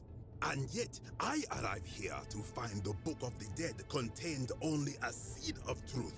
And now I ask myself, did our priests steal and embellish the stories of an older people and feed us lies all our lives simply to trick us into obedience?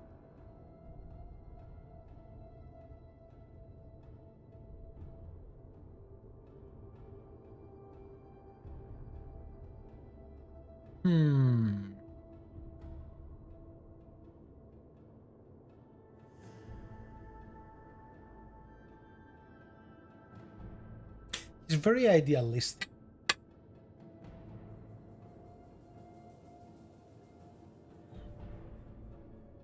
Putting the blame on someone won't make him happy. I am not sure I follow. Speak plainly. Dodge the bullet.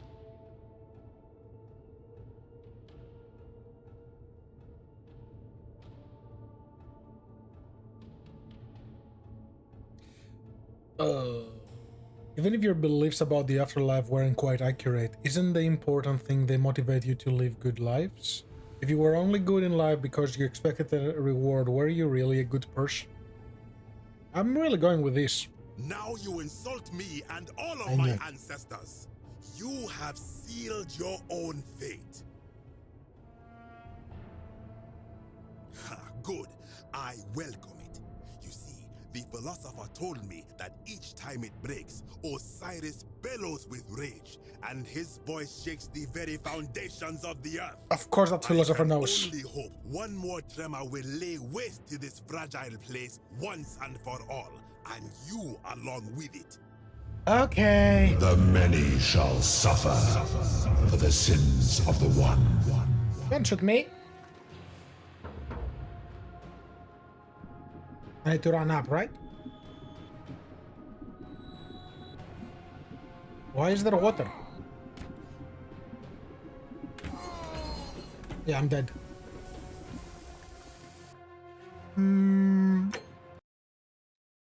Was there water? Was that the pressure? I stepped on the pressure plate. Okay. It was right in front of me. Blah blah blah blah blah blah blah. Just hear me out. Yes. Yes.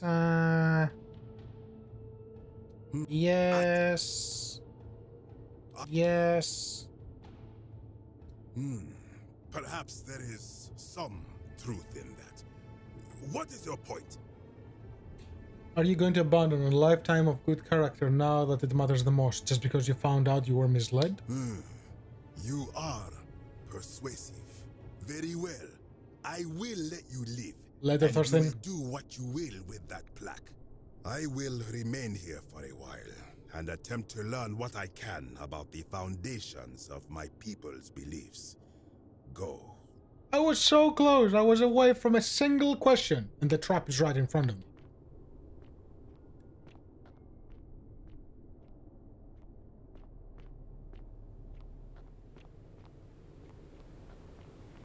Nope, I triggered it. I hear it. Okay, bye. And I'm guessing you will take me back to that other door closed from the other side. Yep. Good thing I remember where I am.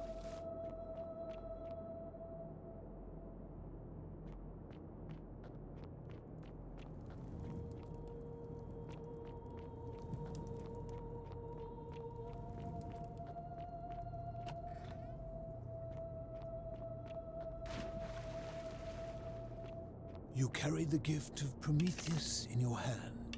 Remarkable. Oh, there's the Greek plaque. Wait, did you move it? No, you have a bunch of them. Why do you have a bunch of them? Good to see you again, friend. Did you find what you need? I enjoyed our...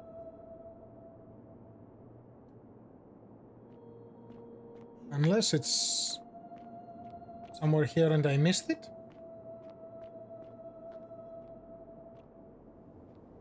It's the shortcut back.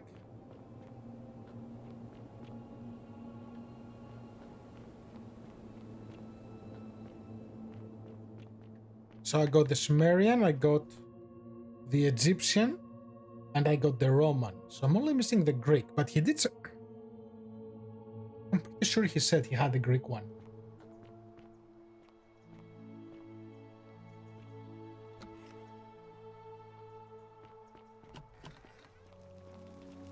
Unless...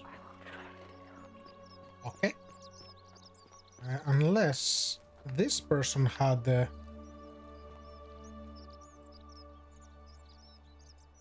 Greetings, I'm Georgius. Yes, I know. My... And in a city full of Romans, you are my name. They... But the... Know that.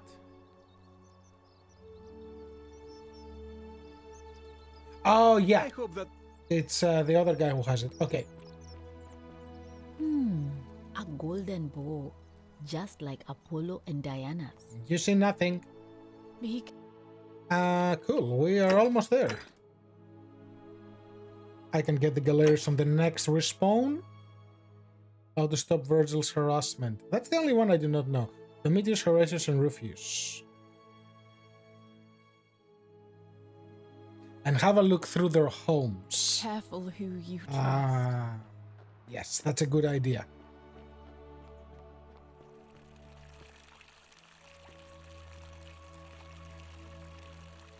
That I did not think. And I still need to talk with the other chick, so I need at least one more respawn. I do not know what to do with the eggs either. No. Yeah, that's the other one that... How do I move the statue?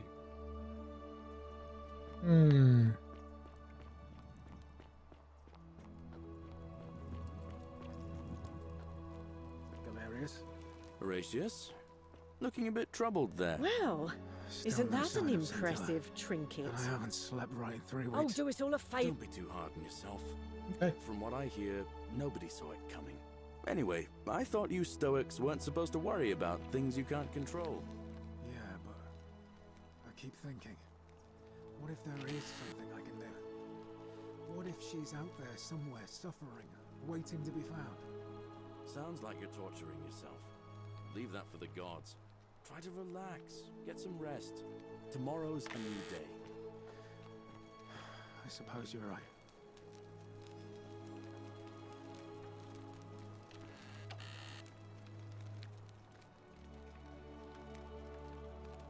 And I never found that Apollo thing either. It's Livia's... Why are you holding that? Okay.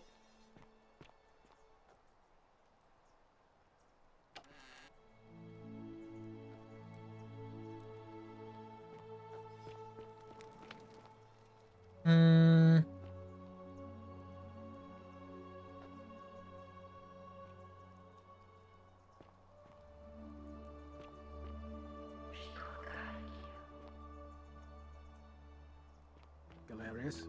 Horatius? Looking a bit troubled there. Still no sign of Scintilla. And I haven't slept right in 3 weeks. Don't be too hard on yourself.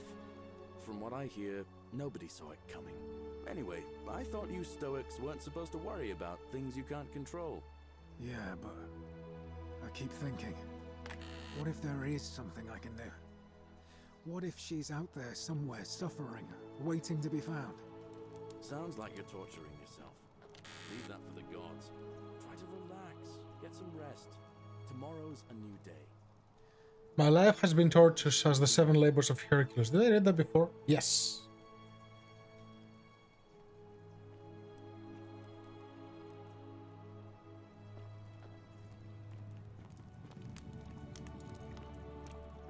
Galerius? Horatius? We heard that. Troubled there. Still no sign of Scintilla. Where is he? I haven't slept right in 3 weeks. Don't be too hard on yourself. From what I hear, nobody saw it coming. Anyway, I thought you Stoics weren't supposed to worry about things you can't control. Yeah, but I keep thinking, what if there is something? Where is Rufus' room?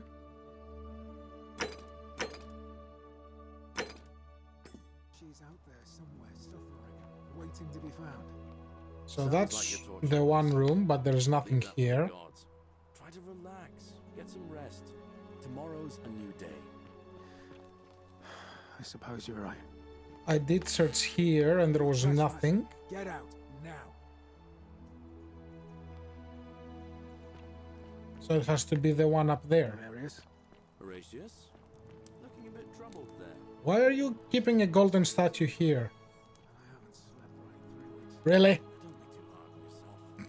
From what I hear, nobody saw it coming. Okay. Anyway, So whose room is this? It's Rufus. Okay.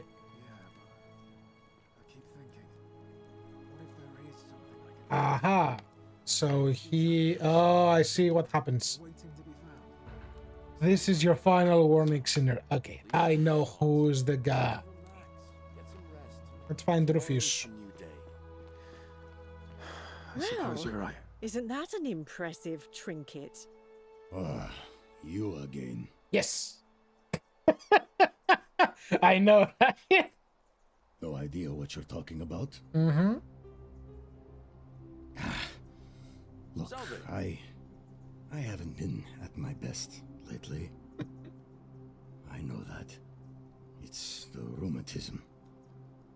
It starts with constant pain. Excuses. I know that's not an excuse for how I acted. But it's the truth. But with the willow bark, I'm already starting to feel like myself again. I'll leave him alone from now on. It's not as if I was ever going to hurt him anyway. I was just lashing out. I'm going to go and clean up the graffiti. Just forget this ever happened. Will you? Sure. Hello there, Fred.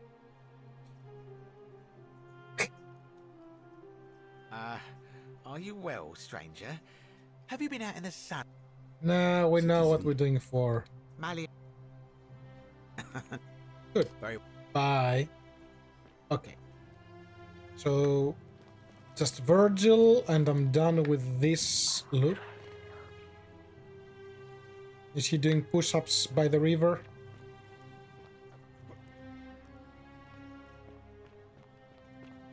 No.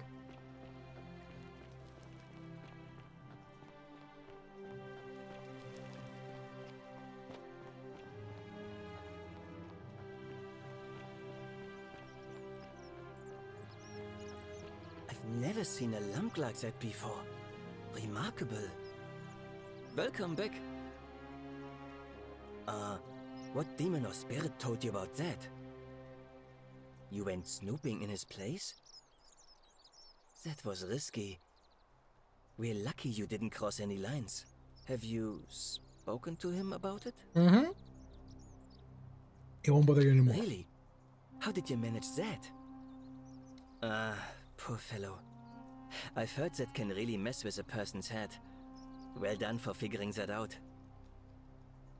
Really? That's promising.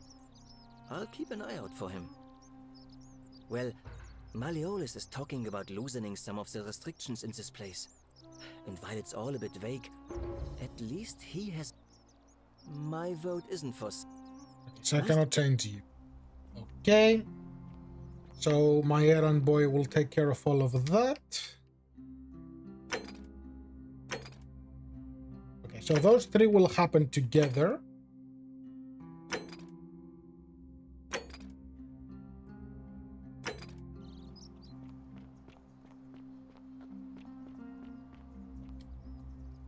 So you want me to ask her about...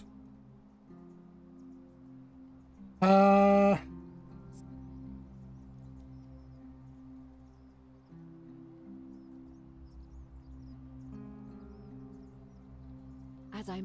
Don't believe a word they tell you.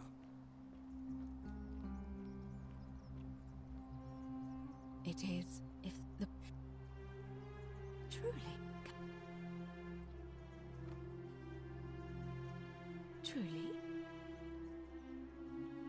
We're on that, okay. I see. Then it seems you have made a great sacrifice for all of us, friend. I admire your compassion. Truly. Thank you. But unfortunately, I'm afraid your only other option will be to confront you-know-who. Oh yeah. May Fortuna... So that's done.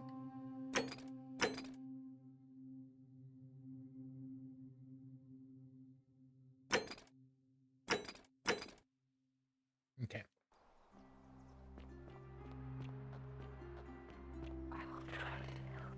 Time to wreak havoc. Knock knock.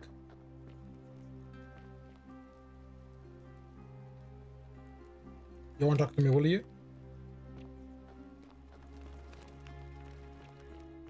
That's okay, you don't need to talk to me. All I need is right here. The many shall suffer for the sins of the one.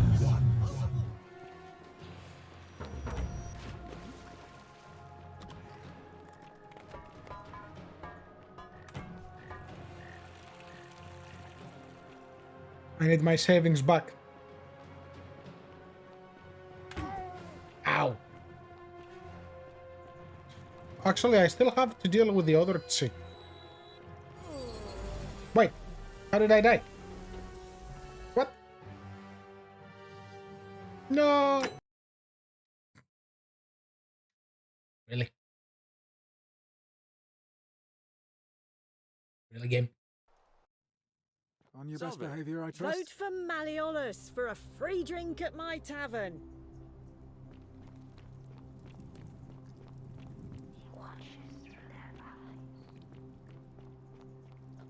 Well, at least I know who to talk to.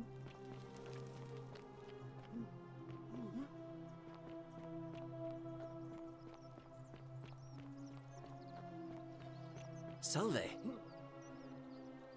Skip, skip, skip, skip, skip.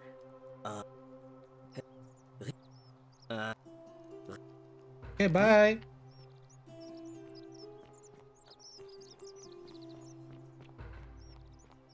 I don't know what happens if I let him actually... He will reset it, right? No, he won't.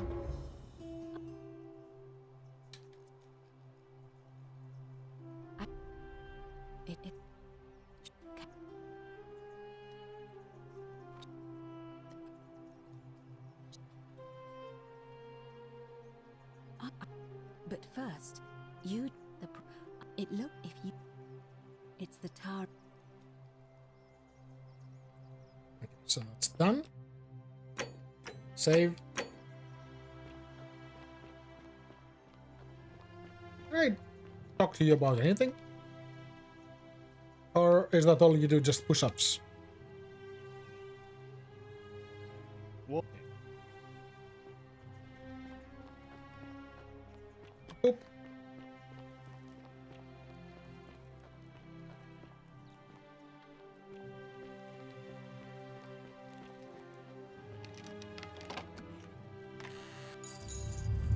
The many shall suffer for the sins of the one.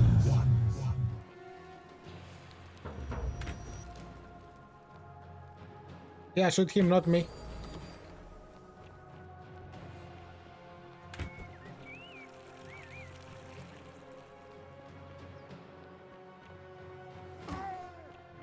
Ow.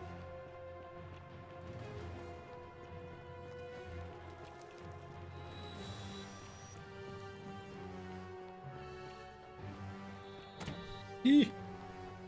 Nope.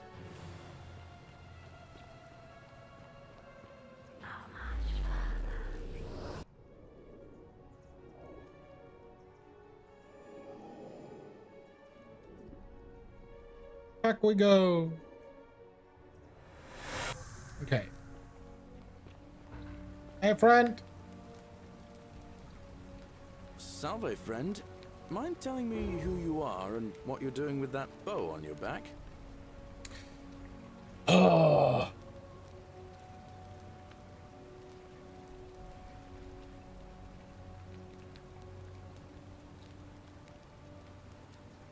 Okay, so that's how to save them.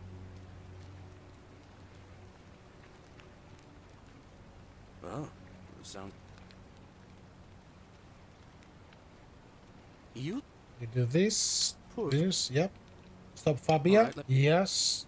Alpius will do the thing, take the money. How did... There you go. I'll go. Bye. You go do everything for me. Now let me go talk to this other chick. Hey, you. Oh, you're... And there's... Yes. What was that? Some kind of joke? If it was, it wasn't funny. Yeah. I take back... Okay. Cool. Oh. So you do not talk... Who do... Yes. Ixion turns. Let me But it doesn't help you. Yes. Okay, bye. Now go threaten the other dude.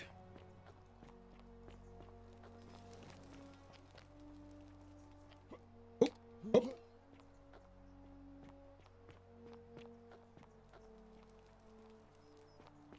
guy's still going. How'd you do? Good.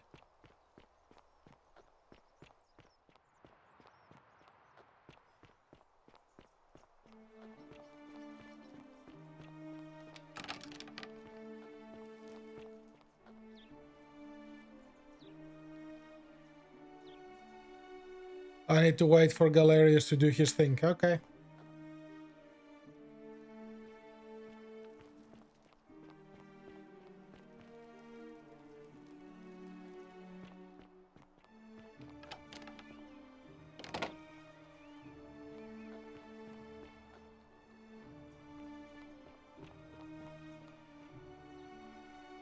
Why would I want to go up?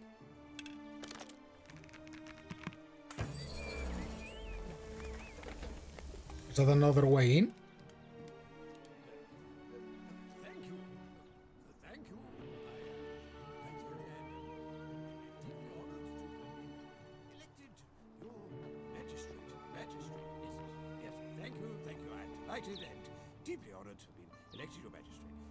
And now... Just another way in. And now, I make this solemn promise to you, good citizens. And now, I make this solemn promise to you, good citizens. Under my leadership, you will finally enjoy the freedom you deserve. We done with this guy? Yes. No more shall you walk on, Ow. Eggshells, yes. No more shall you walk on eggshells, fearing simply to live and breathe because the tyrant Sentius told you it was forbidden. Yes, remember my first act. My first act as magistrate, I hereby announce a day... I need your help.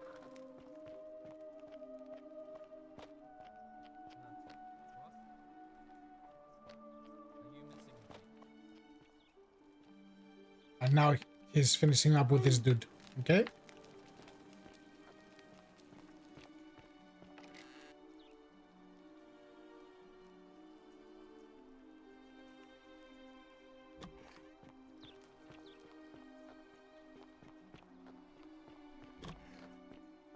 Are you done? Yes.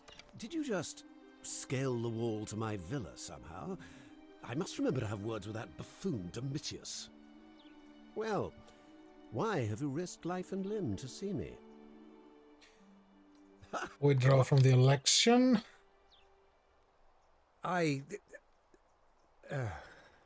So, it finally caught up with me. Yes. I suppose that makes you... what? One of Nero's assassins? Not quite. So, you're not going to kill me? Not if you... okay. So I can do that, so I don't have to pay. Not if you withdraw from the election immediately and release everyone in debt buttons to you. Oh, so much work and money. Oh, well, if I do it, you'd let me live? Yeah. Fine. Ruling this cesspit of a city, I'll have Domitius notify the priestess of my withdrawal and release those two from debt bondage. There, you got what you wanted. Now, please, leave my villa and never speak to me again. I will on the next loop.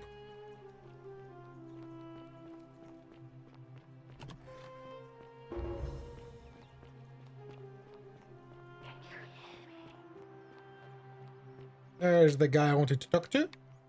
Come on. Come on. We're free. Malleolus just released us and we never have to set foot in that villa again. What? How? Galerius arranged it somehow. Really? That's incredible. Oh, what a relief. I don't know what to say. You don't need to say anything. Just rest up, get your strength back, and we'll celebrate properly when you're ready. I will. Thank you, Ulpius. I will. Salve again, friend. Here.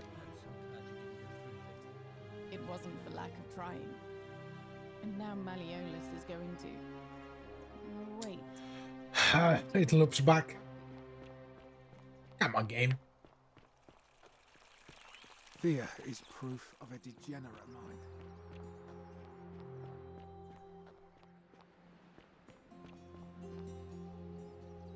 What am I doing with the eggs? Why did I get the eggs?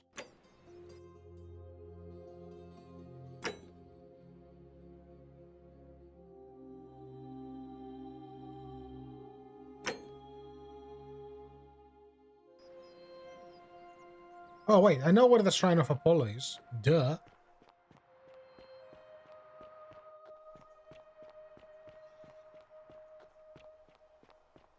This I one. will. A golden bow. Thank you, Ulpius. Just like Apollo I and will. Diana's.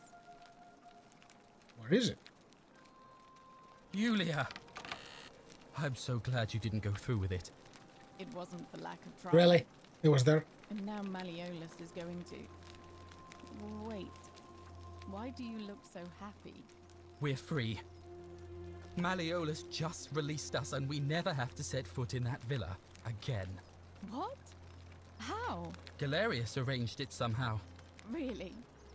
That's... incredible. Oh, what a relief. I don't know what to say. You don't need to say anything. Just rest up, get your strength back, and we'll celebrate properly when you're ready. I will. Thank you, Ulpius. I will. Are they done now? Yulia! I'm so glad you didn't go through No, with it. he glitched. It wasn't for lack of trying. Okay, save. Welcome. Load.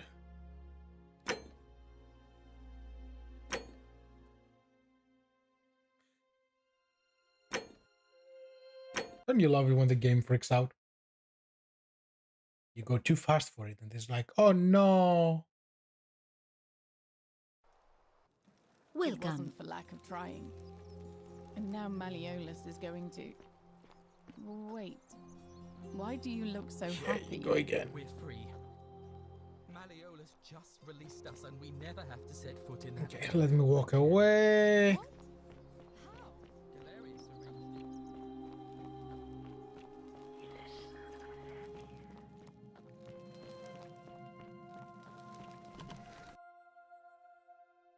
Come on.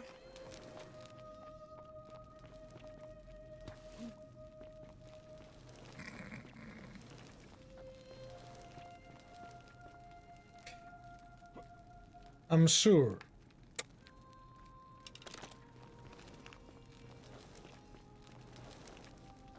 I'm just trying to get it to stop glitching. Because it has looped their conversation like 5 times.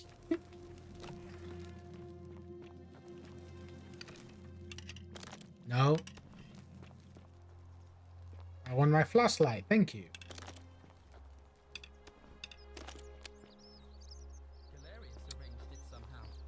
It's stuck. That's incredible. Oh, what a relief.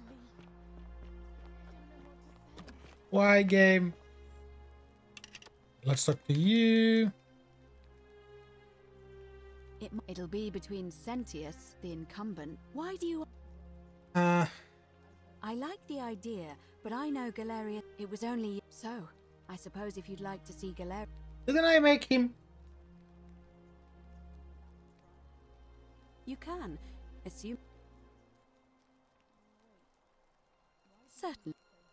See you again soon, I hope. Did I break it?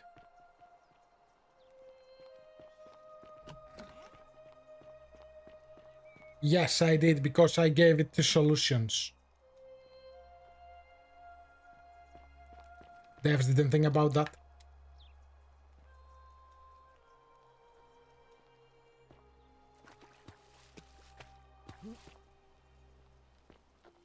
Well.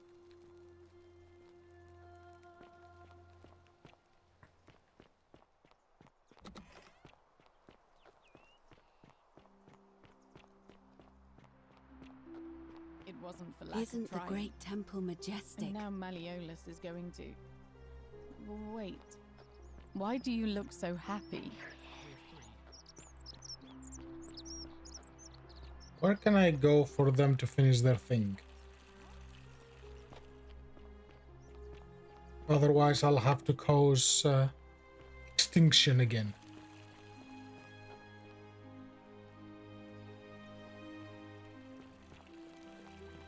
Is there a vine here to go up?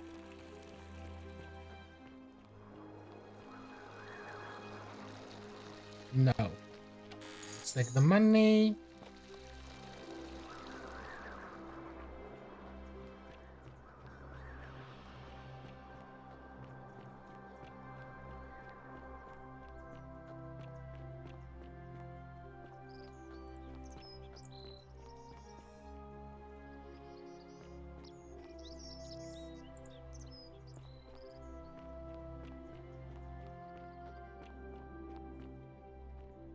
So I need the key from my other buddy.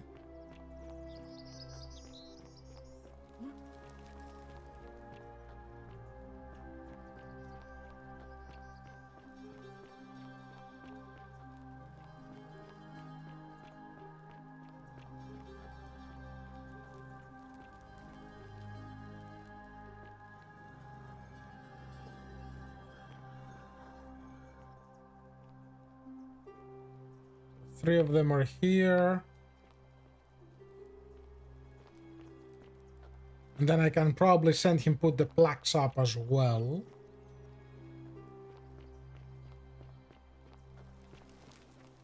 Oh, hi Octavia.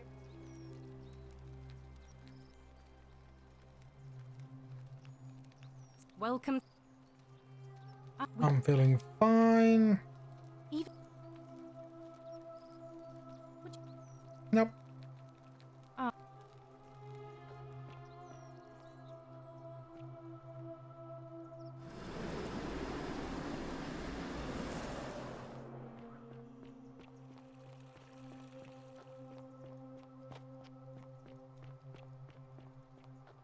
It wasn't for lack of trying. And It's now Malleolus is stuck. going to... Wait. That's quite an impressive bow you have there. Okay. Just like Diana's. Let's do this the stupid way.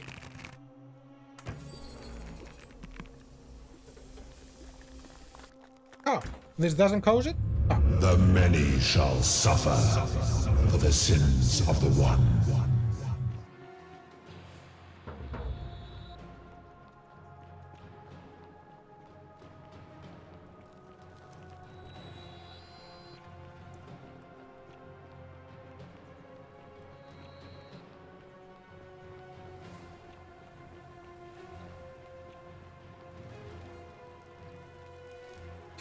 Run faster, Sentius.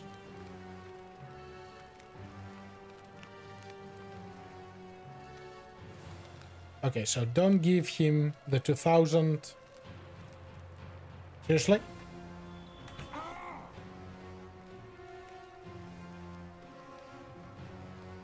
Is it glitch o'clock?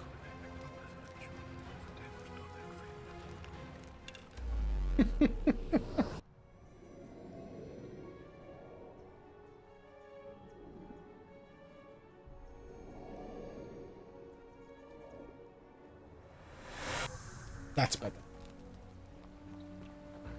Okay.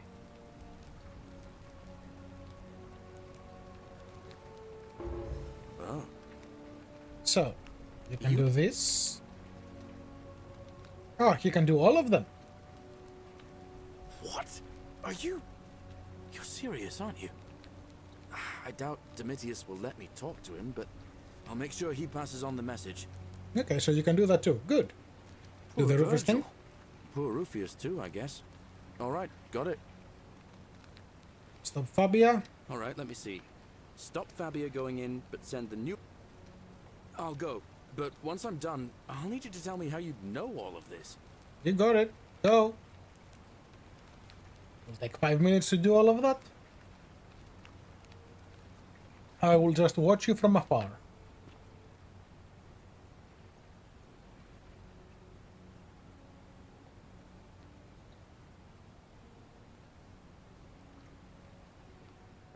He disappeared.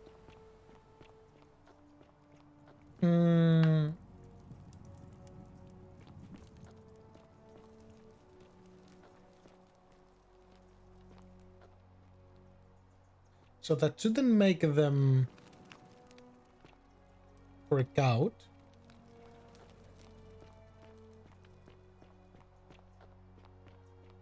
Keyword being shouldn't.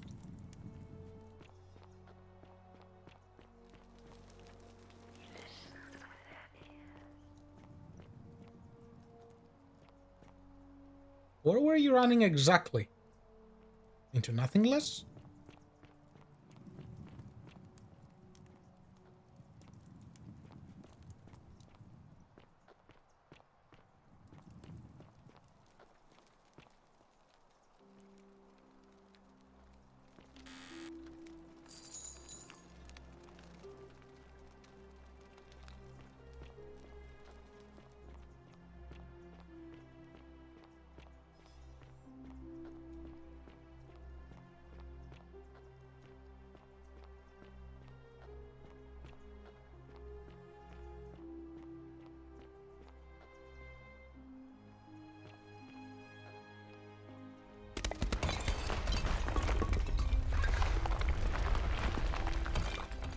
Can't stay places to be.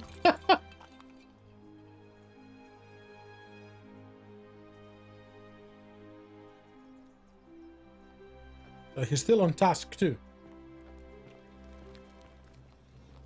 Hello? Hello? Have we... Yes, we have. My friend Hannibal used to look after me. He said he always would. But then, he died.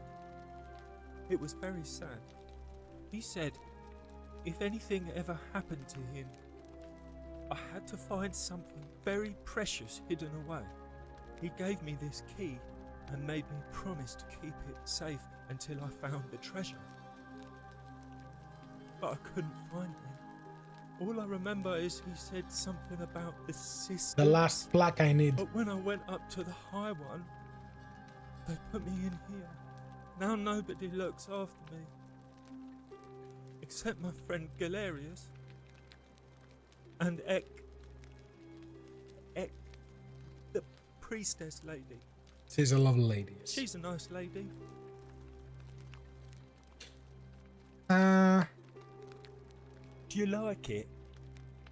But you will give it to me. Well, if you get me out of here, then I wouldn't need it anymore because I'd already be happy. Then you could have it and you'd be happy too. Like Galerius. He's nice. I like Galerius. He made me a doll and everything. Yeah, Galerius will let me out. Then you can have my plaque and everyone will be happy. Good. Bye-bye. Bye-bye.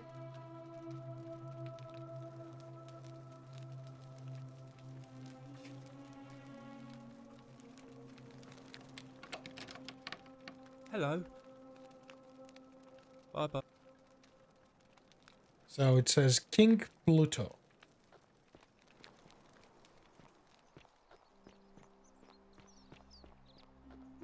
Wonder how much one of these statues is worth on the outside.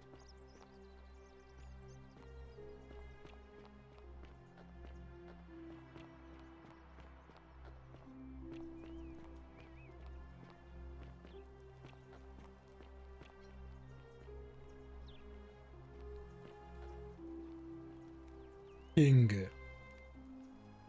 Malleolus isn't receiving visit. What? Okay, bye. Where's my friend?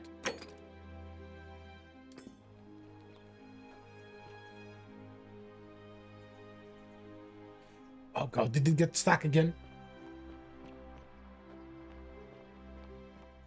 We're free. Malleolus just released us and we never have to set foot in that villa again. What?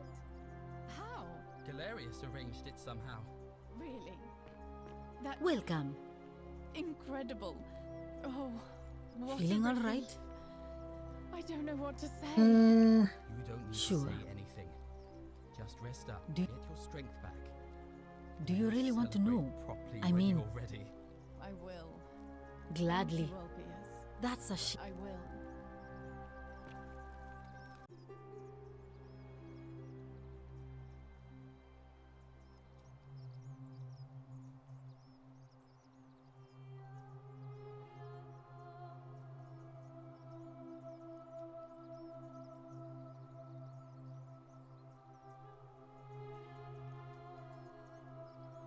I'll wait for all of those events to finish before I talk to him.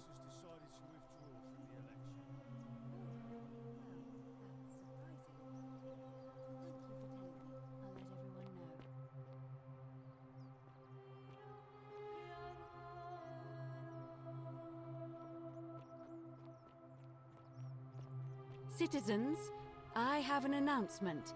Malleolus has withdrawn his candidacy from today's election.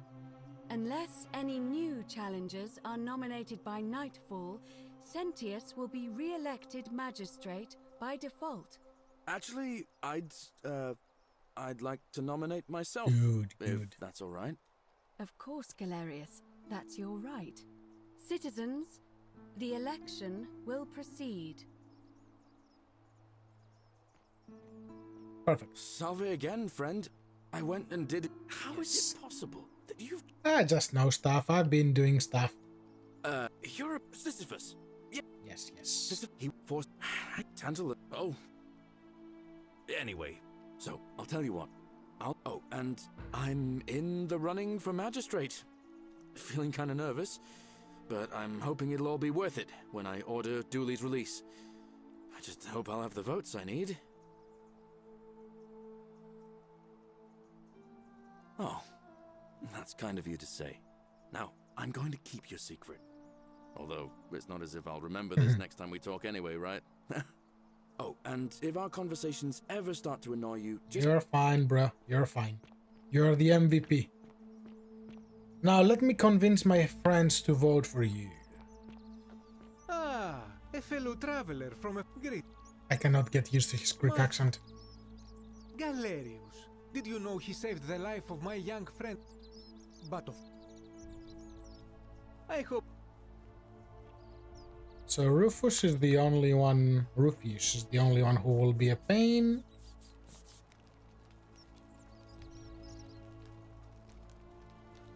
Ah, I hear. Galerius, definitely. All right. Nice to talk. So that's how all of that plays out. Good. Priestess, where are you? We have work to do.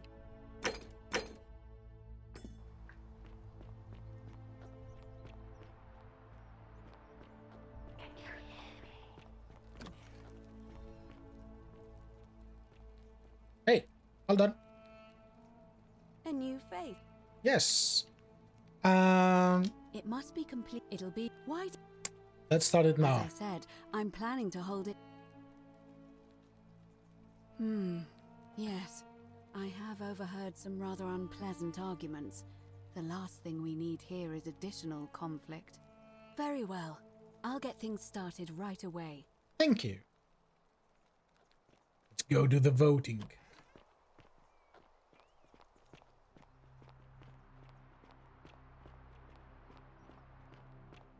Citizens, it is time. Did you two freak out? To elect our magistrate. Time to go to the theater. Because the counter changed back to 3 minutes. Unless it doesn't like anything over 8 hours. Which is possible.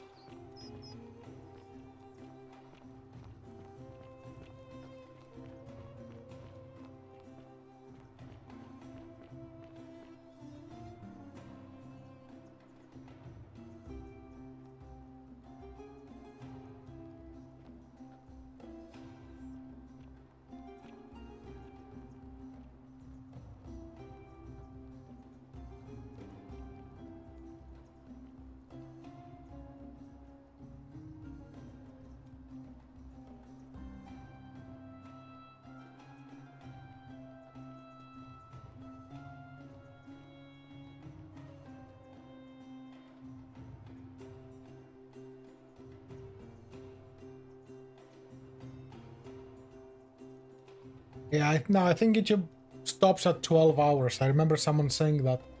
But yeah, the counter freaked out.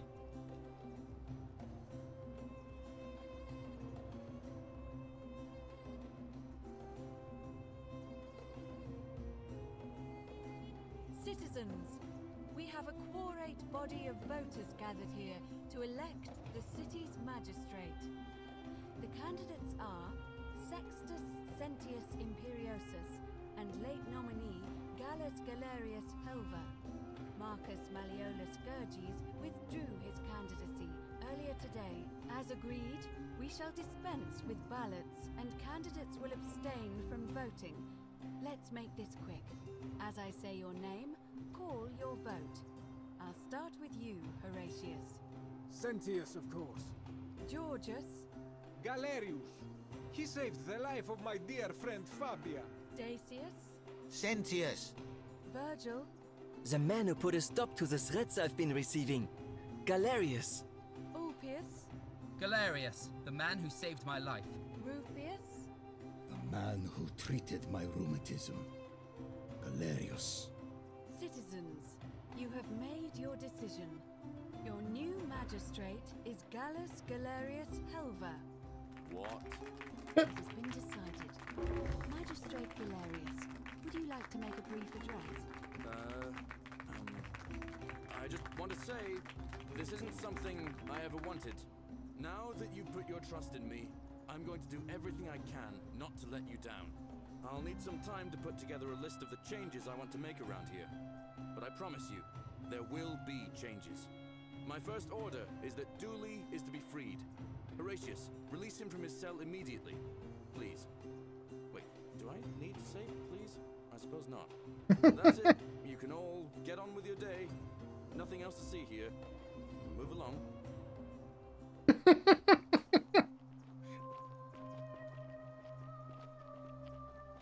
Oh, he mad. He very mad.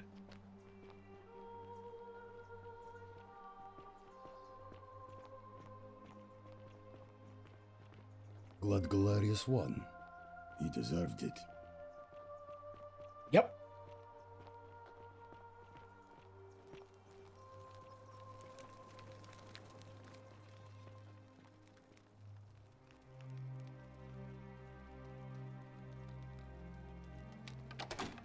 Fortune smiles on you today, Julius. Magistrate Galerius here has ordered your release. You're going to let me out of here? I'm sorry it took so long, my friend. And it wouldn't have happened at all if it wasn't for a newcomer. So be sure to offer your thanks when you can. I will. I will. Thank you, Galerius. I'm so happy. I'd love to stay and chat, but I've got a lot of work ahead of me. Why don't you go to the baths? Then tell Georgius I said you could have some new clothes. Then I want you to go home and rest. I'll speak with you soon, Dooley. Hello? Hi, Dooley. I'm Dooley. Magistrate Galerius said I should thank the newcomer. Are you the newcomer? Yes, we spoke a minute ago. Oh, sorry. I don't remember things so good. But thank you. You're a big helper. I was locked up, but they let me out again. I'm so happy. You can have my shiny plaque if you want, and maybe you can help me find my treasure. I will. My friend Hannibal used to look after me, and he said he always would. But then he died. But before that, he told me if anything ever happened to him, I had to find something very precious. He gave me a key to the cisterns and told me please help me find it. Yep. Oh, thank you. Here's the key.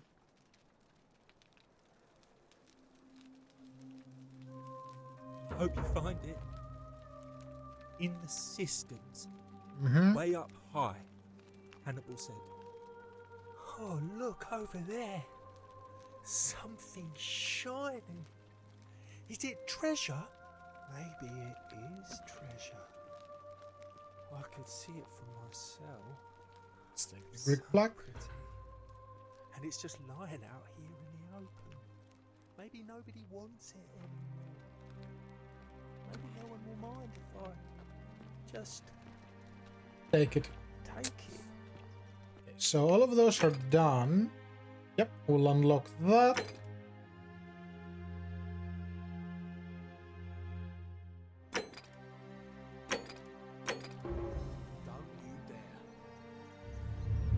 The many shall suffer for the sins of the one. Of course!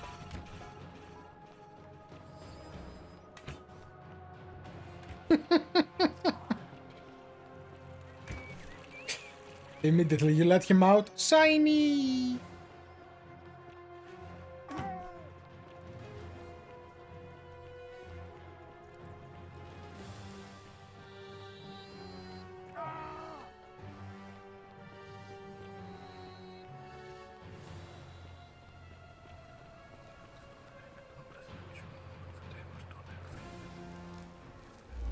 Okay.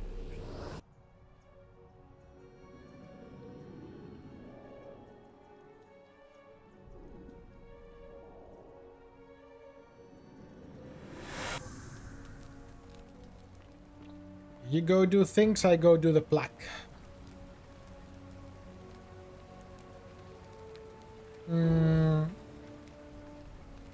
Yes. Oh. You? Do this. Do this. All Do right. this. Yes. Okay. Good.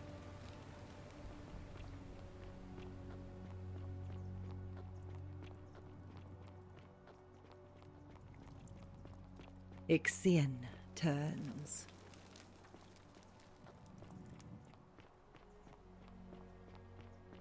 So the plaque must be one of the endings. Based on what the priest said. So let's save.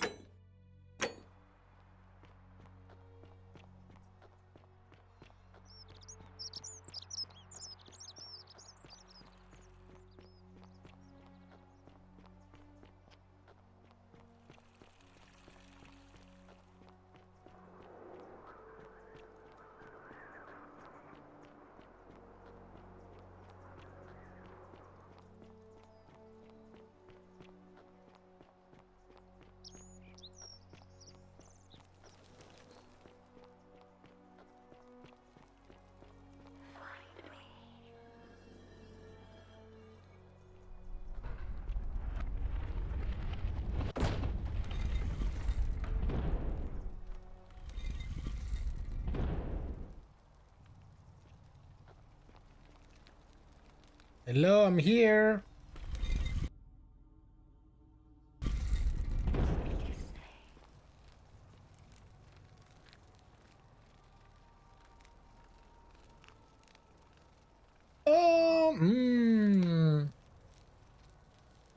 wonder, does it matter which I say?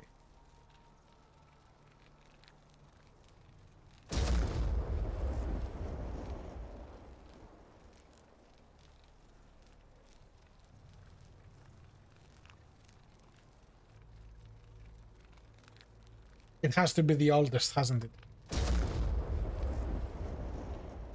Or just all of his names? Yeah.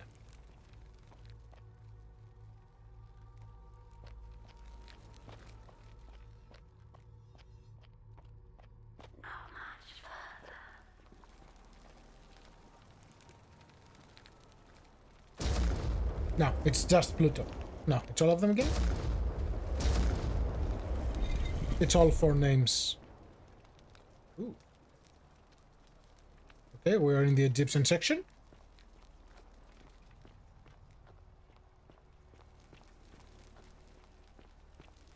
That's an Egyptian door, so we're gonna go with Osiris. What's this?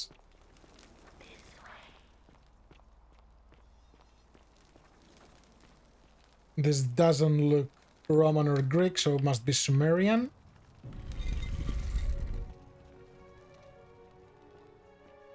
What the? Okay.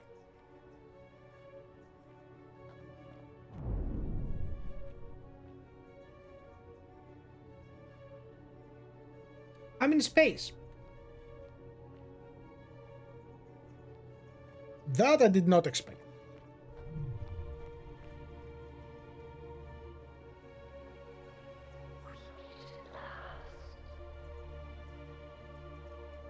So that's Persephone, Hades, and that's who are you? Are you signing Zeus? And here you are. Allow me to introduce myself. As you have already gathered, I've been known by many names. Nergal to the Sumerians, Osiris to the Egyptians, Hades to the Greeks, and Pluto to the Romans. But the one constant through it all has been my title, God of the Underworld. And I've been watching you with curiosity, mortal, ever since your arrival. You are unlike the others, aren't you? And what is more, you carry a weapon that was never intended for mortals to wield, and you do it so brazenly. But there will be time for your reckoning later. First, as a reward for undoing the desecration of my obelisk, I will allow you to satisfy your curiosity. Ask what you will. Where do I even start? My story is many thousands of years long. You will need to be more specific. What do you wish to know? Well, here's a god. That is my servant.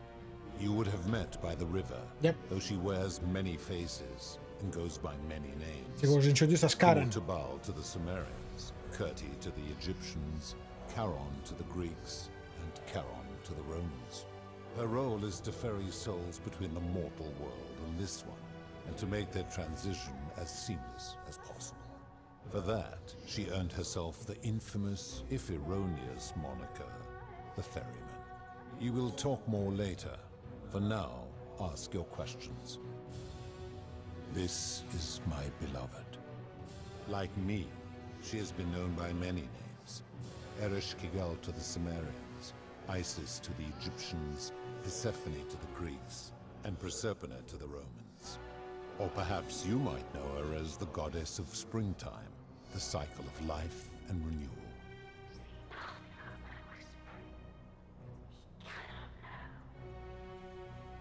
Your gaze lingers too long.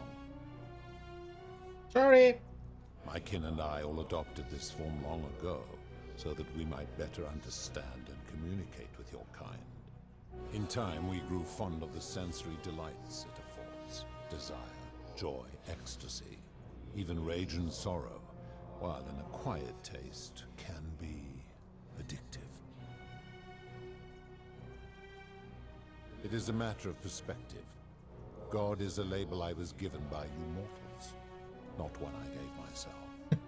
Your ancestors revered me because to them, My knowledge and technology made me incomprehensibly powerful, just as you might seem so to an insect. Technology. But despite all that, there are rules even I must obey. Oh yeah? No. Long ago I swore to Proserpina that I would remain in this form for as long as we remained among your kind. I must honor that. Okay. As you wish. It has come to be known simply as the Underworld, and it exists because of a wager I made long ago. Why would the Underworld be in space? That is a long story, one that began over 3,000 years ago and continues to this day. You see, long ago my kin and I set out from our home on Elysium to search for other forms of life among the stars. We discovered your planet and witnessed your kind evolving from primates into something lawless and barbaric. You all but destroyed yourselves, your 2 short lives being extinguished by violence and ignorance and disease. Yet Proserpina saw raw potential in you, and persuaded the rest of us it would be squandered without our intervention and stewardship. So we revealed ourselves to your people in a place called Sumer. We offered guidance in agriculture, toolcraft, and law, and you called us gods. For a time you flourished, but soon you were too many for us to oversee. And as you spread from that cradle of civilization, we saw something disturbing. We had sown the seeds of dependency and confusion, and soon you returned to your old ways of violence and ignorance, this time in our name. My kin had seen enough, and gave up on your kind, condemning you as barbaric and chaotic, scarcely more than animals. We began preparations to return to Elysium, our home world, a utopia unspoilt by conflict and unimaginable in its beauty. But my Proserpina could not bear to abandon your kind without guidance, and knowing it would force the rest of us to leave her behind, she made an extraordinary sacrifice. She gave up her immortality to descend permanently to the ranks of humankind. And so she began her inescapable trajectory toward death. Horrified, I acted swiftly. I placed her in suspended animation in a deep frozen sleep to prevent age and sickness from claiming her. And then I pleaded with Proserpina's father, who the Romans called Jupiter, to bring her with us to Elysium. It was and is my hope that once there, we might one day learn to undo what she has done to herself. But he refused. I did everything I could to persuade him, but he would not relent. He would rigidly uphold his final pronouncement. Humans were unworthy of ascension to Elysium, and no exceptions would be made. But seeing that I was aggrieved, he proposed a wager, the terms of which were as follows. If even one human city could prove itself capable of living without sin for a single year, that's why then it is. Proserpina and all of humanity would be permitted to join us in Elysium. My part would be to remain behind, the last of my kind, to watch over you, without interfering, and to sit in silent judgment. And so my reward has been to languish here, enduring a 3,000-year winter, waiting for the day your kind proves itself worthy of her faith in you, so that I might take her with me to Elysium and unthaw my goddess of springtime. And here I am, after all this time, still waiting. There were also gods who, like me, have been known by many names, but perhaps you knew them by their Roman names. Our leader, Jupiter, as well as Neptune, Saturn, Juno, Minerva, Mars, Venus, Apollo, Diana, Vulcan, Vesta, Ceres, and of course, my beloved Proserpina.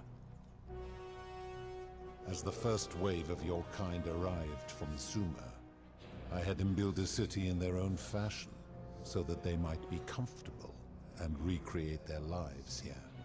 I had them build the entrance as a vertical shaft leading to baths, to cleanse them of the sins of their former lives and to prevent escape.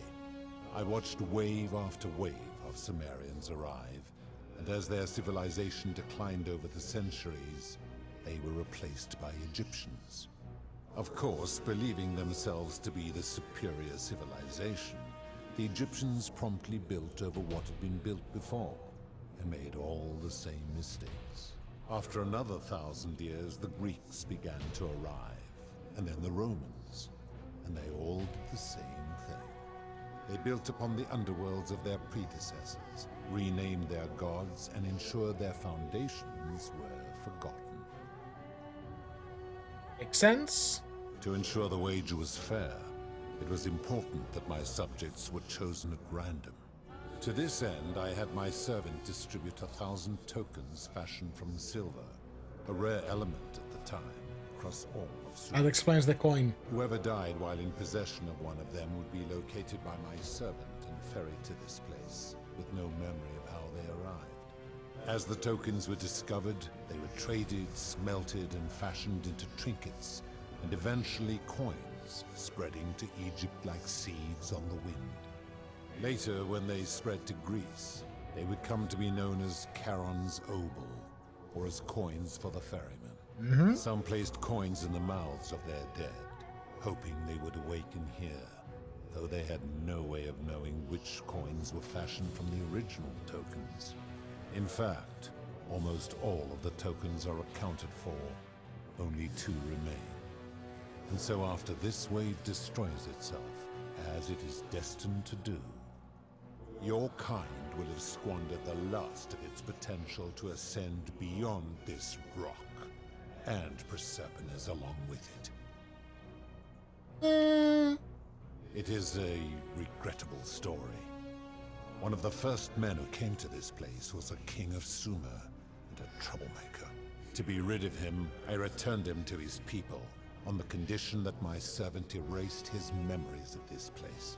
But the erasure did not take completely, and he told stories of this place as if describing memories of a dream. His tales were committed to writing, which came to be known as the Epic of Gilgamesh. And his words were twisted and distorted over generations. Later, the Egyptians would adapt Sumer's stories of the underworld, making them wildly intricate and labyrinthine. Their Book of the Dead and Book of Gates bore less and less resemblance to this place in their priests' pursuit of profit. Then, when the Greeks began to arrive, they proved far more cunning, and in a series of incidents that will not be repeated, 5 of them escaped. A warrior named Heracles, 2 kings named Sisyphus and Theseus, a poet named Orpheus, and a Trojan named Aeneas. They each told embellished tales of this place, how to get here, and how to escape. And so from Sumer to Egypt, Greece to Rome, your kind has always told each other stories about this place, though each story contained only a seed of truth. Of course, that is merely the name your people have given to it, but yes, it is my doing. That is a story dating back to the very first wave. After the Sumerians finished building their city, the self-declared ruler threw a banquet to celebrate. Now this man was unmarried, and many women were vying to become his wife, a prestigious position of power and influence in a new world. Of all the women, 2 were particularly ambitious. Both were beautiful, and both arrived at the banquet wearing eye-catching dresses and painted faces, their hair woven in elaborate fashion. The first woman, recognizing that she would require an advantage to win the ruler's affection, draped herself in jewelry, ornate necklaces, bracelets, and rings fashioned from gold. Seeing this ostentatious display, the second woman grew envious, for she had no such jewelry at her disposal. She prayed aloud to any gods that would listen to cover her in gold, and when her prayer went unanswered, she took matters into her own hands. While the others indulged at the banquet, the second woman summoned the first for a discussion in a quiet place. She checked that nobody was watching and pushed her rival from the top of the ziggurat where she broke her neck on the rocks below. But I was watching, and I decided to answer her prayer. You made her a gold. I took the golden bow left behind by Diana, and I shot that woman in the heart, covering her from head to toe in a layer of molten gold. And I left her to stand there, that she might serve as a grim reminder of what befalls those who sin in my domain. But that was not enough, for the entire city was tainted by her sin, and the wager could no longer be won. So I had no choice but to wipe the slate clean. I gilded them all to make way for a new wave, and began the wager again. And to this day, each of them, and all who came after, line the halls of this city, inanimate but conscious, suspended in time with only their sight and hearing preserved, so they may bear witness to and lament the folly of your kind for eternity, as silent golden sentinels. That's kind of savage. I give your kind a second chance at life, as well as ample warning about my law. And when you disobey, and you always disobey, you force my hand, bringing terrible suffering upon yourselves. And so you ask if I am the one destroying your lives. And I say, no, you destroy yourselves. I am merely the means by which you do it. When my kin departed, they left behind many relics which I inherited. A consolation prize of sorts.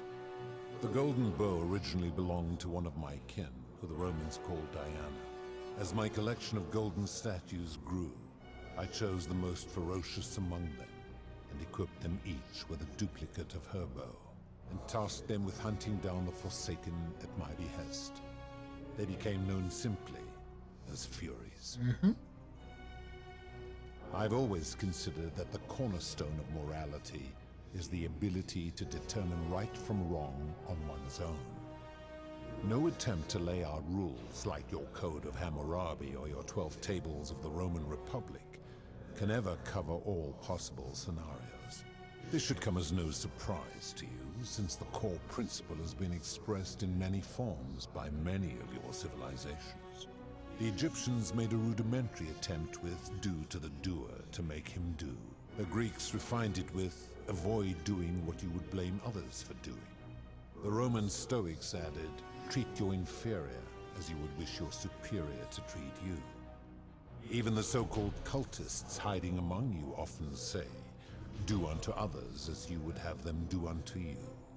It is the simplest of concepts, and each one of you is born with the faculties required to apply it to any situation. Yet none of the peoples who expressed this rule were able to uphold it. Curious, is it not? Well, humans are chaotic beings.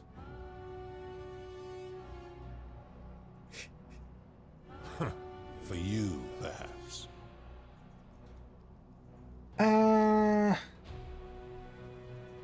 Do you plan to speak in sweeping generalizations, or are you going to give me an example?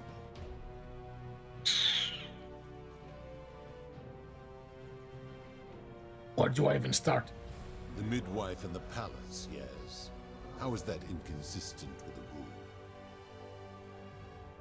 The rule is do unto others, meaning other people. Those statues are something else now. Bloodless shadows, mere shapes of their former selves. They are forsaken. What happens to them is no concern of mine. Applying this rule always requires us to interpret the meaning of the words. A literal interpretation helps to minimize the ambiguities of your primitive language.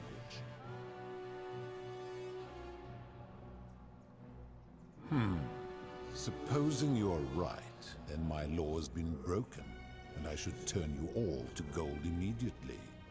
Is that what you want? Nope. Now tell me, what other sins do you believe I have overlooked? Any? Do you honestly think you could do better?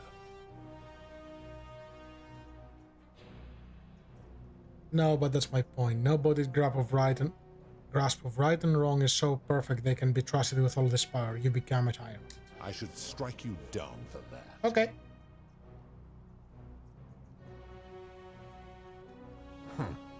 Now, did you have any other questions before your reckoning? I'm able to commune with all of the statues in the city. So the statues are your sentinels. And their eyes are my eyes. If she was still conscious, I suppose she could, but she's not. Why do you ask?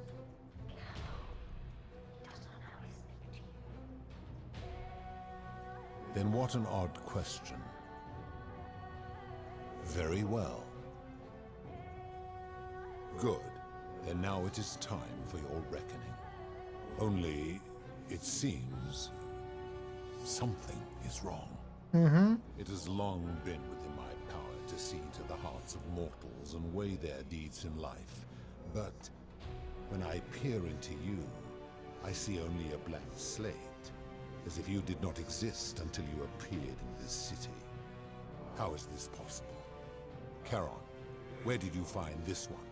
I do not remember ferrying you. How did you come here?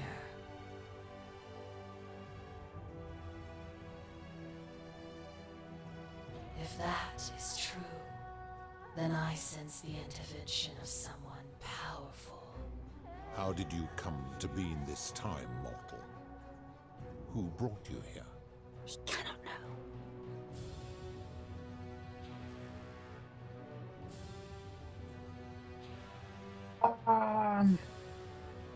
I do not know. My kin departed long ago, and Proserpine has slumbered for 3,000 years.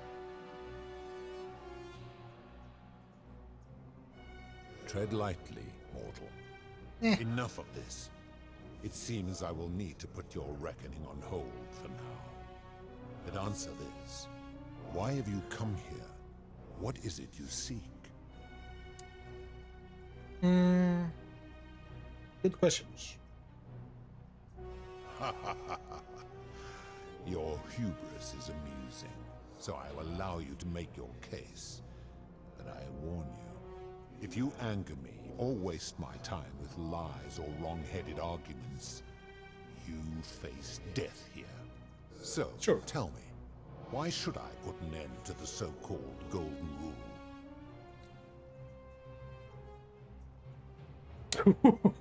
First one is bad.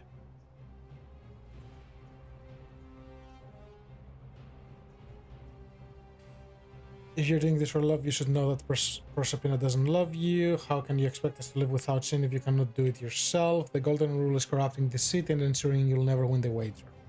I think that's the right one. How so? And be specific. You have made a grave allegation, and I expect you to back it up.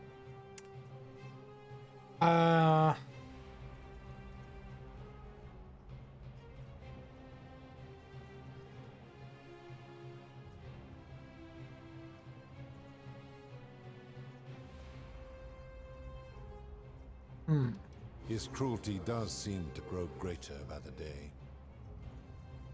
True, I have witnessed him doing that. He is a volatile and confused fellow, that one. I admit, I have grown disturbed watching her. If you're right, my involvement has corrupted the very thing I sought to observe impartially. But if I were to accept that, are you telling me these humans could coexist peacefully, without theft or violence, without my law?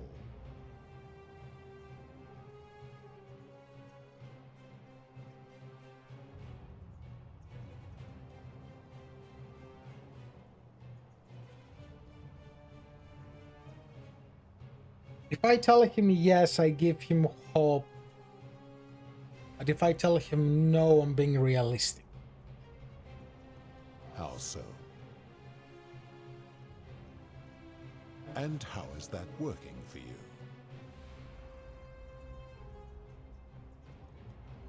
So you say, and yet your world is still imperfect.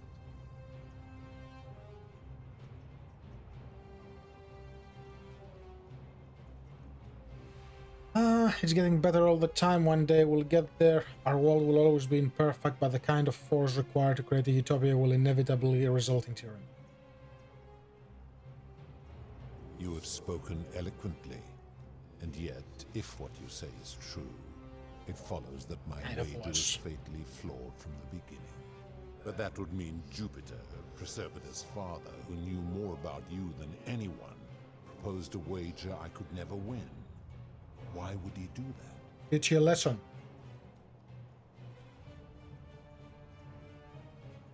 All of us are hope.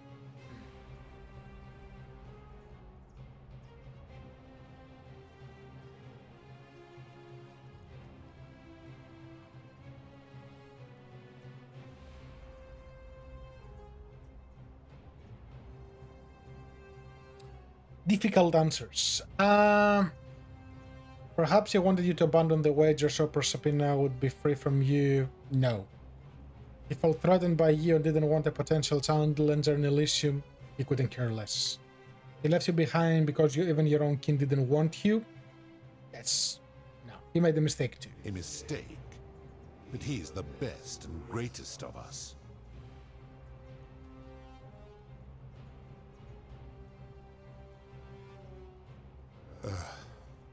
Your words sting me, mortal.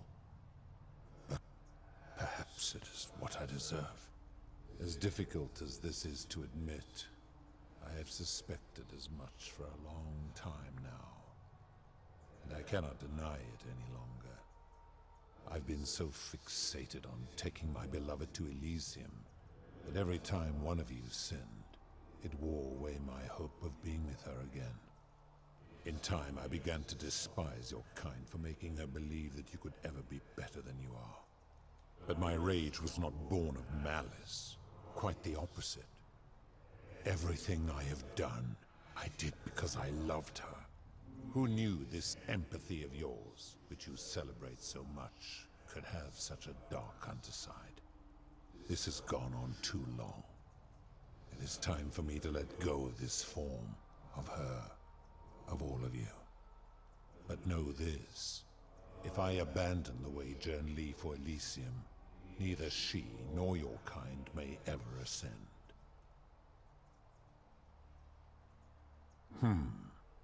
Very well. I will have Charon make arrangements to ferry the others. But as for you, be aware you will be separated from the rest. Once this exodus begins, the events that brought you to this moment will never have taken place, and you will have created a paradox. What will become of you is difficult to predict, but that is the risk you've taken by interfering in the natural flow of time. That makes sense. Now, are you ready? Yeah. Farewell, mortal.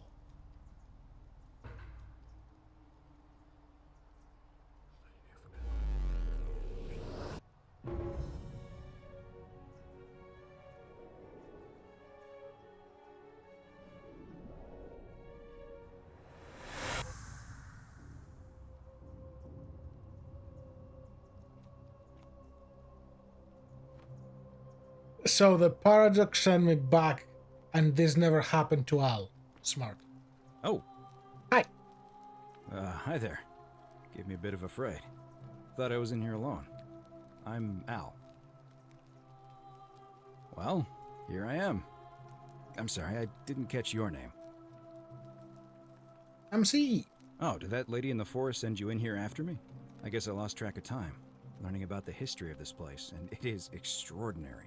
I'm fairly certain you and I are the first people to set foot in this city for about 2,000 years.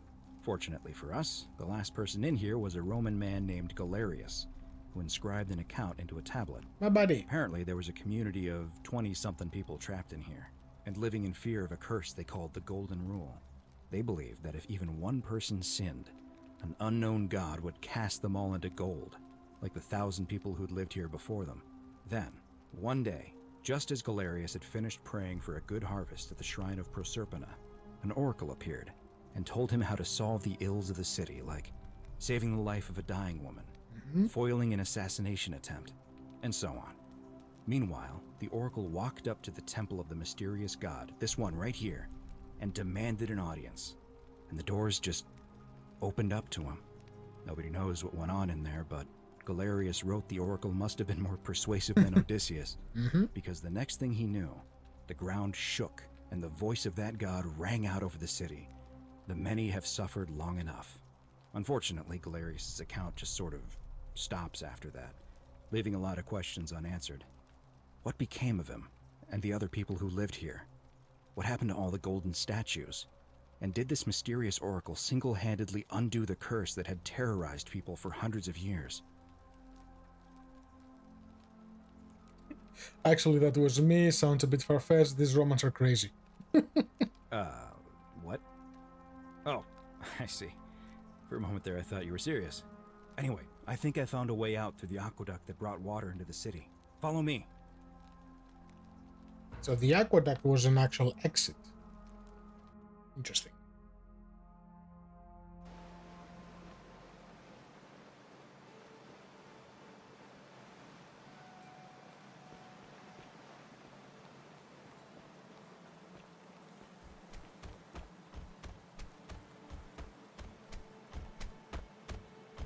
I'm gonna pause here for a moment and make sure nobody else has ever lured into this temple. Smart idea. You go on ahead, and I'll be there soon.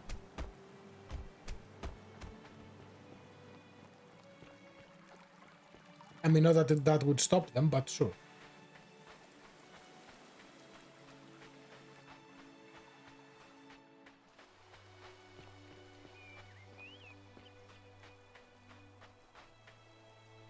You're back! But you're alone. Does that mean you didn't find Al? Ah, what a relief. Thank you so much. I was beginning to think you'd both become trapped in there. Why don't you tell me what you discovered while we wait? Ah, I see. I thought you might. Well, now you know. I suppose you have questions. Many.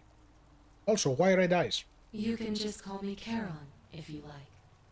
I am sorry I was not completely honest with you when we first met. I do not enjoy deceiving people. Believe me, I do not. But I have learned, from 5,000 years of experience, that most people find comfort in familiarity, in gradual change, and coming to see the truth in their own time. That you died, of course. You were dead when I brought you here. My role, as the servant of the god of the underworld, has always been to assist the chosen to cross the threshold from the land of the living to the land of the dead. Usually, when people do not remember how they died, it is because they suffered a terrible trauma.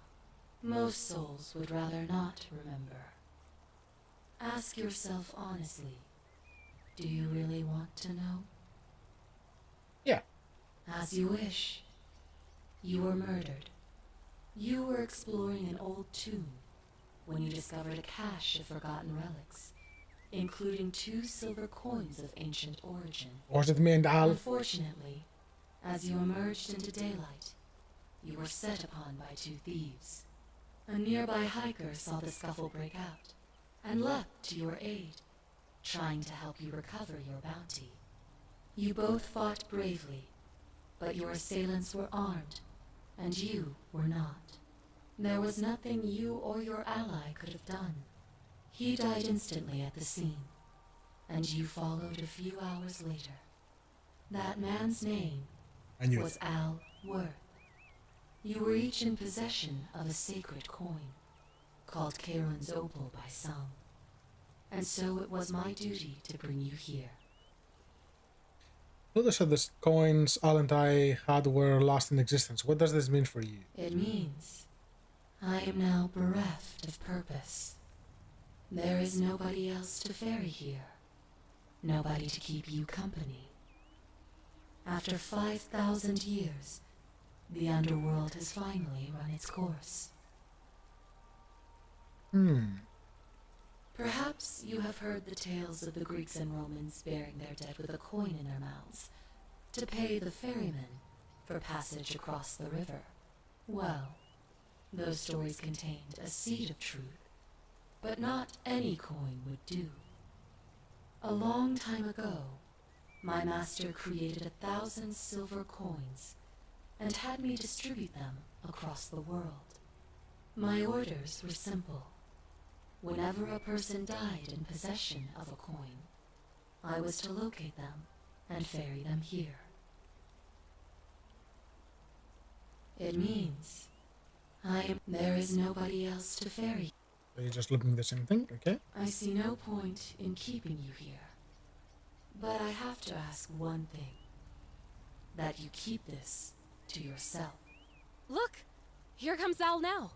Al! It's so good to see you. You were gone so long I thought I'd never see you again. Kinda lost track of time in there. You wouldn't believe what we found. The ruins of a long-forgotten city. And there was a tablet describing an oracle who confronted a god and undid an ancient curse. Sounds like quite a story. And I look forward to hearing all about it. But you two look exhausted. Why don't you hop in my boat and rest while I ferry you back to civilization? Sounds good to me. And you? Are you ready to go home? Yes.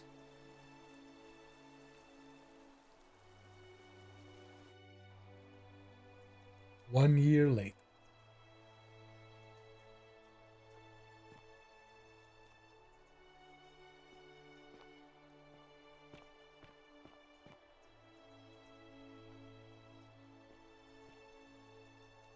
Currently exhibiting Rome, Greece, Egypt, Sumerian.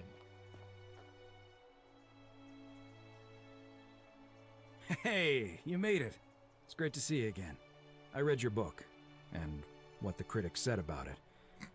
I guess they weren't ready for your theories about the underworld.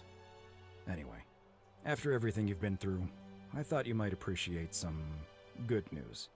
So after we got back to the real world, I started doing some research into the people mentioned in Galerius's tablet, and I found something strange. I'm sorry I've been so cryptic. I've been dying to tell you. I just really wanted you to see this for yourself. Why don't you head on down there? I'll catch up with you at the other end. Building anticipation, are we?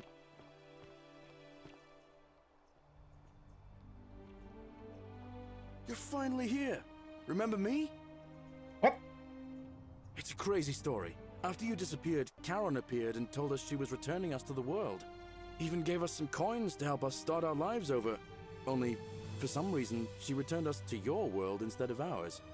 Anyway, I know we only ever had that one conversation, and I wasn't even sure if you'd remember me, but we had I many. wanted to say thanks for freeing us from the underworld and giving us a second chance at life. What? I know. I can't believe my luck either. But we're engaged and living together. We're planning to get married next spring. If you're going to be around, we'd love to see you there. Of course. Oh, I used Charon's gift to buy a farm in Umbria. Got a villa on it too, with enough room for Dooley, of course. It's hard work, but I sleep soundly every night. I'm finally my own man, and I wouldn't change it for the world. Of course, there's a whole museum full of people waiting for a chance to thank you, so you better keep moving. We'll speak again soon, my friend. That's why. Oh, hello. You're here. It's lovely to finally meet you. Galerius told me all about you. Good to see you too. You're the hero who somehow vanquished the last of the Roman gods. As I'm a priestess, you realize you've put me out of work. I'm just teasing. Actually, and it still feels a little sacrilegious to say this, I'm finding life after religion quite enjoyable. What are you doing? Galerius and I are engaged and expecting. Ooh. We've just bought a lovely villa in the countryside with room for a large family, and Dooley too, of course. It feels like the world has just opened up for us. There's so much to learn, and so many more possibilities for our children than we ever imagined. We're just so thankful for what you did for us, for all of us. Oh, it's sweet of you to ask. She recovered nicely, In fact, she's here somewhere, if you'd like to So ask her everyone's here. yourself. Sure. See you at the wedding, I hope. For sure. Now, they're all here. Hi, Dooley. Hello. Hi. I'm Dooley. Galerius said you're very nice and a big helper. Thank you for getting us out of the bad place. I didn't like it. I live at Galerius and Equitia's house. They look after me now and help me remember when I forget things, like brushing my teeth. Treasure? Oh, I forgot about that. I like A my box that tells stories, okay. Galerius got me a box that tells stories. It's my favourite thing. Bye-bye. Bye, Dooley. Of course, he became an army man. Hi there, I'm Horatius. I understand we have you to thank for giving us a second chance at life, and reuniting Scintilla with us as well. So, thank you. I'm living up north and studying in the military academy in Modena. I'm going to be an officer one day. The world's changed a lot, but some things stay the same. Would you believe we're still studying military tactics from my time? Alexander the Great, Caesar, Hannibal Barca. Still, I have to keep challenging myself to let go of old ways of thinking and embrace the new. As Seneca wrote, the ones who pioneered our paths aren't our masters, but our guides. True. Ah, you remembered that. Thank you. I grieved for a time, but that's done. In the words of Epictetus, as those who rode behind triumphant generals remind them they are mortal, remind yourself your precious one isn't one of your possessions, but something given for now, not forever. Thanks. He's not my... Oh, I see what you did there. Good one. He had more trouble adapting than most. He got himself disqualified from the UFC, so he started some kind of underground blood sport tournament. Of course he like did. we had in Rome. Suppose it appealed to people's baser instincts. And they say he made some good coin, killing a bunch of men like that. But his luck finally ran out, and his life along with it. You know what they say. Live by the sword, die by the sword. That's how it works. You're not wrong. And you. Farewell. Hey, You used to make fun of my clothes. I take it you're the Oracle. Thanks for coming. Actually, I changed my name to Cynthia. I didn't want to be associated with Sentius after what happened. I'm not sure if you heard. Actually, no. But after You're you the other drove one. Pluto off, Proserpina emerged from the Great Temple. She knew right away what none of us had figured out about that psychopath. He'd been keeping my little sister locked up in the upper cistern all that time. But he's been dealt with. He's... you know what? The important thing is, we'll never see him again.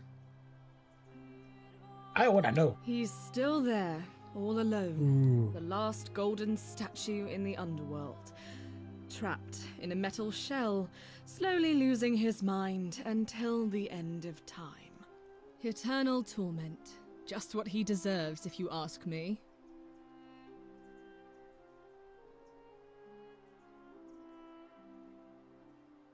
Anything I want. I'm a woman of means in a vast new world. I can go wherever and do whatever I please. Of course, I mostly just stay in my villa and have my servant Alexa summon things for me, because it's just awful out there. Barbarians everywhere. Alexa. Oh god. You too. See you around.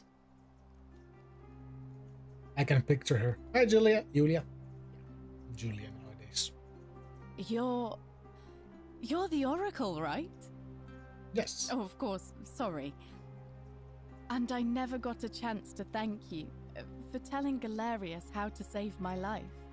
And of course, getting me and all of us out of a terrible situation. Last I heard, Malleolus kept insisting he was the last rightful ruler of the Roman Empire and wound up being committed to a psychiatric hospital. Is that right? As for Claudia, she was always so viciously unhappy. Someone said she'd blown all her money on wine, trying to drink herself back to the underworld.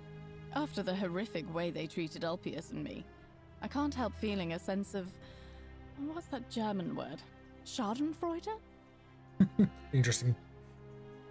I couldn't agree more.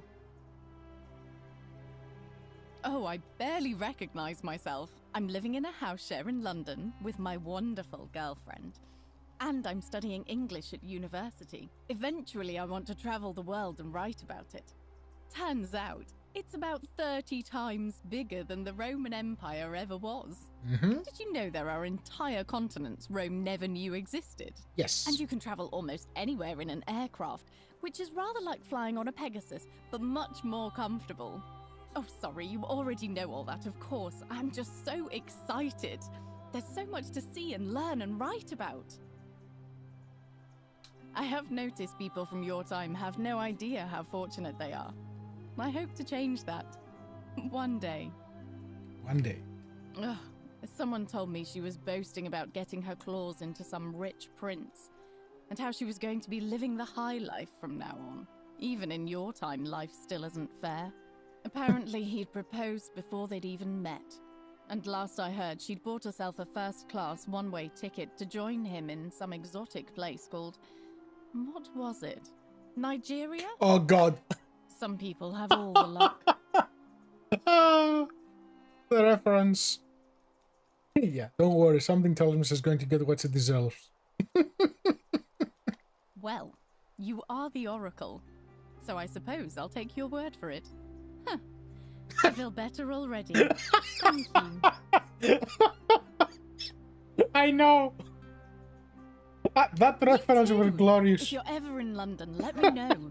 We can go to bars and drink wine and listen to the stories of the 9 million people who live there. I hope so. That was great. You are here. It's nice to finally meet you. Hi. Lucy is fine. I'm making an effort to blend in, as you can see. We are all trying to keep a low profile. If the world knew we died 2,000 years ago and were suddenly brought back to life 12 months ago, they'd never leave us alone. Speaking of which, I wanted to say thank you in person. I'd say the gods smile on you, but I hear you drove the last of them off. So... I'm studying to get into medical school. As much as I resented the responsibility of keeping everyone in the city alive, when it ended, I realized I missed it. So I guess I'll just keep saving the world, if begrudgingly, one patient at a time. All you can do. You too. Don't be a stranger. Don't worry, Lucy. Oh, my guy. Gorgeous. Hello. Greetings. You must be the legendary oracle. It is a sincere privilege to finally make your acquaintance. I am Georgius. I know. I am told we have you to thank for freeing us from Hades, and for that I am most grateful. I am reacquainting myself with Greece. It has changed so much over the last 2,000 years, I barely recognize it. This is at once heartbreaking and thrilling. Perhaps one day, once I have seen all of this new Greece and sampled her delights, I will settle down in Santorini in a villa overlooking the Azure Aegean Sea. I hope Good you choice. will join me there and regale me with the story of how you faced off against the fearsome god of the underworld and won. Sure. For a trip. You too, my friend. You're the one we've been waiting for. I'm Fabia. Hi, Fabia. I wanted to say thanks for sending Galerius to save my life. I don't know how you knew, but I would have been crushed by that shrine for sure. I'm just so happy to be here with you and everyone together again, even if it's just for one more night. Well, it's not like I have to work with all the silver Charon gave me, so I just do what makes me happy. Mostly that means baking for my friends and looking at memes while binging TV shows in yoga pants. What a time to be alive. Going from the Roman times to binging TV shows in yoga pants and looking at memes. Living the high life. Thank you. I really am. You too. Interesting. Will you tell me your name now? I take it you're the oracle everybody's talking about. It's a pleasure to finally meet you. We have... I'm sorry, I don't remember. Philip. In any case, I'm Philip. I never thought I'd leave that cave, let alone the city. And now I'm living in the 21st century. What a time to be alive. And it seems I have your catabasis to thank for it. Interesting. I'm working as a consultant to the Faculty of Classics at Cambridge University, helping fill the odd gap in their knowledge. Not that I need the money, but I do love being around enlightened minds again. My sincere thanks once again. You're welcome, Philip. You're a cool dude. Why was I sure you will be doing something like that? Some soiree, innit? Ah, hello at last. You must be the oracle I've heard so much about. I'm Dacius. Listen, I wanted to express my sincere appreciation for what you did. If it wasn't for you, I'd never been able to sell all those useless old relics I accumulated. Whatever you did in that temple made me a very wealthy man. Thank you.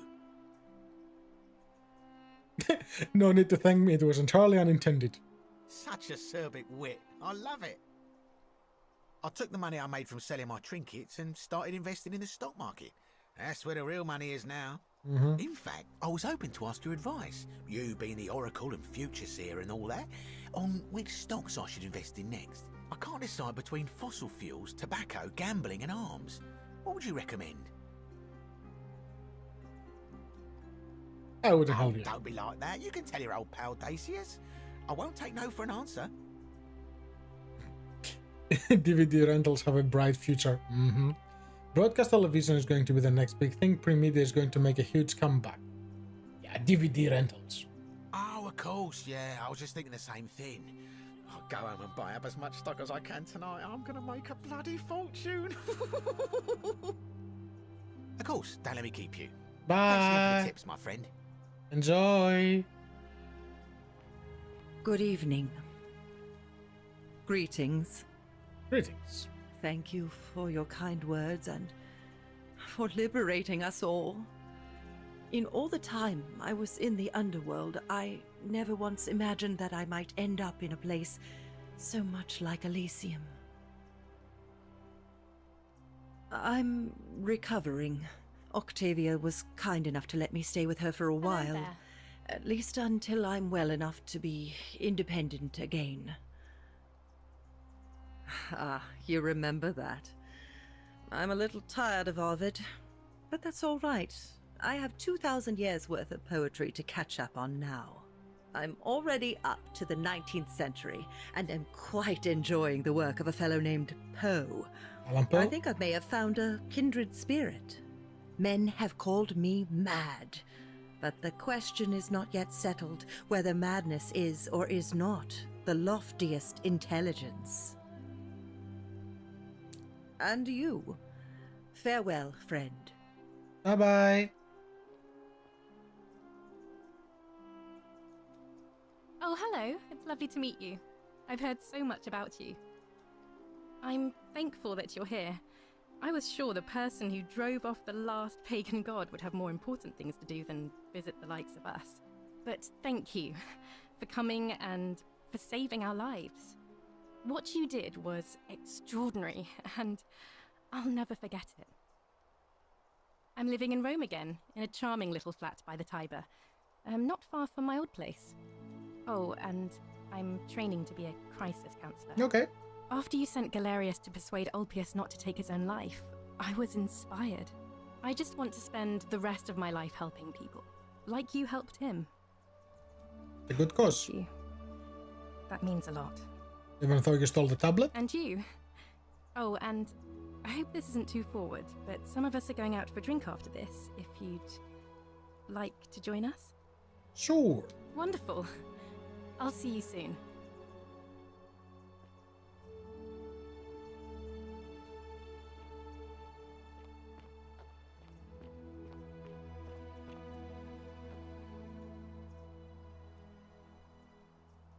It is an honor to finally meet you, Oracle. You know my name? Oh, of course. You are an Oracle. You know many things. I too would like to offer my thanks for releasing us from that place and for your role in bringing us here. This world is truly wondrous. What are you doing nowadays? For a time, I returned to Alexandria, but they have no need of another fisherman, and I came to see there is nothing for me there. Instead, I have decided to follow the custom of your youths and backpack the world. Backpacker. It is a great adventure, and I have met many people from many cultures. I spent the first 25 years of my life avoiding the 42 sins that would deny me access to the afterlife. Now, I think it is time I had some fun. Yep. Indeed. Thank you, Oracle. Bye. Who's next? Hello there. Well, hello, Scintilla. Oh, I go by Gabriella now. I didn't want to be reminded of that monster every time I heard my own name. After you drove Pluto off, Proserpina came and released me, and that monster got what was coming to him. I'm living with Ulpius on a little vineyard in Umbria. It's even more wonderful than I dreamed it would be. I'm so grateful to you for making sure he's still with us. If you're ever passing through the region, I hope you'll come and visit us. You can try some of our very own wine. You mentioned wine, I'm there. See you, Gabriella. You too. Say hi to Xena for me. It's nice to finally put a face to the name. I'm Ulpius. I understand I have you to thank for sending Galerius to save my life. The way you just showed up out of the blue and stopped me from making a terrible mistake, I'll be forever in your debt. You're fine. I'm living with Gabriella in Umbria. We finally bought the little vineyard we always dreamed of. It'll be a little while before we know what we're doing, but every day I look at her and this extraordinary new world with all its beauty, and I think, what if I'd given up hope and missed out on all of this? So we're living each day to the fullest. And we end them all the same way, sitting together on our terrace with a glass of our wine, which the locals say is almost drinkable now, and watching the sunset over the rolling hillside. And I couldn't be happier. Thank you. I wouldn't be here without you. You too.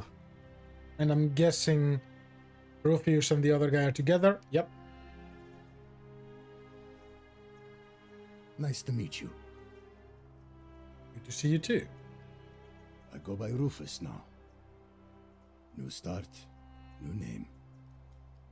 Oh, and thanks, by the way, for what you did. Sorry, I'm no good with the mushy stuff. You're fine. I live with Virgil in Rotterdam, not far from where he grew up. It's very modern. Destroyed in the war, and it rebuilt itself. Good place for a fresh start. Hi, Nicole. Haven't decided what I'm going to do with my life yet. One adjustment at a time. He does. Huh. Good to know. Anyway, it was good practice for the new world. Security cameras and smartphones everywhere. Got to stay vigilant. Yes. You too. Look us up next time you're in the Netherlands. We're grateful. Sebastian, Rufus isn't your turf.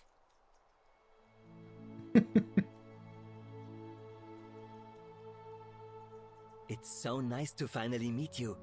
I've heard so much about you. Good to see you too. I wanted to thank you personally for getting us out of there.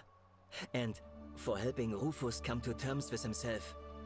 He may come off a little gruff, but once you get past that, he's a lovely fellow. I'm studying to be an architect again, and living with Rufus in our beautiful flat in Rotterdam. Just down He's in the river Rotterdam. from Nijmegen, where I grew up. Of course, it's improved immensely since I was there last. Gleaming futuristic buildings and clean streets full of educated, accepting people. You natives of the 21st century have no idea how fortunate you are. All good, Nicole. Thanks for dropping by. As Rufus said in his own laconic way, if you're ever in the Netherlands, we'd love to show you around. It's the least we could do. Oh, it's a fun project. Ooh, that sounds fun. A journal work.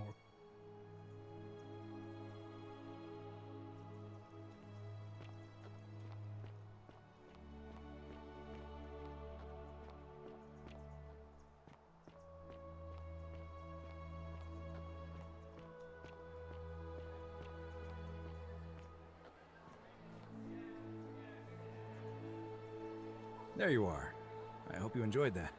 Now, there's one more person I wanted to introduce you to. I think you know her. Of course, it's Persephone. Sorry if I frightened you. No, it's not. Just a little joke I've been saving for a long, long time. Damn it. Also good. Allow me to introduce myself properly. I am Proserpina, former goddess of the cycle of life and renewal, and now a regular mortal. I wanted to meet you in person, and thank you for freeing all these people, and me. I hate to think what would have happened to us without your intervention. Indeed. Suffice it to say that while Pluto was controlling the eyes and ears of each golden statue, I was able to control their tongues, and whisper to you when he was distracted. I am sorry my messages were so cryptic. There were only ever brief windows in which I could speak to you without being detected. I did. I may have given up my immortality, but I still retain my gifts as the goddess of the cycle of life and renewal. Interesting. After witnessing Pluto punish countless poor souls over thousands of years, I knew this generation, the final wave, would not survive. So I tried to give them a way to buy more time. A second chance. Rather, as many second chances as they needed to avoid his wrath. So I whispered to Sentius in secret, telling him the prayer required to create a portal in my shrine. I knew the danger of humans being corrupted by godly power, and so I put a safeguard in place. I required the creator of the portal to sacrifice their own life, so that it could only be used selflessly to help others. What I did not anticipate is that Sentius would retain his accumulated memories from each previous day, and as a veteran soldier, he had long since shed his fear of death. He quickly discovered that he could, in effect, prolong his own life indefinitely by exploiting the cycle. Of course, once I had taught him the prayer, I could not unteach him, and there was little I could do but wait for someone like you to come along and see him for what he was. We are all fortunate you came along when you did. I don't know what happened to him. I haven't heard from him, and I rather hope it stays that way. Oh, she inherited dominion over the underworld. Last time we spoke, she was working on a new world of some kind. She wouldn't say what it was, but I'd be surprised if you don't run into her again. I imagine we all will, one day. And you, although it feels like I've known you forever. Oh, and one last thing. Do you remember all those golden statues scattered throughout the city? Yes. Good, because they remember you. Well done, my friend. Of all the heroes who ever journeyed to the underworld and returned, none came close to achieving what you did. Hercules, Orpheus, Theseus, and Aeneas would be proud. The canon ending. there are 4 endings. So the 4th one is the good one. One is killing Sentius and being locked in there forever. The other one is just escaping with Centillia. And what's the first?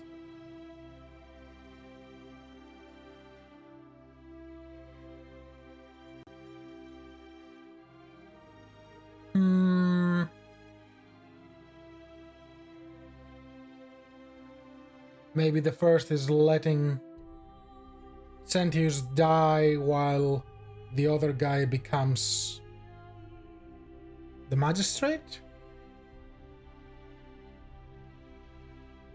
I think so. Well, that was good. That was interesting. Started a bit rough, but it definitely became interesting. I would like to make even better. No, yes, we will contact you. Okay, and that's that. How many hours was that? 8, 9? Thanks everyone for hanging out with me and watching this interesting game. I'll be back probably tomorrow with something else. Thank you, and I'll see you all on the next one.